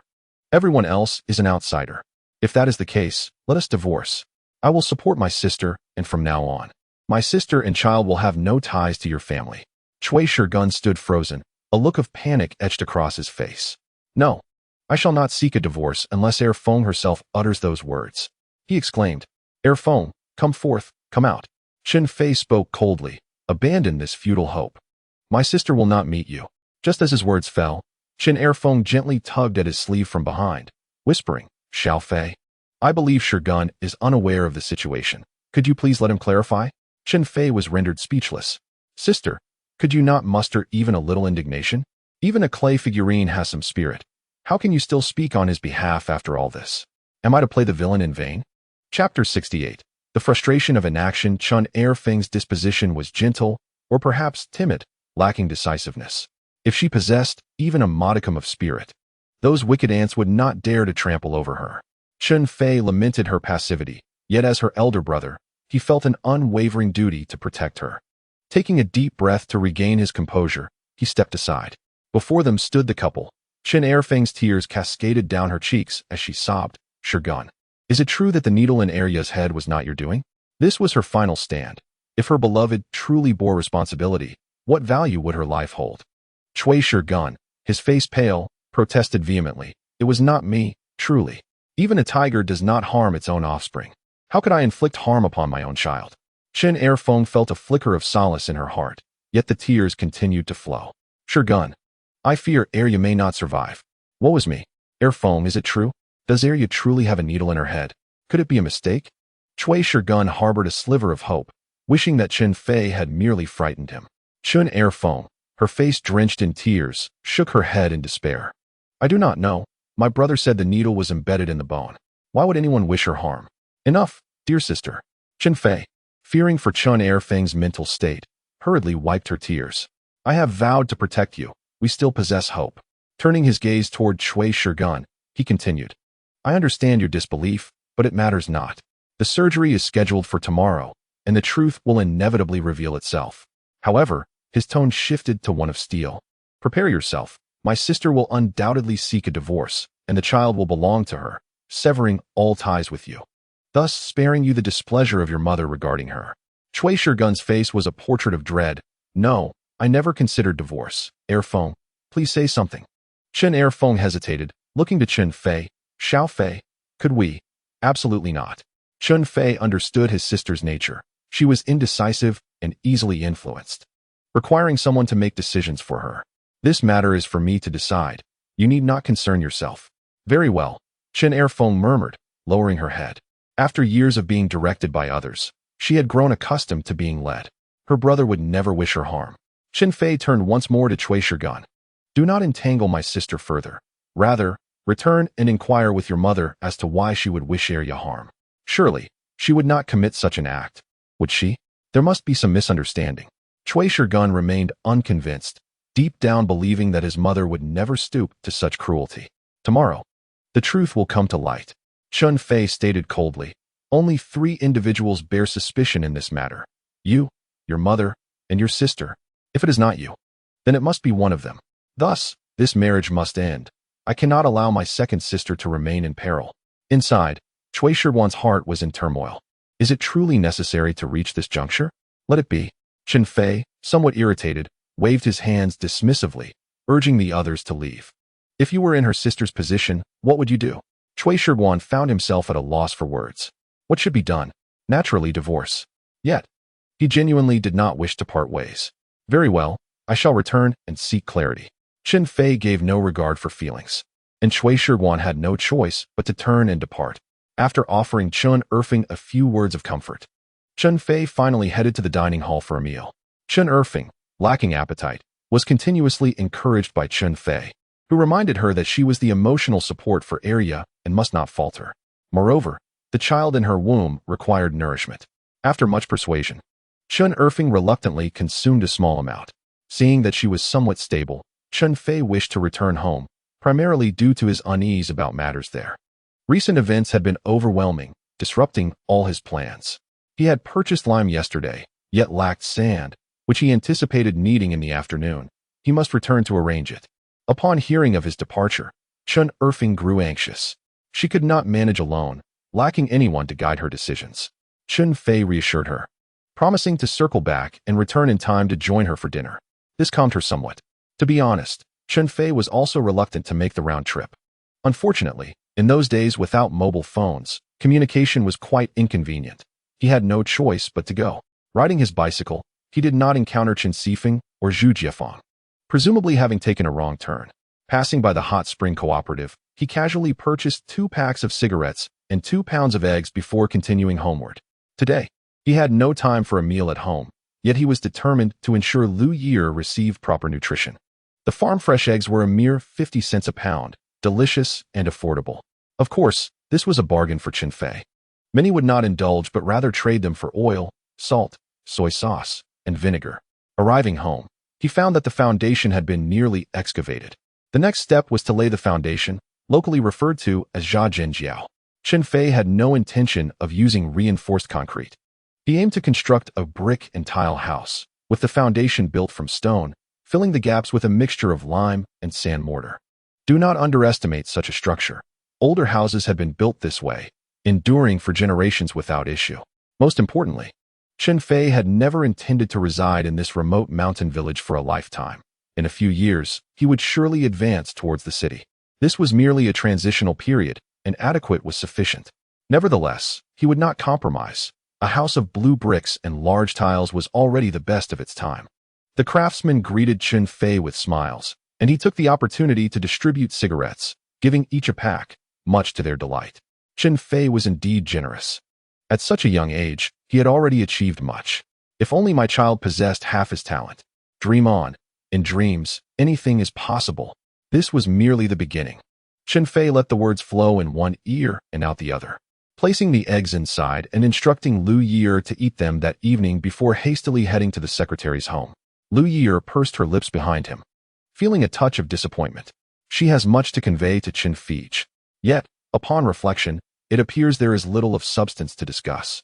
Is it truly the case that she cannot spend a single day without him? Suddenly, Liu Ye'er pondered a question. She yearns for him. Not merely for the delicious food he prepares. Is the secretary at home? Chen Fei arrived at Song Hongjuan's residence, where he found him sipping tea beneath the shade of a tree. Song Hongjuan's family was also present, including his eldest son's wife. However, his 2 sons were conspicuously absent, likely occupied with work. Chen Fei, do you need something? Song Hongjun inquired, sitting up slightly. Secretary, I would like to ask if the transport team has availability to help me haul some sand. Chun Fei stated straightforwardly, handing over a pack of cigarettes. We could make time for that, but those drivers. Song Hongjun hesitated. The term drivers refers to the cart drivers. Chen Fei, with clarity of mind, understood that one must not exploit others for free labor. He smiled and replied, rest assured, Secretary, I shall not take advantage. Whether it be ox carts, horse carts, or donkey carts, I will pay $3 per load. As for the distribution, I leave that to your discretion. I appreciate your straightforwardness. Song Hongjun laughed heartily. This makes things easier. 1 share for the person, 1 for the beast, and 1 for the cart, which will facilitate accountability with the brigade. Please do expedite this. I will need it by later this afternoon. As for how many carts, I leave that to your arrangement. In the locality, most houses are constructed of earth walls, with few made of bricks. Residents typically source sand themselves from the banks of the Ru River, which is not far, just a few miles south of the hot springs. Though there are agricultural tasks to attend to, it is feasible to spare 1 or 2 individuals for this endeavor, as a trip does not consume much time. After finalizing the arrangement with Song Hongjun to have a few cartloads of sand delivered daily, Chen Fei took his leave. He still had to head to the county town, lest his second sister feel apprehensive alone. His visit was brief, both in arrival and departure. Meanwhile, on the other side, Cui Shirgun was equally hurried. Upon returning home in a flurry, he was immediately met with his sister Cui Yuhuan's impatient inquiry. Brother, have you brought that woman back? Cui Shirgun frowned, realizing she did not even refer to her as sister-in-law. Previously overlooked, he now recognized that Chen Erfing held no standing in this household whatsoever. No. Cui Shirgun's face darkened as he asked, Yuhuan, tell me the truth. What have you done to Arya? Cui Yuhuan vehemently denied. What could I possibly have done? I didn't do anything. Brother, what are you insinuating? Ignoring her, Cui Shirgun turned to Ma Hainiu. Mother, what have you done to Arya? I am her grandmother. What could I do? Ma Hainiu evasively replied, her arguments weak. Cui Shirgun, what do you mean by that? Do you suspect your own mother? I am your biological mother. Chapter 69. The surgical notification. Cui Shirgun found his mother's reasoning somewhat valid, and his tone softened. Mother, Arya is in the hospital. She is to undergo surgery tomorrow. Shall we go and visit her? Ma Hainiu's eyelids flickered. Surgery? That will require a substantial amount of money. Do you have any? Cui Shirgun's face flushed. Isn't all the money under your control? Ma Haniu's expression fell. Do you realize how little you earn? Supporting such a large family, how much can you possibly save? If you wish to go, you may. I shall not accompany you. Surgery? How much will that cost? I knew it would come to this. Cui Shiguan sighed, declaring, if you won't go, I shall. However, Erfing will not return. It's time to prepare for a divorce. Ma Haniu grew anxious. Divorce? I do not consent. Neither do I. Cui Yuan chimed in, exasperated. If you wish to leave, go ahead. Do you think our family is just a trivial matter? Cui Shiguan, bearing a bitter smile, replied. With your behavior, how can Erfing still wish to be with me? Cui Yuan rolled her eyes. What do you mean by our behavior? Speak clearly, brother. Mother and I are only looking out for your best interests. Unable to counter her, Cui Shiguan could only hang his head in despair, stating, regardless. I have shared my thoughts. If you refuse to go, I am at a loss. I might as well remain single. Ma Haniu sensed that the situation was spiraling out of control, her eyes darting as she suggested, perhaps we should go and see what they have to say. But let me be clear, we have no money. We'll discuss the finances later, Cui Shiguan replied. He felt that his wife and child were gradually drifting away from him, and his mood sank to an all-time low as he retreated to his room to sleep. The two women exchanged glances and lowered their voices. What shall we do? Are we truly going to the city tomorrow? We can go and take a look, but if it comes to it, we may have to part ways. However, I must find a way to reclaim the bride price. Our family cannot bear this loss. You are right, mother, they murmured. Meanwhile, Chen Fei returned to the hospital as night fell. Chun Erfing paced anxiously in the ward, occasionally glancing towards the door. Without Chen Fei, she seemed to lose her sense of direction, feeling utterly disoriented. When Chun Feay reappeared before her, she could not help but burst into tears. Xiao Fei, you were gone for so long. Chen Fei placed his belongings down and wiped her tears away. I was here for a while. Just went to the cafeteria to buy some food. Chun Erfing laughed through her tears, feeling somewhat embarrassed. I am not hungry. Yet. No sooner had the words left her lips than her stomach gurgled loudly, causing her cheeks to flush. Chun Fei chuckled, saying, You may not be hungry. But the child certainly is. You are not alone anymore. Come, I bought you scrambled eggs with tomatoes and egg drop soup. You must eat well. All right. Admittedly, the cafeteria food was far inferior to what Chen Fei usually prepared, yet to Chen Erfing, it was a delectable feast. In the old Cui household, such delicacies were of no concern to her. Even during her confinement, the eggs sent by neighbors were consumed by her mother-in-law and sister-in-law, and she dared not voice her grievances. The night passed in silence. Due to the anti-inflammatory medication combined with sedatives administered to Arya, she did not cry much. The following morning, a female doctor entered the ward, holding several sheets of paper with a serious expression. Family of Cui Arya, this is the anesthesia consent form. Can one of you please sign it? Chun Erfing looked utterly perplexed, unable to comprehend the document. Let me handle it. Chun Fei took the paper, glancing at it briefly. It was merely a disclaimer. The doctor, expressionless, introduced herself. I am the anesthetist, Yunjene. Let me explain the situation.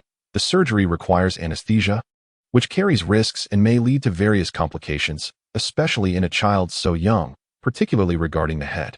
The risks are significantly heightened. Therefore, if you agree, please sign above. Without hesitation, Chun Fei signed the document. There was no option to refuse. Without a signature, the surgery would not proceed. Yunjene took the signed consent form and left, while Chun Erfing felt a wave of fear wash over her, her complexion paling, and her entire body trembling. Xiao Fei, she said, her voice trembling with fear. I am fine. It's just a routine procedure, and there is usually nothing to worry about. Chun Fei gently embraced her, soothingly patting her back, which brought a measure of comfort to Chen Erfing. After a short while, Huangji arrived again, bearing several sheets of paper. Today's surgery. This is the surgical notification and the anesthesia consent form, both filled with various disclaimers. Yet, there was no choice. They had to be signed. At 10 o'clock, the doctor formally announced that the surgery was about to commence. Arya was placed on a gurney and wheeled toward the operating room. Her small face was pale, and she clutched Chun Erfing's hand tightly, as if loosening her grip would mean never seeing her again. Mother, will I die? Chen Erfing's eyes brimmed with tears as she uttered words she herself scarcely believed. No, you will be just fine. Mother will be waiting for you outside. But I am so scared, afraid that I will never see you again.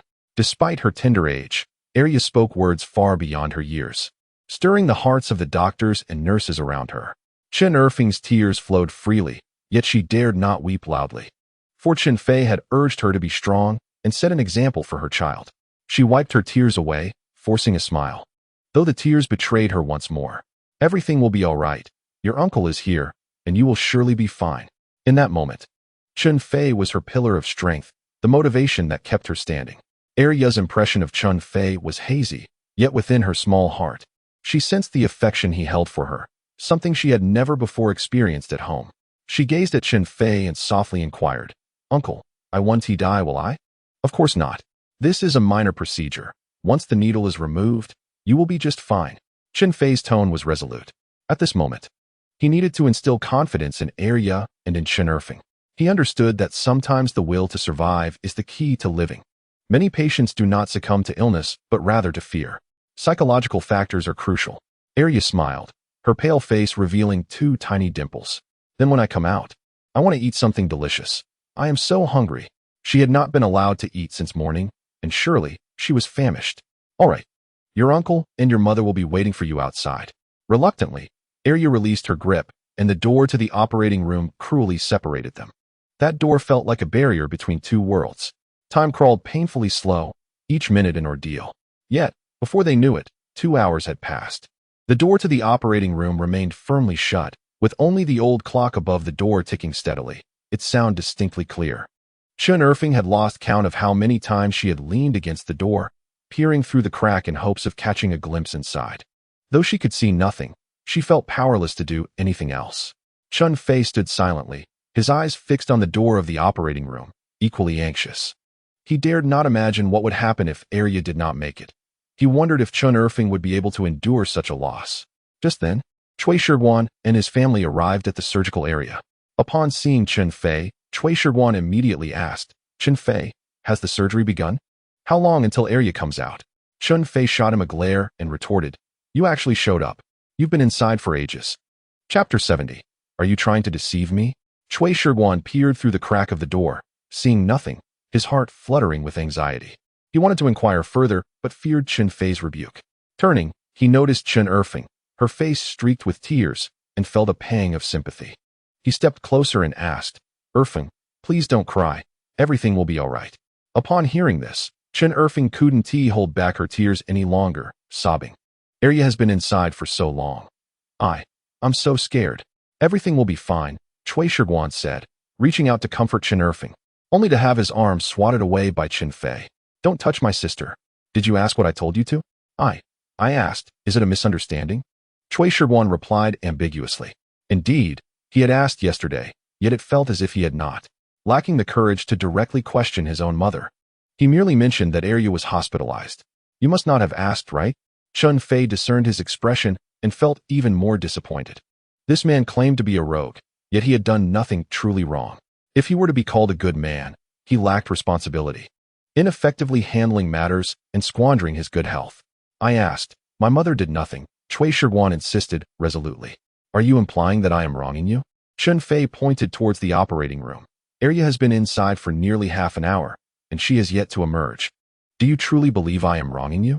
"I never said that," Cui Shiguan said, beads of sweat forming on his forehead. He was not particularly eloquent, and Chun Fei's barrage of accusations left him at a loss for words. Cui Yuan stood on her tiptoes to peer into the operating room, still unable to see anything, and curiously asked, "What illness does Arya have that requires surgery? How much could this possibly cost?" Ma Hainiu and Cui Shiguan perked up their ears. "Surgery? Surely. 100 yuan wouldn't suffice?" "Not much, that figure." Chun Fei raised 3 fingers. 300 yuan. The 3 of them, with 6 eyes wide open, were astonished. 300 yuan. Their family wouldn't even earn that much in a year. "No, it's 3,000 yuan, Chen Erfing meekly interjected. Although she was timid by nature, she understood that this situation was far too burdensome for her brother and needed to be disclosed to the in-laws. 3,000 yuan. Cui Shiguan was left dumbfounded. Ma Hainiu gritted her teeth, nearly biting her tongue off. Cui Yuan trembled in shock, bouncing up and down. "My goodness. 3,000 yuan. Selling the 2 of them wouldn't cover it." The 2 women exchanged furtive glances, reaching a silent consensus. This daughter-in-law was no longer acceptable. The sooner they parted ways, the better. "The child bears the surname Cui. Shouldn't you contribute half?" Chen Fei asked, feigning ignorance. Given their character, even if they had money, they would never part with it. As expected, Ma Hainiyu's face darkened. What do you mean? The child is ill. How is that our concern? Didn't you say you were getting divorced? Go ahead, get divorced. Cui Yuan chimed in. Exactly. The child was perfectly fine in our home. How did she end up hospitalized in yours? It's all your fault. Our family won't contribute a single cent. Chen Fei found their response amusing. Given the circumstances, there is little left to discuss. Once Aryo emerges, I shall proceed to file a report with the police. Everyone, let us be just. Suddenly, Ma Hainyo shuddered. Just? What kind of justice is this? Chun Fei snorted disdainfully, his obsidian eyes fixated on her, enunciating each word. Do not feign ignorance with me. Arya has a needle embedded in her head. This constitutes deliberate murder. You all know who is responsible. Ma Hainyo's countenance darkened further, and upon closer inspection, one could discern her trembling hands. Chen Fei observed everything intently. He was now nearly certain that the needle embedded in Arya was inextricably linked to Ma Hainyo. Cui Yuan widened her eyes. Chen Fei, do not slander the innocent. My mother is her grandmother. How could she possibly harm her? You must be mistaken. Yes. Arya is still young. Perhaps she fell, and the needle lodged itself without anyone noticing? Yes, that must be it. Ma Hainyo, realizing the implications, attempted to feebly defend herself. Chen Fei was at a loss for words. Such talent and deception. Were this a past life, she would undoubtedly be an Oscar-winning actress. Enough. I know you will not confess, so let us part ways. Disheartened, Chun Fei wished to cease this pointless argument. Yet, Cui Shirgun suddenly declared loudly, I disagree. I do not wish to divorce Air Feng. I must not be forced into this marriage. Chen Fei, resolute, stated, I will ensure that my sister terminates the pregnancy. After all, you seem indifferent. Additionally, allow me to inform you. This child is a boy. This proclamation reverberated like a thunderclap. Ma Hainyo abruptly raised her head. As if she had heard the most preposterous news, her eyes wide with disbelief. Cui Yuan was rendered speechless. Glancing between Chun Fei and the prominent belly of Chun Air Feng, her composure unraveling. Cui Shirgun stood with his mouth agape, while Chun Air Feng covered her mouth, tears cascading uncontrollably down her cheeks. In that moment, time appeared to stand still. Silence enveloped the room, punctuated only by the relentless ticking of the wall clock. After what felt like an eternity, Ma Hainyo finally let out a frantic scream. Impossible. This cannot be true. You must be deceiving me. Cui Yuan, recovering her wits, chimed in. You are surely deceiving us, attempting to extort money from our family for Arya's treatment. How despicable to use a child as leverage against us. Cui Shirgun trembled, asking, is what you say true? You are not lying to me. Chen Fei remained noncommittal. Even if I told you, you would not believe me, and even if you did, you would not be willing to spend money. Regardless, the divorce is imminent. The gender of the child is of little consequence. No, you shall not proceed with this. Ma Hainyo suddenly erupted with fury. This is the lineage of the old Cui family. Who are you to terminate it? Cui Yuan joined her, hands on hips, adopting a posture reminiscent of a shrewish scold. Let me be clear. We are not to be trifled with. Dare you attempt to proceed? Cui Shirgun, stammering, asked. Air Feng, is there no way to avoid the divorce? Chen Air Feng, anxiously glancing at Chen Fei, replied, I do not know. You must ask my brother. She was utterly at a loss, relying on her brother to decide her fate. Just as Chen Shirgun was about to utter some comforting words, the door to the operating room creaked open. A physician emerged from within, instantly stirring the hearts of several individuals. Chun Erfing instinctively clutched at the hem of her garment. She yearned to inquire about Arya's condition, yet hesitated to voice her concerns, fearing that the doctor's response might be unbearable. Chen Fei, too, fixated his gaze upon the physician. Anesthetist Zhu Yinhua, masked, exhibited an expression that betrayed her distress, discernible in the corners of her eyes. A sense of foreboding settled in his heart. Indeed, Zhu Yinhua's tone was grave. The needle from the patient's head had been extracted, yet it was rusted and required further cleansing. Moreover, the anesthesia was waning, necessitating a second administration. Hurry with the anesthesia, Chen Fei urged. Allow me to finish. Zhu Yinhua replied, her demeanor slightly awkward. The child is quite young, with a frail constitution, making the dosage of anesthesia difficult to regulate. A second administration would significantly heighten the risks, so you must mentally prepare yourselves. Chapter 71. Acupuncture anesthesia. Prepare for what? Chun Erfing's legs weakened, and she clung to Chun Fei, barely able to stand, her complexion as pale as a sheet of paper, devoid of color. Erfing? Chui Shiguan's lips trembled. He understood that if the child survived, there might still be hope for Erfing. If the child were to succumb, Chun Fei would undoubtedly seek a divorce. Silence. Chun Fei interrupted sharply, then turned to Zhu Yinhua. Doctor, may I enter? Zhu Yinhua responded with surprise. The operating room is a sensitive area. Typically, entry is prohibited. Perhaps I can achieve anesthesia without the drugs. Chun Fei asserted with conviction, visibly startling Zhu Yinhua. This is no jest. Should anything go awry, the responsibility would fall upon us. What could be worse than this? Zhu Yinhua remained speechless. Indeed, matters could not become more dire. However, this was against protocol. Zhu Yinhua found herself in a quandary. Rules are inflexible, but humans are not, Chen Fei stated. Is there not a waiver clause? I can assure you that should anything happen, you will bear no responsibility. Would that suffice? Zhu Yinhua fell silent for a few moments before replying. I cannot make that decision.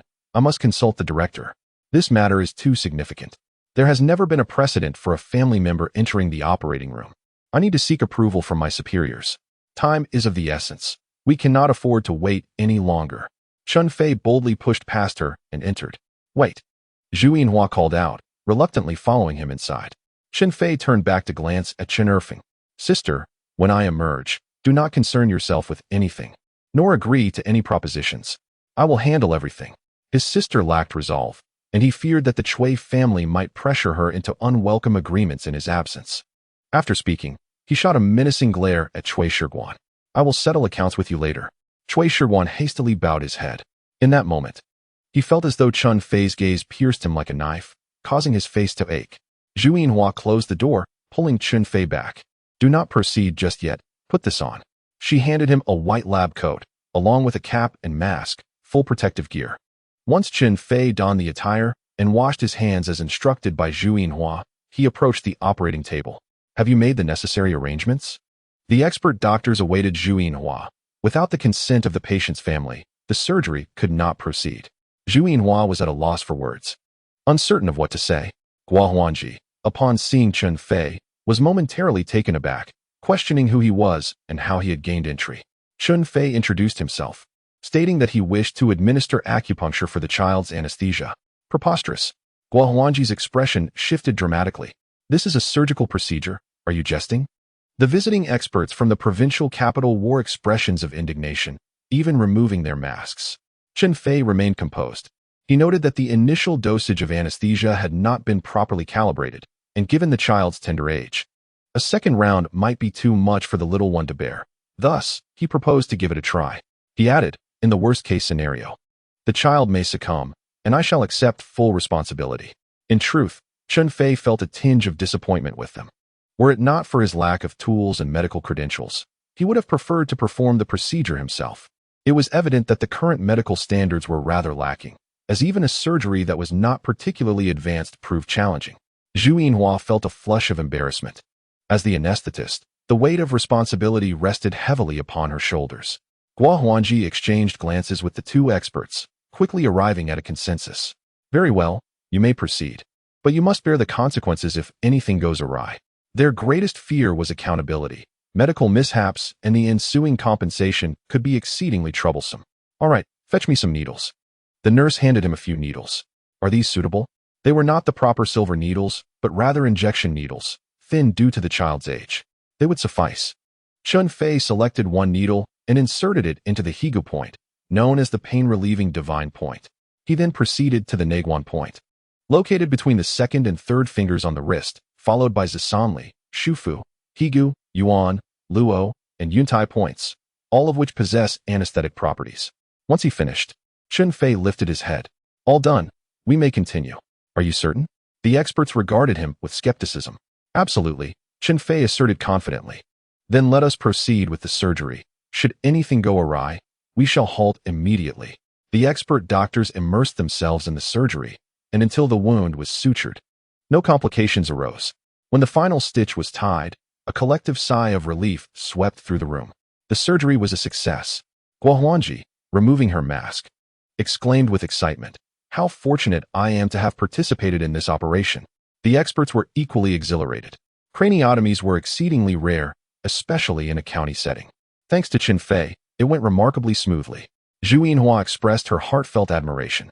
Chen Fei smiled faintly, but chose not to speak. Such a procedure, in a previous life, might have been considered routine, yet in this current context, it was rather extraordinary and deserving of recognition in the annals of the hospital. Young man, your method of anesthesia is quite remarkable. An expert named Liu Ye'er praised him effusively. In his 50s, with a slender face adorned by spectacles, he appeared somewhat scholarly. I have a modest understanding of it myself. Acupuncture anesthesia has existed since antiquity. Alas, traditional Chinese medicine is in decline, and few are familiar with it, let alone utilize it. Today, under duress, Chun Fei had no intention of revealing himself. Liu Ye'er sighed and shifted the topic, introducing himself. I am Liu Ye'er, a surgeon at the second hospital of the provincial capital. If you ever find yourself in the city, do come and visit me. Upon hearing this, Guo Huanji and Zhu Yinhua were momentarily taken aback. After all, Liu Ye'er was a renowned expert at the provincial hospital, extending an invitation to a rural lad?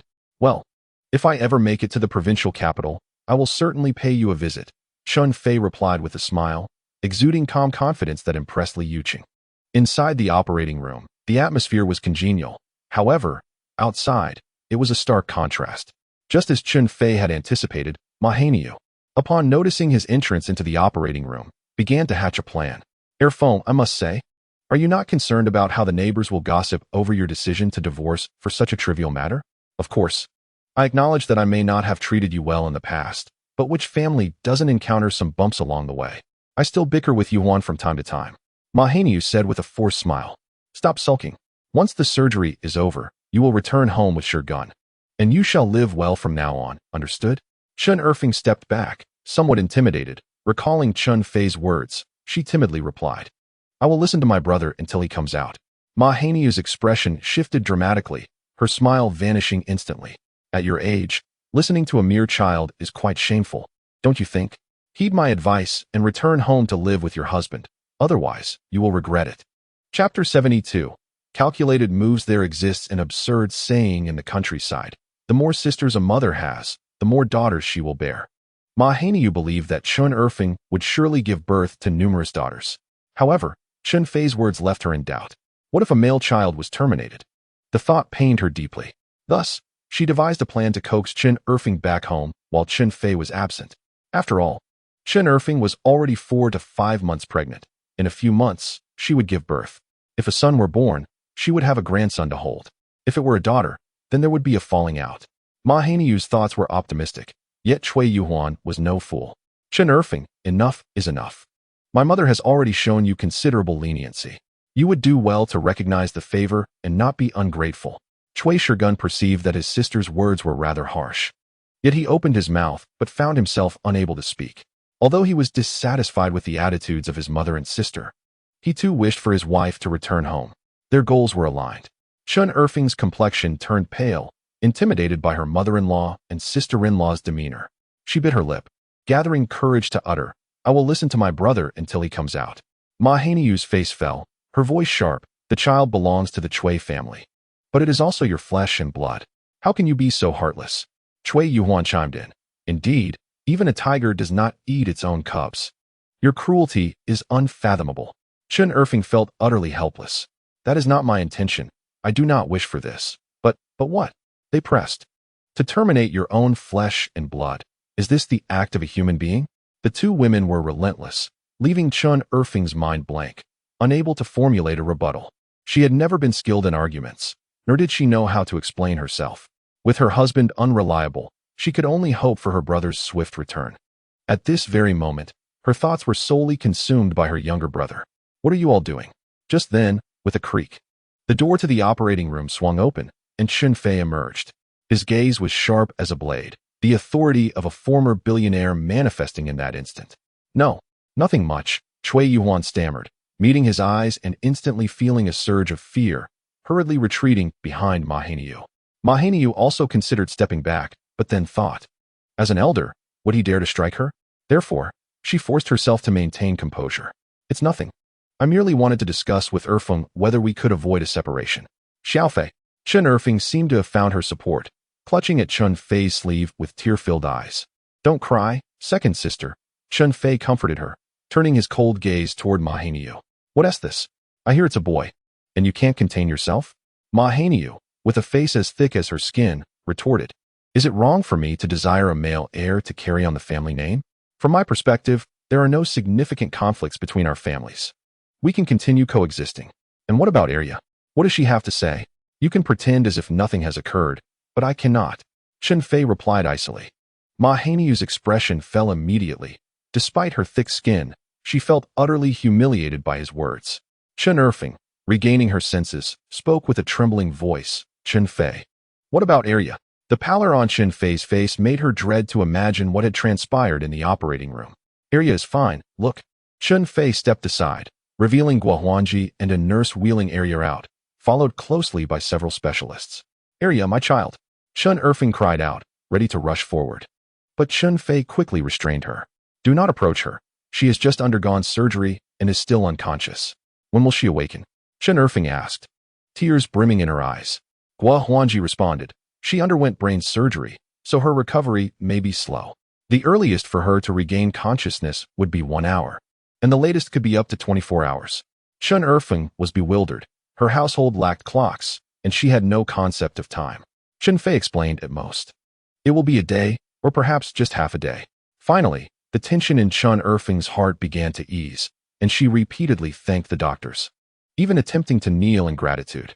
Guo Huangji quickly stopped her, saying, no need for such gestures. This is our duty. In truth, you should be most grateful to your brother.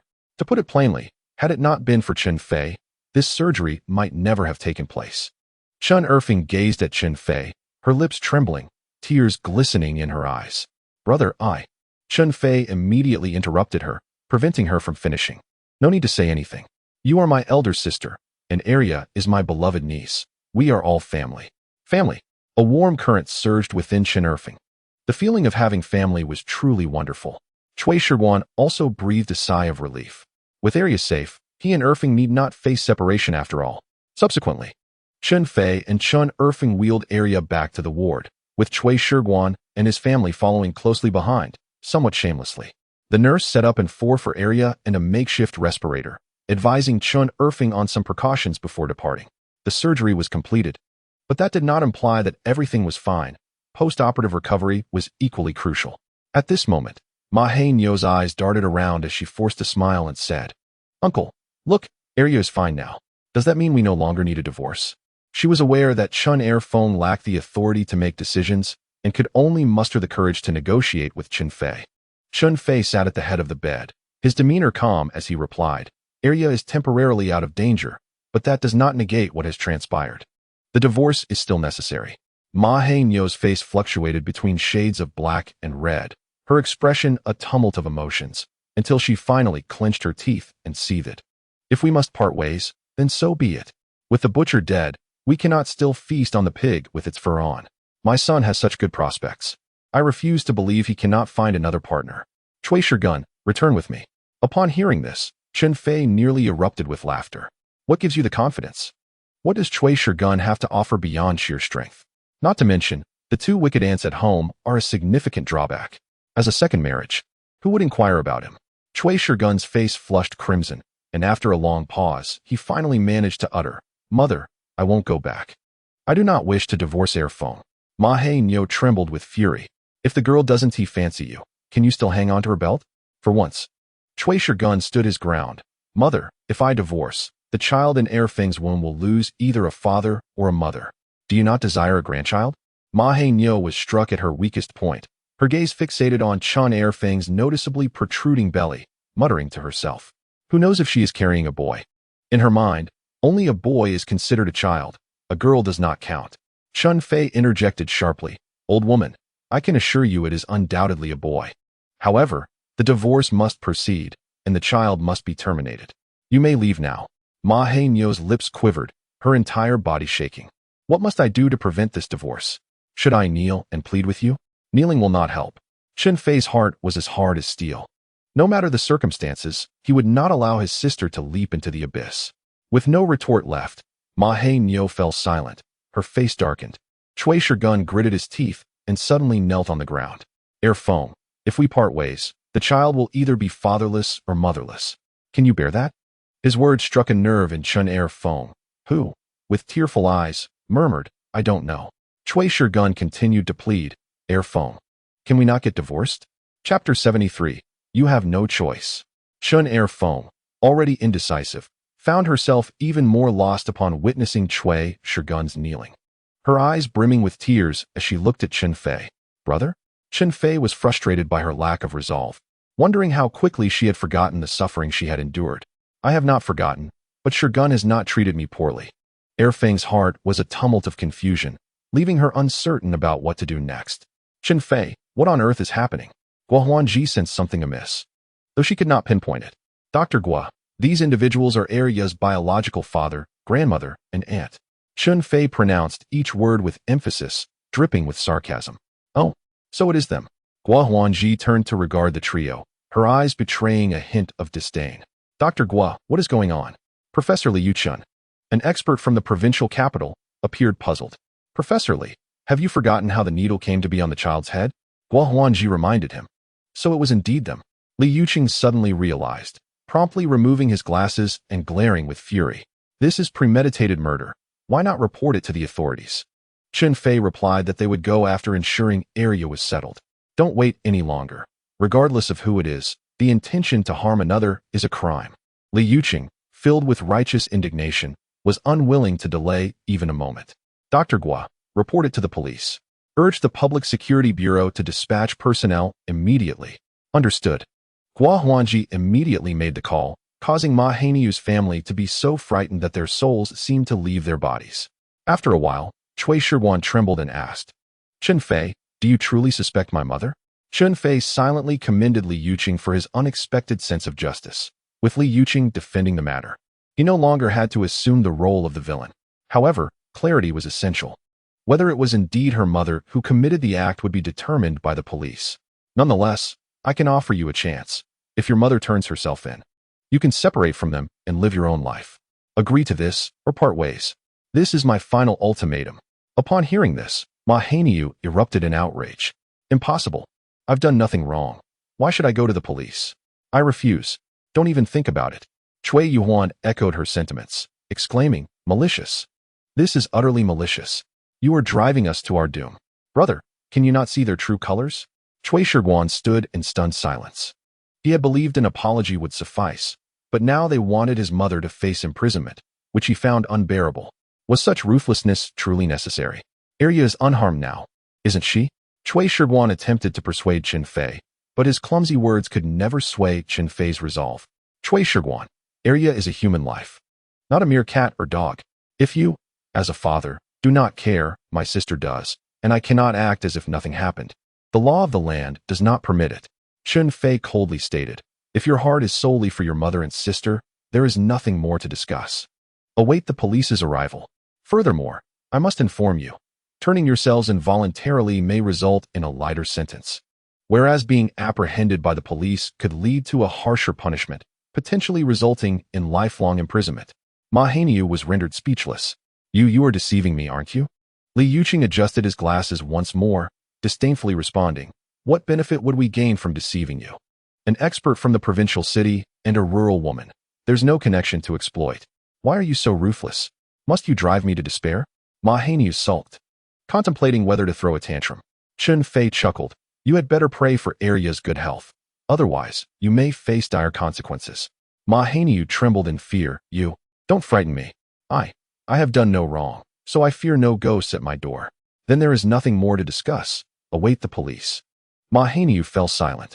Her face darkened, and her posture sagged, as if she had aged decades in an instant. Chui Shirguan and his sister were left dumbfounded. The innate fear the common people hold for the police rendered them mute. After a while, Ma Hainiu regained her composure and, with a heavy heart, said, fine. I will go to the police myself, but can you ensure that Feng and Shirguan do not divorce? This was her unwavering desire. Without a grandchild, she felt she could not rest in peace. If you turn yourself in, I can consider allowing my second sister to live separately. Chun Fei stood firm, unwavering in his stance. Ma Hainiu pleaded, if I go to prison, only Yuhuan will be left at home. Can you not let this happen? Chun Fei sternly refused. insisting that she was capable of taking care of herself and would not starve. Yet, she had nowhere to stay. Ma Hainiu continued to struggle, suggesting that they could temporarily leave the house for her, allowing his sister and her family to move out. Money was of no concern to him, but he was adamant that his second sister could not live with her sister-in-law, as she was far too fragile. Fine, let it be, Ma Hainiu wept profusely. Shiguan, Erfeng, you must give me a grandson. This was her sole wish. Mother, Cui Shiguan cried bitterly. It appeared Ma Hainiu suddenly came to a realization and approached him, stroking his head. In the past, she had longed for a grandson so desperately that she had heard that if she sent this child away, her next would be a boy. Now, it seemed that prophecy had come true. Mother, are you really going to the police station? Cui Yuan sobbed. What will I do alone? Who will cook and wash for me? There is no other option. Ma Hainiu's face broke into a manic, bizarre smile. However, as long as I have a grandson to continue the family line, going to prison will be worth it. I have no regrets. Chen Fei was left speechless. This woman had become obsessed with the idea of a grandson. Ma Hainiu staggered towards the door, and after a moment's hesitation, Cui Yuan followed her outside. Chen Fei pondered for a moment before offering a reminder. Remember, maintain a good attitude in your confession. It may lead to a lighter sentence. Ma Hainiu paused, responding, I will confess sincerely and strive to be released early to hold my grandson. With that, she departed. Watching the two women disappear beyond the door, Cui Shiguan felt lost, uncertain whether to chase after them or remain behind to care for the child. Ultimately, he chose to stay, as Arya was still asleep, and he was genuinely concerned. At that moment, Gua Huanji returned, stating that she had called the police station and that they would arrive shortly. Chun Feay replied that there was no need for them to come, as Ma Hainiu had already turned herself in. Gua Huanji hesitated before going back to make another call. The experts had also left. Chen Fei instructed Cui Shiguan to sit at the bedside and watch over the child. Cui Shiguan, do not blame me for being heartless. I must consider my sister. She is far too weak, and you are not protecting her. Cui Shiguan lowered his head in shame. He understood that Erfeng was suffering, but he had been taught that a wife is meant to endure hardships, and once she becomes a mother-in-law, everything will be fine. Observing his demeanor, Chen Fei sensed his thoughts and felt compelled to enlighten him further. A woman who marries into your family is inherently at a disadvantage. If you do not protect her now, who will? Of course, I do not mean for you to forget your mother after marrying, but rather to maintain balance and ensure your wife does not suffer unduly. You must understand that your wife is someone with whom you will share your life. If you do not treat her well, why should anyone else? His words rendered Cui Shiguan speechless, and he bowed his head in shame. Erfeng, trust me. I realize my mistakes. I will treat you and our child well from now on. Chen Erfeng remained silent, tears streaming down her face. Stone Roller, I am an adult, and I can endure hardships without complaint. However, the children are still young. When they are beaten and scolded, can you not utter a word on their behalf? Chen Erfeng harbored resentment within her heart, yet her nature prevented her from expressing it, let alone resorting to violence. If it were Feng, she would have taken a knife by now. The group fell into a silence, waiting for Arya to gradually awaken. As she opened her eyes, her first word was a call for her mother, mother. This instantly brought tears to Chen Erfeng's eyes, who wiped them away and replied, Arya, I am here. A faint smile appeared on Arya's pale face as she weakly said, Mother, I just had a dream about a very dark place, and I couldn't get out. Suddenly, Uncle came and pulled me out. Chun Fei's heart trembled. Arya had ventured through the gates of the underworld. Cui Shiguan felt awkward, his toes almost digging a hole into the ground. His child had awakened, first calling for her mother and then for her uncle, yet he was not mentioned at all. He felt like a failure as a father. Chapter 74, A Narrow Perspective from Now On. Treat Arya a little better. Chen Fei offered a meaningful reminder. Yes, I will, Cui Shiguan replied, deeply moved, as if making a vow. I will take good care of Arya and Erfeng. You can trust me. And Daya? Yes, and Daya. Chen Fei smiled with satisfaction. I shall return now.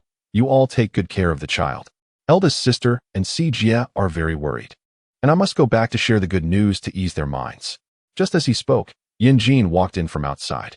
Chen Fei, your Jie has arrived. Jie? Chen Fei turned around to indeed see Chen Feng bursting in with great energy, followed by Zhu Jiefeng. Xiao Fei, how is Arya? Chun Fei smiled. The surgery was relatively successful. The next step depends on her recovery. That's wonderful. Eldest sister and I have been anxious. She specifically asked me to check on the hospital this morning. Chen Fei embraced Chen Fei. Second sister, you can rest easy now. Chen Fei wore a worried expression, lamenting, but I have squandered Xiao Fei's hard-earned money, which was meant for building a house and marrying off. What is money compared to my niece's well-being? Chen Fei replied nonchalantly. Besides, our brother now knows how to earn money. He can always earn more after spending. Chen Fei weakly countered, but that was 2,000 to 3,000. How long will it take to earn back?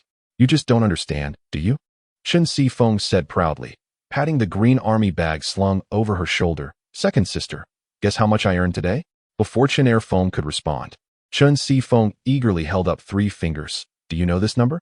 Chen Fei was taken aback. 30? So much. Had this been in a past life, one might have said, your perspective is too narrow. Chen Fei proudly lifted her chin. Not 30, but 300. Otherwise, how could I build a house and marry? Chen Fei was utterly stunned. 300. That is a substantial amount. Cui Shigun was equally dumbfounded. He only earned 10 cents a day. It would take him 10 days to accumulate 3 yuan. Such a disparity was astounding. All right, Sijia, don't speak of this everywhere. Wealth should not be flaunted. A tall tree attracts the wind, and it can easily invite jealousy. Chen Fei chuckled, but we are all family. Saying this, she pulled out a bag of candy from her green army bag and approached Arya. Arya, the candy that fourth aunt bought for you. As she spoke, she unwrapped a piece and attempted to place it in Arya's mouth, but Chun Feay quickly intervened. Fei, she has just undergone surgery and cannot eat anything. Very well then. Chen Fei casually shoved the candy into Chun Feing's mouth, beaming as she said, Arya, take good care of yourself. When you return home, fourth aunt will prepare meat for you. Arya's mouth watered in anticipation. Yes, Arya will be good and eat meat at home. Chen Fei was caught off guard by the sudden candy in her mouth, her eyes crinkling with delight. It's truly sweet. Chun Feay chuckled from the side. Fourth sister, can you make this? Isn't it obvious you can do it? Chen Fei retorted confidently, contrasting sharply with Chun Feing's demeanor. At that moment, Yunjene interjected with a smile. You two carry on. I must return to work. Chun Feay replied affirmatively. I will also be leaving shortly. There was no need for pretense among family. As long as they understood each other, that sufficed. He then took out 10 yuan and handed it to Chen Fei. Second sister, what would you like for dinner tonight? Go buy something from the cafeteria, but heed the doctor's instructions. Do not rush to feed Arya just yet. I will come by again tomorrow. Chen Fei hurriedly declined. Sister, you have already burdened yourself enough. I cannot take more of your money. Take it, or you might end up with nothing. Chen Fei insisted, pressing the money into her hand as he turned to leave. Don't hesitate to spend it, if you run out. I can always provide more. All right. Chen Fei murmured, tears streaming down her face uncontrollably. She felt she owed her brother far too much. A debt that seemed impossible to repay in this lifetime. With Arya's surgery a success, Chun Feay felt a great weight lift from his heart. He realized he had not prepared any delightful meals for Liu Yeer in the past few days, but with no means to cook, he decided to visit the state-owned restaurant. Yuan Ping spotted Chun Feay from a distance, her face lighting up with joy. Chun Feay, why haven't you come by these past few days? Director Su was just mentioning you. Chun Feay smiled. I've been busy with building a house at home. Yuan Ping inquired with a grin. What kind of house are you building? In Huaxia, the concept of housing always reigns supreme. A brick house, Chen Fei replied briefly. Yet Yuan Ping could easily envision that it must be splendid. Just then, Li Shui emerged from the kitchen with a plate of mapo tofu. Feeling a twinge of discomfort upon hearing this, she had just returned from Xiling village, fully aware that the entire village consisted of earthen houses, or, at best, walls constructed from compacted earth. The most dilapidated were thatched cottages. Chen Fei's home was a thatched cottage, built with a mixture of wheat straw and mud. How could it be that within just a few days, he had constructed a brick house? Feeling uneasy, she inadvertently made a loud noise, startling the guests. Li Shui, what are you doing? Su Ying emerged from inside, casting a sharp glare at her. Li Shui hurriedly apologized. Director Su, it was not my intention. Her eyes began to redden. Enough, go on. Remember not to bring your emotions into your work. Ultimately, Li Shui was merely a young girl. Given the circumstances, her desire to return to the city was not misguided, and Su Ying did not wish to overly burden her. Thank you, Director. I will be more mindful. Li Shui quickly turned to leave, while Su Ying approached Chun Feay with a smile. Chun Feay, how is the house coming along? Yes, I have been quite busy these past few days. Would you like me to lend a hand? Su Ying inquired playfully. No need, it's too far. Chun Fei politely declined, stating that he would prepare some delicious snacks for Liu Yeer. What would you like? Something ready-made and easy to carry? How about some soy sauce beef? One is not enough. Let us have another. What about braised pig's trotters?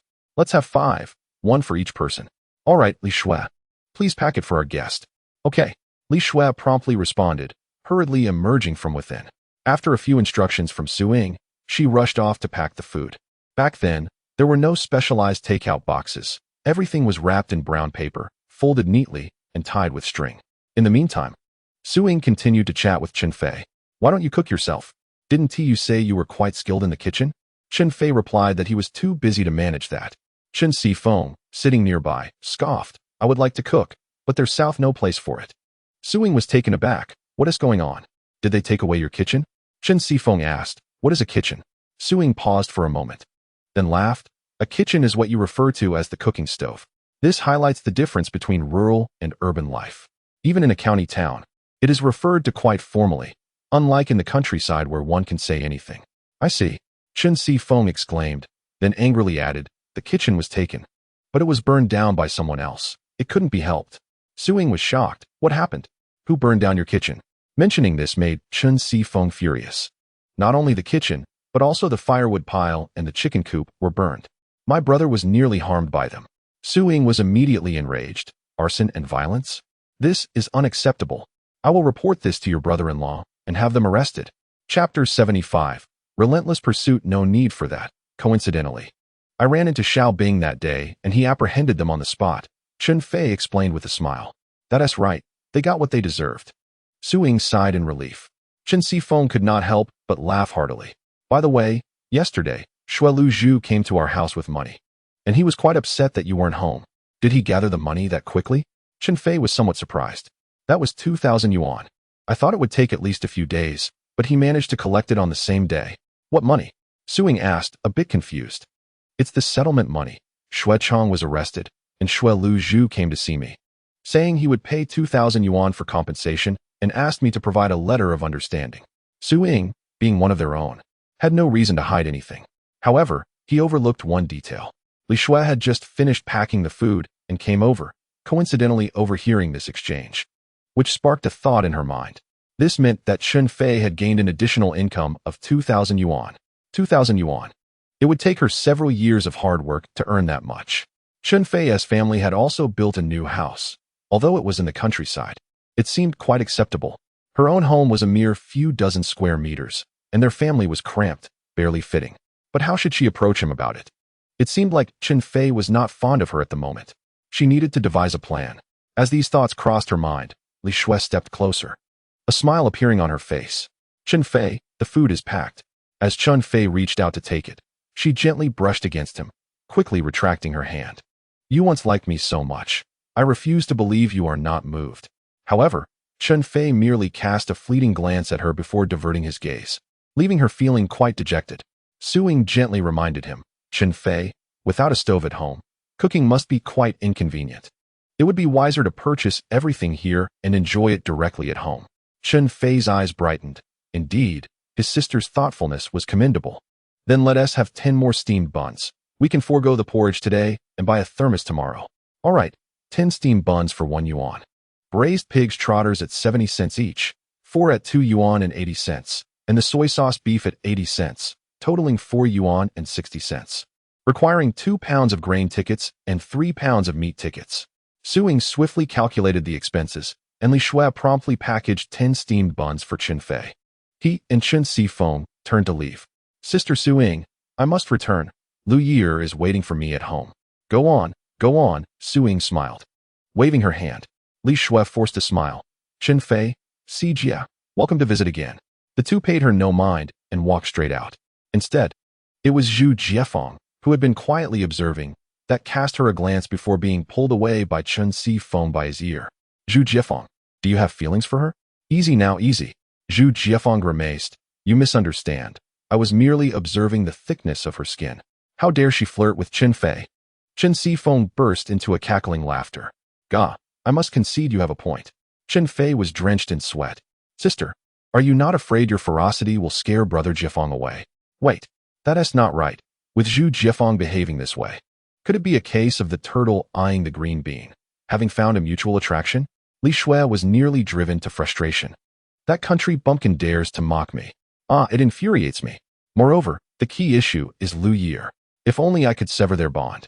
Chen Fei remained oblivious to Li Shui's thoughts. He rode his bicycle while Zhu Jiefeng hurried along with a horse cart, both traveling at a swift pace. Upon reaching the hot springs, they picked up Wu Feng from school and continued their journey homeward. By the time they reached Xiling village, twilight had just begun to settle. The craftsmen were preparing to wrap up for the day, and upon spotting Chen Fei, they greeted him warmly. Chen Fei responded with a smile, distributing cigarettes as he did.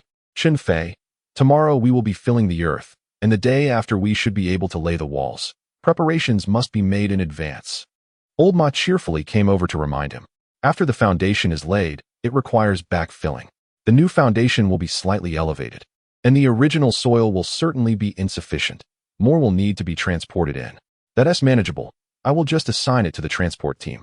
However, bricks are a different matter. Xiling village lacks a brick factory, so we will need to procure them from a neighboring village. Very well, I shall make another trip shortly. Chen Fei waved to Liu Ye'er, who was pouring tea for the craftsman. Wife, come here. Liu Ye'er approached, her face flushed. What is it? There are so many people. She appeared quite bashful. Chen Fei presented the packaged food, braised pig's trotters. Take these home to eat. I need to make a trip to Nanya. Chen Sifeng clicked her tongue. TSK, TSK. You even have to hand it to Liu Ye'er personally, afraid that your sister might sneak a bite. Chen Fei chuckled. It's just that I haven't seen her in 2 days. I wish to have a few more words with Liu Ye'er. You just returned yesterday. How can it be only 2 days? Chen Sifeng rolled her eyes. I see. In the future, lengthen your belt and tether Liu Ye'er to it. The craftsman erupted into laughter at this remark, filling the air with merriment. The willow leaf shyly lowered her head, her gaze fixated on her toes, yearning to escape. Yet, she also harbored a deep affection for Chun Feay. You are all merely envious. Chun Fei chuckled with pride. How could I not want to gaze upon my beautiful wife? A chorus of disapproving murmurs arose from the surrounding crowd. With her head bowed, Liu Yi handed over the braised pig's trotters, speaking softly, Chun Feay, it's already dark. Can't we wait until tomorrow morning? I fear I won't make it on time. Go ahead and eat. I shall return later, she added. Chun Fei wished to dine with Liu Yi, engaging in trivial conversation, yet pressing matters could not be postponed. Very well, he conceded. Liu Yi cast a lingering glance back before turning towards the main hall, her 2 dark braids swaying gracefully, one cascading down her chest, the other trailing down her back, enhancing her beauty with each step. Chun Fei fixated on her silhouette for a good 10 seconds before redirecting his attention to his bicycle. As he turned, he spotted Shui Luzhu hurrying towards him. Chen Fei, don't leave just yet. Chen Fei frowned slightly. Captain, I have urgent matters to attend to. Let us discuss this tomorrow. Shui Luzhu grasped the back seat of his bicycle. Can your urgency surpass mine? Shu Chong has been inside for 2 days. Chen Fei shrugged nonchalantly. So what if it's been 2 days? No one is going to die. Shui Luzhu almost choked on his words. Chen Fei, how can you say that? I've been waiting for you for 2 days. Do you know how I've spent this time? These 2 days had felt like an eternity for Shui Luzhu, with Ding Mei incessantly nagging him, driving him nearly to distraction. What you do is of no concern to me, Chen Fei remarked, eyeing Shui Luzhu's hand, contemplating whether to pry it away. You know how busy I am. I still need to head to the south kiln. It's getting dark. Can we postpone this until tomorrow? Shui Luzhu raised an eyebrow. What are you going to the south kiln for? I'm going to buy bricks. They'll be needed tomorrow. Oh, Shui Luzhu glanced around, realizing the urgency. For walls would indeed need to be erected by the afternoon. The pace was astonishing. He felt a twinge of jealousy when he built his own house. He lacked such assistance. Shaking off that thought, Shui Luzhu forced a smile. Chen Fei, how about this? I'll give you the money. You draft the letter of understanding.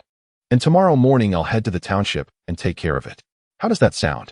Chen Fei scrutinized him with suspicion. Could the captain truly be this benevolent? Was he attempting to deceive him?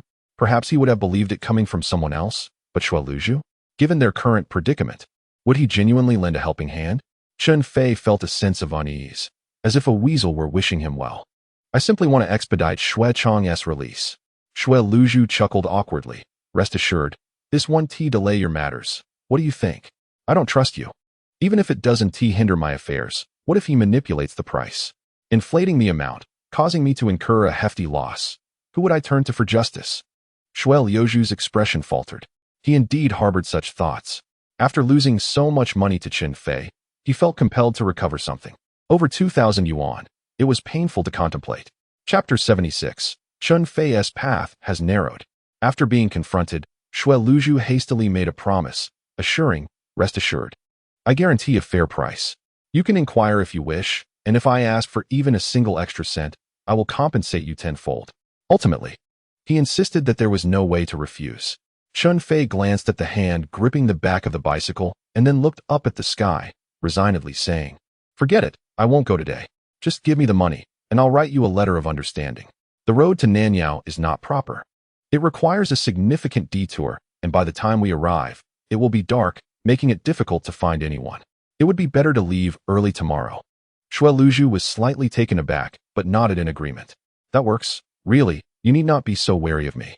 As a team leader, why would I covet your mere brick money? Chen Fei remained non-committal. Let us leave it at that. Shall we, Zhuang? He called out. And Miao Zhuang promptly appeared before him. Push the bike back. I'll use it again tomorrow morning. All right. As was customary, he had Miao Zhuang return the bike home when it was not in use. As for the daily payments, they were handled by his elder sister and fourth sister. He merely focused on the broader picture. Subsequently, Shui Liuju followed Chun Fei into the main room, exchanging money for the letter of understanding. Chen Fei drafted it using Wu Feng's paper and pen. Shui Liuju inspected the meticulously written letter from top to bottom, his eyelids twitching involuntarily. Such meticulous thought. This letter of understanding was well-structured, logical, and clearly stated that the 2,000 yuan in compensation was voluntarily proposed by Shui Liuju.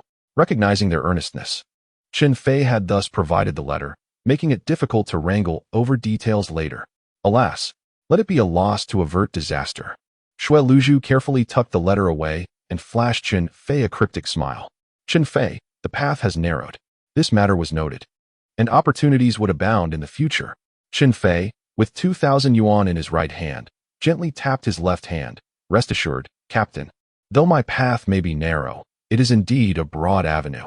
Shui Liuju gazed at his hand, slightly bewildered. He quickly masked his surprise with a dry laugh and hurriedly exited. That night, he rushed to the police station to submit the letter of understanding to Qian Weizhao, urging him to release Shu Chong promptly. Qian Weizhao informed him that the arrest was made by Xiao Bing, and any release would require his consent, with the earliest possibility being tomorrow. Shui Liuju was filled with frustration. So, does that mean Chong has to spend another night in a small dark room? Not necessarily. Qian Weizhao explained. The letter of understanding merely indicates that the victim has granted forgiveness. What follows depends on Xiao Bing. In any case, this situation could escalate or de-escalate. Shui Liuju felt a heaviness in his heart. You often work together. Is Xiao Bing easy to negotiate with? Not at all, Qian Weizhao replied. He comes from a military background and has a notoriously tough temperament. Then this could be troublesome. Shui Liuju furrowed his brow. However, with the letter of understanding, it seems Chong will only be detained for a few more days at most. Qian Weizhao reassured him. Shui Liuju rolled his eyes. As if that matters. He's not your son. Ugh, this is infuriating. 2,000 yuan wasted. Shui Liuju felt a sense of injustice. It's not entirely wasted. Without the letter of understanding, a sentence of several years could be plausible, considering they attempted murder, committing 2 serious offenses. A 10-year sentence wouldn't be surprising. Chen Fei is doing just fine, Shui Liuju said with a hint of dissatisfaction. After all, it was attempted murder. Qian Weizhao replied with utmost seriousness, urging him to look on the bright side. Just a few days will swiftly pass. Well, all right then. Shui Liuju nodded helplessly, but do your best to speak well of Qiangzi. Even a day earlier out is better. Of course, after all, he is my brother-in-law. Qian Weizhao took the opportunity to wrap his arm around Shui Qian's slender waist. Since they couldn't make it to Nanyao, Chen Fei would have to go tomorrow instead. Originally, Liu Ye'er had offered to cook using her family's stove, but both Chen Fei and his elder sister declined, citing inconvenience. Fortunately, they managed to make do with a few stones arranged temporarily. The meals were readily prepared, albeit lacking congee. Platter of braised beef, steamed buns, and each person had a pig trotter. Eating with hands was indeed more satisfying. Oh, and there was also a large pig trotter. Liu Yeer raised her beautiful peach blossom eyes and said, Chen Fei go. You can cut the pig trotter in half. Dia, and I only need one. That simply wouldn't do. You must eat more. Chun Fei exercised his veto power, reminding her that she was feeding too and mustn't let the child go hungry. Liu Yeer blushed, saying it was still early. That doesn't matter. You should listen to me. With that, Chun Fei beckoned Dia over. Dia obediently approached and called out, Uncle. Chun Fei affectionately ruffled her hair, saying, Dia, you are still young, and since you have never eaten meat before, consuming too much at once might upset your stomach. Do you understand, dear? Dia, eyeing the stewed pig trotter in Chun Fei's hand and swallowing hard, still nodded obediently. Uncle, Dia understands. Dia want to eat. Chen Fei smiled. Not that you want to eat, but rather you should eat less. How about Dia shares one with Uncle? Dia nodded vigorously. Yes, yes, Dia will share with Uncle. Chun Fei fetched a knife and sliced the pig trotter in half. Dia took a bite, and her eyes instantly turned crescent-shaped. Uncle, it's delicious. Chen Fei laughed. It's not me who is delicious. It's the pig trotter that is good. While Dia chewed enthusiastically on the pig trotter, she mumbled, Uncle is not delicious. The pig trotter is delicious. This elicited hearty laughter from the entire family. Wu Feng pretended to pout, feeling as though Dia was about to steal her brother's affection away. Since returning to the family, Wu Feng's personality had gradually brightened, and she had even learned to joke. Chen Fei immediately took a chopstick full of braised beef and stuffed it into her mouth, laughing. Is this better? Wu Feng, with her mouth full of meat, could barely speak, prompting another round of laughter from the family.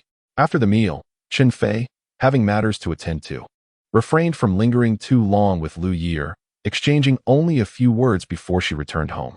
The courtyard wall had been removed, making back and forth convenient. After watching Liu Yeer return to her small room, Chen Fei set off for Song Hongjuan's house. Tomorrow promised to be busy, necessitating prior arrangements. The Song family had just finished their meal and were gathered in the courtyard, listening to the radio. The broadcast featured Lu Lanfang narrating the story The Legend of Yu Fei, Chapter 176.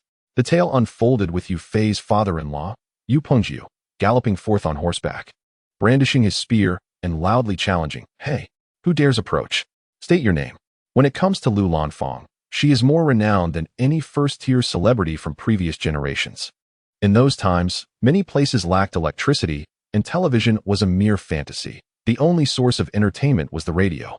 Families would gather for 30 minutes each day, sipping tea while listening to storytelling. This was a luxury not afforded to every household. In the remote village of Shilling, only 2 or 3 families possessed a radio, and many would gather to enjoy it together. That little radio held the joy of countless individuals. The most celebrated tales at the time were Lu Lanfang's The Legend of Yu Fei and the Yang family generals, along with Sun Tanfang's The Sui and Tang dynasties and Water Margin. Each story was broadcasted at noon and replayed in the evening, still captivating listeners. As Song Hongjun spotted Chen Fei, he greeted him with a smile. Chen Fei, have you eaten? Chen Fei responded with a grin. I just had a meal. I'm here to discuss a matter with the secretary. Come, let's chat while watching. Jinhua, fetch a stool for Chen Fei. No need, I'll leave after I finish speaking. Chun Fei politely declined, pulling out a cigarette to offer, leaving the rest on the table. Secretary, could you send a few more vehicles my way tomorrow? I need to transport some soil for backfilling. Song Hongjun halted the cigarette he was bringing to his lips. Can't you take your time? You know, Shui Luzhu and I don't get along well. It's challenging to arrange too many workers. Chapter 77. Song Hongjuan's daughter-in-law. Chapter 78. Third sister Liu Yeer was flustered. What? Chun Fei whispered in her ear. You are to mend the shoe soles. Oh yes, I'm preparing the soles for brother Chen Fei. According to local customs, before marriage, the bride's family would create new shoes for the groom. Over time, this tradition evolved from crafting layered soles to simply making insoles, adorned with patterns like mandarin ducks swimming.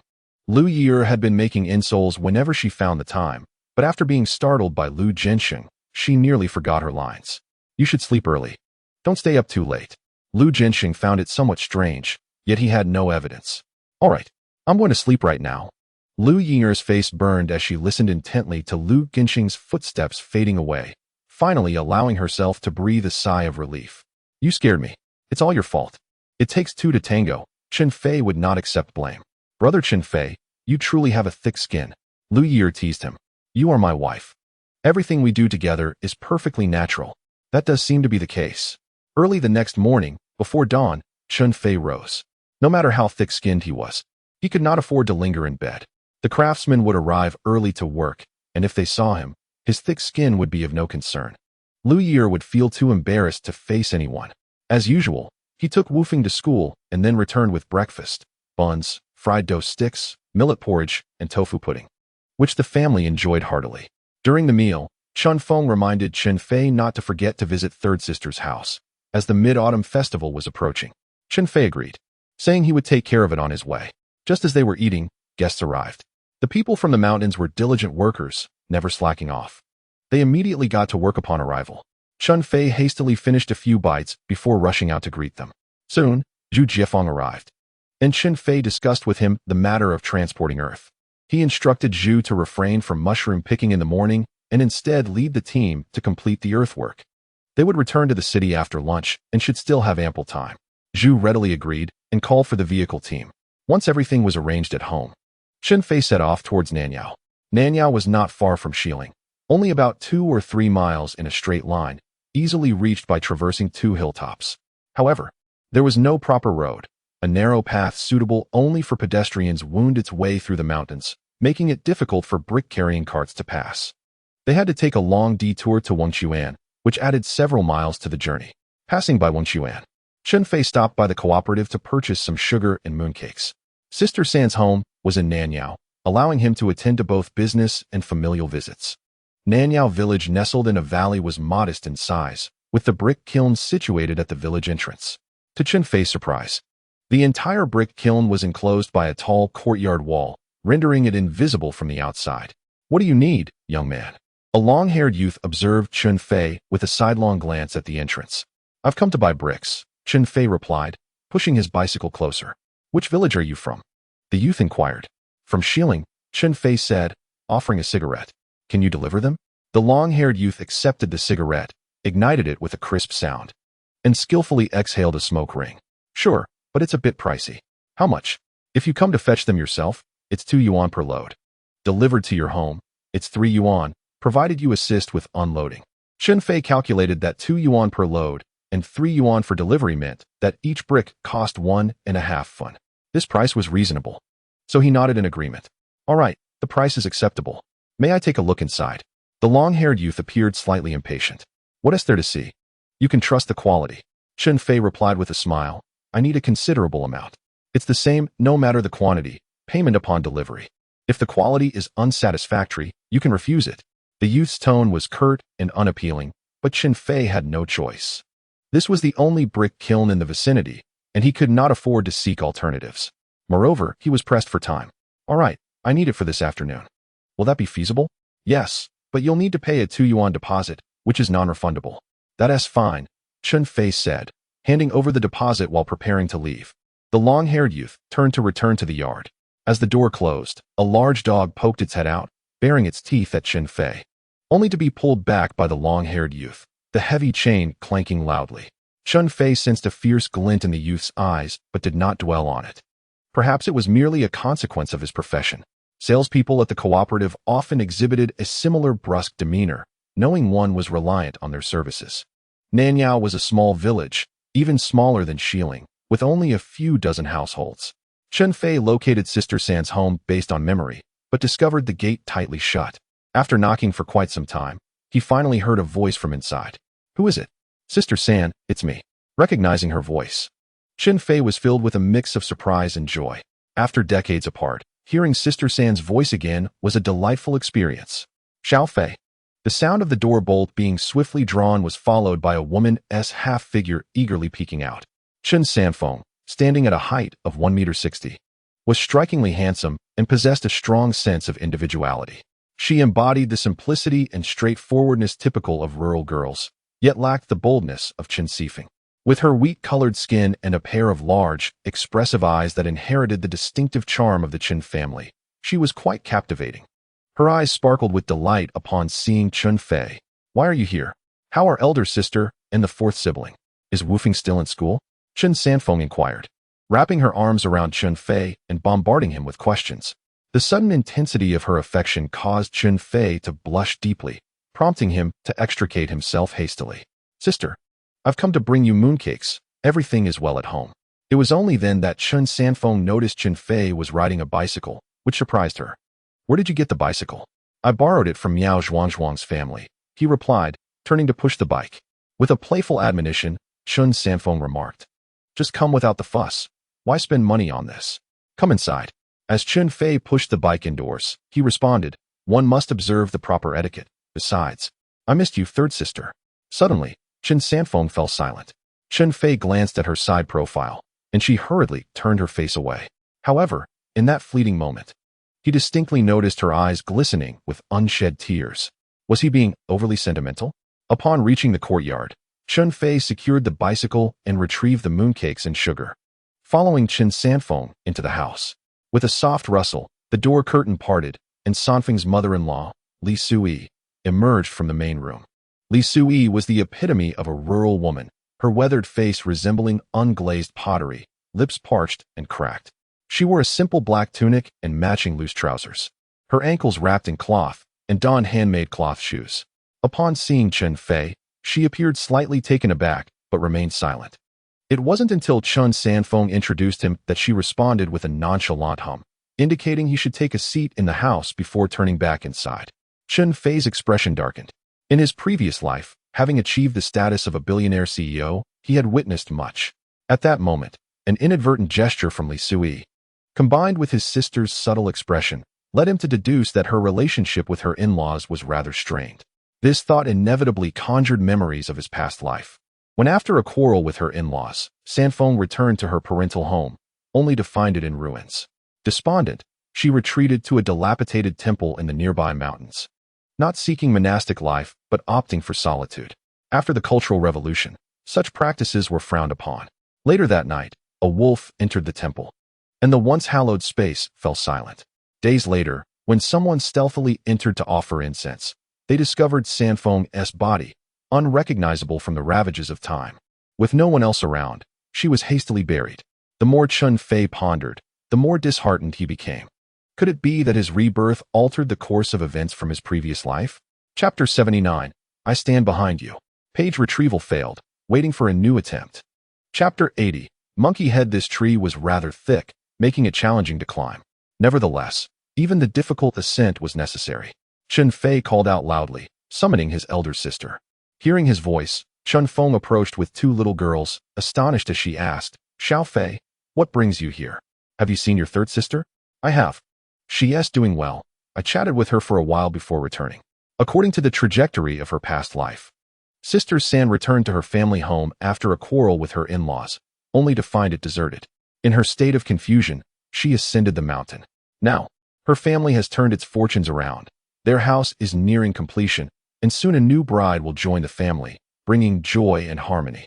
Upon Sister San's return, any lingering discontent should surely dissipate, right? Recently, I have been quite busy and have not inquired about the details, but once the situation stabilizes, I shall assist Sister San in her endeavors to prosper. Any grievances she harbors are likely to fade away. This is hardly a concern. Chen Fei felt reassured and thus returned without trepidation, unaware that in a few days, he would come to regret his decision.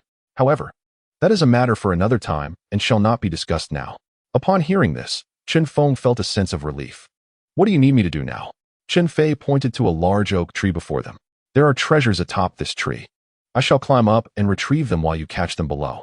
"Are they mushrooms as well?" Chen Feng asked, perplexed. "Indeed, they are mushrooms, but far more precious than ordinary ones."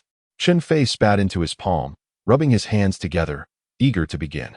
This time, he had discovered the king of fungi, the lion's mane mushroom. The lion's mane thrives in deep, dense forests, requiring a relatively humid environment and proper ventilation.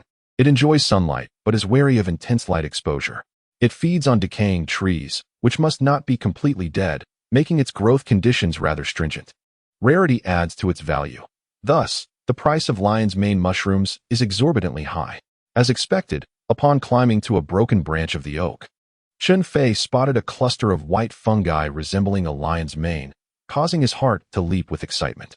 "Today is my day to strike it rich." With determination, Chun Fei climbed higher, resting for 2 minutes on a branch before he began to harvest. Once finished, He removed his shirt to wrap up the precious find and called out to Chen Fei, "Find a long stick to catch this. Do not let it fall. This is incredibly valuable, and I would regret it immensely if it were to drop." Chen Fei and the others hurriedly dispersed to search for a branch. The mountain was dotted with trees, some of which had fallen and were commonly collected for firewood. Soon, Chun Feay discovered a withered sapling approximately the thickness of an arm. Snapping off its side branches before the three of them worked together to lift it, Chun Feay hung the wrapped lion's mane on a branch, and the trio carefully retreated. Once the small bundle was in hand, Chen Fei, encouraged by the two young girls, opened it. "Is this the treasure you spoke of?" The three pairs of eyes widened in astonishment. The white fungi, resembling small monkey heads, appeared visually appealing but did not seem particularly valuable. Chun Feay descended from the tree, beaming with joy. "Indeed, this is lion's mane mushroom, and it is quite valuable. How much is it worth?" One of the young girls inquired with curiosity. After inspecting the find, Chun Feay assessed its quality. Although it was a good specimen, it was somewhat scarce, weighing just over a pound. It should be worth around $10 or so.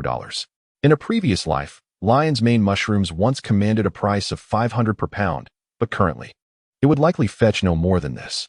Nonetheless, even this price startled the two young girls. "So expensive? For this little bit, it's worth over $10? That is not even enough for me to have a proper meal." Two young girls, around the age of 15 or 16, gazed at Chen Fei, whose physique, while not particularly robust, boasted well-defined pectoral muscles, causing their cheeks to flush. In rural areas, children typically possess a substantial appetite, and this is equally true for the girls. The primary issue lies in the lack of nutritional value in their food. Such fare is not intended for the common folk, but rather for the affluent city dwellers who indulge in ostentation. While this observation may seem disheartening, it remains a reality. Even in the past, only a select few could afford delicacies like monkey head mushrooms and bird's nest. The majority earned modest monthly salaries, leaving little discretionary income for luxuries. "Xiao Fei, hold on to this. We shall continue for a little longer, and we will soon be finished," Chen Fei said as she rewrapped the monkey head mushroom and handed it to Chen Fei. An idea struck him. "Sister, next time we ascend the mountain, let us bring a small bag. One never knows when we might encounter something valuable that deserves to be separately preserved." Though he did not mind much, he preferred not to use his clothing as a makeshift bag, especially as he was soon to marry. It would not reflect well if the young girls were to see him in such a state. "Very well, I shall make one upon our return," Chun Feay responded, leading the two young girls off to forage for mushrooms while Chun Feay remained in solitude. Nowadays, many young individuals assisted him in mushroom gathering, predominantly teenagers of around 15 or 16 years. Yet, their work pace was commendable. A young laborer could earn $1 a day, often surpassing the earnings of adults. As their parents had instructed them to work diligently, many wished to assist Chen Fei, who often turned them down. Before long, 6 baskets of mushrooms were filled. Chen Fei called out, and the group quickly assembled. Upon seeing Chun Fei, Chen Fei paused momentarily, casting an extra glance.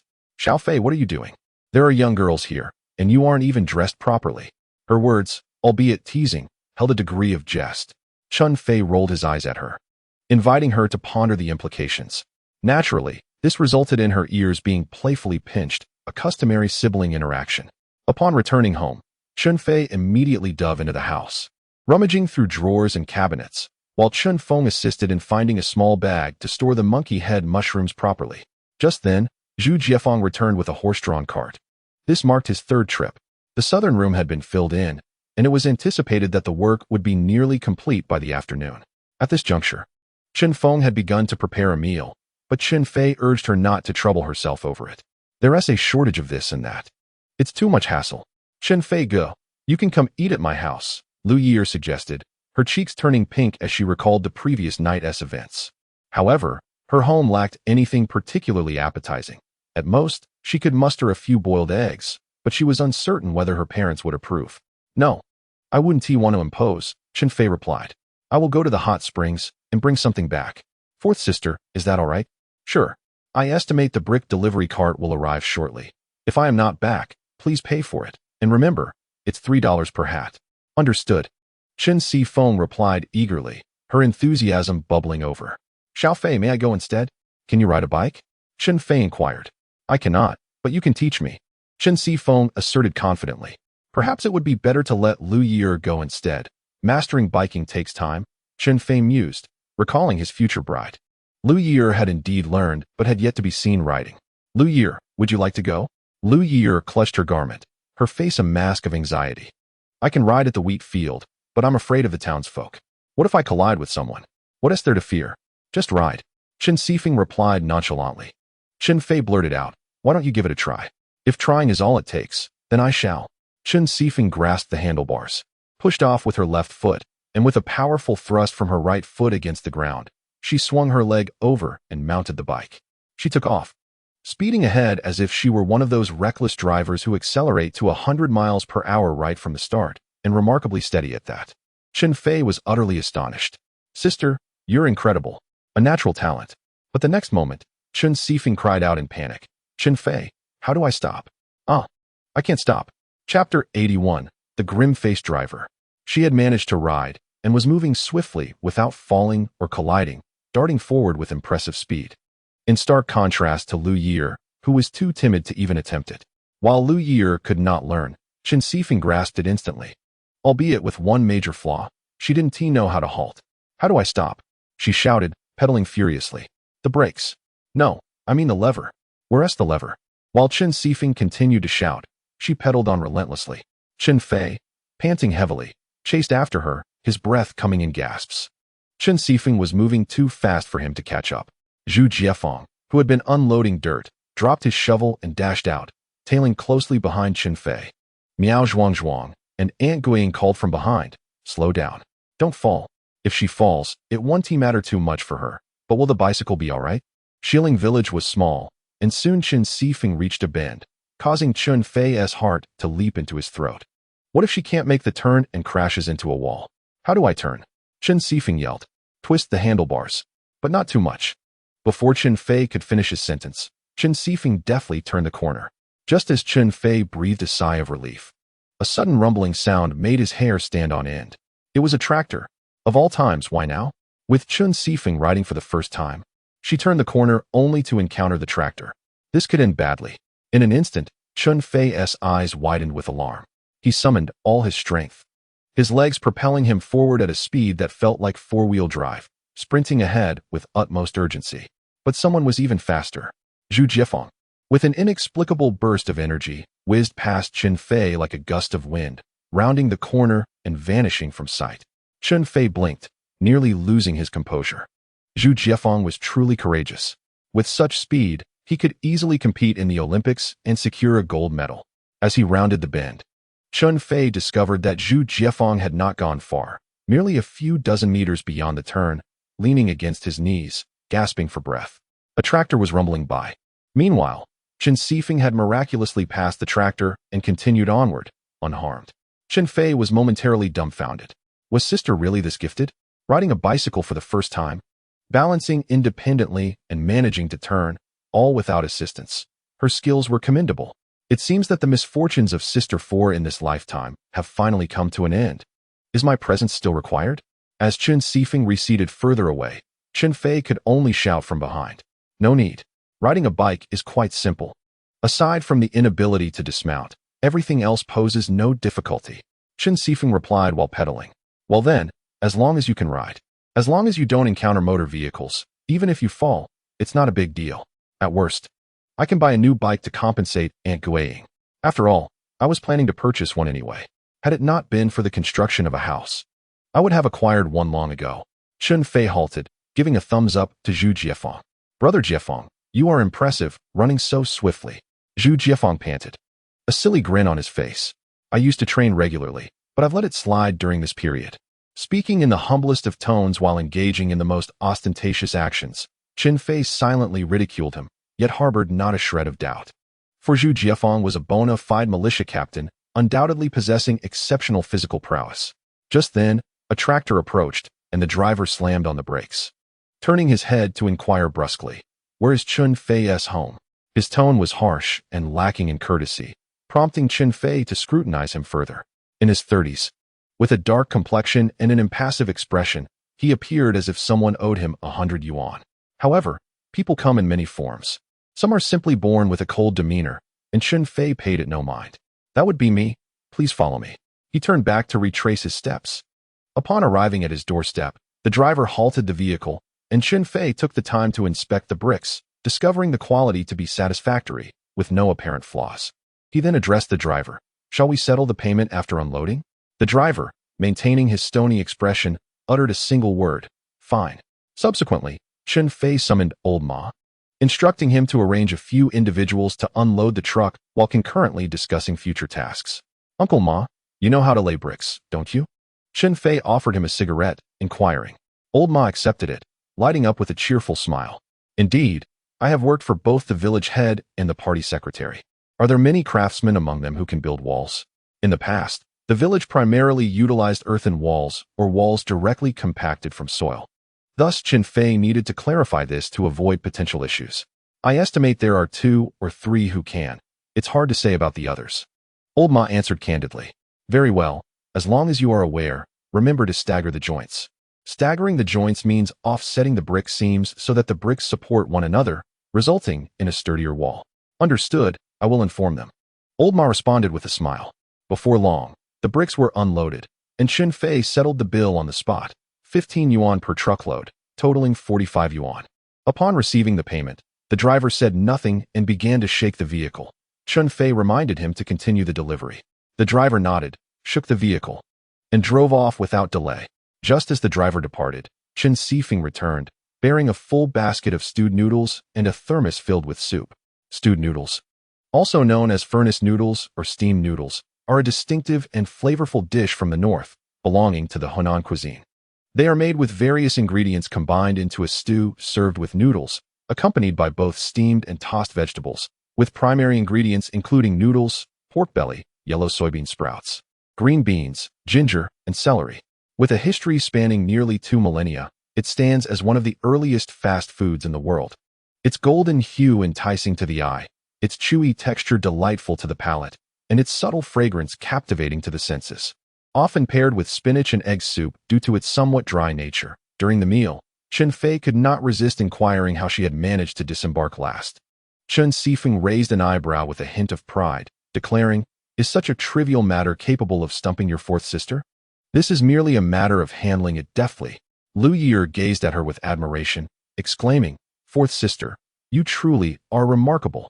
Chun Feay beamed with satisfaction, remarking, "The bolder one is, the greater the rewards. With enough audacity, no challenge is insurmountable." Liu Yeer, filled with eagerness, chimed in, "Next time, I shall give it a try. Who will accompany me?" With sparkling eyes, she glanced at Chen Fei. Chen Fei scoffed. It would be better for little Fei to venture out on his own. Liu Yeer flushed with embarrassment, "But I fear I might fall." Suddenly, Chun Fei interjected, "Liu Yeer is right. You could afford a tumble, but Liu Yeer is expecting. And if she were to fall, it would be quite problematic." Chen Fei raised her eyebrows in disbelief. "Clarify that statement. What do you mean by saying I could fall without consequence?" "A slip of the tongue. A slip of the tongue." Chen Fei promptly apologized. "4th sister, I was mistaken." Chun Fei lifted her chin. "Now that is more like it." After finishing their meal, they swiftly made their way into the city. Once again, Chen Fei rode his bicycle, while Zhu Jiefang and Chen Fei took a horse-drawn carriage. As they passed the hot springs, Chun Fei bid them farewell, as he needed to stop by the cooperative to purchase a few items. With the Mid-Autumn Festival approaching, he contemplated presenting gifts to Su Ying and Yunjene. Having addressed them as sisters, it would be remiss not to express his gratitude. Fortuitously, he had gathered the rare monkey head mushroom, which he intended to offer as a gift. While the item was undoubtedly of exceptional quality, its price was exorbitant, making it unaffordable for the average person. It was unlikely to sell well. With salaries typically ranging from 20 to 30 yuan, who would frivolously spend half a month's wages on a single dish? Thus, after much deliberation, he concluded that gifting it would be the better option. However, since it was a gift, he felt that presenting it unadorned would be rather unseemly. He resolved to procure a temporary packaging box. Upon entering, Chen Fei scanned the surroundings, ultimately his gaze settling upon a mooncake box. The square tin appeared quite ordinary, yet it was considered a luxury item at the time. "How much for this?" Chen Fei inquired, pointing at the boxed mooncakes. The salesperson regarded him with a peculiar expression. "Brother, how many sisters do you have to purchase so many mooncakes? You aren't Chapter 82. Truly impressive." Chen Fei had visited several times, and the salesperson had come to recognize him. They were tempted to suggest he was attempting to engage in speculation, yet it seemed unlikely. Indeed, he was not reselling mooncakes. Chen Fei chuckled. I have 4 sisters and 2 god-sisters. No wonder. The salesperson was momentarily taken aback before proceeding to introduce the high-end mooncakes. This one is premium. Weighing 2 jin per box, priced at 1 yuan and 50 cents per jin. Would you like some? Yes, I'll take 6 boxes. Although 1 yuan and 50 cents was considered steep, it posed no burden for Chen Fei. The salesperson retrieved 6 boxes of mooncakes for him, asking, that will be 18 yuan in total. Do you require anything else? After a moment's thought, Chen Fei replied, please also get me a can of malt extract.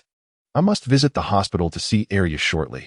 It would be unwise to arrive empty-handed, and this child is in dire need of nutrition. So some malt extract will be just the remedy. Malt milk powder costs 1 yuan and 60 cents, totaling 11 yuan and 1 dime. Chen Fei paid for his purchase, only to realize that he had acquired too much to carry. Consequently, he extracted half of the mooncakes and divided the monkey head mushrooms into 3 portions, placing them into the mooncake box. The salesperson watched his actions in astonishment. Brother, what are you doing? Chen Fei candidly replied, oh, nothing much. I primarily seek the packaging. 3 gifts, each consisting of a box of mooncakes and a box of mushrooms. As for the remaining mooncakes, Chen Fei inquired of the salesperson how many sheets of craft paper were available, offering to pay for them. What money? It's merely a few sheets of paper.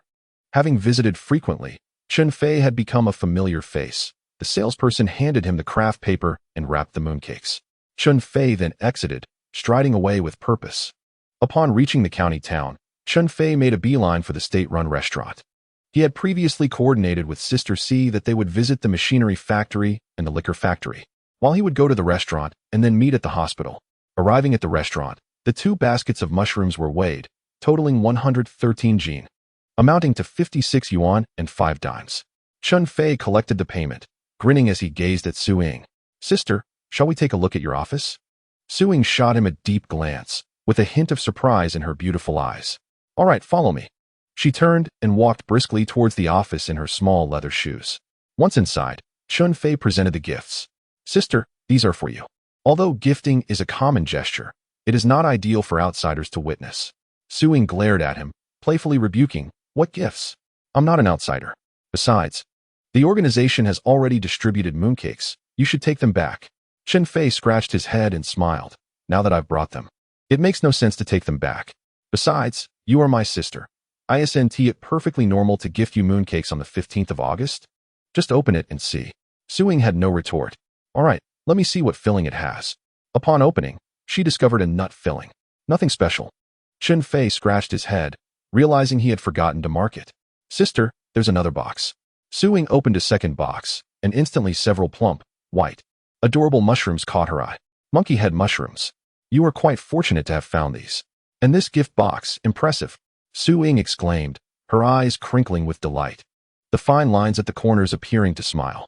This dear brother had never failed to surprise her. To be frank, the county committee is gathering at the restaurant for the Mid-Autumn Festival, and I was worried about lacking a main dish, but now it's perfectly resolved. Chen Fei hesitated. Sister, is this enough? If not, I have more. Su Ying beamed. It is a bit short, but it will suffice. The other portion is for Yunjene, right? Chen Fei scratched his head. Since I'm giving, I should also gift one to Brother Qiao. After all, such a rarity should be shared. That makes sense. Su Ying wholeheartedly agreed. Hurry along now. I won't keep you any longer. As Chun Fei departed, he refrained from mentioning his visit to see second sister, knowing Su Ying would insist on accompanying him, as it is customary. Just as he took a few steps, he suddenly remembered something. Sister, are you on holiday for the Mid-Autumn Festival? Su Ying understood his implication and reassured him.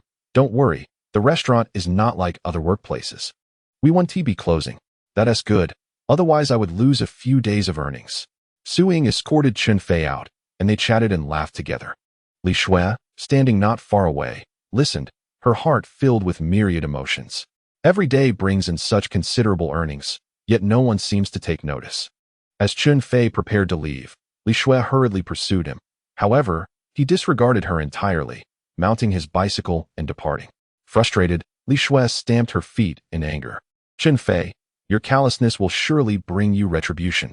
Chen Fei, oblivious to her curses, would merely dismiss them with a smile. Such impotent fury is futile. Take things too seriously, and you will inevitably lose. Upon arriving at the hospital, Chun Feay first visited the traditional medicine room, presenting a gift to Yunjene. Echoing the same sentiments he had shared with Su Ying, Yunjene graciously accepted the offering, beaming as she remarked, "Since it is a gesture from my younger brother, I shall not be polite." "Of course," Chen Fei replied with a smile, "Sister, do carry on. I shall go visit second sister now." Go on, go on. When Arya is discharged, do bring her to my home. Your brother-in-law is hoping for a girl. You should strive for one." Yunjene had previously mentioned that her eldest was a boy, and she desired a daughter. Yet, her second was also a boy. "I certainly do not want another. Who knows, it might also be a boy." Chen Fei wholeheartedly agreed. Life is rarely as one wishes. Those who desire sons often bear daughters, while those yearning for daughters are frequently blessed with sons. Entering the ward, Chen Fei spotted Chen Feng and Shui Gun seated on either side of Arya's bed, the family of three appearing quite harmonious. "Arya, how are you feeling today?" Chun Fei inquired, placing his belongings down. Arya tilted her head, her bright eyes fixated on the items Chun Fei had brought. "Uncle, it still hurts a lot. Indeed, the wound takes time to heal." Chen Fei opened the malted milk and poured some into a bowl, tilting his head toward Shui Gun. "Go, fetch some hot water." Shui Gun promptly stood to fetch the water, while Chen Feng gently interjected, "Xiao Fei, you've already spent too much. Please do not overspend." "It's fine.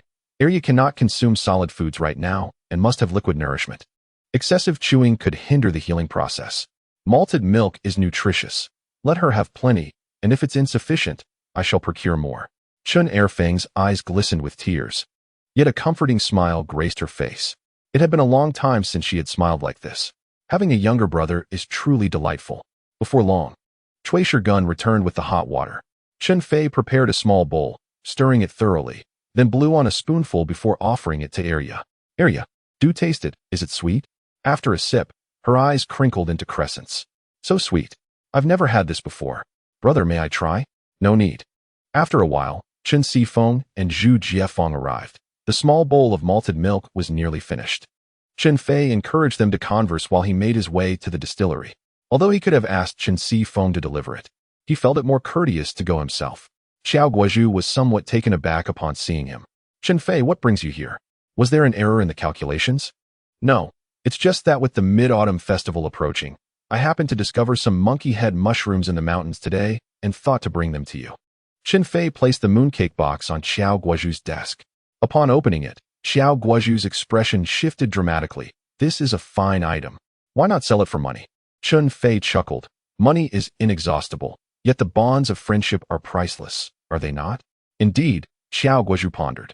"Shall we gather for the Mid-Autumn Festival? Call old Zhou. Let's prepare some hearty dishes. I have excellent wine here. I've been busy building my house these days.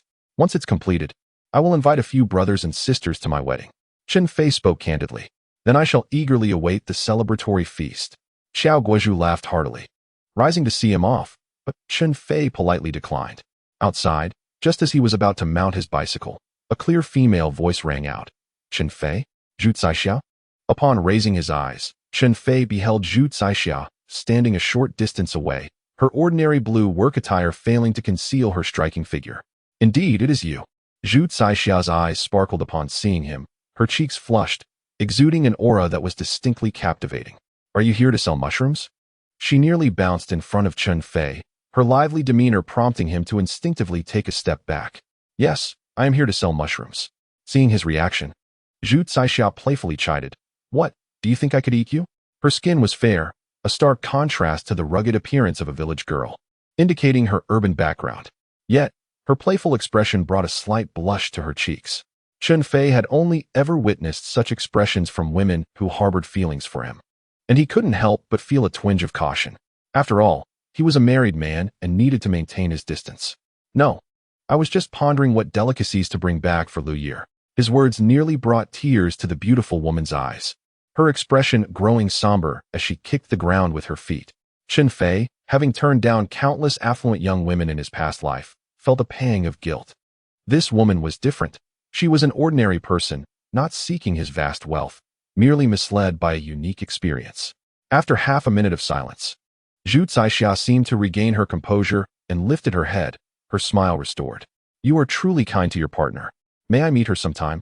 Chun Fei responded with a smile. Certainly, but she is from the countryside and has never ventured far from home. Has she never even been to the county town? Never. At most, she has visited a hot spring for a bath. To a hot spring? Zhu Caisha's eyes sparkled. Could you take me to one sometime? Perhaps not in the near future. I am occupied with the house construction and have to travel daily to sell mushrooms, which is quite exhausting.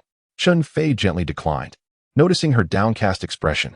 Maybe later, when the weather cools down, it will be more comfortable to visit the hot springs. I can introduce you to Liu Ye'er then. Who wants to meet her? Zhu Caisha pouted. Did I not make myself clear? Or do you truly not understand? Should I be more explicit? Zhu Caisha hesitated. Her right foot, clad in green military shoes, carving lines into the ground. Then how about I invite you to watch a movie? She mustered the courage to suggest. Her bright eyes fixed on Chen Fei. You mentioned feeling tired. Sitting in a cinema could be a nice way to relax. Chun Fei recognized her persistence, but did not wish to be overly harsh. Seeking an excuse to decline, he said, I need to go to the hospital. My sister's daughter is hospitalized. Zhu Caisha was taken aback, her concern evident as she asked, is it serious? Initially, the situation was quite dire. However, it seems to have resolved itself now. Without further ado, I must take my leave. Chun Fei swung his leg over the bicycle, while Zhu Caisha waved goodbye from behind, calling out, Take care, I will visit my second sister tomorrow. No need. You have work, he replied. I have a day off tomorrow. Chen Fei fell silent. Observing his swiftly departing silhouette, Zhu Caisha bit her lip and thought, Chen Fei, I have made my choice. Xiao Zhu, what are you daydreaming about? Suddenly, Xiao Guozhu appeared behind her, startling Zhu Caisha. Oh, it's nothing. I was just thinking about what gifts to bring for the daughter of Chun Fei's second sister, who is hospitalized. Her face flushed, as if caught in a misdeed. Xiao Guozhu, being experienced, saw through her thoughts immediately. Xiao Zhu, you don't fancy him, do you? I don't. Zhu Caisha stammered, her head nearly buried in her chest, her gaze fixed on her toes, flustered. In those days, free love was not in vogue. Relationships and marriages required organizational approval. Zhu Caisha's heart raced. It's just a casual inquiry, Xiao Guozhu remarked. Chen Fei is a fine young man. It's perfectly natural to have feelings for him. Zhu Caisha lifted her head, her eyes sparkling. Director Xiao, you do not oppose it? Why would I oppose? Xiao Guozhu countered. Noticing her silence, he gently patted her shoulder and added, Happiness is something you must seize for yourself. Best of luck. Happiness is something you must seize for yourself. Zhu Caisha whispered, her spirit rekindled. I understand now. Thank you, Director. No need for thanks. By the way, did you mention Chen Fei's niece is ill? Yes. That's what he said. Then I must pay a visit as well. Xiao Zhu, you should go. As Zhu Caisha departed, Xiao Guozhu turned back towards the office, thinking he needed to call old Zhou. Unbeknownst to Chen Fei, events unfolded behind him. He returned to the hospital, chatted for a while, and upon seeing that Yu was emotionally stable, he informed Cui Shiguan that they could leave. Cui Shiguan expressed a desire to stay for a couple more days. But Chen Fei firmly declined. You should return and sort out your sister's matters. How the family assets are divided is not my concern. That is for you siblings to resolve. You can give her all the property if you wish. My only condition is that when my sister returns home, it must be a clean household, just your immediate family. Chen Fei's stance was unwavering. Yu was timid and indecisive, so he felt compelled to take charge and resolve any lingering concerns before returning home. Very well then. Cui Shiguan reluctantly agreed. In truth, there were no substantial assets. Merely a few old houses and some worn furniture. There was little to divide. The pressing issue was that Cui Yuhuan had nowhere to stay after moving out. And that was the real problem. Upon returning home, dusk was approaching, and the house was eerily quiet, with no smoke rising from the stove. Cui Shiguan called out from the doorway, Yuhuan, are you there? After several calls, Cui Yuhuan, still half asleep, emerged, yawning and asking, who is calling me? What do you want? Cui Shiguan queried, Yuhuan, sleeping during the day? Have you made any meals? Cui Yuhuan rubbed her eyes and then pouted in a pitiful manner. Brother, you are finally back. In recent days, I have neglected to eat properly, and I feel as though I am on the verge of starvation. How have you fared during this time? I have merely subsisted on leftover bread and sipped some water, making do as best as I can, yet the bread has now been consumed. At noon, I could only drink a bit of water. Oh, how difficult it has been for me. Why don't you roll out some noodles, or cook some pancakes with the flour left in the jar? Inquired Cui Shiguan. I cannot do that, replied Cui Yuan defiantly. Upon hearing this, Cui Shiguan was rendered speechless. He had never realized that his sister could be so indolent. If he were to be absent for several days, would she not starve? No wonder Chen Fei was insistent on separating the households. Previously, Erfeng managed everything at home, cooking, laundry, and caring for the children, effectively rendering his sister incapable. And what of our mother? Alas, what are we to do? Cui Shiguan found himself in a quandary. Chapter 84. Cui Yuan's small wit indeed. It was a genuine predicament, yet after much contemplation, he understood that certain matters had to be addressed. Chen Fei was right. If they did not separate, Erfeng would continue to suffer upon her return. With a determined heart, Cui Shiguan cleared his throat and laid the cards on the table. Yuan, Chun Fei has stated that we must separate our households. What do you propose we do? Cui Yuan abruptly lifted her head. Brother, do you intend to cast me out? It is not about casting you out. Rather, Cui Shiguan's face flushed with embarrassment, ultimately unable to be harsh. We could leave the home to you while we find another place to live. Where would you go? I do not know, but we shall surely find a solution. If worst comes to worst, I could stay at the youth station, where there are vacant rooms. Guanzhuang village is vast, and previously, there had been many young people. But now most have departed, leaving numerous empty houses behind. Will that truly work? Cui Yuan questioned. Despite her stern demeanor toward Chen Erfeng, she displayed genuine concern for her brother. I will speak with the village chief. They should allow us to stay. Beyond that, Cui Shiguan could not think of any other alternatives. Could he truly cast his sister out without a care? If only he had not been so harsh with Chen Erfeng in the past. Cui Yuan sat helplessly on the threshold of the main room, clutching her knees, looking frail, pitiful, and utterly despondent. What are we to do now? I cannot cook for myself at home. Who knows, I might starve one day. And no one would even know. As she spoke, tears streamed down Cui Yuan's face, her nose running as well. Moreover, I am not particularly skilled in farm work. The commune will not grant me any shares without merit. I cannot even sustain myself. Cui Shiguan was at a loss for words. Previously, with Chen Erfeng at home, it seemed as though there was nothing to worry about. Now, it felt as if home was no longer a home. Oh, I am so hungry. My stomach feels so empty. If only I had money, I could go to a restaurant and buy food. Cui Yuan continued to lament. Cui Shiguan felt his pockets, discovering them completely devoid of money, and let out a sigh. Isn't the money managed by Mother? Do you not know where she has hidden it? I do not know. Mother is too secretive with it, and despite searching several times, I have not found it. Cui Yuan replied weakly. Besides, there isn't much money anyway. By the way, brother, are you planning to use the money to pay for Arya's medical expenses? Cui Yuan straightened up, her face filled with suspicion as she gazed at Cui Shiguan. Our family's funds are barely enough to fill in the gaps. Cui Shiguan forced a smile. You seem to have forgotten. The medical expenses for Arya amount to 2,000 to 3,000 yuan. Technically, it should be our family's responsibility. I dare not speak up, uncertain whether Chen Fei will demand repayment in the future. Such a sum of money could sell me short. Cui Yuan's mind began to whirl with thoughts. Arya's medical fees could be viewed as a debt owed to Chun Feay by their family. If Chun Feay were to request repayment, would that not extend into the distant future? This simply would not do. I must devise a plan. If only I had my own household. Then I wouldn't have to share the burden of debt with my brother. Household. Suddenly, Cui Yuan's eyes lit up, and she sat upright. Brother, I've thought of something. I wish to marry, to have my own home. You wish to marry? Yes. Brother, have you forgotten? I have a fiancé. We agreed to marry next year. But I cannot wait any longer. Cui Yuan stood up, pulling on Cui Shiguan's arm. Tomorrow, you must visit my fiancé's family. No, tonight. Speak with them about moving the wedding forward. Sooner is better, ideally within these few days. Cui Shiguan hesitated. Is this feasible? Marriage is a significant matter. Isn't this rather hasty? Mother, isn't even home. What of the haste? I am already 23. You were 23 and already had children. As for Mother, I will inform her at the Public Security Bureau before the wedding. She will understand. Cui Yuan's face radiated excitement, proud of her cleverness. But Mother, hasn't had the chance to teach you household chores? What if your in-laws disdain you? Cui Shiguan expressed his concerns. Those matters can be addressed later. After all, I can learn gradually once I move in. Cui Yuan could hardly contain her eagerness. She feared that if she delayed any longer, she might starve. How much betrothal money should we prepare? What about furniture? And the dowry?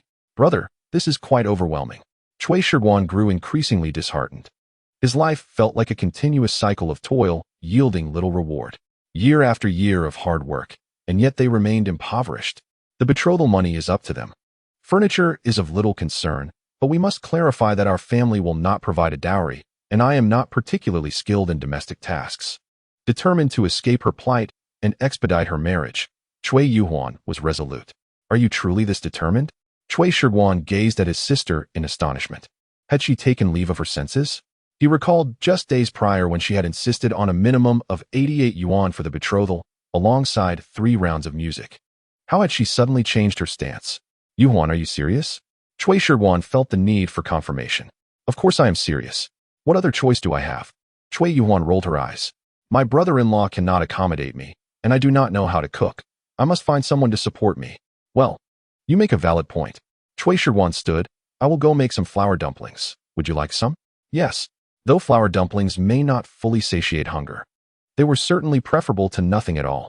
That very evening, Cui Shiguan visited Cui Yuhuan's fiancée's family to discuss the arrangements. They readily agreed to the terms. The betrothal money was up to them, and they did not impose strict requirements for furniture. This felt like a windfall. As for the dowry, given the leniency regarding the betrothal, how could it be appropriate to ask for one? Everything fell into place seamlessly, and it was ultimately decided that the wedding would take place on the 16th of August.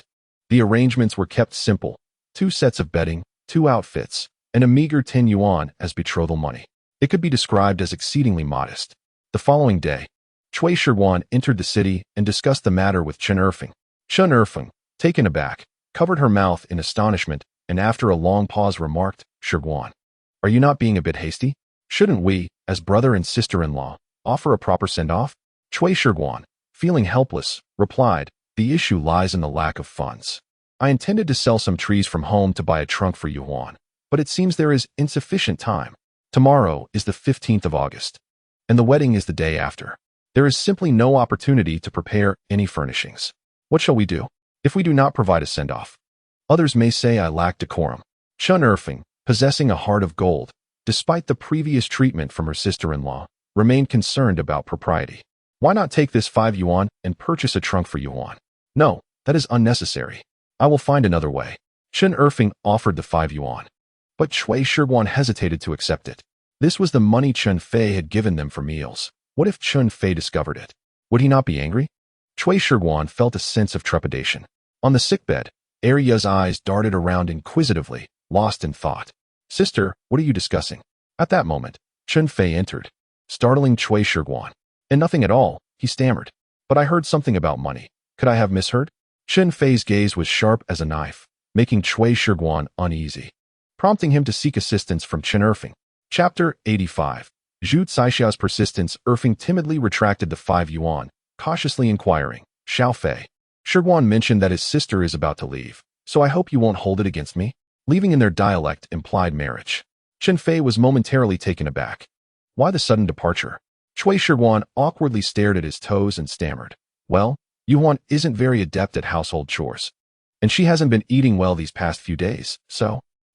So you mean the household duties were all managed by my second sister before? Chen Fei's gaze bore into Cui Shiguan, who, feeling guilty, lowered his head and murmured, I suppose that is correct. Chen Fei quietly added, in truth, I don't mind doing more work as long as I am treated well. Such a simple request. Yet, even this was beyond what Cui Shiguan's household could provide. However, given the circumstances, Chun Fei chose not to delve further. If his second sister did not wish for divorce, what could he do? Never mind those matters. Arya, do you see what your uncle has brought for you? Chun Fei maneuvered around them and settled at Arya's bedside. What is this? Arya, unfamiliar with the object, inquired. This is soda. You can have a little when you are thirsty. All right. Arya obediently took a few sips before stopping. Mother, soda? Chen Fei's eyes glistened with moisture, yet her face bore a smile. Mother isn't thirsty. I will save it for you to drink next time, all right? Okay. Subsequently, Chen Fei produced 10 yuan and handed it to Cui Shiguan. This is our family's wedding gift. Take it. Isn't this rather excessive? Typically, wedding gifts were 1 yuan, with some even giving 50 cents, and 2 yuan was reserved for relatively close relatives. Chen Fei's sudden generosity of 10 yuan left Cui Shiguan astounded. Take it. Since we will continue to be relatives, the customary gestures must be observed. Chen Fei himself was indifferent to the amount, but he did not wish for his second sister to face any undue scrutiny from neighbors. Subsequently, Chun Fei presented 10 yuan to Chen Erfing, urging her not to withhold from eating, as she was carrying a child. Chen Erfing nodded vigorously, her voice choked with emotion. She felt she could never repay her brother's kindness in this lifetime. However, Chun Fei did not linger. After exchanging a few words, he hurriedly departed. "Excuse me, are you Chen Fei's sister?" Just after Chun Fei left, Zhu Caixia, adorned in a floral dress, appeared at the door of the hospital room, inquiring while peeking inside. Unfortunately, she did not see the person she had hoped to find. "I am his second sister." "And you are?" Chen Erfing hesitated, feeling a bit anxious. This girl was stunning, with snow-white skin and a delicate, youthful face. In her early 20s, she appeared tall and graceful, a clear indication of her urban upbringing. "Second sister, my name is Zhu Caixia, and I am a friend of Chen Fei. I heard your child is unwell, so I came to visit." Zhu Caixia concealed her intentions, engaging Chen Erfing in conversation while subtly inquiring about when Chen Fei would return. Chen Erfing replied that he had just left, which made Zhu Caixia feel an overwhelming sense of regret. She had learned that Chen Fei came to sell mushrooms every day at noon, finishing around 3 o'clock. She had timed her visit perfectly, hoping for a chance encounter, only to find herself disappointed. "I should have arrived a few minutes earlier." Zhu Caixia silently encouraged herself. "No matter, there will be another time, and another after that." With enough perseverance, even an iron pestle can be ground down to a needle. "As long as I am sincere, surely I can move Chen Fei, unless he has a heart of stone. After all, I am not unattractive. I shall return tomorrow." After chatting for a while, Zhu Caixia took her leave. Shortly thereafter, Xiao Guozhu also came bearing gifts to visit area. Upon learning that Chen Fei had already left, he exchanged a few words before departing. Though Xiao Guozhu was quite amiable, his position as the factory director exerted an unspoken pressure that made the couple feel somewhat restrained until he was out of sight, at which point they both exhaled in relief. "Our brother is truly remarkable. He knows so many city folk." With Chen Fei absent, Cui Shiguan felt emboldened to call him brother, a title he usually refrained from using. "Indeed, my brother is quite accomplished." Chen Erfing's tone was gentle, imbued with pride. The 15th of August arrived as scheduled, yet the construction at Chun Fei's home continued to progress fervently. As usual, Chun Fei brought some delicacies for area, conversed for a while, and then took his leave. Zhu Caixia had deliberately arrived a few minutes early and finally managed to catch Chen Fei, albeit at the hospital entrance as he was preparing to depart. Thus, they could only exchange a few words at the doorway before reluctantly waving goodbye. Yet, she remained undeterred, clenching her small fist in determination. "Zhu Caixia, you can do this. Tomorrow, you shall persist. One day, he will be touched by your sincerity." Unbeknownst to her, Chen Fei was unaware of her fervent devotion as he purchased a roasted chicken and beer from a restaurant before returning home. The family enjoyed a delightful dinner, and as the moon rose, they set out mooncakes in the courtyard.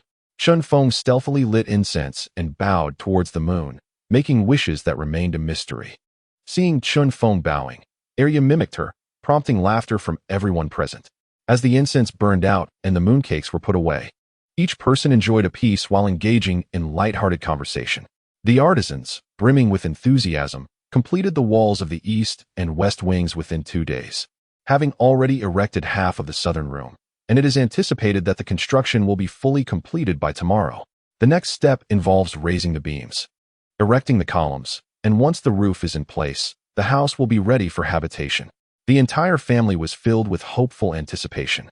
However, amidst the laughter, Chen Sifeng brought up a matter of concern. "I have seen people foraging for mushrooms these past few days. Quite a few of them." Chen Fei chuckled, remarking that mushroom gathering was hardly unusual. Chen Sifeng's expression turned serious. "But they are not for us. They are for themselves. Some are going to the cooperative, others to the black market, and there are quite a number of them." "I see," he replied, understanding the situation. It was all too predictable. Witnessing his daily earnings, it was inevitable that others would be tempted. Currently, it was only a handful of individuals, but in time, more would surely join in. Initially, they were merely testing the waters, daring only to forage in nearby black markets or village cooperatives. Once they realized there were no repercussions, they would undoubtedly expand their endeavors, and selling mushrooms in the city would become a possibility. "What shall we do then? If the number of sellers increases, we won't be able to profit." Chen Fei appeared anxious about the financial implications. Recently, earning over 200 daily had become addictive for her. Although the money merely passed through her hands, it was nonetheless exhilarating. Fear not, the mushroom season will soon dwindle. Once the house is built, we will shift our focus. Chen Fei had already devised a plan. While many sought to profit, they lacked the audacity to act openly and dared not neglect their duties to the production team.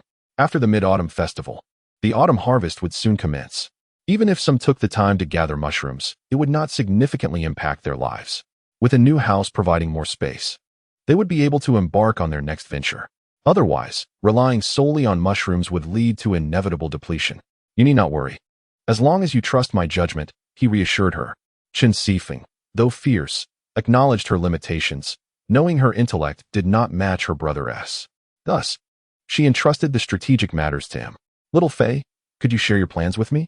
She inquired, a note of concern in her voice. Apart from mushroom foraging, she could not conceive of any other means to generate income. My next focus will be on collecting medicinal herbs and spices, in addition to cultivating mushroom strains to prepare for future farming endeavors. In his previous life, he had built his fortune on spices, eventually becoming a mogul in the seasoning industry. Although traditional Chinese medicine faced suppression, it emphasizes the unity of food and medicine, with many herbs serving dual purposes. For instance, Sichuan peppercorns are aromatic and promote digestion, while cloves warm the stomach and support kidney function. Nutmeg, with its warming and aromatic properties, can aid in treating cold conditions of the spleen and stomach, as well as chronic diarrhea. The seasoning market is undoubtedly poised for growth. As for animal husbandry, it is optional, but given the current lack of competition, taking the initiative could yield profits. Later, they could even establish training sessions and sell mushroom strains, all of which would contribute to their income.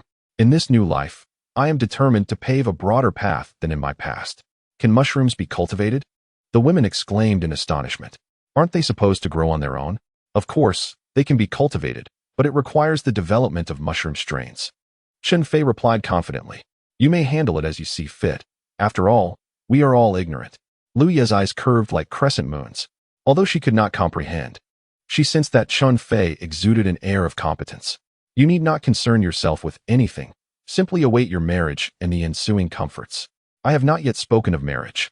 Liu Yi, with her heart contradicting her words, blushed like a ripe persimmon despite having consumed no alcohol. A gentle squeeze would yield tears. Yet, when will brother Chun Fei formally propose? She yearned to inquire but hesitated, feeling quite embarrassed. Time rewound to a few hours earlier.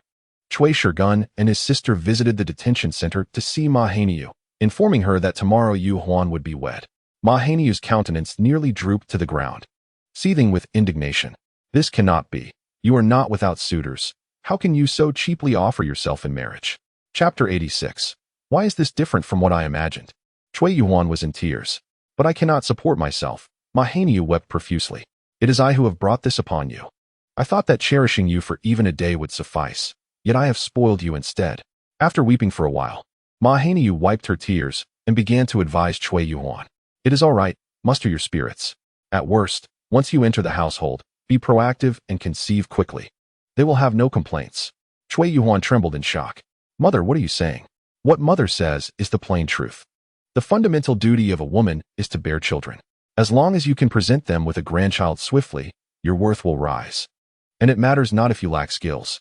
Ma Hainiu, with the wisdom of experience, urged her to remember, be proactive. After all, he is your husband. It is of no consequence. Men, after all, favor such things. Cui Shirgun wore a face of disbelief. Is this what I must endure? Thus, Cui Yuan hastily entered into matrimony, arguably a whirlwind marriage.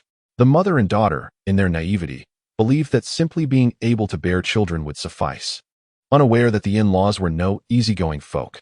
Initially, in the bliss of newlywed life, the family remained silent.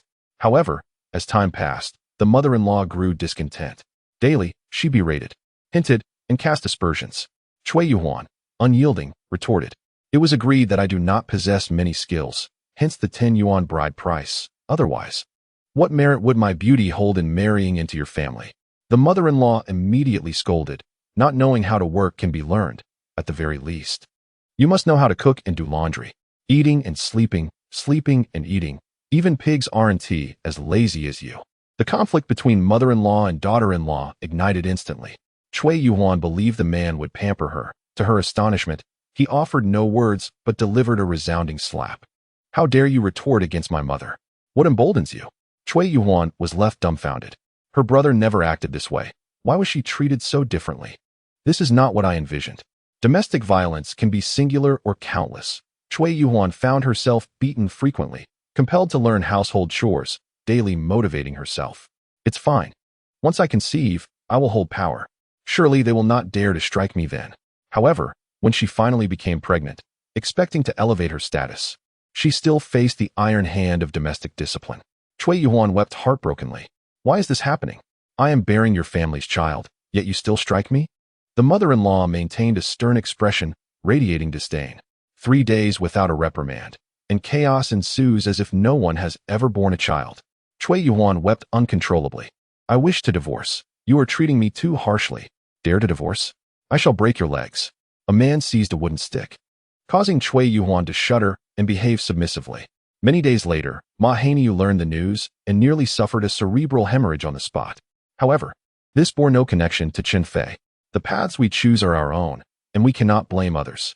Had they shown even a modicum of kindness towards the second sister, or if Cui Yuan had possessed some household skills instead of being so indolent, matters would not have unfolded in such a manner. Ultimately, Ma Hanyu received a verdict of 2 years and 6 months, considered a lenient sentence. These are mere afterthoughts. Skimming over the details. In the following days, Chun Feay continued his routine of traveling between Xiling and the county town. The money he earned daily sufficed not only for purchasing materials, but also left him with a surplus. In addition to foraging for mushrooms, he would select the larger specimens upon his return, removing the caps and placing them gill-side down on white paper. He would then cover them with an enamel basin and store them in a dry, ventilated area, patiently awaiting the emergence of spores. The walls of the southern room were rapidly constructed, and Chun Feay informed the carpenter, Zhang, to commence with the beams. The rafters and purlins cut from various households were delivered to Chun Feay's doorstep, with payment exchanged promptly, no debts incurred. He also reminded Zhang to prioritize the crafting of the main door. The small door could wait, but the main entrance must be established. Leaving the door open was not a viable option. The day of raising the beams was meticulously chosen by Chun Feay, who prepared offerings of apples, oranges, oil cakes, firecrackers, and red paper. Additionally, he procured a pig's head, half a pig, which refers to a pig split in half, and several dozen pounds of vermicelli. The traditional structure of rural houses features large beams, wooden rafters, internal columns, and purlins.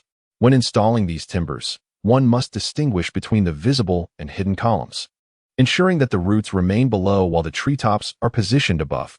The rafters must also be arranged correctly, otherwise it results in a twisted dragon, which is considered inauspicious.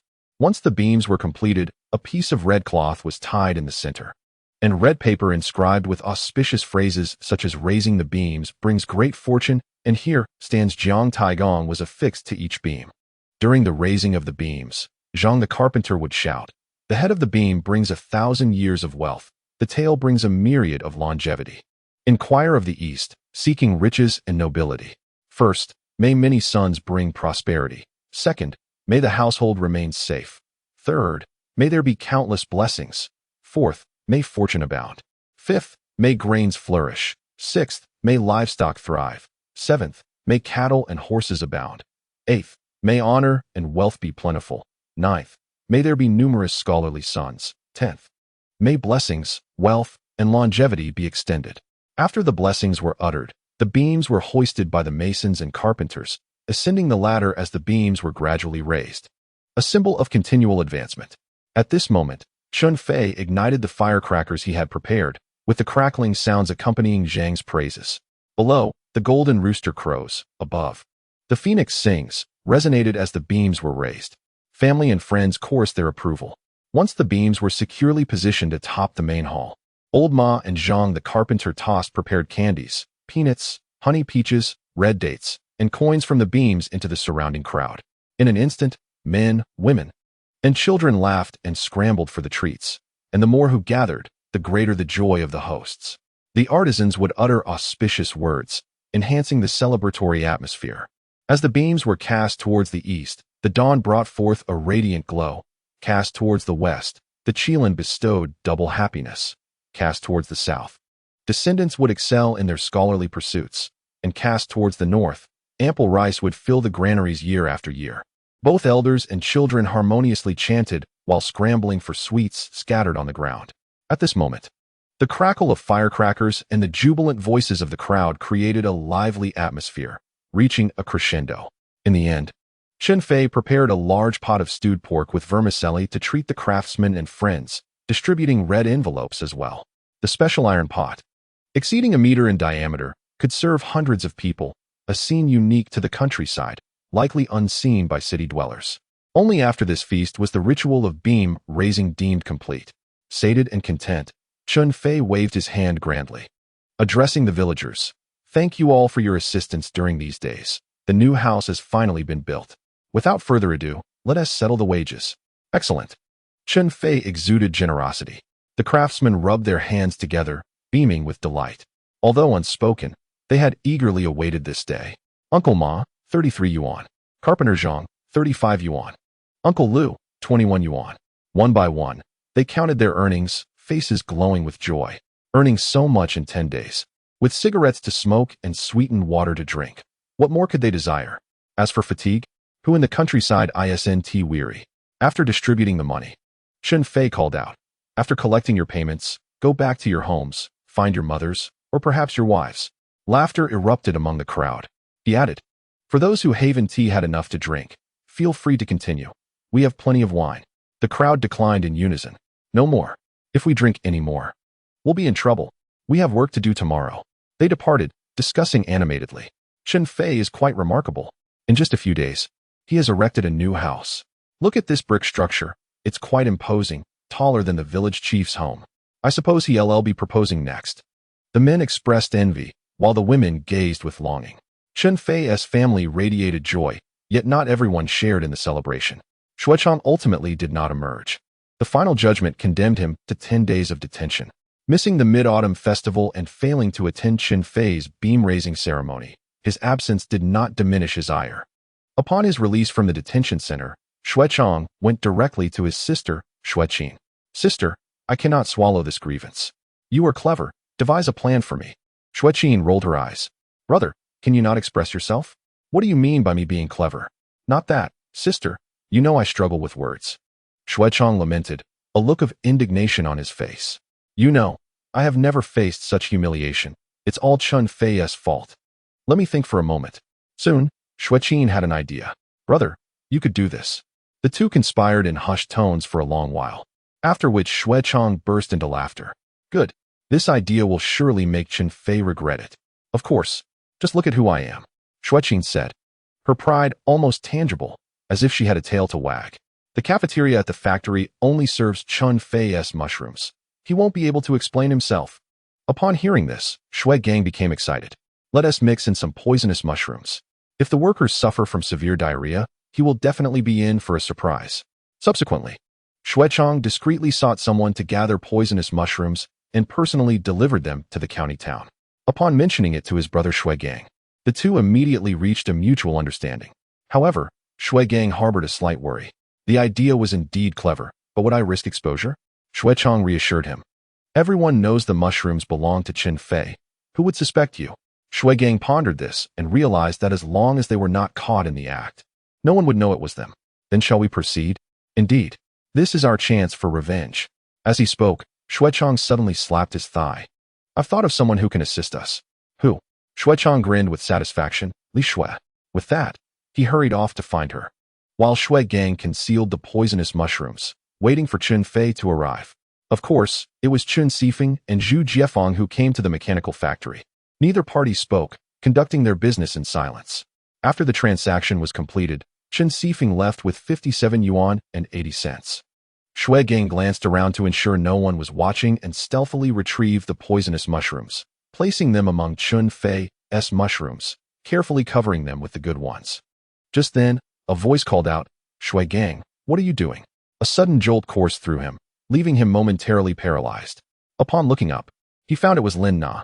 He feigned calmness, saying, "Nothing, I'm just checking for any dirt."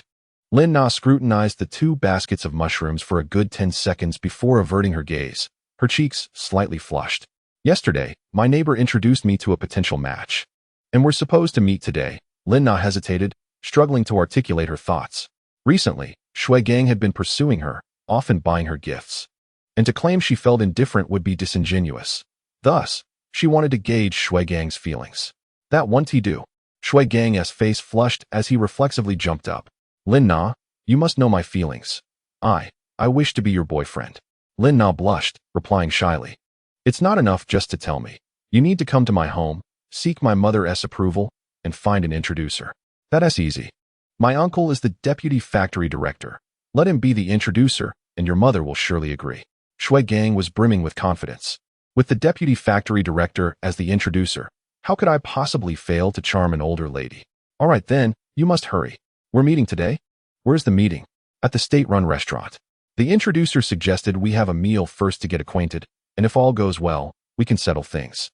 After speaking, Lin Na hurried off. On her way, Lin Na resolved to feign disinterest during the meeting with the gentleman, intending to declare that they were incompatible, then wait for Shui Gang. His circumstances were quite favorable. He worked in the cafeteria and could save a decent sum each month. Additionally, having a deputy factory director as an uncle was undoubtedly advantageous. However, she sensed something was amiss with Shui Gang earlier. That moment of panic was unmistakable. Lin Na trusted her instincts. What exactly was wrong? Reflecting on the earlier encounter, a chill ran through her as fragmented images flashed in her mind. She seemed to recall seeing poisonous mushrooms. Indeed, poisonous mushrooms. Lin Na's heart raced with confusion. Was Shui Gang tampering with the mushrooms? Why would he do such a thing? Especially with poisonous ones? Did he intend to frame the one delivering the mushrooms? Chen Fei? Lin Na often interacted with Shui Gang and had occasionally heard him voice his complaints. However, she never anticipated that Shui Gang would be audacious enough to use poisonous mushrooms to harm someone. The young woman found herself in a quandary.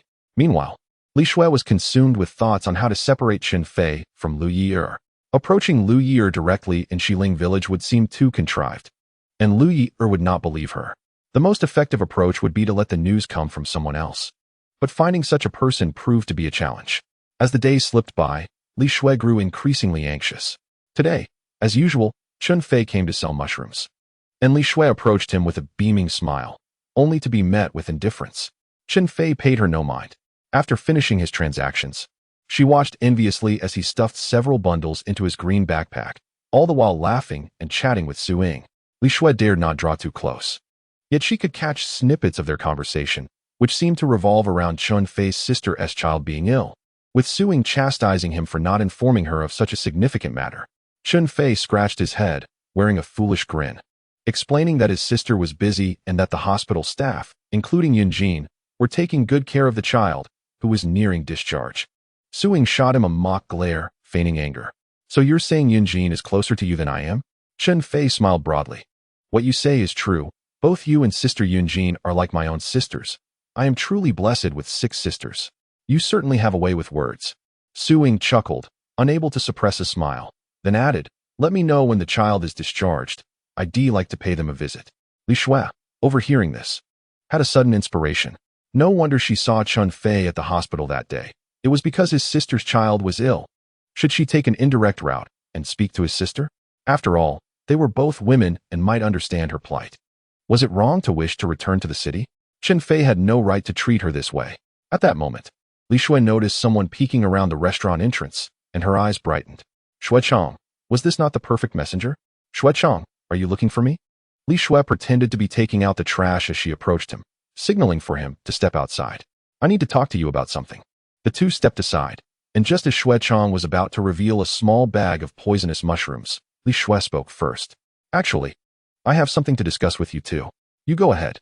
Shu Chong halted, concealing the toxic mushrooms behind him. Finally, Li Shui had found her messenger and immediately began to speak. I witnessed Chen Fei with another woman the other day. They appeared quite intimate. I need you to relay this to Liu Ye'er. Can you do that? The mention of Liu Ye'er piqued Shu Chong's interest. Are you suggesting that she should leave Chen Fei? Yes, Chen Fei was originally my boyfriend. Liu Ye'er was merely a means for him to vent after drinking. They should not be together. Li Shui felt as if she were the rightful partner, while Liu Ye'er was the interloper. Who is this woman? Shu Chong inquired. I don't know, but she is quite beautiful and seems to be from the city. Though Li Shui was reluctant to admit it, Zhu Caixia was indeed very lovely. Do you think you can compete with her? Shu Chong asked, amused. On what grounds do you believe that if Chun Fei separates from Liu Ye'er, he will return to you? What if he chooses to pursue another woman? This is none of your concern. Let us just separate them for now. Li Shui despised Liu Ye'er. Just as she had left, you took advantage of the opportunity, you cunning vixen. Very well, I shall inform Liu Ye'er. After all, Shu Chong also wishes to tear them apart, and Li Shui's actions align perfectly with his intentions. However, I have a task for you as well. Shu Chong pulled out a small bag. What is this? Upon opening it, Li Shui was instantly filled with trepidation. Chapter 88. The Peach Blossom Calamity. Page retrieval failed. Awaiting refetch. Chapter 89. The time to showcase acting skills has arrived. Indeed, someone informed me that you are already married. Lin Na, with reddened eyes, stared stubbornly at Shui Gang, demanding, do you dare to let me come to your home? Right now, do you dare? Shui Gang's face turned ashen, his teeth nearly grinding to dust. Is it Chen Fei? He could think of no one else. Don't concern yourself with who it is. Just answer me. Do you dare? Lin Na was on the verge of a breakdown, shouting recklessly. She had never imagined that her first experience of affection would be met with such a blow. Tears streaming uncontrollably down her face. Shui Gang lowered his head, remaining silent for a considerable time before lifting it again, a mixture of fear, helplessness, guilt, and a touch of feigned affection on his face. I'm sorry, Lin Na, it was not my intention. The truth is, I am indeed married. Back in the countryside, I was utterly clueless and, under my father's arrangement, married foolishly. Yet, I hold no love for her. Truly, my heart belongs solely to you. Shui Gang transformed into a romantic hero. It was time for his performance. His voice trembled, his expression pained, and he even forced out a few tears. Such acting would earn praise from Chun Fei himself. Alas, his masterful performance failed to sway Lin Na. She pushed him away, her voice sharp and commanding. Do not touch me. You are unworthy. Yes, I am unworthy. Shui Gang wept bitterly, making one last effort to win Lin Na back. I should not have concealed this from you. I'm sorry. I had intended to clarify things after I divorced her. I did not mean to keep this from you. Please believe me, Lin Na. Huh. Lin Na laughed, her face adorned with a smile, yet her eyes brimming with tears. How can I believe you? I poured my heart out only to have it trampled upon. You disgust me. She mounted her bicycle, pedaling fiercely as if kicking Shui Gang away. Chun Feay. Shui Gang wiped his tears away, his face contorted in rage, squeezing the name out between his clenched teeth. At that moment, he wished nothing more than to eliminate Chen Fei. Achoo! Just as Chen Fei was about to reunite with Chun Si Feng at the county road intersection to head home, he suddenly sneezed, rubbing his nose and mused. Does Liu Yeer miss me? Chun Si Feng snorted, or perhaps someone has cursed you. Chen Fei couldn't help but think of Lin Na. She had seemed quite off. Could it be because of Shui Gang? However, he dismissed the thought. After all, it was someone else's affair, and he had no inclination to meddle.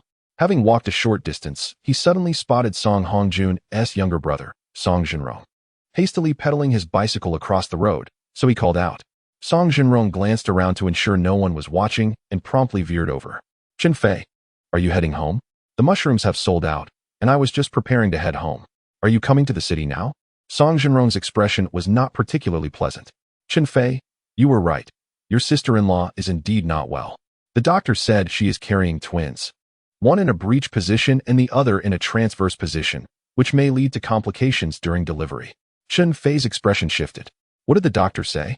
Under normal circumstances, the fetus should be head down. The breech position means the baby is positioned with its buttocks down. If a forced delivery occurs, the body would have to be contorted, leading to dire consequences. Either the baby suffocates or the mother experiences severe hemorrhaging. The transverse position is even more perilous, as the body is positioned sideways and cannot be delivered at all. Song Jinrong lamented, the doctor has been attempting to reposition the babies these past few days, but with little success. Alas, it troubles me greatly. When is your sister-in-law expected to give birth? Is it going to be dangerous? Chen Sifeng and Zhu Jiafeng were hearing this for the first time, their hearts tightening with anxiety. The doctor estimates tomorrow. If there is no improvement, a cesarean section will be necessary. I am heading home to gather funds. My parents will also be coming tomorrow. As he spoke, this stout man's eyes welled with tears. Chun Fei felt a pang of concern. In his previous life, a caesarean might not have been seen as a grave matter. But given the current medical standards, the risks remain substantial. Firstly, the incision is significant, and the medical technology at present does not allow for painless delivery. A large incision indicates greater risk, especially with twins. Moreover, the monitoring equipment is rudimentary, and any moment could prove fatal. This is no longer merely about saving one or the other. It's a matter of potentially losing 3 lives. Jinrong, do not despair too much. I will go and see tomorrow. Perhaps the babies will reposition themselves. At this juncture, Chen Fei could only offer solace. In times like these, the man is the pillar of support for the expectant mother. He must not falter. All right, thank you, Chen Fei. I must hurry. I cannot leave my wife alone. Chun Fei felt a surge of concern. Hasn't your sister-in-law's family been informed? Song Jinrong's expression darkened, and he shook his head, his face etched with bitterness. No, we cannot speak of her family. It is a complicated matter. With that, he hurried off. Jinrong is truly pitiable, Zhu Jiefang remarked as he watched Song Jinrong's retreating figure. It is your sister-in-law who deserves this sympathy. Chun Feay sighed. She was about to become a mother, and now her life is in jeopardy. Little Fei, do you think a cesarean is painful? It may not be exceedingly painful at the moment, but I advise you to opt for a natural birth whenever possible in the future. Is a cesarean painful? In my previous life, many hospitals promoted painless delivery, which simply involved anesthesia. At that moment, it may not have been terribly painful. However, afterward, the pain is known only to those who experience it. It is not only painful but also prolonged. Healing from the incision requires time, and there are risks of infection and other complications. Some individuals even experience discomfort whenever the weather changes, an affliction that may last a lifetime. Ugh, I have no family to marry into, so having children is out of the question. Chen Feay shot him a sidelong glance. I think Jiefang is quite agreeable. Perhaps you should consider him? Chen Fei jested. Him? He's as dull as a rock. I wouldn't want that. Chen Feay retorted stubbornly, yet Chen Fei noticed a faint blush on her ears. Zhu Jiefang scratched his head, wearing a foolish grin. What are you laughing at? Hurry up and catch the bus. With a fierce glare, Chen Feay startled Zhu Jiefang into swiftly leaping into the carriage, the whip cracking sharply. Go! The great black horse galloped forward. Upon returning home, the sun had already dipped below the horizon. The craftsmen were preparing to conclude their day's labor. Yesterday's efforts had been dedicated to constructing the main framework, including the beams, columns, and rafters. Today, they would lay down the straw mat, covering it with a layer of soft mud made from wheat straw, paving the way for the tiles. The tiles had been arranged with the brick and tile factory the previous day and were delivered in the early afternoon. Before departing, Chun Fei had instructed that the structure be completed first, allowing for the preparation of the stove. Otherwise, the constant back and forth for meals would be quite cumbersome. Liu Yeer had boiled water, sweetening it with sugar, and served bowl after bowl for everyone to enjoy. Amidst laughter and chatter, they praised Liu Ye'er for her good fortune in finding a fine husband. Previously, many had whispered behind her back, but now they could only express envy. A smile danced in Liu Ye'er's eyes, her face tinged with pride. Indeed, perhaps Chun Feay had truly succeeded. Jests flew among her peers regarding his capabilities. He brings me meat every day, exclaimed Liu Ye'er, her large eyes sparkling with curiosity about their reactions. However, she suddenly recalled how Chun Fei often slipped into her room at midnight, causing her cheeks to flush. Liu Ye'er, ignore them. Chun Fei interrupted those rascals, aware of their propensity for lewd remarks. After bidding farewell to the craftsmen, Chun Fei beckoned the sisters to begin their meal. Today, he had procured roasted duck and a sauced pork knuckle. Though it was not Beijing roast duck, the flavor was commendable. At least Chen Feay and Liu Ye'er feasted with greasy delight, while Wu Fing and Dia squinted with satisfaction. Only the eldest sister remained composed, eating leisurely while glancing at Chen Fei. Xiao Fei, the house is nearing completion. When shall we visit Liu Yeer's family to present the gifts? Presenting the gifts signifies auspicious beginnings. In northern customs, the groom selects an auspicious date, bringing gifts to the bride's family, and upon their consent, the subsequent steps can unfold, presenting ceremonial gifts, wedding, and consummation, a complete process. Chun Fei gnawed on a large bone, his gaze fixed on Liu Ye'er. Time is limited, and we cannot cover every detail. What I mean is, let us combine the gift presentation with the ceremonial greetings. What do you think, Liu Ye'er? Chapter 90, an incident occurred. Page retrieval failed, awaiting refetch. Chapter 91, Lin Na. She is the cashier in the finance department. Why do you ask about her? Zhou Zheng was somewhat taken aback. May I meet her? Of course. Without much hesitation, Zhou Zheng nodded in agreement. Fourth sister. You and Jiefeng go wait for me at the hospital. It's nothing to worry about. I will handle it. Chen Fei stood and spoke to Chen Sifeng. Then you, it's all right. With Zhou go around, you can rest easy. Very well, we shall take our leave. After Chen Sifeng and Zhu Jiefeng departed, Chen Fei accompanied Zhou Zheng to the finance office, where they met Lin Na. Today, Lina donned a rather ordinary work outfit, her countenance somewhat haggard, with slightly swollen eyes that clearly indicated she had been weeping. Upon unexpectedly encountering Chen Fei, she appeared flustered. Why, you're here? Chen Fei regarded her with a gentle smile. I came to see you. Are you all right? Lina attempted a smile, but her expression was more sorrowful than joyful. I'm fine. What could possibly be wrong with me? It seems you have already discovered the truth. Chen Fei pointedly remarked, it's not healthy to brood like this. Shall we take a walk? Lina initially considered declining. Yet as she lifted her gaze to meet Chen Fei's warm smile, she found herself nodding without understanding why. Zhou Zheng, observing the exchange, appeared contemplative. You two continue your conversation. Chen Fei, please come to my office later. Understood. After Zhou Zheng departed, the two stepped outside, meandering aimlessly through the factory grounds until they unknowingly arrived at a secluded path, flanked by 2 rows of weeping willows swaying gently in the breeze. The path seemed to stretch endlessly from one end to the other. It was tranquil, serene. Yet, Lina abruptly halted, gently biting her lip, a hint of bitterness shimmering in her eyes. Chun Fei turned his profile towards her and softly inquired, Have you come here often before? Lina nodded, turning her face away, not wanting him to witness the tears on her cheeks. In days past, Shui Gang frequently strolled this very path with her, and it had unwittingly become a habit. Regrettably, he was not a suitable match. Chun Fei observed her and stated, In life, one must learn to let go. Some individuals are simply not worth it. There is no need to punish oneself for the mistakes of others. Lina, astonished, lifted her face to gaze at him. Gradually, the clouds of despair dissipated from her features as she wiped her tears and said, Thank you. Have you found clarity? If so, let us return. I have matters to attend to. Chen Fei, I saw Shui Gang yesterday. Lina suddenly exclaimed. Really? Chun Fei fixed his gaze upon her, a question lingering unspoken. Given your past connection, isn't it quite normal to see him? What I mean is, I saw him handling mushrooms, and they were poisonous. Are you certain? Chen Fei expressed both astonishment and delight. I am sure. He appeared flustered when he saw me, but later he mentioned wanting to be my boyfriend, so I. Lina's voice trailed off in shame. She had truly lost her senses at that moment, choosing to overlook such a critical matter. She had heard about the numerous poisonings that occurred the previous night, and the weight of guilt and fear burdened her, coupled with Shui Gang's betrayal. She had not slept well at all. Unable to voice her concerns, she had bottled them up, but now, confiding in Chun Fei brought her a sense of relief.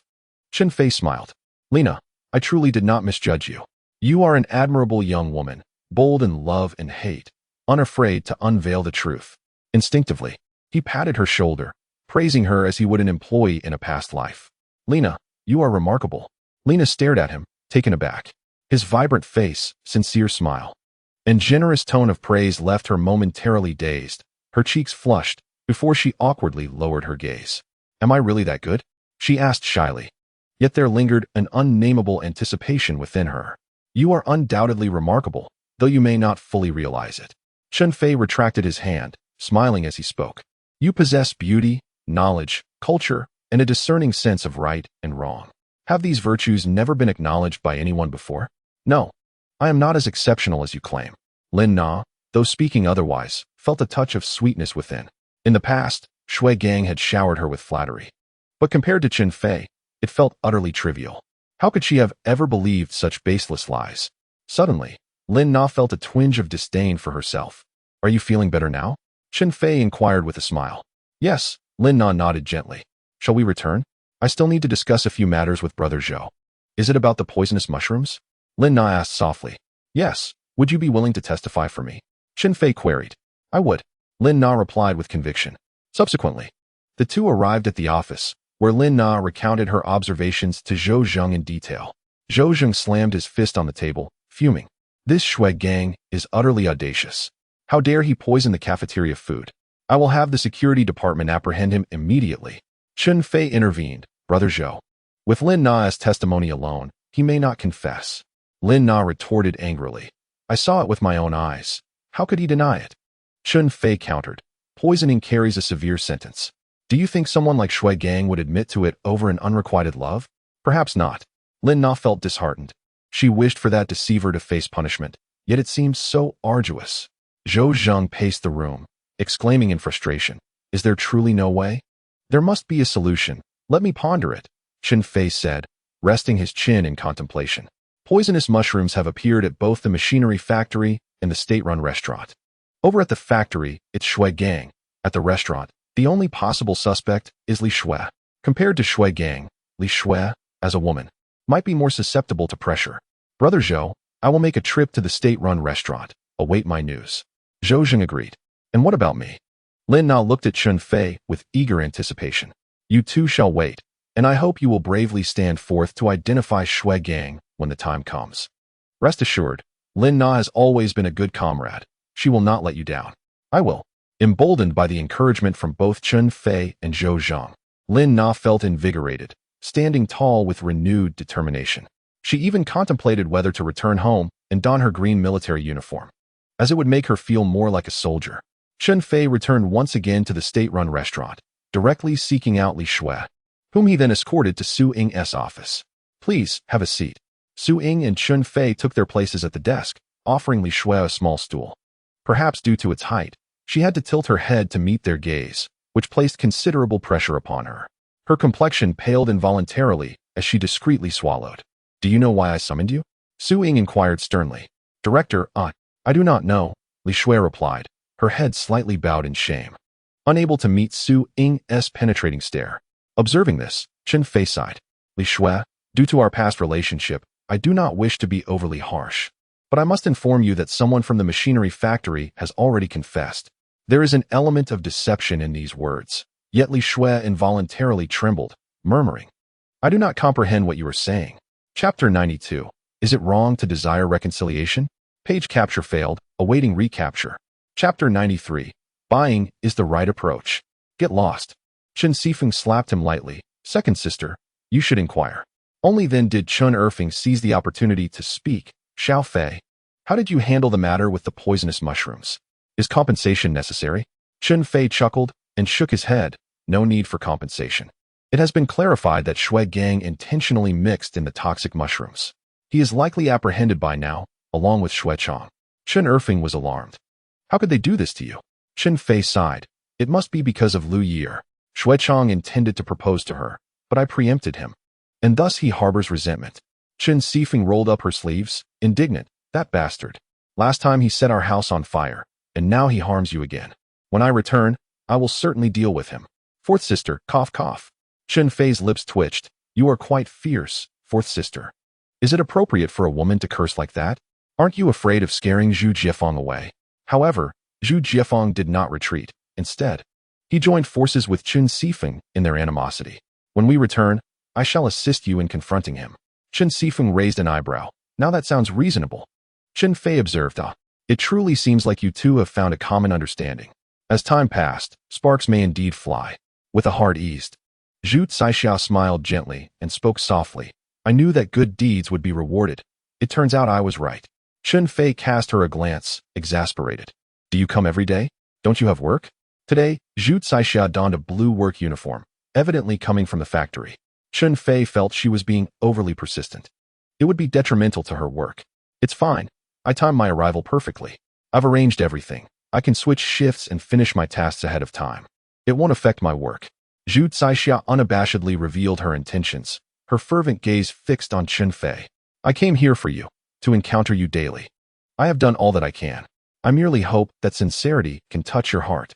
Chen Fei felt slightly guilty under her gaze and could only redirect the conversation. As long as it doesn't impact your work, that's all that matters. Tomorrow, you will be discharged from the hospital. I appreciate your frequent visits these past few days. Zhu Caixia's expression dimmed. With Arya's discharge tomorrow, will I have no excuse to see him anymore? After a moment's thought, she realized that although Arya would leave the hospital, Chen Fei would still be going to the distillery to sell mushrooms. At worst, she could change her battlefield. casually visiting the cafeteria more often. Would she not encounter him then? Subsequently, Chun Fei exchanged a few words with Arya and hurriedly prepared to leave. Second sister. I still need to go to the cooperative to buy things. I promised to return to Liu Yeer's house today. I must not delay. He deliberately made this statement in front of Zhu Caixia, wishing to dishearten her. Indeed, Zhu Caixia trembled, her eyes quickly glazing over with unshed tears. She bit her lip and gazed at the ceiling, attempting to suppress her emotions. Chen Erfing observed her and sighed. All right, you should go. Second sister is of no help to you. She is a good girl. If it weren't for Liu Yeer, it wouldn't be a bad idea to take her as a sister-in-law. What a pity. Then I shall take my leave. Zhu Caixia managed a faint smile as she spoke. Very well, let us go together. Just as they reached the doorway, Chun Fei suddenly recalled something urgent, hastily handing over various tickets and some money to Chen Sifeng. Fourth sister, I forgot that I promised Song Jinrong I would visit his wife yesterday. You all go ahead. If I haven't made it to the cooperative before dark, you may return without me. Chen Sifeng looked somewhat bewildered. But I have no idea what to buy. Let Jiefeng Ge be your guide. Trust your instincts and try to purchase as much as you can. That's settled then. Off you go. Remember, just buy. With that, Chen Fei dashed away, disappearing at the end of the corridor. Zhu Jiefeng, what shall we do? Chen Sifeng appeared flustered. Though capable and resourceful, she lacked experience in matters of marriage and purchasing. Zhu Jiefeng grinned. Just follow Chun Fei's advice. Buy what catches your eye, what you like. Liu Yeer would surely appreciate it too. Then it is decided. Chen Sifeng was never one to linger. She waved goodbye to Zhu Caixia and hurried off, leaving Zhu Caixia standing there, her expression filled with bitterness. Taking a deep breath, she clenched her small fists to encourage herself. It is merely a formality. The wedding day has yet to arrive. Zhu Caixia, you still have a chance. With renewed determination, she turned and strode outside. In the obstetrics ward, the Song family had all gathered, resembling ants on a hot pan, flustered and agitated. Song Jinrong's wife, Sun Yuyan, was diligently performing the fetal repositioning exercises as instructed by the doctor, yet the results seemed minimal. The fetal repositioning exercise, also known as the knee-chest position, requires the pregnant woman to lie on a firm surface, with her chest and knees on the ground, her hips elevated and thighs perpendicular to the bed, while wearing loose-fitting hospital attire. Given Sun Yuyan's unique circumstances, both the chief and deputy directors of obstetrics were present. Chief Jiang Songlei wore a grave expression. Sun Yuyan had been practicing for nearly a week. If there was no improvement today, a cesarean section would have to be considered. Song Jinrong's heart raced with anxiety. Chief Jiang, is a cesarean section dangerous? Will my wife be all right? Jiang Songlei replied solemnly. A cesarean section certainly carries risks. Your wife is expecting twins, and the fetuses are relatively large, making the risks double that of a typical delivery. Thus, you must prepare yourselves mentally. Upon hearing this, Sun Yuyan turned pale, collapsing onto the bed, unwilling to move. Song Jinrong, his voice trembling with distress, asked, Does that mean my wife could die? Can't we just forego the children? Deputy Director Han Yaching interjected. This is no longer a matter of whether to keep the children. The time for delivery has arrived, and the risks remain. Even if you choose to forego them, what shall we do? Aren't you doctors? Please save my wife. Song Jinrong was in tears, his words becoming increasingly harsh, prompting Song Hongjun to quickly intervene. Second brother, please speak kindly. I trust the doctors do not wish for any harm to come to your wife. Wiping away his tears, Song Jinrong said, Doctor, I apologize. I've become anxious. It's quite all right. We all understand your feelings. Jiang Songlei remarked, Let's go sign the surgical consent form shortly. We need to make preparations. First, we will attempt manual intervention to see if we can reposition the fetus. If that proves unsuccessful, we will proceed with the surgery at any moment. All right. Just as Song Jinrong was about to leave, Sun Yuyan suddenly called out, Master? Song Jinrong paused, turning to look at her. Sun Yuyan's complexion was ashen, her lips devoid of color, and she weakly uttered, If it comes to that, please ensure the safety of both children. When you see them, think of me. As she spoke, tears streamed down her cheeks. Song Jinrong shook his head, his voice choked with emotion. You will be fine. You absolutely will be. His tone was resolute, yet it lacked conviction. Chapter 94. The origins of Sun Yuyan. Sun Yuyan's words shattered the composure of Song Hongjuan's family in an instant. They had been holding back their emotions, but now, they could no longer contain themselves. The eldest daughter-in-law wept uncontrollably, while Zhang Aiqing cried out loud, and both Song Hongjun and his son had tears glistening in their eyes. Even the two chief physicians appeared visibly moved. Han Yaqing gently reassured, there are risks involved, but perhaps fortune will favor us, and all will be well. Jiang Tsonglei shot her a reproachful glance. As a medical professional, how could she place her hopes on the whims of chance? As Song Jinrong followed the doctor to sign the documents, Chen Fei hurriedly approached. He was about to push the door open when it swung open from the inside, causing his hand to awkwardly land on Jiang Tsonglei's chest. Jiang Tsonglei gasped, her voice transformed. What are you doing? Despite having lived 2 lives, Chen Fei felt his face burn with embarrassment and quickly apologized. I'm so sorry. I was just about to push the door. Jiang Tsonglei, nearly 40 years old and possessing a mature demeanor, understood that he had not acted intentionally and chose not to escalate the matter. Instead, she replied, albeit with a hint of annoyance, this is a hospital, one must be cautious. What if you were to bump into a pregnant woman? Chun Fei had no retort, only continuous apologies. I'm truly sorry. I came to see Sister Yuyan. I was just anxious. I promise to be more careful in the future. Are you relatives? Jiang Tsonglei inquired, her expression returning to normal. We're from the same village. However, I possess some medical knowledge and thought I might be of assistance. Upon hearing this, both Jiang Tsonglei and Han Yaqing's expressions shifted. That is absurd. This is childbirth, not a mere headache or cold. Our professional doctors wouldn't dare intervene casually. Do you wish to endanger lives with your amateur skills? Chen Fei chuckled lightly. I wouldn't intervene recklessly. I defer to your expertise. After all, additional minds can bring greater wisdom, can they not? After a moment's hesitation, Jiang Tsonglei asked, what suggestions do you have? Chun Fei cast a distant glance at Sun Yiyan and asked, is the mother not in an optimal position and preparing for manual intervention? If that fails, are you considering a cesarean section? Jiang Tsonglei confirmed his assumption. Chun Fei chose his words carefully, aiming for subtlety. My words may not be pleasant to hear, but as you know, the current techniques for cesarean sections are not fully developed. The incision is substantial, and the risks of surgery and recovery are considerable. Therefore, I strongly advise against opting for a cesarean section. Han Yaqing's expression changed dramatically, her tone becoming sharp. The risks of surgery are substantial, yet at the very least, there exists a chance for salvation. Must one merely stand by and watch a mother perish? Yaqing.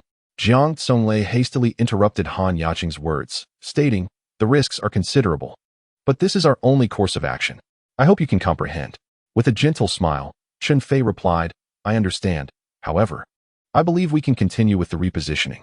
My suggestion is to combine moxibustion with repositioning exercises. Han Yaqing scoffed, after 7 days of no effect. Do you truly believe moxibustion will work? You practitioners of traditional Chinese medicine are quite. Suddenly, Jiang Tsonglei inquired, are you the brother of Director Yin? Indeed. Chen Fei confirmed. Jiang Tsonglei smiled. I've heard of you. Director Gua and several surgeons have spoken of your remarkable skills. Shall we give it a try? Chun Fei seized the opportunity. Certainly, we will prioritize your methods, with moxibustion as a supplementary approach. If that fails, we will resort to manual intervention, while continuously monitoring the amniotic fluid of the mother, preparing for the worst-case scenario. How does this sound? Both Jiang Tsonglei and Han Yaqing were taken aback, sensing the professionalism emanating from this rural lad. They exchanged glances and said, very well, we shall grant you this opportunity, but the mother has just undergone a repositioning exercise, so we may need to wait a few hours, otherwise, it may be too taxing on her body. I understand, Chen Fei nodded. You proceed with the preparations. I will speak with the family. Understood. After the doctor departed, the Song family, still in a state of bewilderment, gathered around. Chen Fei, do you have confidence? Can you save my sister-in-law? Chen Fei, having learned traditional medicine from his father since childhood, had gained the villagers' trust, who now viewed him as their lifeline. Isn't my sister-in-law doing well? Chen Fei approached Sun Yiyan's bedside, gently reassuring her, sister-in-law, do not despair. As long as I am here, I will ensure your safety. Having spent decades in the city, Chen Fei was well aware that many patients do not succumb to their ailments, but rather to fear. In essence, they are frightened to death. When the will to live diminishes, the efficacy of treatment significantly declines. Thus, Chen Fei sought to uplift her spirits. Indeed, upon hearing his words, a glimmer of hope ignited in Sun Yiyan's once dull eyes, filled with anticipation as she gazed at Chen Fei. Can you save me? I can. Chen Fei's tone was resolute, devoid of any hesitation. Not only can I save you, but I can also save your child, provided you cooperate with me. All right, tell me what to do. I will follow your instructions. Sun Yuyan's desire to survive surged instantaneously. Chun Fei nodded in satisfaction. Rest for a moment to regain your strength. Jinhua, could you? Yes, what is it? Song Jinhua promptly stepped forward. Go to the herbal pharmacy and find my sister Yunjene. See if there are any moxa sticks available. If so, purchase some. I will go right away. Song Jinhua hurried off. With heartfelt gratitude, Song Hongjun turned to Chen Fei and said, if you can ensure the safety of both mother and child, you will forever be our family's benefactor. Zhang Aiqin, wiping her tears, added, if you can save their lives, our entire family will honor you with a longevity tablet. Chen Fei broke into a sweat. And Aiqin, please do not say such things. I cannot simply stand by and watch. Truth be told, had it not been a matter of life and death, Chen Fei would have preferred to refrain from intervening. Yet his conscience would not allow him to do so. After a brief pause, Chun Fei shifted the topic, saying, Secretary, given the gravity of the situation, why haven't we seen your sister-in-law's family? Song Hongjun's expression changed, and he sighed, you may not be aware, but your sister-in-law is actually from the provincial capital. She came to our Shieling village during the Down to the Countryside movement. A couple of years ago, her parents wanted her to return to the city, but she refused, insisting on marrying Jinrong. Out of frustration, her parents disowned her. Have they severed all ties then? Chen Fei inquired. Indeed, under those circumstances, there were regulations regarding returning to the city. Unmarried individuals could go back, while those who were married were generally expected to stay put. It is said that many people divorced just to return to the city, and countless couples like Chen Fei and Li Shui ended their relationships without marrying. They have long since cut off contact. Song Hongjun said with a bitter smile. Yu Yan is a wonderful girl. We consider her our own daughter. However, this matter is difficult to discuss with her family. It feels futile. Upon hearing this, Sun Yuyan fell silent, her expression downcast. Chun Fei immediately countered, Secretary, you are mistaken. If you put yourself in her shoes, would you hold a grudge against your own daughter for a lifetime? Song Hongjun was taken aback. I would not. Precisely. Even if there was anger at the time, after so many days, that anger would have dissipated. It merely requires a way to step down gracefully. Trust me. Find a way to contact her parents as soon as possible. If they can come, it would undoubtedly provide tremendous support for Sister Yuyan. Chun Fei understood that sometimes emotional encouragement could be more effective than medicine, capable of stirring the will to survive within the patient. Especially for someone like Sun Yuyan, who had been forced to sever ties with her parents, the thought of them would be ever present. The possibility of seeing them under such circumstances would undoubtedly be a delightful surprise. Is that feasible? The elderly couple hesitated. Trust me, it must be done. Unintentionally. Chun Fei exuded an aura of authority that compelled Song Hongjun and his wife to listen. All right, I will borrow the hospital's phone, Song Hongjun said, promptly heading to make the call. Meanwhile, Song Jinhua hurriedly returned. Chun Fei, the moxa sticks. Chun Fei took the moxa sticks, ignited them, and said, Sister Yuyan, I will first administer moxibustion, and we can do it again during the repositioning exercises. Sun Yuyan's face flushed slightly. Go ahead. She assumed it was for her body. Feeling a bit shy, not realizing Chen Fei was treating the outer sides of her little toes. This area contains an acupoint known as Jian, part of the foot Taiyang bladder meridian, which helps to regulate qi and invigorate blood circulation, clearing the mind and improving vision. It can also be used to treat abnormal fetal positions in pregnant women. As Chun Fei performed the moxibustion, he chatted casually. Babies, look how hard your mother is working. Be good and don't cause a fuss. Shift a little further in. Suddenly, Sun Yuyan felt as though the fetus inside moved, leaving her momentarily astonished. I think the baby can hear it. It's moving. Just then, Song Jinrong returned after signing the documents, filled with surprise and joy. Really? Sun Yuyan was uncertain. Let me feel again. After a while, she exclaimed, Dear, it seems to have moved again. Zhang Aiqin hastily urged, Second brother, quickly check if your wife's belly feels different. Song Jinrong fixed his gaze upon Sun Yuyan's pronounced belly, sensing an air of difference, yet finding it difficult to articulate. What do you think, Chen Fei? Chen Fei, feeling awkward about scrutinizing someone else's wife, merely cast a fleeting glance and replied, It is certainly effective, but we must continue. Yes, do continue, urged Song Jinrong, as a glimmer of hope sparked within him. Indeed, At this stage, the child possesses a sense of awareness, even subconsciously able to comprehend language. Otherwise, prenatal education would not have gained such popularity in previous generations. While Chen Fei appeared to speak casually, he was subtly communicating with the fetus, aiming for an imperceptible influence. At the machinery factory, when Shui Gang encountered two stern-faced security officers, he was utterly bewildered. "I haven't done anything. Are you sure you have the right person?" Security officer Li Shuiwang glared at him. "Indeed, you are the one we are after." Panic gripped Shui Gang. "On what grounds are you arresting me?" "My uncle is the deputy factory director. I demand to see him." Li Shuiwang kicked him. "Be quiet. Anyone who dares to poison a worker's meal will find no salvation."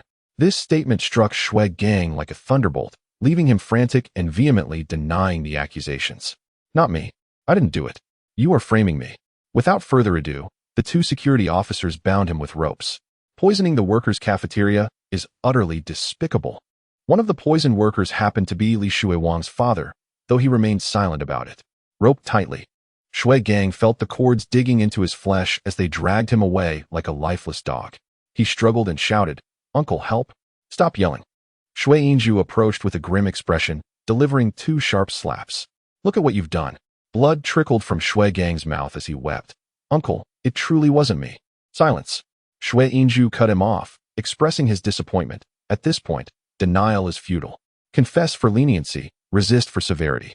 Cooperate actively, and you may find a chance. Otherwise, no one can save you.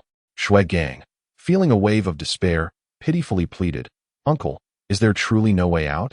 Do you think others would arrest you without evidence?" Shui Yinju looked at him as though he were a fool, then sighed deeply. "Stop overthinking, just cooperate."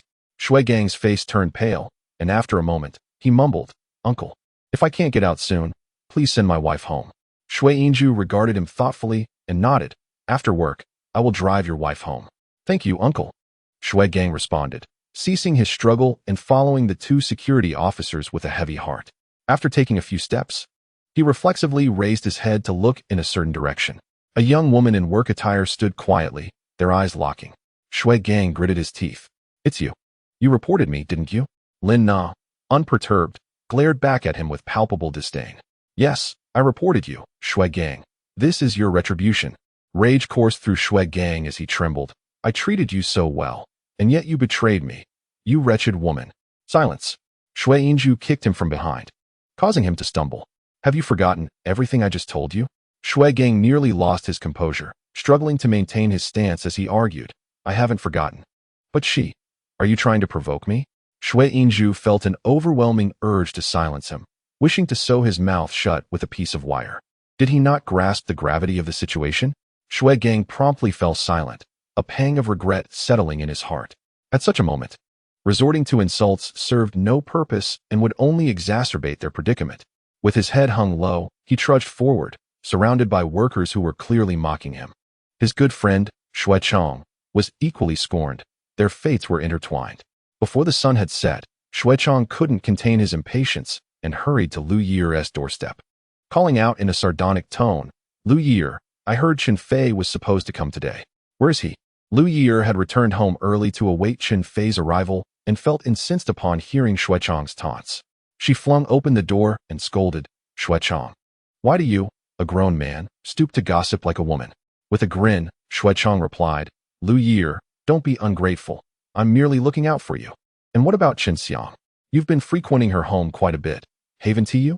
Liu Yeer silently commended herself for having learned to stand up for herself alongside Chun Feay. Shu Chong, unabashed, retorted, "We have nothing going on.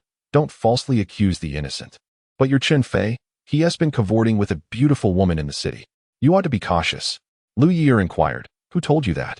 "The villagers are all talking about it. You must have heard." Shu Chong cleverly distanced himself from the rumor. Liu Yeer immediately countered, "You're speaking nonsense. Chun Feay is not that kind of person. Then why hasn't he returned?" Shu Chong said with a mocking tone, "I've heard that you two agreed he would come today, present gifts, and yet here it is, dark outside, and he still hasn't shown. Can you honestly say he isn't regretting it?" Panic surged through Liu Yeer. "No, that's not true. Chun Feay wouldn't abandon me. It's still early evening. Perhaps he just delayed on his way back." She spoke with conviction, yet inside, She felt as though she were a leaf adrift in the wind, vulnerable to being swept away. Chapter 96. Coming out only to go back in. Is that acceptable? He should have returned by now. Shu Chong unabashedly reveled in his schadenfreude. I believe he is regretting his decision, not wishing to return. Perhaps he is currently enjoying the company of that girl in the city. You're talking nonsense. When Chun Feay returns, I'll have him deal with you. Liu Yeer's indignant demeanor was utterly endearing, infuriating Shu Chong further. Are you foolish? After everything that has happened, you still defend him? I refuse to listen to your baseless gossip. Liu Yeer slammed the door shut, leaning against it as tears, unbidden, streamed down her cheeks. Chen Fei, do you truly find it hard to let go? Or have you changed your heart? Shu Chong feigned seriousness from outside. Liu Yeer, how can you be so blind to kindness? Everyone outside is spreading this tale. Can it possibly be false? At that moment, a distant buzzing interrupted Shu Chong. He turned, startled to see a police tricycle appear in his line of sight, sending a jolt of fear through him. What is going on? How did the officers from the police station arrive? Should I flee? Before he could gather his thoughts, Xiao Bing leapt down from the three-wheeled motorcycle and approached him directly. Shu Chong, you are accused of poisoning. Come with us. In an instant, Shu Chong felt a chill run down his spine. No, I didn't do it. You've made a mistake. The two brothers shared the same demeanor, their denials echoing each other. Yet what awaited them was the sharp click of handcuffs being fastened. The carpenter who had been building Chun Feay's house had not yet left, and with Chun Feay's invitation, everyone with even a hint of free time rushed over to witness the commotion. The atmosphere grew even more animated, filled with whispers. What is happening? Just came out, and now going back in? Look, Shu Chong appears utterly bewildered. His second aunt was equally perplexed. Jialan was indeed taken aback. What had started as a casual gathering had suddenly taken a turn. Shu Chong's arrest left her trembling in fear. Yet, Liu Yeer suddenly opened the door to bid farewell to Shu Chong. Deservedly so. Just 2 words from her nearly pushed Shu Chong to the brink of fury. Don't be so smug. Even if I am arrested, Chun Feay will not return. He has already lost interest in you. Ha ha ha. Wretched woman, you have been cast aside. Such empty words. Xiao Bing seized him by the neck, hoisted him into the vehicle, and with a swift press of the accelerator, they departed as hastily as they had arrived, leaving the entire Shilling village in uproar. Some speculated that Shu Chong would likely face the death penalty, while others suggested he would be sentenced to at least 10 years. Jialan's heart raced with anxiety as she hurriedly pulled Chun Xiang back home. Xiang, tell me, have you been involved with him? Chun Xiang's expression was one of bitter resignation. Mother, after all this time, could I have avoided it? Jialan's face paled, as if she had lost a family member. This is disastrous. If Shu Chong is executed, won't you be left a widow? Chun Xiang replied coldly. I am not even married to him. Why would I be a widow? That's right, you are not married to him. Why should you bear that title?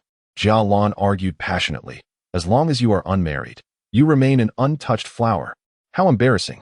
The usually taciturn Chen Quan could no longer endure the conversation and rose to leave. What did you say? Come back. Chen Quan remained silent, stepping outside and squatting in a corner to smoke, infuriating Jialan, who unleashed a torrent of curses. Are you a pig? Even a pig would grunt. Useless. Chen Quan said nothing. After all these years, he had grown accustomed to it, or perhaps numbed by it. After a spell of cursing, Jialan, parched, finally ceased her tirade.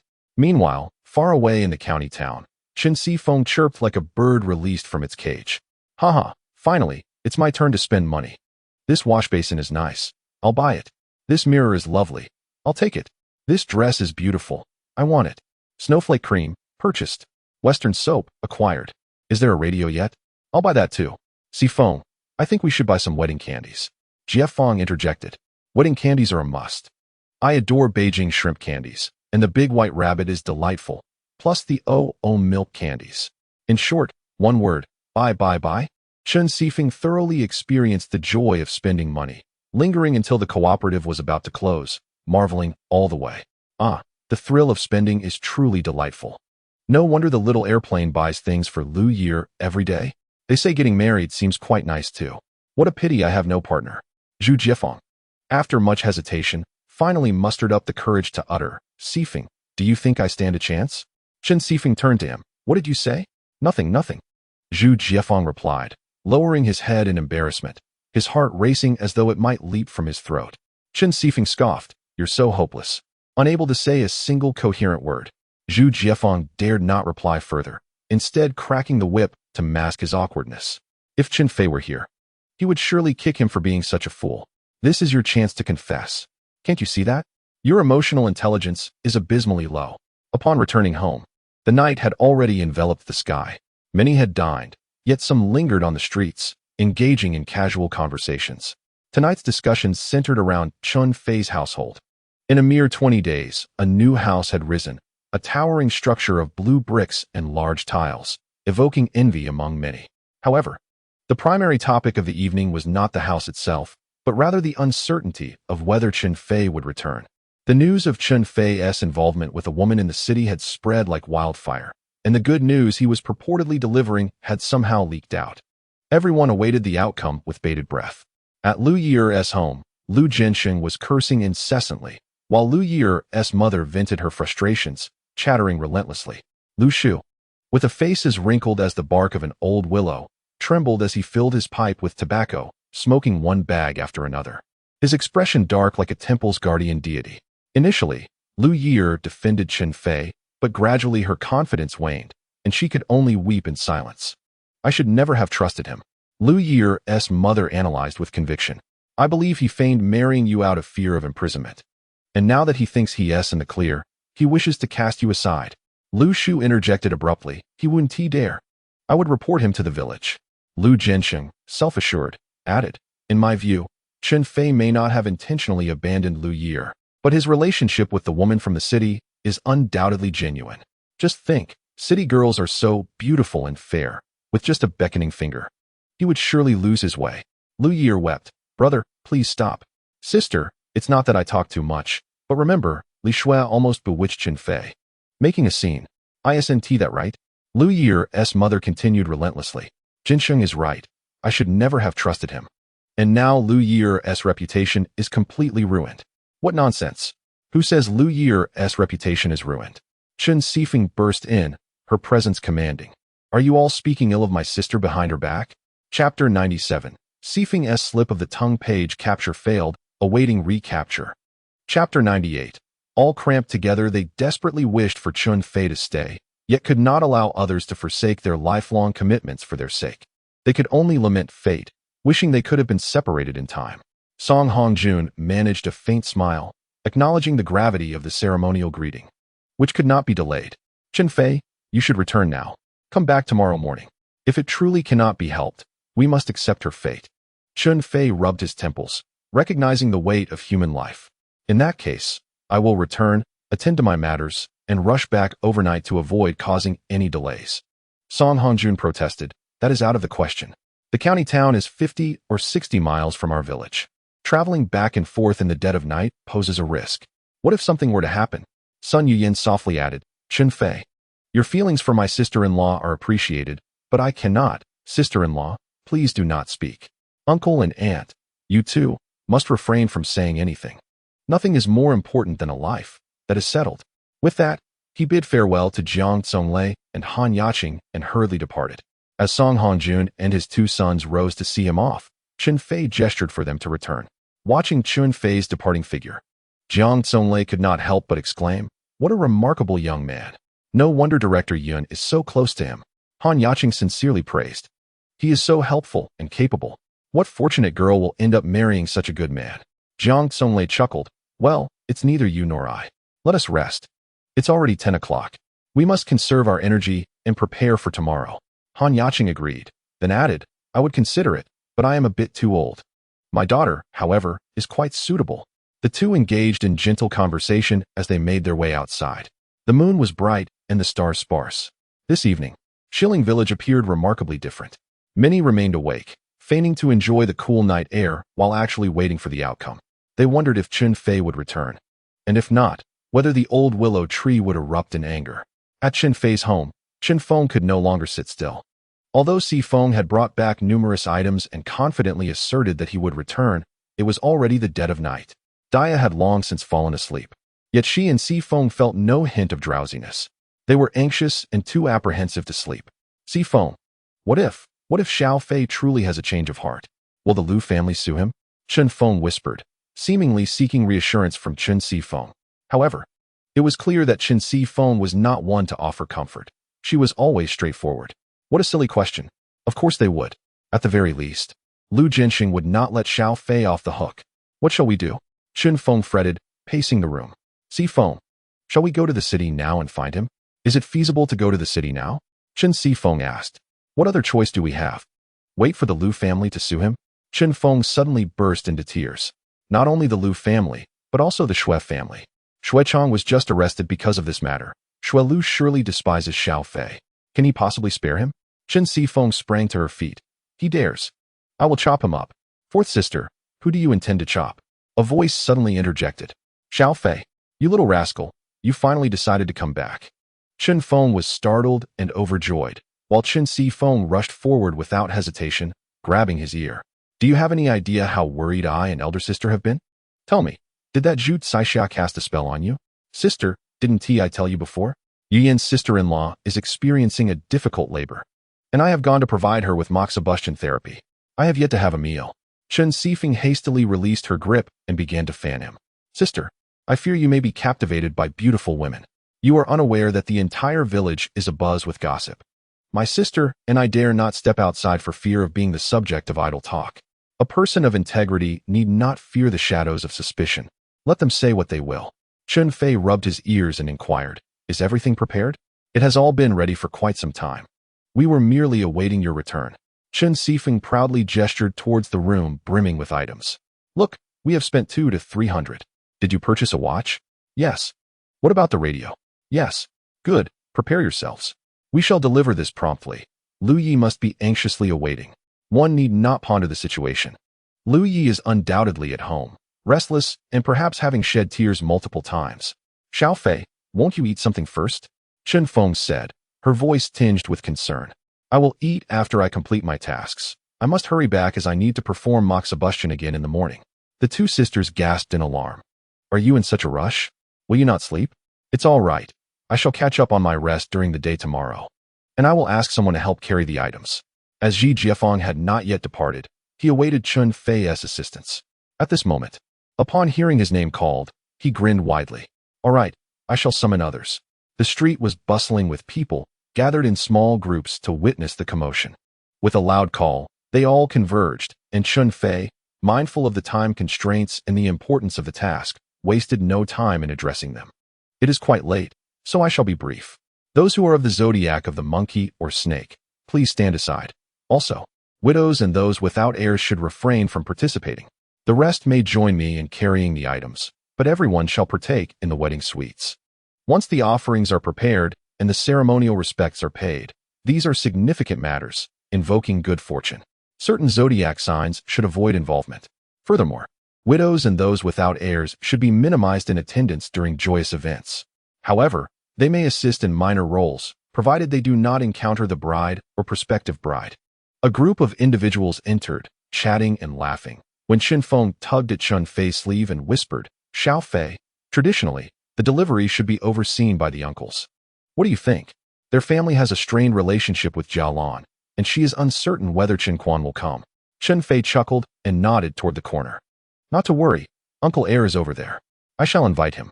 Uncle Heir is a respected elder, and it is customary to extend a formal invitation. If a wedding is conducted without the involvement of elders, it may invite ridicule. As Chun Fei approached, pulling out a cigarette, before he could speak, Chen Quan broke into a radiant smile under the night sky. You rascal, I knew you would return. Chen Fei, fully aware of what he meant, smiled back and asked.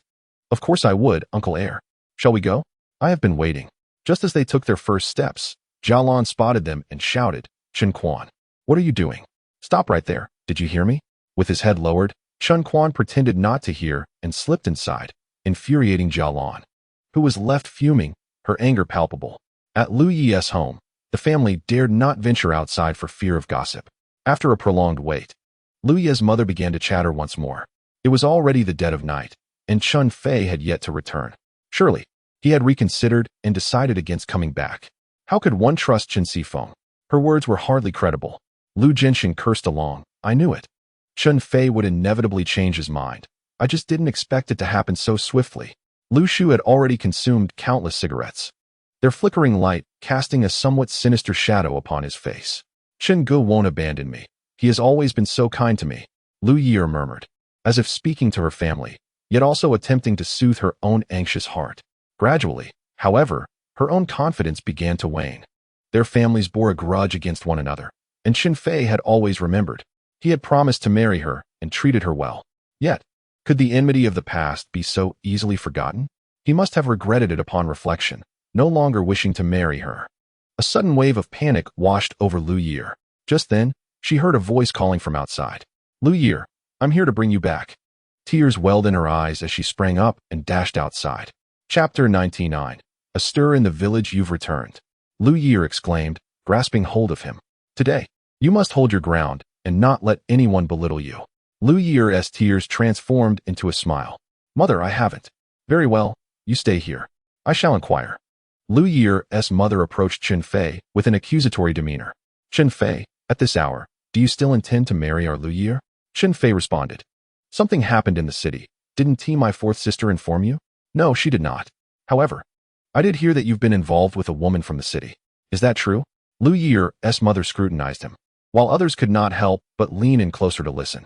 Chen Fei turned to Chen Fei, fourth sister. Didn't you come back to tell Liu Ye'er what you heard? Chen Fei chuckled awkwardly. I'm just a bit slow-witted. I didn't articulate it clearly at the time and ended up forgetting after being distracted. Chen Fei was left speechless. Yet, his fourth sister was known for her fiery temperament. It was unlikely she would change. Mother-in-law, from whom did you hear I was involved with a city woman? Chun Fei inquired, perplexed. How could news travel so far? Liu Ye'er's mother chuckled. I heard it from Aunt Wang. Aunt Wang quickly defended herself. I heard it from Aunt Li. Aunt Li chimed in. I heard it from Aunt Zhao. Aunt Zhao added. I heard it from Aunt Fong. The gossip continued to spread until finally, someone said. I heard it from his second aunt. Jia Lan had also come to witness the commotion and, upon hearing her name mentioned, blurted out without thinking. I heard it from Shu Chong. Realizing her slip, Jia Lan quickly corrected herself. No, that's not what I meant. I didn't say that. They're just talking nonsense. It has nothing to do with me. It certainly does. Chun Fei sighed in exasperation. His second uncle, being such an honest man, had unfortunately chosen a gossiping wife. What could be done? Nevertheless, since the matter had surfaced, it was imperative to clarify everything, lest lingering resentments fester. Thus, Chun Fei recounted how he had met Zhu Caixia and the reason for his late return. Upon learning that he had been delayed due to the childbirth of the secretary's second daughter-in-law, the crowd suddenly understood. I told you, Chun Fei is not that kind of person. Originally intended as a benevolent act, it has been so distorted by you all. It is as if you never uttered a word. Ahem, in truth, no one has said much. Indeed, the truth shall emerge. Others have swiftly forgiven themselves. Yet only Chun Quan remains. His aged visage turned the hue of liver. Fortunately, it is nighttime, and the dim light conceals what could otherwise reveal the meaning of a grim countenance. Alas, what can one do when one finds oneself entangled with such a woman? How embarrassing. At this moment, Liu Ye'er could no longer contain herself and sobbed as she threw herself into Chun Fei's embrace. Woo, brother Chun Fei. I knew you would never abandon me. Silly wife, who would I choose if not you? I have been waiting for you my entire life. In this life and the next, is it not one lifetime? Liu Ye'er, though somewhat perplexed, understood that brother Chun Fei remained the one who cherished and adored her. And that was sufficient. All right, it is getting late, shall we begin? Chun Fei affectionately wiped her tears and inquired. Liu Ye'er shyly nodded. And Chun Fei then addressed Chen Quan. Uncle, do not dwell too much on it. Let us commence. Chun Quan chuckled awkwardly, gathered his emotions, and called out loudly. Let the gift-giving ceremony begin. The crowd either carried or lifted, bringing in one gift after another. Chun Quan vociferously announced.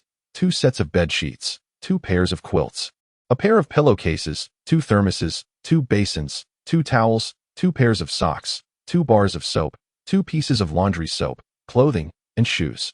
The items lined up in 2 rows, continuously transported to Liu Ye'er's home, while Chun Quan's voice rose in fervor, growing increasingly impassioned, trailing off on the final note.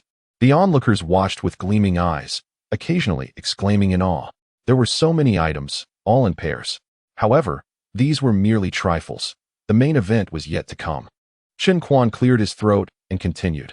1 sewing machine, 1 watch, 1 radio, along with the previously mentioned bicycle, The complete set is now assembled. The crowd erupted in excitement. Oh my heavens! So much has been purchased. They have truly acquired everything. Chun Feay is remarkable. I recall that even the two sons of the secretary did not receive such a bounty at their weddings. Liu Yeer is indeed fortunate. Liu Yeer beamed. Any prior discontent long forgotten. Lu Shu's expression also softened, joyfully indulging in his pipe. Smoke a bit when feeling down, and another when in high spirits. Nothing wrong with that. As for Liu Zhensheng, he was already enviously in tears. Whoa, to buy so much, I am utterly envious. If only it were mine. Liu Yeer's adorable little nose scrunched up. Brother, you dream beautifully. This is a gift from Brother Chen Fei to me. All right, it is a gift to you. Can't I be envious for a moment? But that was not the end. There were still larger pieces of furniture, all crafted in advance by Zhang the carpenter. 2 cabinets, 2 wardrobes, 2 pairs of chairs. Once everything was displayed, Liu Yeer's yard was completely filled. The young women looked on with green-eyed envy. When I married, I had only a set of clothes and a single quilt, nothing else. I received merely 10 yuan as a bridal price, not even a tin of lotion. I arrived here on foot. Liu Yi is truly fortunate. If I were given all these things, I would immediately marry Chun Fei. Wake up. Have you even looked at yourself? Are you as beautiful as Liu Yi? I envy Liu Yi. As Liu Yi listened to these words, her heart swelled with sweetness.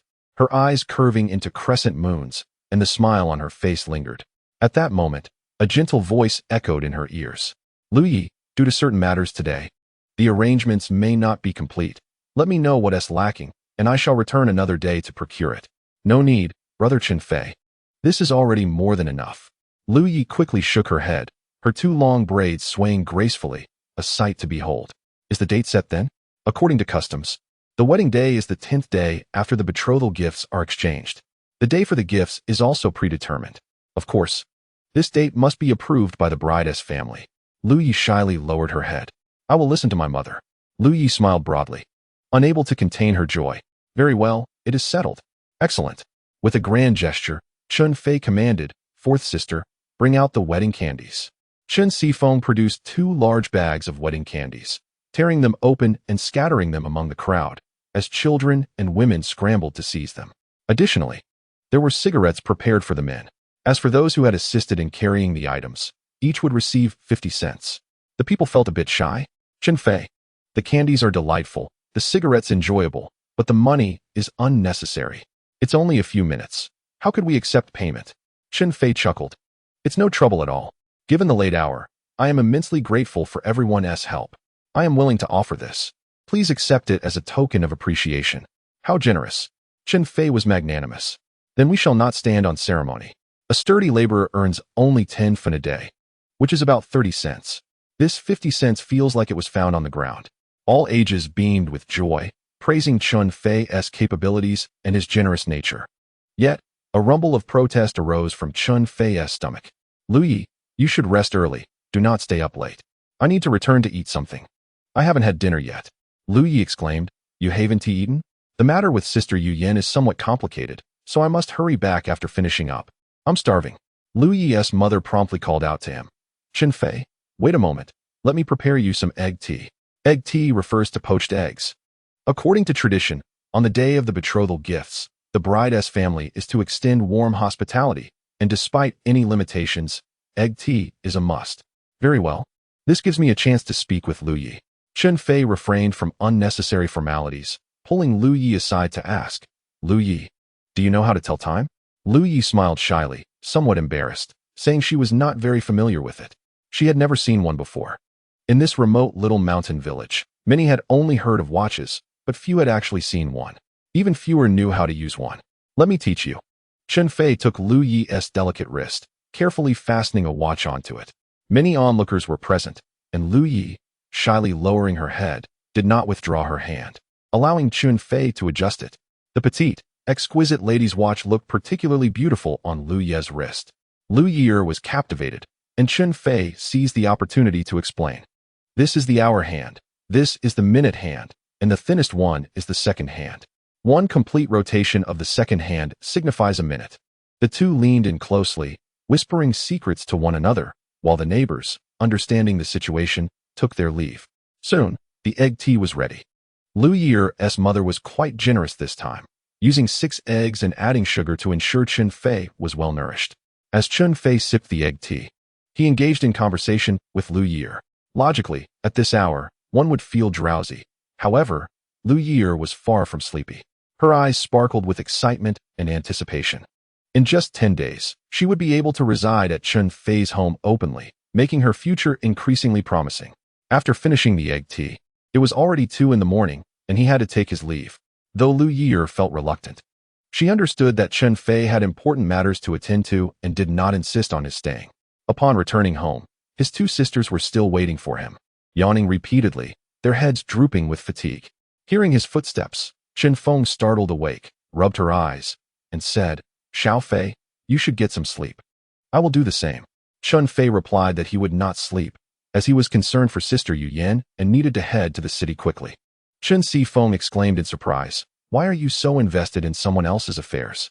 Are you still going to pick mushrooms tomorrow?" He replied that he would gather whatever he could, as he could return by noon.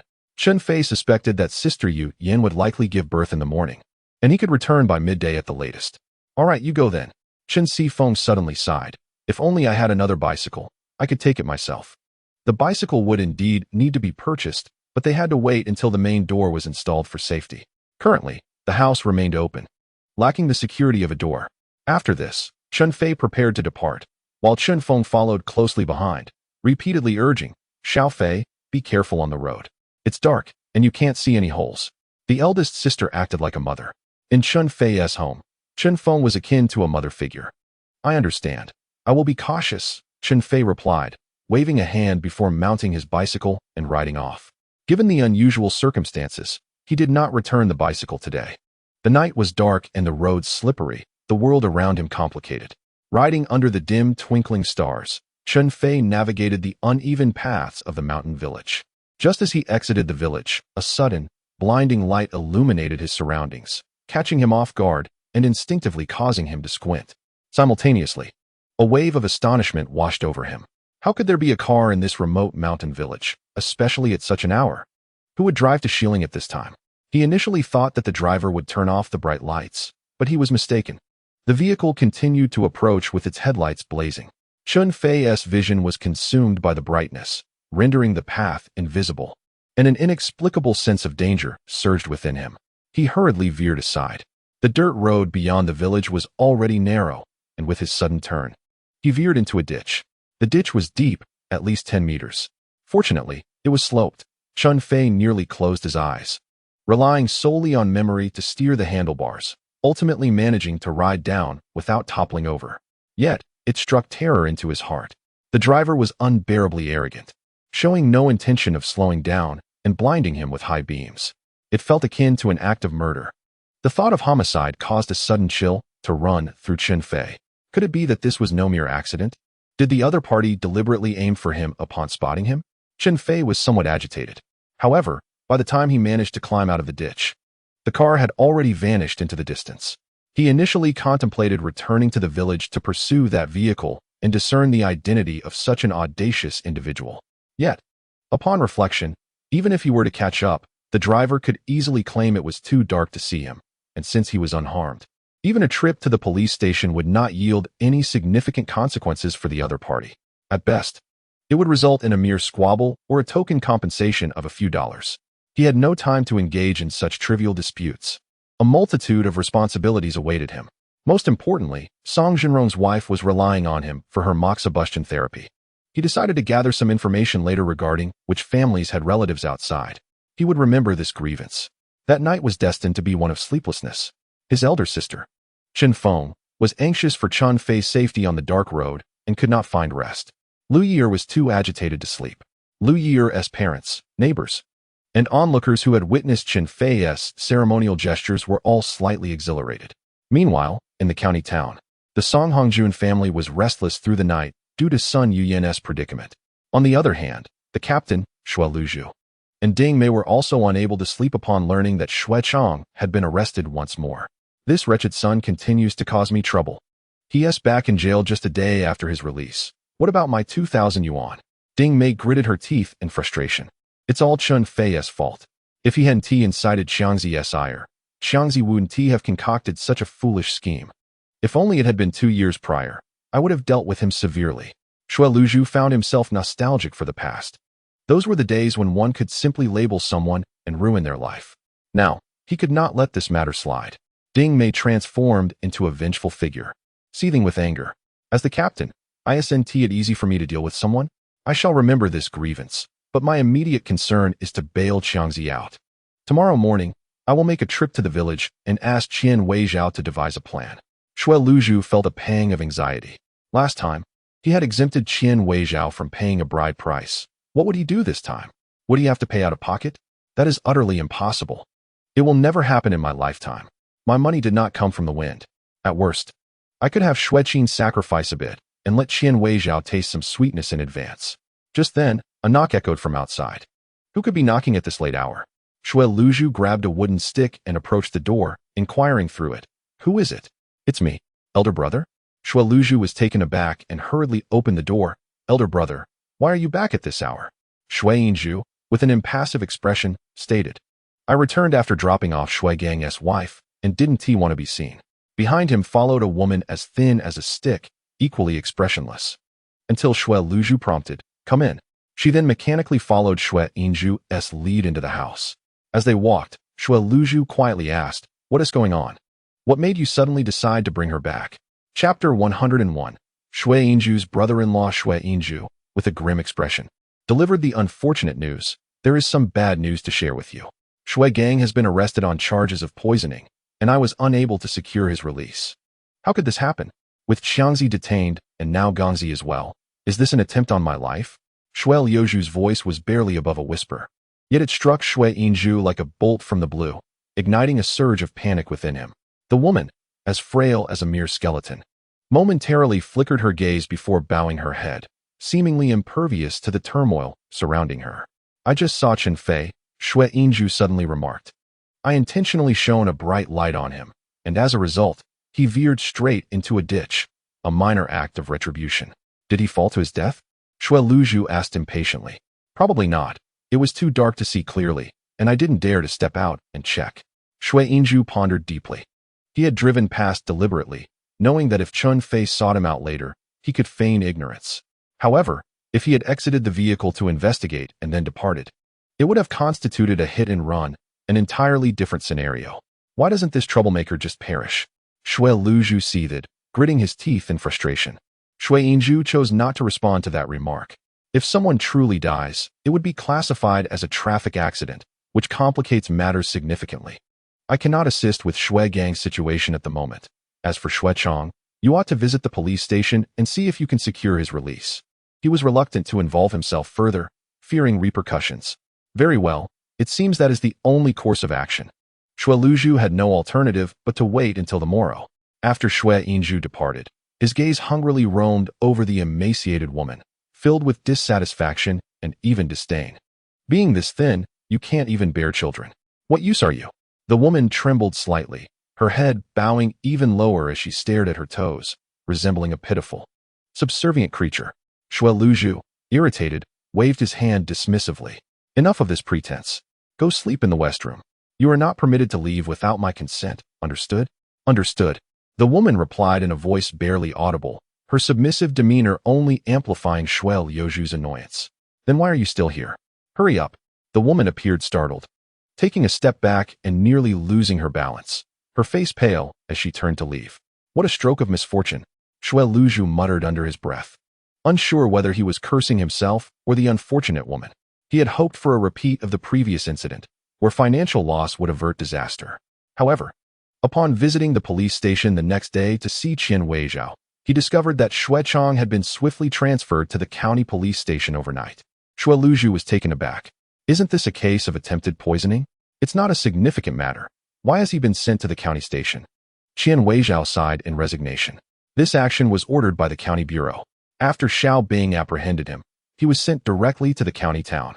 Shui Luzhu was rendered speechless. What now? Are we to simply watch as Xiangzi is sent to labor reform? In the police station, he could devise a plan. But at the county station, he had no connections. What should we do?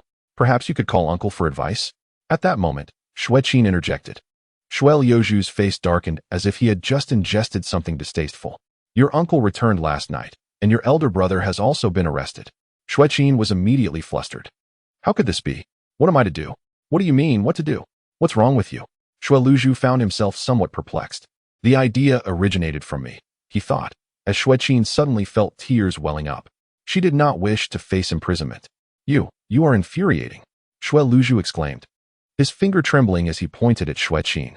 His ire was not directed at her for suggesting a reckless plan, but rather for concocting such a misguided one.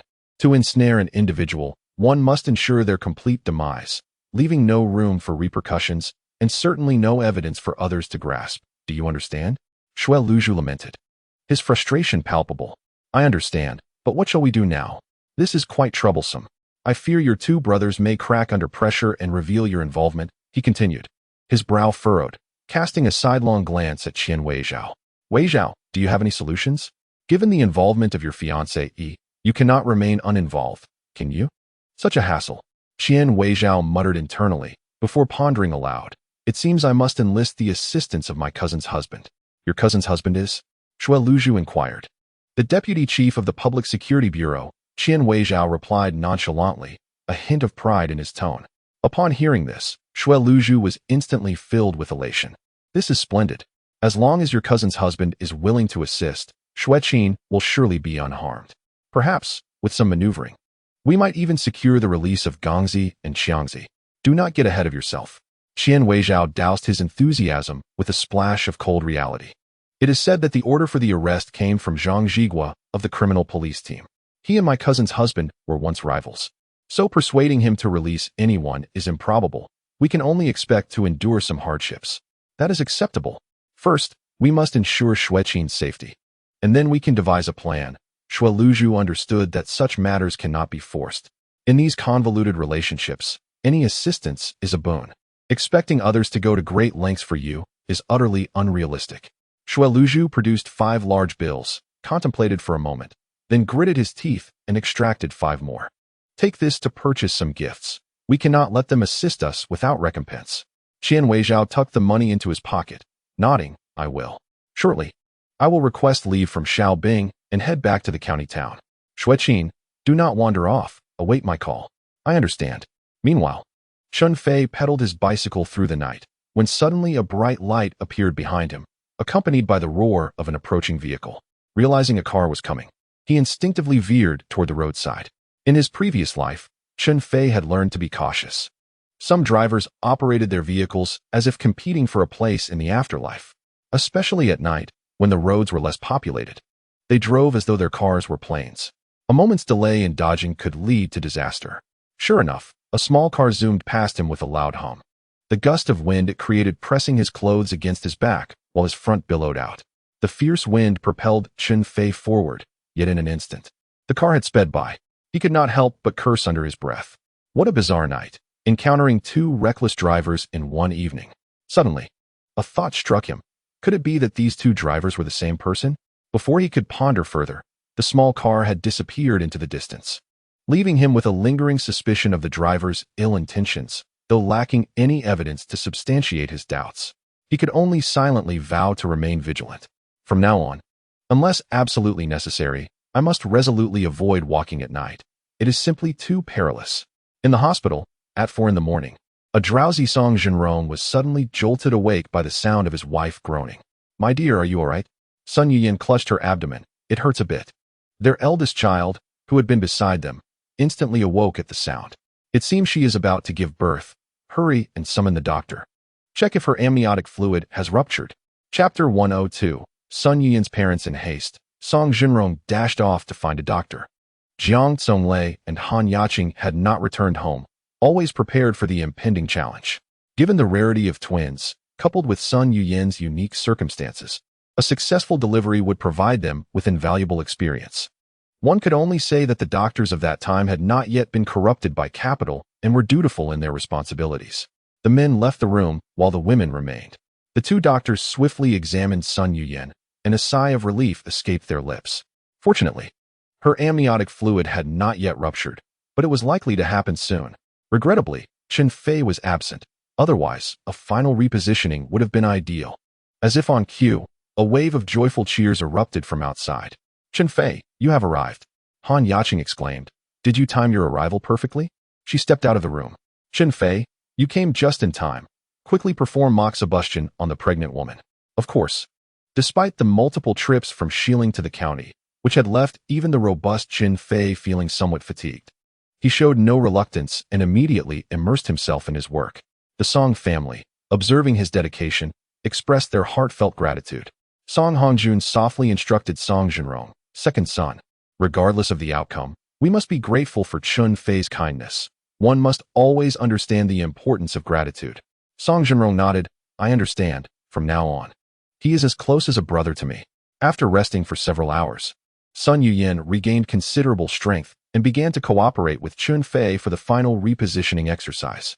Doctors Jiang Zonglei and Han Yacheng remained vigilant, ready to respond to any unforeseen circumstances. 20 minutes swiftly passed. As a perspiring Sun Yuyan reclined once more with the support of those around her, the perceptive eldest daughter-in-law suddenly exclaimed, "Look, is my sister-in-law's belly not different?"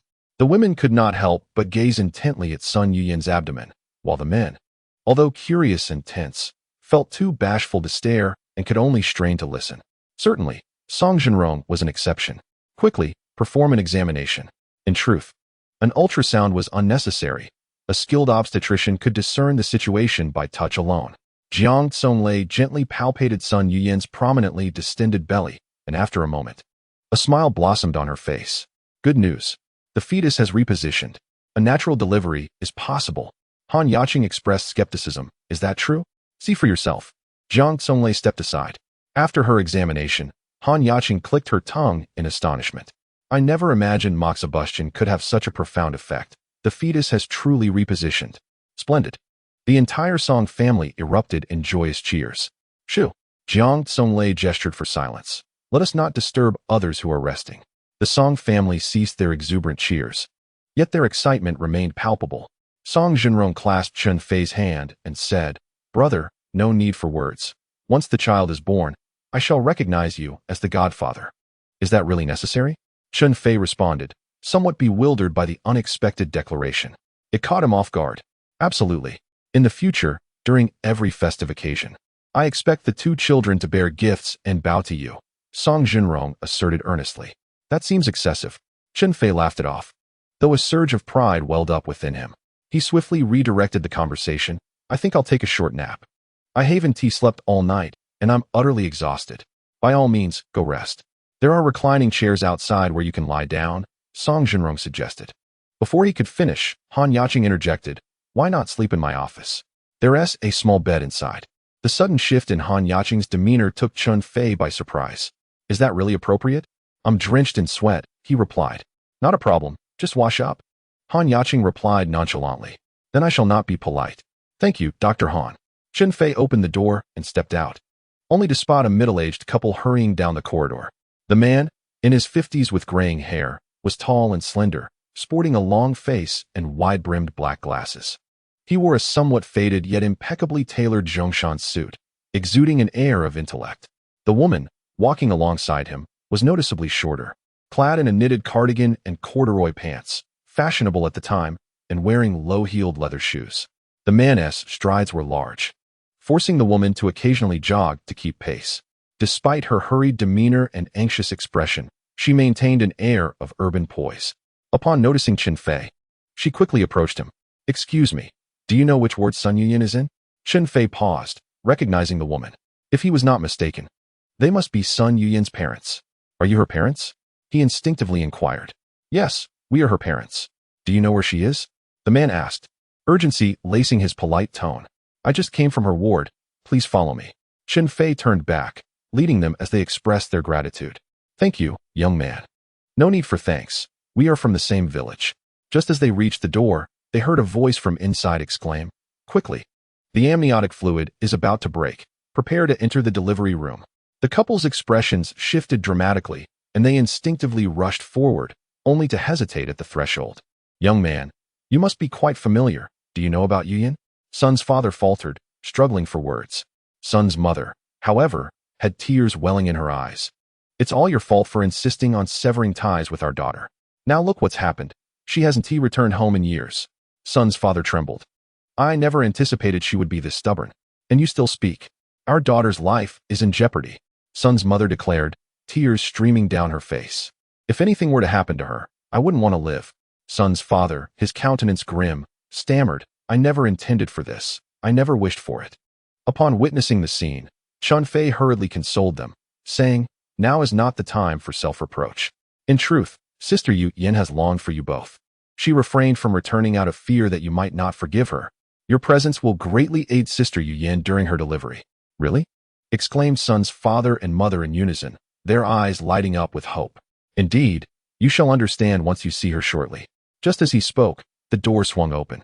Jiang Zonglei and Han Yaqing entered first, followed closely by Song Jinrong, who was pushing a movable bed. Upon spotting Son's father and mother, Song Jinrong visibly froze for a moment, his face flushing red and a sense of awkwardness enveloping him. What's the matter? Hurry up and go outside, urged Song Hongjun, his voice laced with urgency. Yunjene is about to give birth, and you are dawdling. Song Jinrong hesitated. Father, mother, Yunjene's parents have arrived. It doesn't matter who has come. At this moment, nothing is more important than my wife giving birth. Chapter 103. 5 pounds, 6 pounds? Yunjene's parents have arrived, Song Jinrong repeated, and suddenly the air thickened with silence. The two sets of parents found themselves at a loss for words upon meeting. Why are you not rushing out? Urged Song Hongjun from behind, prompting Song Jinrong to regain his composure as he swiftly wheeled Sun Yunjene out. Sun Yunjene struggled to prop herself up on one side, calling out Dad, Mom. Her eyes glistened with tears. In the past, she would address them as father and mother, a custom that evolved from rural to urban areas, eventually transitioning to the more affectionate Dad and Mom in larger cities. Sun Yunjene hailed from a big city, hence her choice of words. Sun's father and mother hurriedly approached, each grasping one of her hands, their eyes brimming with tears as they exclaimed, Child, you have suffered. These few words rendered Sun Yunjene inconsolable. Dad, Mom, I am unfilial. You almost miss seeing me. It is all thanks to Chen Fei. The Song family echoed in unison. Yes, indeed, it is all thanks to Chen Fei. Otherwise, it could have resulted in a difficult delivery. We were even prepared for a cesarean. Gratitude overflowed among them. Sun's mother suddenly turned pale, tears streaming down her face. It is all your father's fault. I insisted on coming to see you, but he said it would be embarrassing. Look what has happened. He has lost face. And now he almost lost his daughter. Sun's father, aware of his misjudgment, muttered awkwardly, I never anticipated it would turn out this way. Dad, Mom, do you not hate me? Sun Yunjene cried, feeling both aggrieved and guilty for not adequately honoring her parents' nurturing. What parent could harbor hatred for their child? It was merely a matter of face. Sun's mother, wiping her tears, said, Where is Chun Feay? I must express my heartfelt gratitude to him. Chun Feay, feeling a bit bashful, scratched his head. Uncle, Aunt, it was just a small effort, nothing to mention. Sister Yunjene's time has come. We must get her into the delivery room at once. Jiang Zonglei and Han Yaqing readily agreed. Yes, let her into the delivery room. We can discuss everything else later. Sun's father repeatedly expressed his thanks. Thank you, doctor, thank you, Chen Fei. Sun's mother reluctantly held Sun Yunjene's hand, saying, Child, you must come out alive. A smile adorned Sun Yunjene's face, yet tears streamed down her cheeks. Dad, Mom, for your sake and for the child, I will certainly emerge alive. The crowd paused at the entrance of the delivery room, where Sun's father and mother inquired in detail about Sun Yunjene's condition. Song Hongjun recounted how Chun Feay had alerted them, assisted Sun Yunjene with moxibustion, and almost delayed the delivery, recounting every detail meticulously. Both families were moved, and the previous discord dissipated with heartfelt apologies and tears. So Chun Feay is truly our daughter's savior. We must express our gratitude to him another day, Sun's mother said, wiping her tears.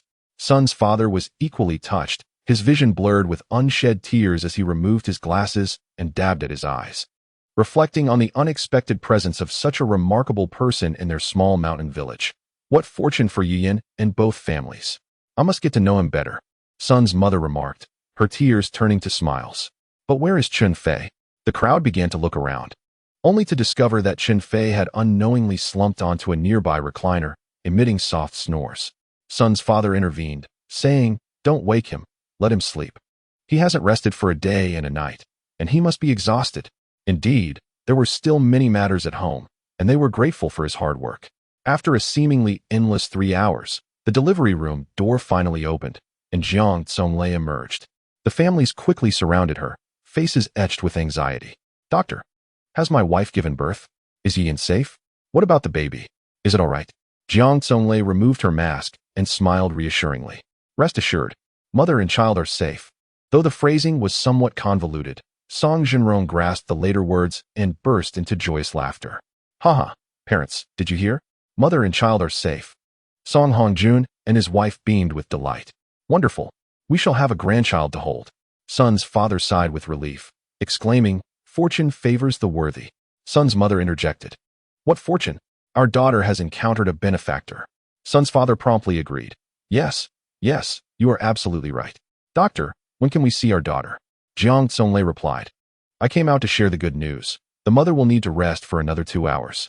If there are no complications like postpartum hemorrhage, she can come out then." Sensing the family's anxious expressions, she added, "However, if you wish to see the baby, that can be arranged. But only a few at a time to avoid disturbing the mother. Who would like to go in?" Song Jinrong and Son's mother raised their hands almost simultaneously. Jiang Tsonglei nodded, saying, "Just the two of you. You are the most suitable. One is the husband, and the other is the mother. No one is more fitting." The two entered joyfully, while the others waited outside, occasionally leaning toward the door to listen intently. After about half an hour, Song Jinrong emerged with a beaming smile. His first words filled with joy. "Parents, we have 2 healthy boys. One weighs over 5 pounds, and the other over 6. Zhang Aiqin couldn't contain her delight, exclaiming, "No wonder they were so lively. They almost gave their mother a scare." Song Hongjun quickly nudged her. "Don't speak carelessly." Zhang Aiqin smiled sheepishly, and I said nothing. "After all, isn't this a joyous occasion? By the way, what name do you think we should give our grandson?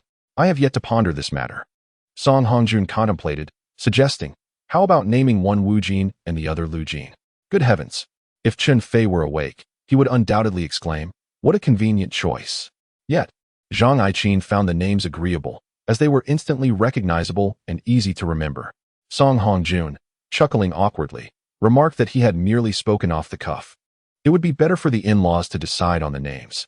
Zhang Aiqin's laughter crinkled the corners of his eyes, affirming that the in-laws are well-educated and surely capable of bestowing a splendid name. This sentiment delighted Sun Fu, who straightened his posture, proclaiming that he too hails from a scholarly lineage and is quite capable of naming. Immediately, he inquired, "What do you propose?" Upon mentioning this, the entire family awakened from their stupor. "Let us not rush. I shall return home to consult a dictionary. We must bestow a name that resonates through the ages, one that rolls off the tongue effortlessly." However, Wu Jin and Lu Jin can serve as temporary nicknames. It was evident that Sun Fu was earnest about this. "This is excellent. The nickname can be used in daily life, while the formal name can be employed at school. There is no need for haste. It is essential to choose a name of significance, much like mine. When the Red Army passed through our village, my father renamed me Song Hongjun. At the tender age of 12, I joined the Red Army." As he reminisced, Song Hongjun sighed deeply. "Alas, lacking education, I could not ascend to high office. Otherwise, I would at least hold a county position now." Thus, one can see that a name truly holds great importance. Just as the two families were engrossed in discussions about the child's name, Chun Feay awoke and, noticing the lively scene, approached with curiosity. "What are you all discussing? It seems quite festive. Has the child been born?" Song Jinrong replied with palpable excitement. "Indeed, 2 healthy boys have arrived, and we are in the midst of naming them. Why not offer a suggestion?